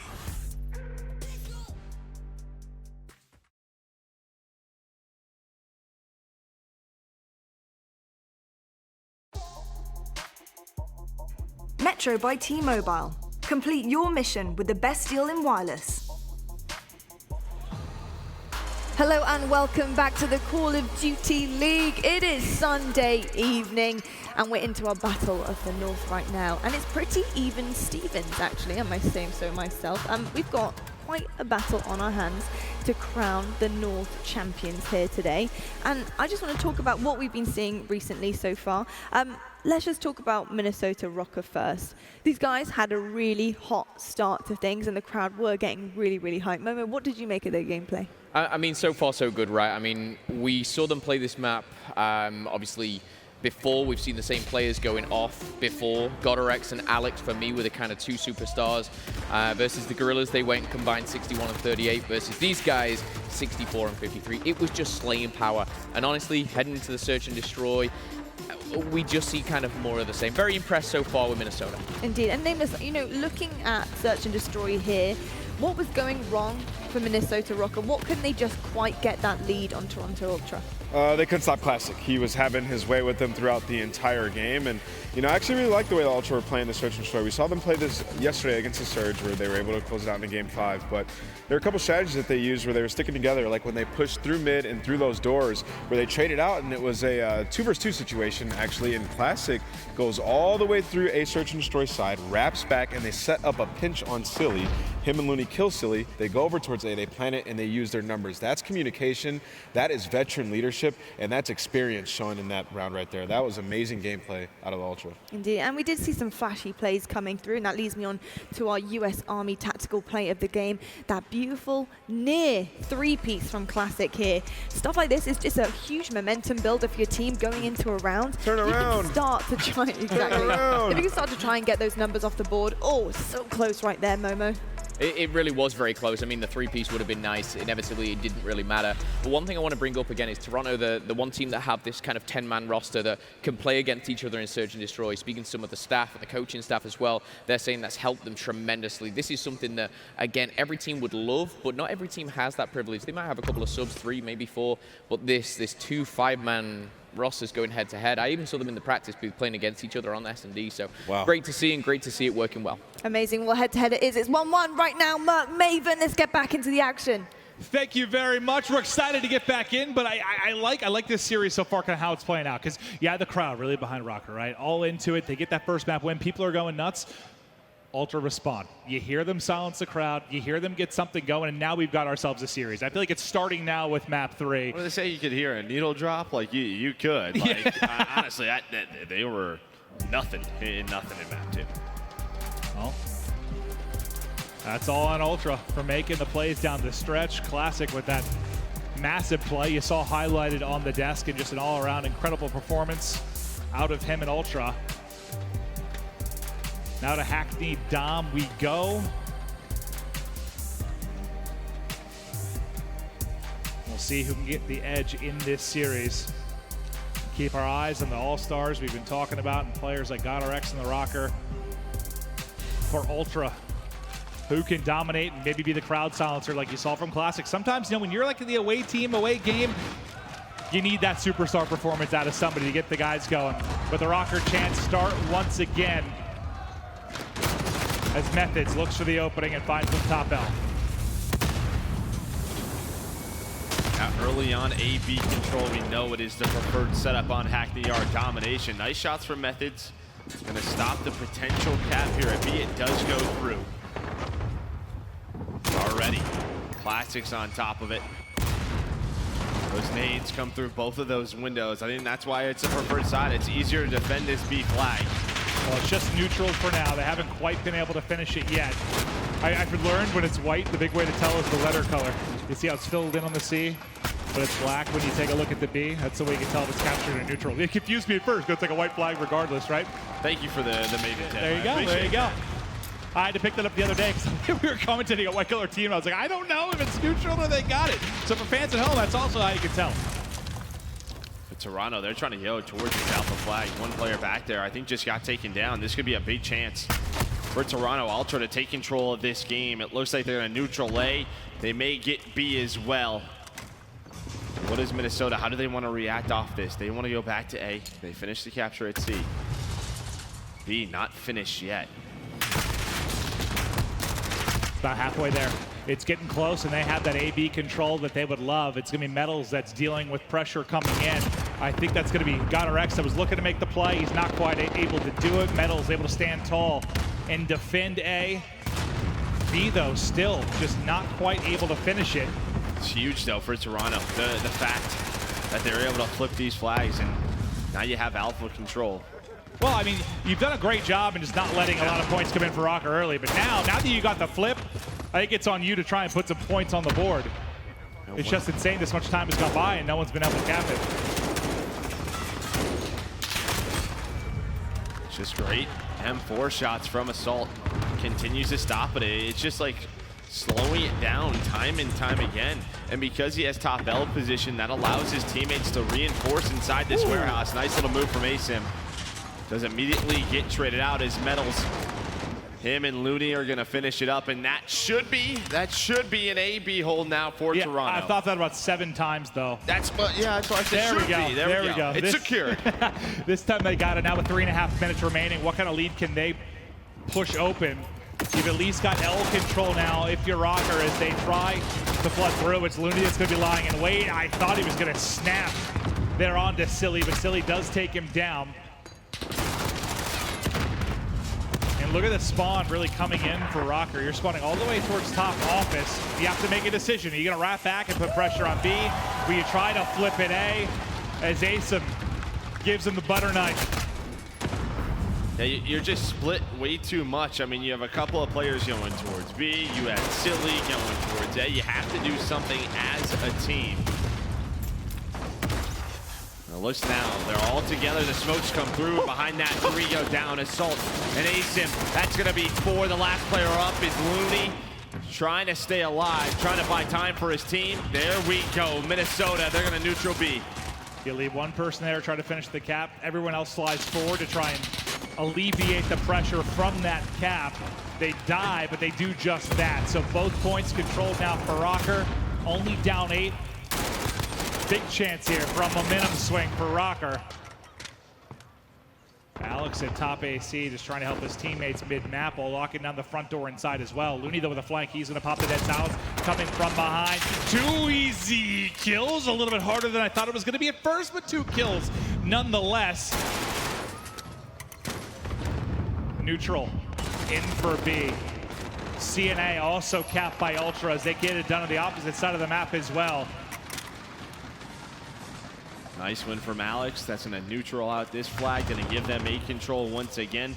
They're on top of B as well. A nice flip from Minnesota. They also have another player at C. I don't think he got the neutral, but at least slows down the Toronto push because that player is just going to have to get all that progress down. Alex on a 5 spree right now. He's starting to turn things around. Let's see how far he can push out this spree as he's hunting for more. Out to mid he goes. Chance to make a flank with dead silence. Methods though ready and waiting for him. Gets the smoke stacks and gets his head peeled clean off.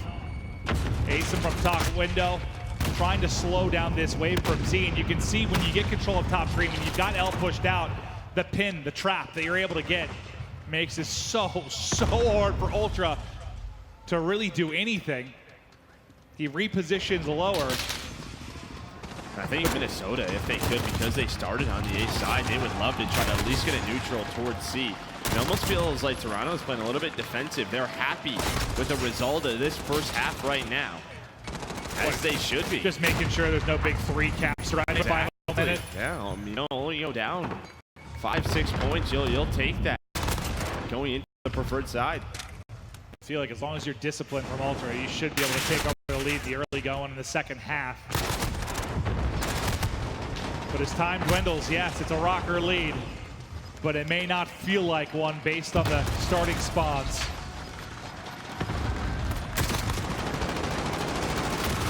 All right, Røkkr up, what, 8? That's not much though, Joe. I know the crowd's getting behind him, but that is not much of a lead. It's hard to even call it a lead on this particular map.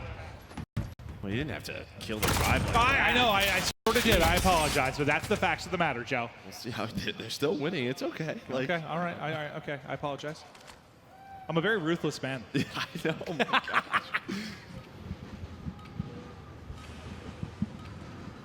See now, what will Minnesota do? What's going to be their starting push? And already 3 headed towards mid-map and top green. They're thinking flip, flip, flip early.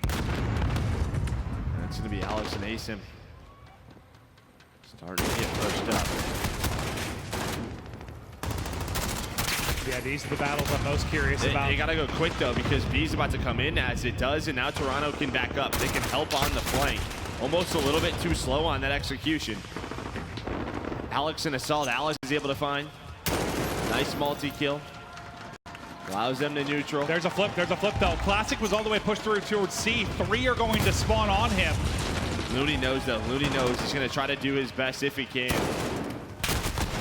We can flip to Looney's point of view. They try to make the play for Toronto. They know someone's back here. Can't win the gunfight. It's Asem again. In Minnesota, this is exactly what they wanted. They secure A, they have this set up now. Now you can ignore everything that I said heading into the half. This is looking fantastic for Røkkr. Ultra, though, they are in trouble. They've got to fight out of it. Let's go to an Astro Gaming listen-in with Ultra. Yo, they're spawning useless. And it's top L. Top Rex, top house, Dad. He'll have a B if you can. Someone go out. Link their door. Yeah, one to the door. And guys outside. Nate, And their door. green. Inside bottom green. Yeah, no. You have that? Okay, yeah. You can go to They're top ready. is open. Top is open. Oh, one more back blue roof. Yo, he's top green. Scav is scav. Alex is scav. I have scav. Through the door. Nice. Have a seat. Someone go top out. Top Yeah, door. P3. Top AC. Just try to stay alive as long as you can. P3 dead. Nice, I spawn green. Go bottom, Alan. Go I need bottom. help in B. Is top AC. Yo, let's go to Top map. Yeah, I'm He's good. yellow barrel. No bottom there. He's neutral B. Top bell. Top bell. Don't pray. Need it up there. B, go there quick. I'm playing for neutral on Kill A. top bell. Yeah, oh, on A silly. There's two on B, bro. Okay, where will guys? Go bottom, Alan. I'm mid stacks right now. Going down mid Top. stacks. One's on the barrel dead. I need help. Top AC dead. It's AB control for Røkkr. They're still in a good spot, but Toronto, they busted through. A chance to at least neutral B, maybe do more damage behind that. Trying to thrust in, bust through the doorways will be Røkkr, just trying to disrupt anything they can, but it's Metals with the multi-kill yet again that goes huge for Ultra. And despite the fact that it feels like it's been AB side control for Røkkr for quite some time, Ultra made it scrappy, especially around B. They've held CB 2-cap control to keep themselves in this game. Yeah, still a 12-point lead. That's a 2-cap for 1 minute. You're still feeling good if you're Minnesota. You know you're going to get back into B. Silly. Those 2 kills may open things up. Here comes the push now. Alex Asim starting to work through the middle of the map. They've got Rex on the other side waiting for him, but it's Cammy Top Bell shuts down that push. Beautifully done from him. And Rex, you see he has to back on up to his side, just wait for his teammates to respawn. Yeah, it's like they back up and Ultra One spawns out. One spawns out towards C. Asim, he spawns out, and well, he's just going to neutral this. And I don't know if it's because they push out of that B area a little too aggressively, but it's a blessing for Røkkr. They'll be able to neutral C, keep control of A. He's the only one that spawns out, so there's not any kind of flip. He's going to end up dropping, but that's fine. Drop, spawn back on your teammates, and worry about A and B. You at least get a neutral and shave off, what, 3-4 points there that might have been earned for Ultra? Yeah, job And when well it's a done. 3-point game, that's a big difference. Yeah, job well done, though, by Toronto. Because they held on to B while that was going on. Minnesota, they were so worried about losing A. Like 2 or 3 of them just backed up. They knew the spawns were going to be a little bit weird in that situation. They have a big advantage now, though. If they had a 3-on-1 inside, they were able to win that. Spawning up towards office will be Ultra. It's the moment for B control for Røkkr, but at the same time, they lose players at their home cap. Flooding towards A will be Ultra.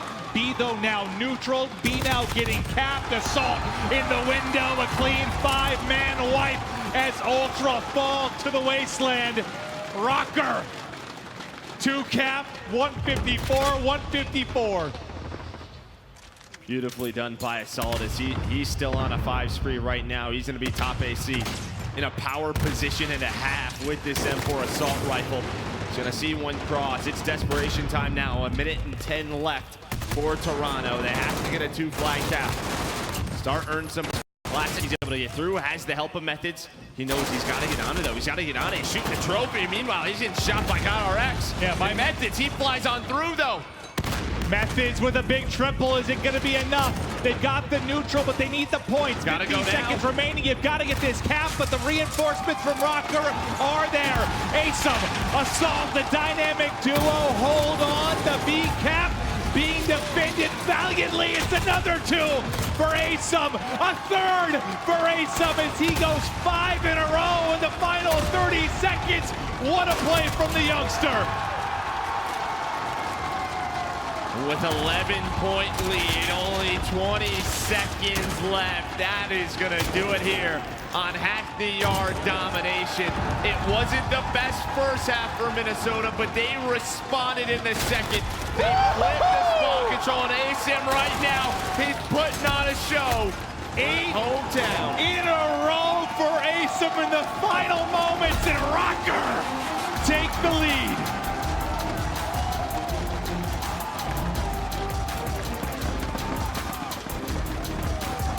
There were some moments there at B when it got scrappy, when it got nasty. Asim and Assault would go huge in and around this site. and the crowd loved what they saw there. It's like Toronto may have silenced them for a while, but not anymore. What an ending to that dom. As ASIM ends up 28-25, and 8 of those big ones come at the end. Lottie, guys on the desk, what did you think? I thought that Minnesota Røkkr were rocking the stage right there. That was absolutely insane. I love a good close game. I love a little bit of rivalry going on as well. I think the North are in trouble. I'm not sure who's going to be taking this. I think there's going to be a split decision. I think the North are in for an absolute shock with who they're going to be following here. But, you know, I do want to talk about right now some training. And I know that all different teams have different ways of training. But I think Gary V has got a little bit of a crazy training scheme for his boys. So check this out.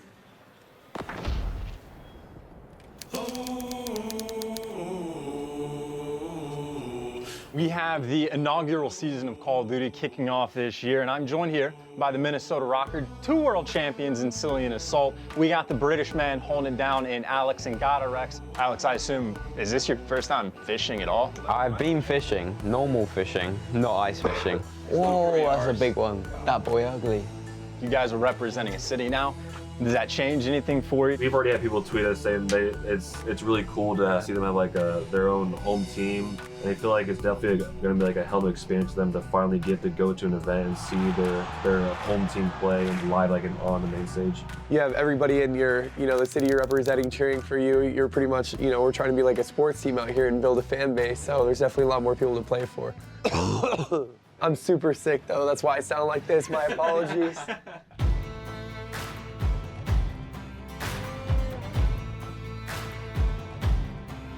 So why do you think we're not catching any fish? I think they're a little camera shy or something, I don't know. What do you guys think your perception is in the community? I don't think we get the respect that we deserve. Most teams I end up being on always underrated at the start. And I assume you're going to be the sniper for the team for search, or is that still like in the works? There's no internal battles for that? We can confirm that. He's going to be the sniper. I think just the chemistry we have outside of game, we all just got along right away, which is kind of huge. Certain teams, they don't get along behind the scenes. Oh, so, I think that's just like a huge X factor for us. What's y'all's like records against each other? I mean, I'm up on everyone on this team. You guys think I'm as slow as everyone made it out to me? I don't know. You're pretty slow. I'm not gonna. No! No! What did you have one? Yeah, I had a big one, yeah. So the first match you guys have of the inaugural season is against the LA Gorillas. With the lack of practice they have, I feel like they're going to be very unprepared when it comes to our first match against them. Yeah, the LA Gorillas are just not that good. So what are your predictions for the series? 3-0. Ooh. I think we're really going to prove people wrong with the whole middle of the pack thing and come out swinging. When you guys are going against Toronto, the Battle of the North. The fans should go absolutely wild for us, because we are the actual most northern city, not Toronto, and we'll be sure to prove that on a Sunday night. Game 5, round 11, 1v1, Justin and the Fish. Yes, this is it. Pull up. Oh! Oh, it's a decent one. Well, gentlemen, thank you for coming out. I had a great time ice fishing. I really hope that your cod skills this year, though, are better than our actual fishing abilities, though. Best luck this year. Appreciate it.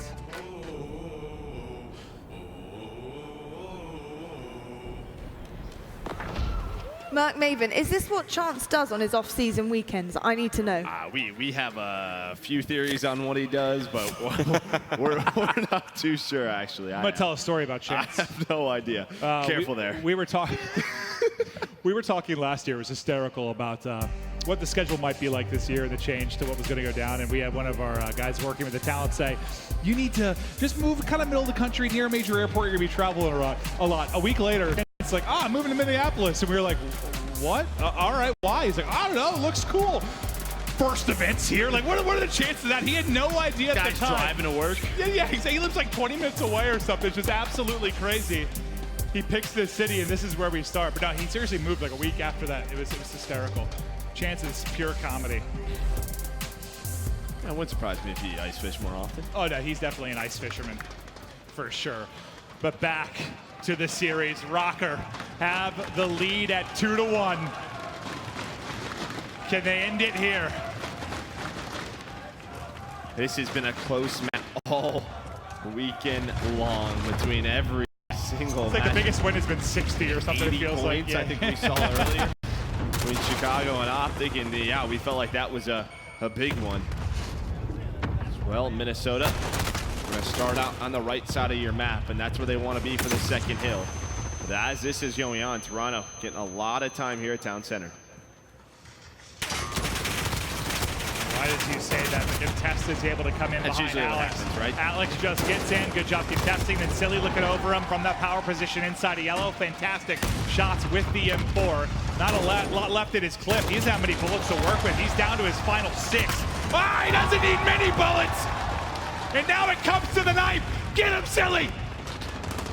Trying to find him. Get him, Silly. Get him. Oh, just a little bit short, but no choice there as he didn't have any bullets left in his gun. But what kind of job do they do to control that right side of the cave? There's already some forward momentum back towards Outpost from Ultra, looking to break in the backside, but they pick up that kill, now trying to funnel them all through.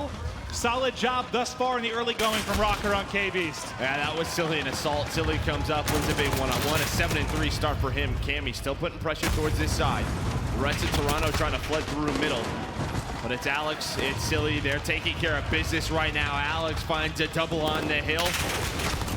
And now they're starting to get pushed out. How does Toronto want to try to break this? It's what we've seen all weekend long. A couple of smokes through middle tunnel, and you're just trying to go on through.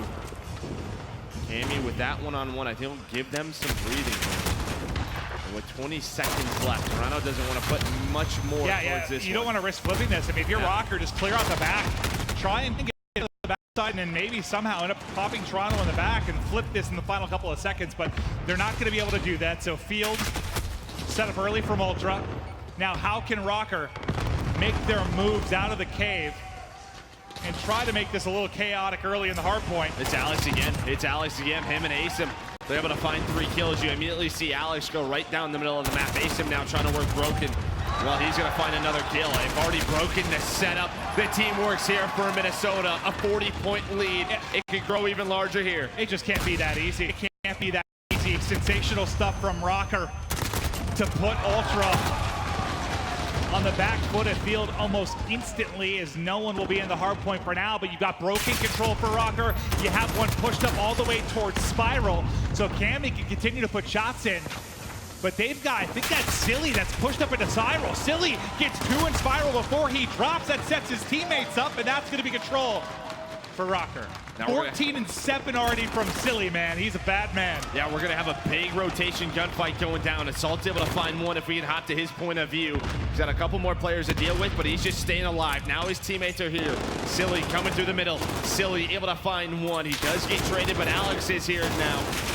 An 80-point lead. Assault still alive deep in this pocket. This could be beautifully done, but it's Cammy from Toronto Ultra. But as soon as I say that, Silly continues. 17-8 from Silly to start map 4. 80-point advantage, and the M4 is lighted up for Røkkr. And this is just like we talked about with the Huntsman in an earlier series. Like, they dominated Cave. They dominated Cave, and that's what Røkkr is doing. God RX, Silly, Assault. Look at just all headshots across the board with that M4. A lead now over 100. It might be too late soon for Ultra. They've got to do something, but this first set of rotations, awful for Ultra. Can they do anything at Outpost? Metals set up in that position in the back, his teammates rallying over for the first time in what seems the entire map. They're set up. And how do Minnesota decide to break this? Plastic's doing a great job on that path. Trying to lock it down, does get traded, but Minnesota just so far from this hill right now. It's exactly what Toronto needed to get themselves back into the game. Now comes the front push from the Røkkr. Method starting to heat on up. He had a very slow start before this. He was 3-11, probably due to Silly, double positive. Yeah. If you're Ultra, you did a good job here to at least get some points on the board. In the final 20 seconds, Røkkr will finally get in, but the stats lower down. We'll look through it. Silly has been a highlight machine here at 21-11. On the other end of it, Cammy, 15 and 12, top of the leaderboard for Ultra. First set of rotation now done. Back to town center we go. If you're Ultra, you have to clean up Cave. You've got to clean up Cave, Well, especially if you're Ultra, next you time got to up. get out of this. Got a Rex with a knife kill. Starting to make a montage here on the main stage, and they just have the Ultra trapped back here. They can't get out. A spawn from Metals. It's going to help alleviate some pressure.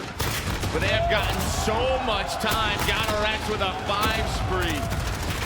And with that flip, they get set up for Cave East as well. Well, we'll stick with GodRx as he's got 5 in a row at 20 and 8. There's one player underneath him now. He just got in behind. Is that gonna cost him? Is he gonna catch him? He's able to do it. 6 in a row now for GodRx.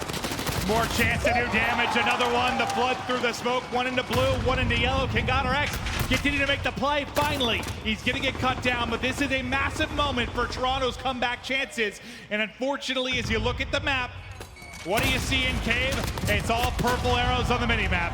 Yeah, and those rotation kills just so big. Silly wins another one-on-one against Metals. Ace him, he's got an M4 set up. Alex is so far pushed up. Hello, Looney.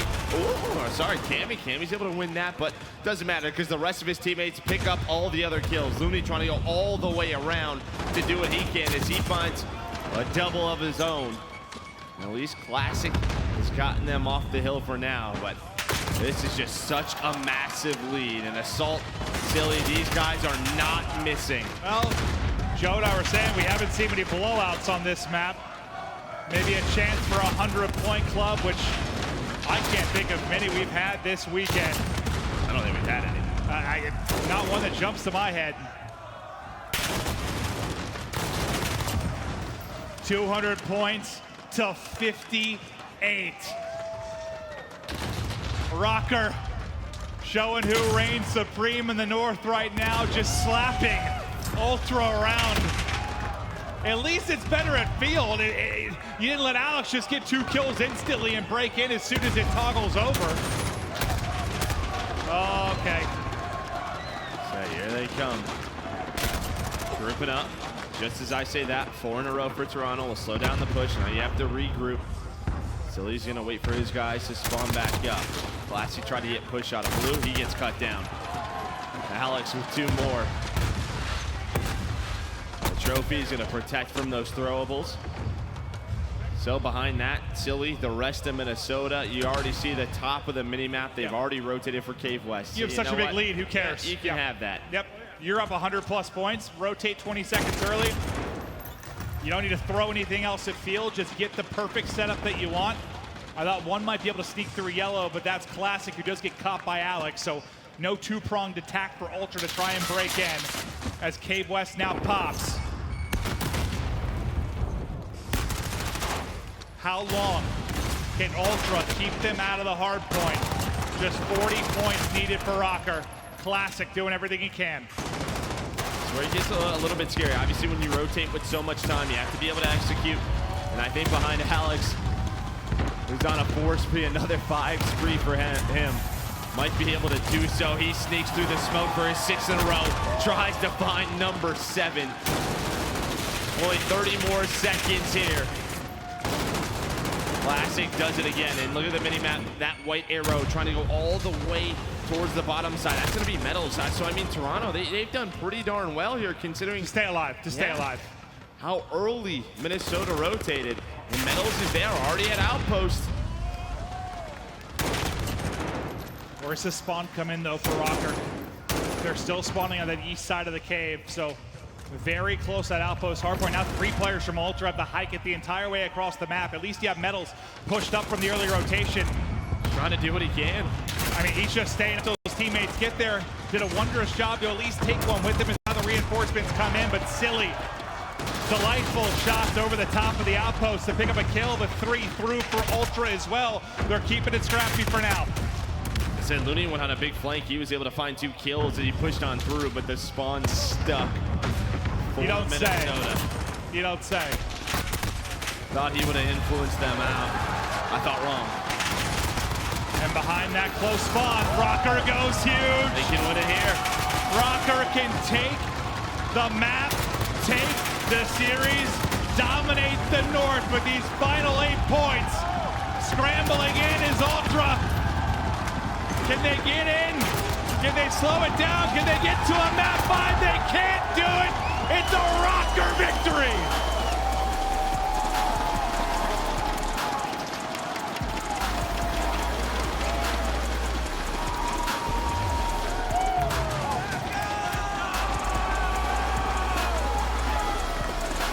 As the fans rejoice, what a start for Røkkr.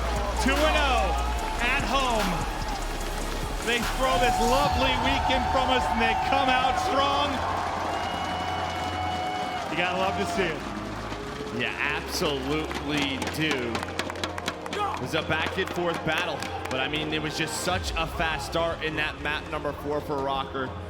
Toronto, a good fight. We'll see them later on. I think they're in London, but man, Minnesota, this is exactly what they wanted to see. The Røkkr did it. They get the 2-0 start. Let's hear from the man himself. Silly is on stage with Puckett. Thank you so much, gentlemen. That's right. It's time for your instant reaction powered by PlayStation. And I got the man who just had his name chanted, Silly, on the main stage. Minneapolis, did you enjoy that show?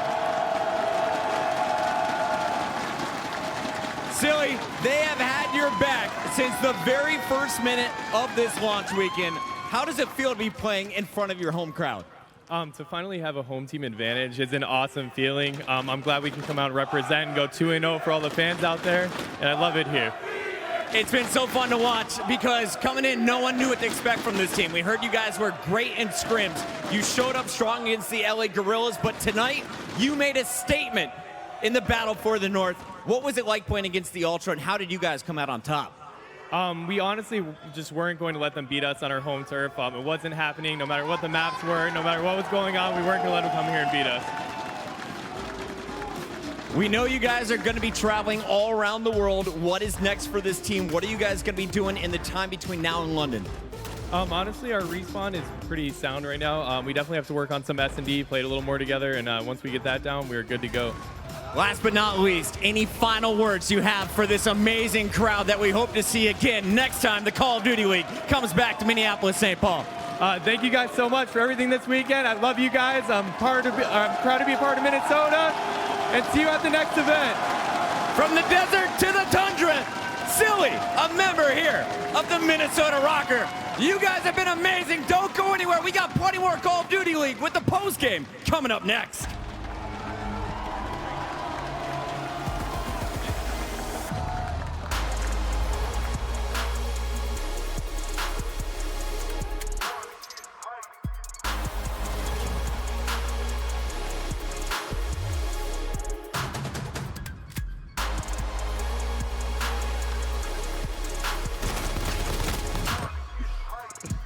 Don't fall.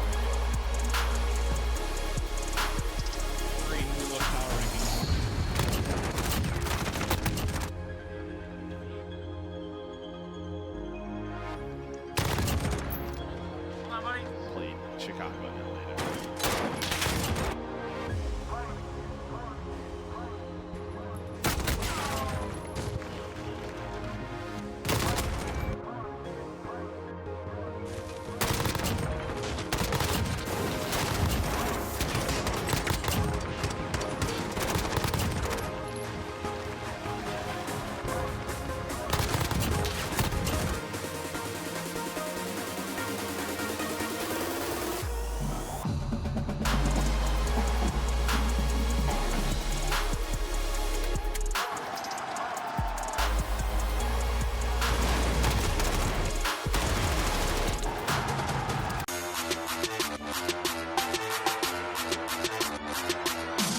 Everybody loves an underdog.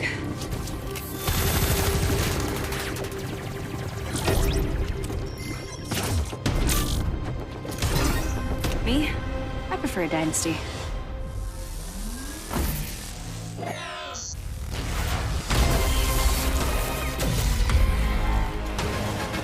Mountain Dew Amp Game Fuel. Victory in a can.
You'll hear a lot about how coming out of the military means you're somehow damaged goods.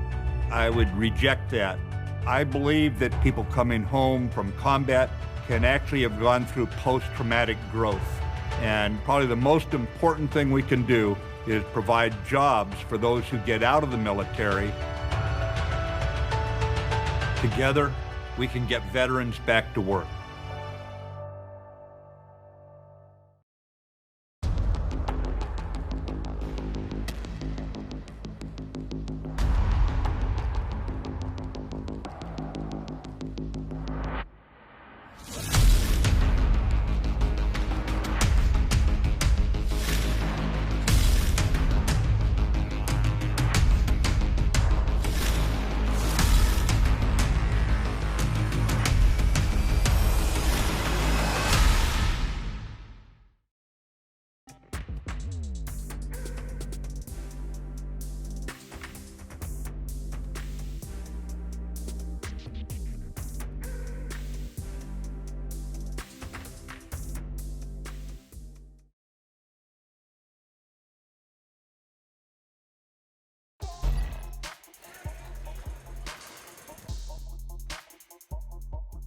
Metro by T-Mobile. Complete your mission with the best deal in wireless. Hello and welcome to the CDL headquarters post-show. Before the break, we actually did see Minnesota Røkkr absolutely take control on the stage with an amazing victory against Toronto Ultra, which means, Alex, joining me here as well, that crowns you guys technically King of the North, right? Yeah, well, it was always kind of expected. It was indeed. I mean, it was seeing what you guys were playing like yesterday as well. Yeah. You've got to be so impressed with your team and how you've come out of the gate straight away. Talk me through how you guys are feeling right now. Two for two. Well, yesterday we started a bit slow. Like a few things happened. We ended up getting the win, and today we were a lot more confident coming in. Like we already played. We knew what to expect, and we just came out with the win. You did indeed. Now I want to talk about that last series that you guys just played, and I want you to break down some plays just so everybody at home can understand, you know, what goes on in a pro's mind on the stage with high pressure situations. We're going to talk about Hackney Yard, hard point. I want to know, how did you guys manage to seal the deal on that final hill in Warehouse and stop all the pushes coming out from Ultra? Well, we just know how to play the map. Like we scrim every day, we practice every day. We know what to do when it comes to a high pressure moment, and we kept composed and pulled out the win. You really do, and yeah. You work together really nicely as a team as well with chemistry. So talk to me about how you guys are able to create this vibe that you guys have, and a fast play, good communication. We see you guys working together really nicely. So what is it like playing with a brand new team? I mean, we've all, ever since we've like met up first time in Minnesota, we all like instantly clicked, got along. And ever since then, like, we've just been like, we live in like the same apartments, like we all get along, we're all friends, which obviously helps in game. And we just have good chemistry. I think one thing that I wanted to kind of chime in and ask was it's very different. Obviously, we go to franchising. We see Zero with New York. We see Zed with Paris. And you're kind of the lone wolf over here with some of the Americans. What's it like kind of not having that British sidekick next to you or that European person, you know? I mean, I feel like eventually I knew eventually I was going to end up on an American team. And I just thought, why not make this year it? So I just did it, and it hasn't really been a problem, honestly. Yeah, enjoying the experience of obviously like a world champion next year. Minnesota in general, obviously the crowd is awesome, but I mean, my first time here, very cold. Yes. I saw the fishing video. How are you adapting to kind of life out here? I mean, honestly, I'm not adapting to the cold. Neither am I. I've been here for a week. I mean, I don't know when I'm going to get used to it, but hopefully soon. I'm sure you will. I'm Yeah. sure. It looked like you have an edge up there, so it seems like you're adapting pretty well to the cold because Definitely. you guys are performing absolutely outstandingly. Now, I need to take everyone into a recap of today. Obviously, it has been a day of rivalries, almost, because we've had quite a few sweeps as well as a close encounters, to say the least. So we're going to have a look right now at what we have seen.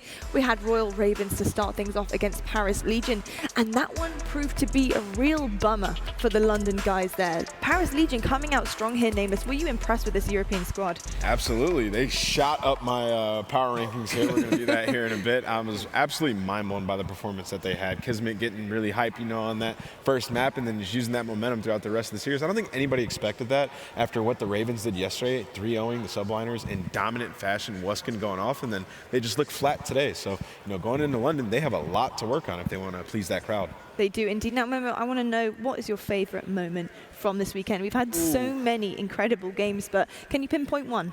You've got to say it. For me, the crowd in Minnesota has actually been a big shock to me. I didn't kind of know what it was like here. I've never been here before. These guys turned up. The way that this has been put together, I mean, down to the lights, down to everything you see on your screen right now. But if you're talking gameplay, I think it's just got to be the surprise. The teams that were being put right at the bottom, you know, the likes of Paris Legion, coming out here, ending strong, and just kind of the storylines that we're building so fast in like 3 days. Absolutely. Alex, has there been any teams that have shocked you or that you didn't think, actually, you know what, you're pretty damn good? I mean, I kind of expected Paris to be a lot better than people expected because I've teamed with people on that team, like I know how they are. I always thought they were going to be a solid team.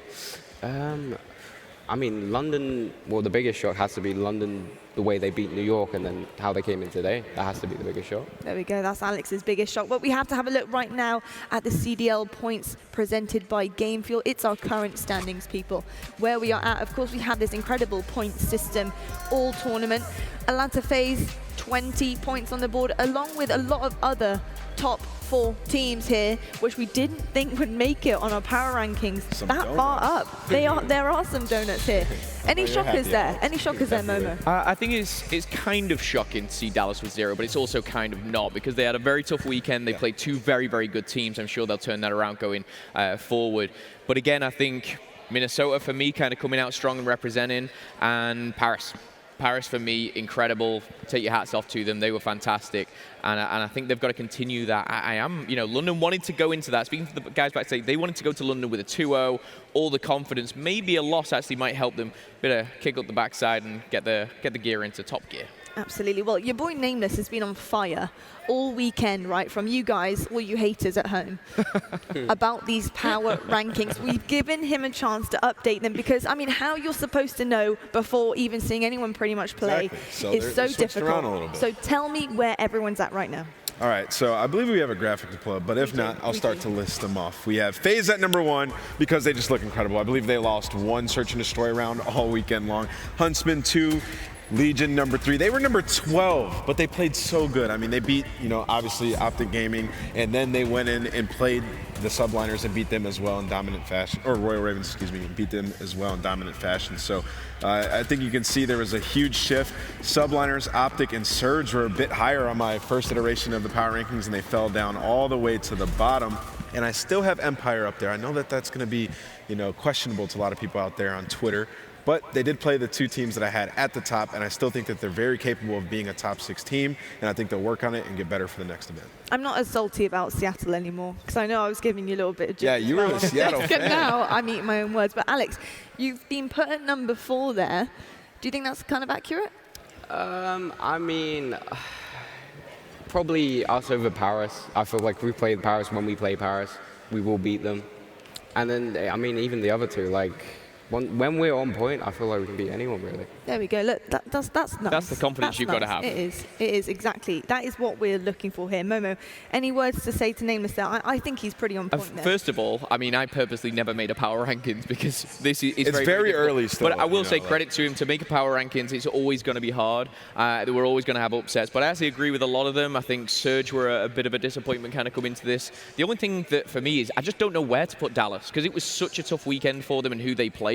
I still maybe would put them kind of top 3, but like, should they? Do they? That's tough. But again, they don't deserve that after this weekend. But yeah, top 5, and I think, you know, maybe after London we'll put them back up to top 3 if they perform.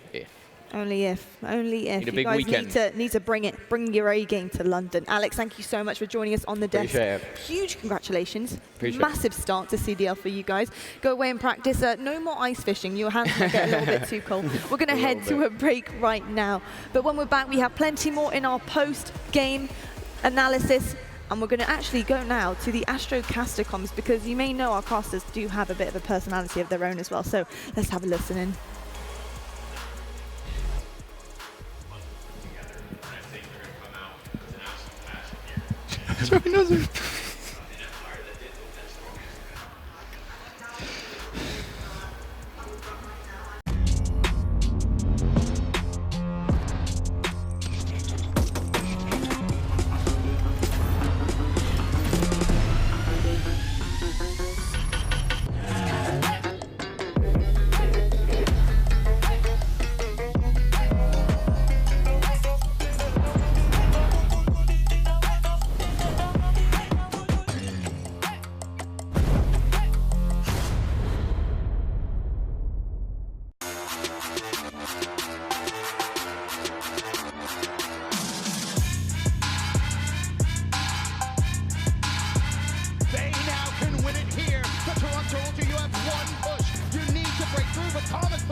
Everybody loves an underdog.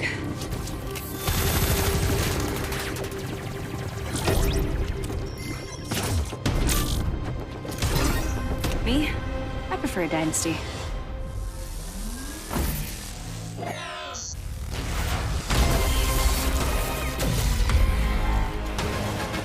Mountain Dew Amp Game Fuel. Victory in a can.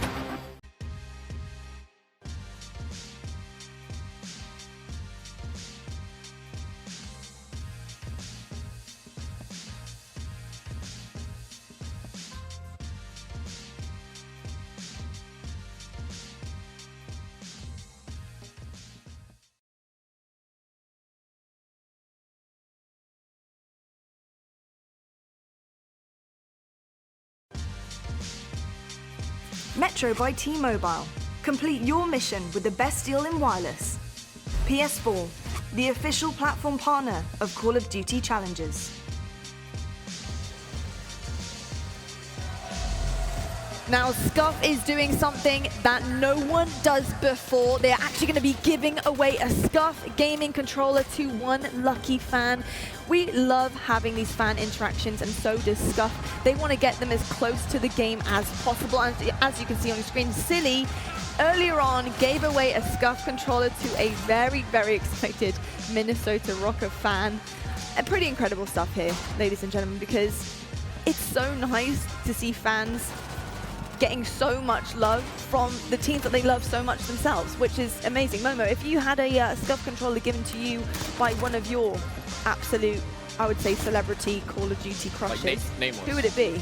Nameless. Oh, I mean, if Nameless was to hand me a personal scuff, preferably signed with a personal message, that would make my day. I'd love that, yeah.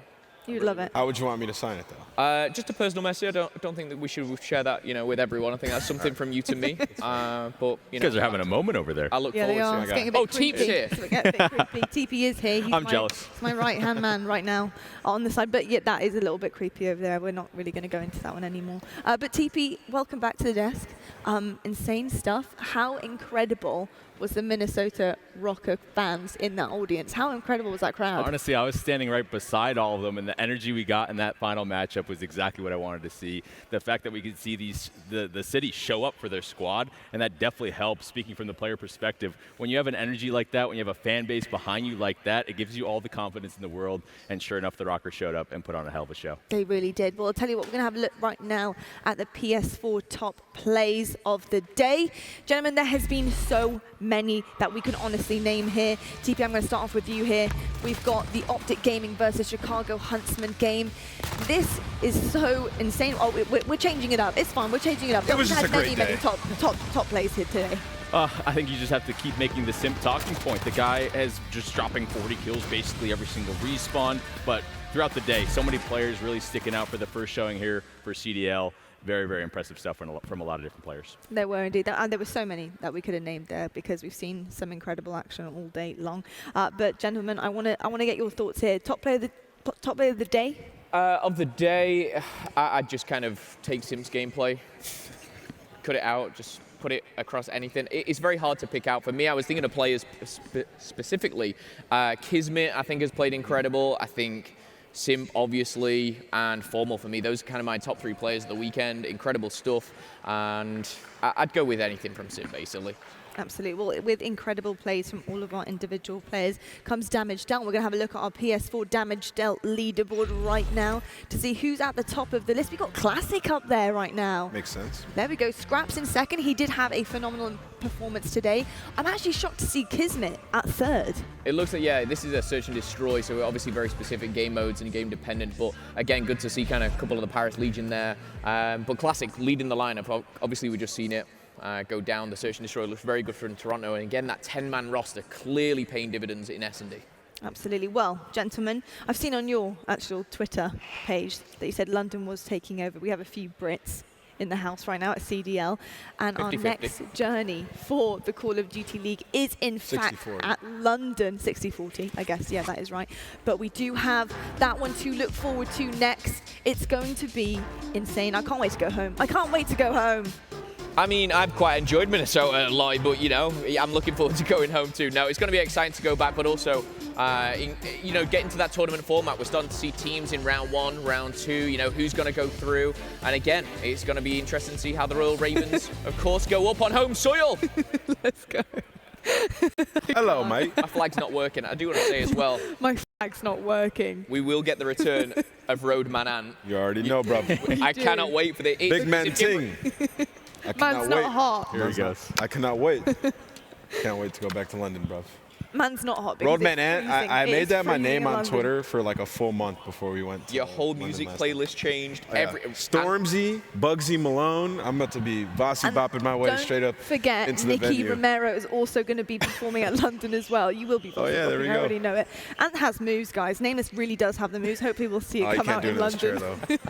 Hopefully we will see it come out. But, of course, London is going to be our next destination. We have many for you guys throughout the season. But I am very excited about this one. It is going home, back onto British soil for some of us here at CDL. But today has been an incredible day, an incredible week, and an incredible start to the Call of Duty League 2020. Thank you so much to Minnesota. The fans in the arena have been insane, and you watching at home and the crazy cast of characters who have joined me on the desk have all been amazing. These last 3 days have certainly been an event to remember, and it only gets better from here. We can't wait for week 2, so we'll see you guys in London.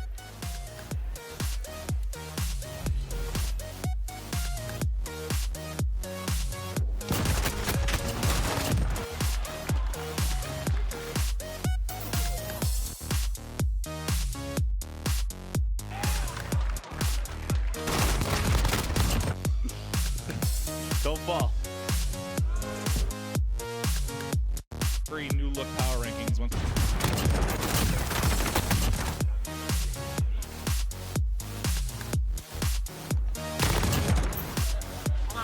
Played Chicago and Atlanta.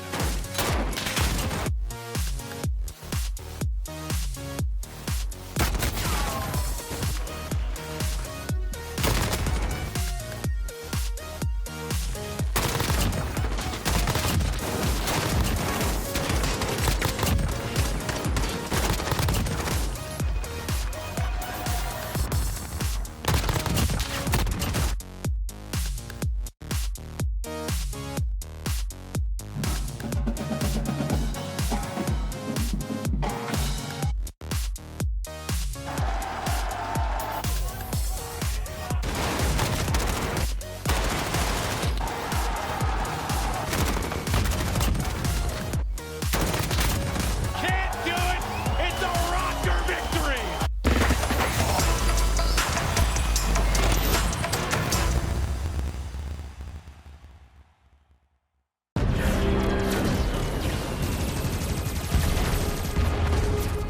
Everybody loves an underdog.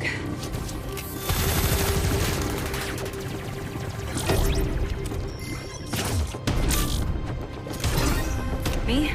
I prefer a dynasty.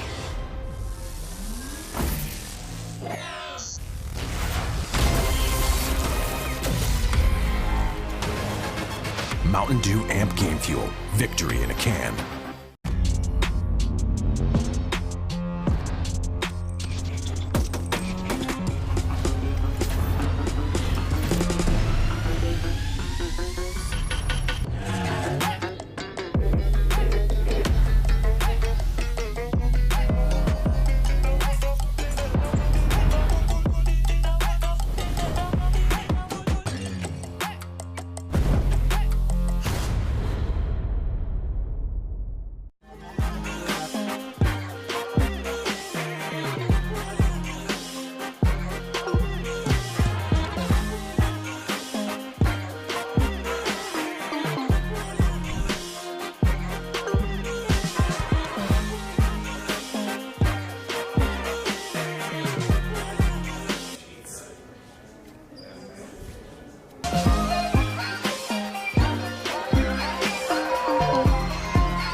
They now can win it here. The Toronto Ultra, you have one push. You need to break through, but Thomas pushed out the hill. Surely Seattle Surf can end it here. Without the equipment and with 12 seconds left, the fight free comes in.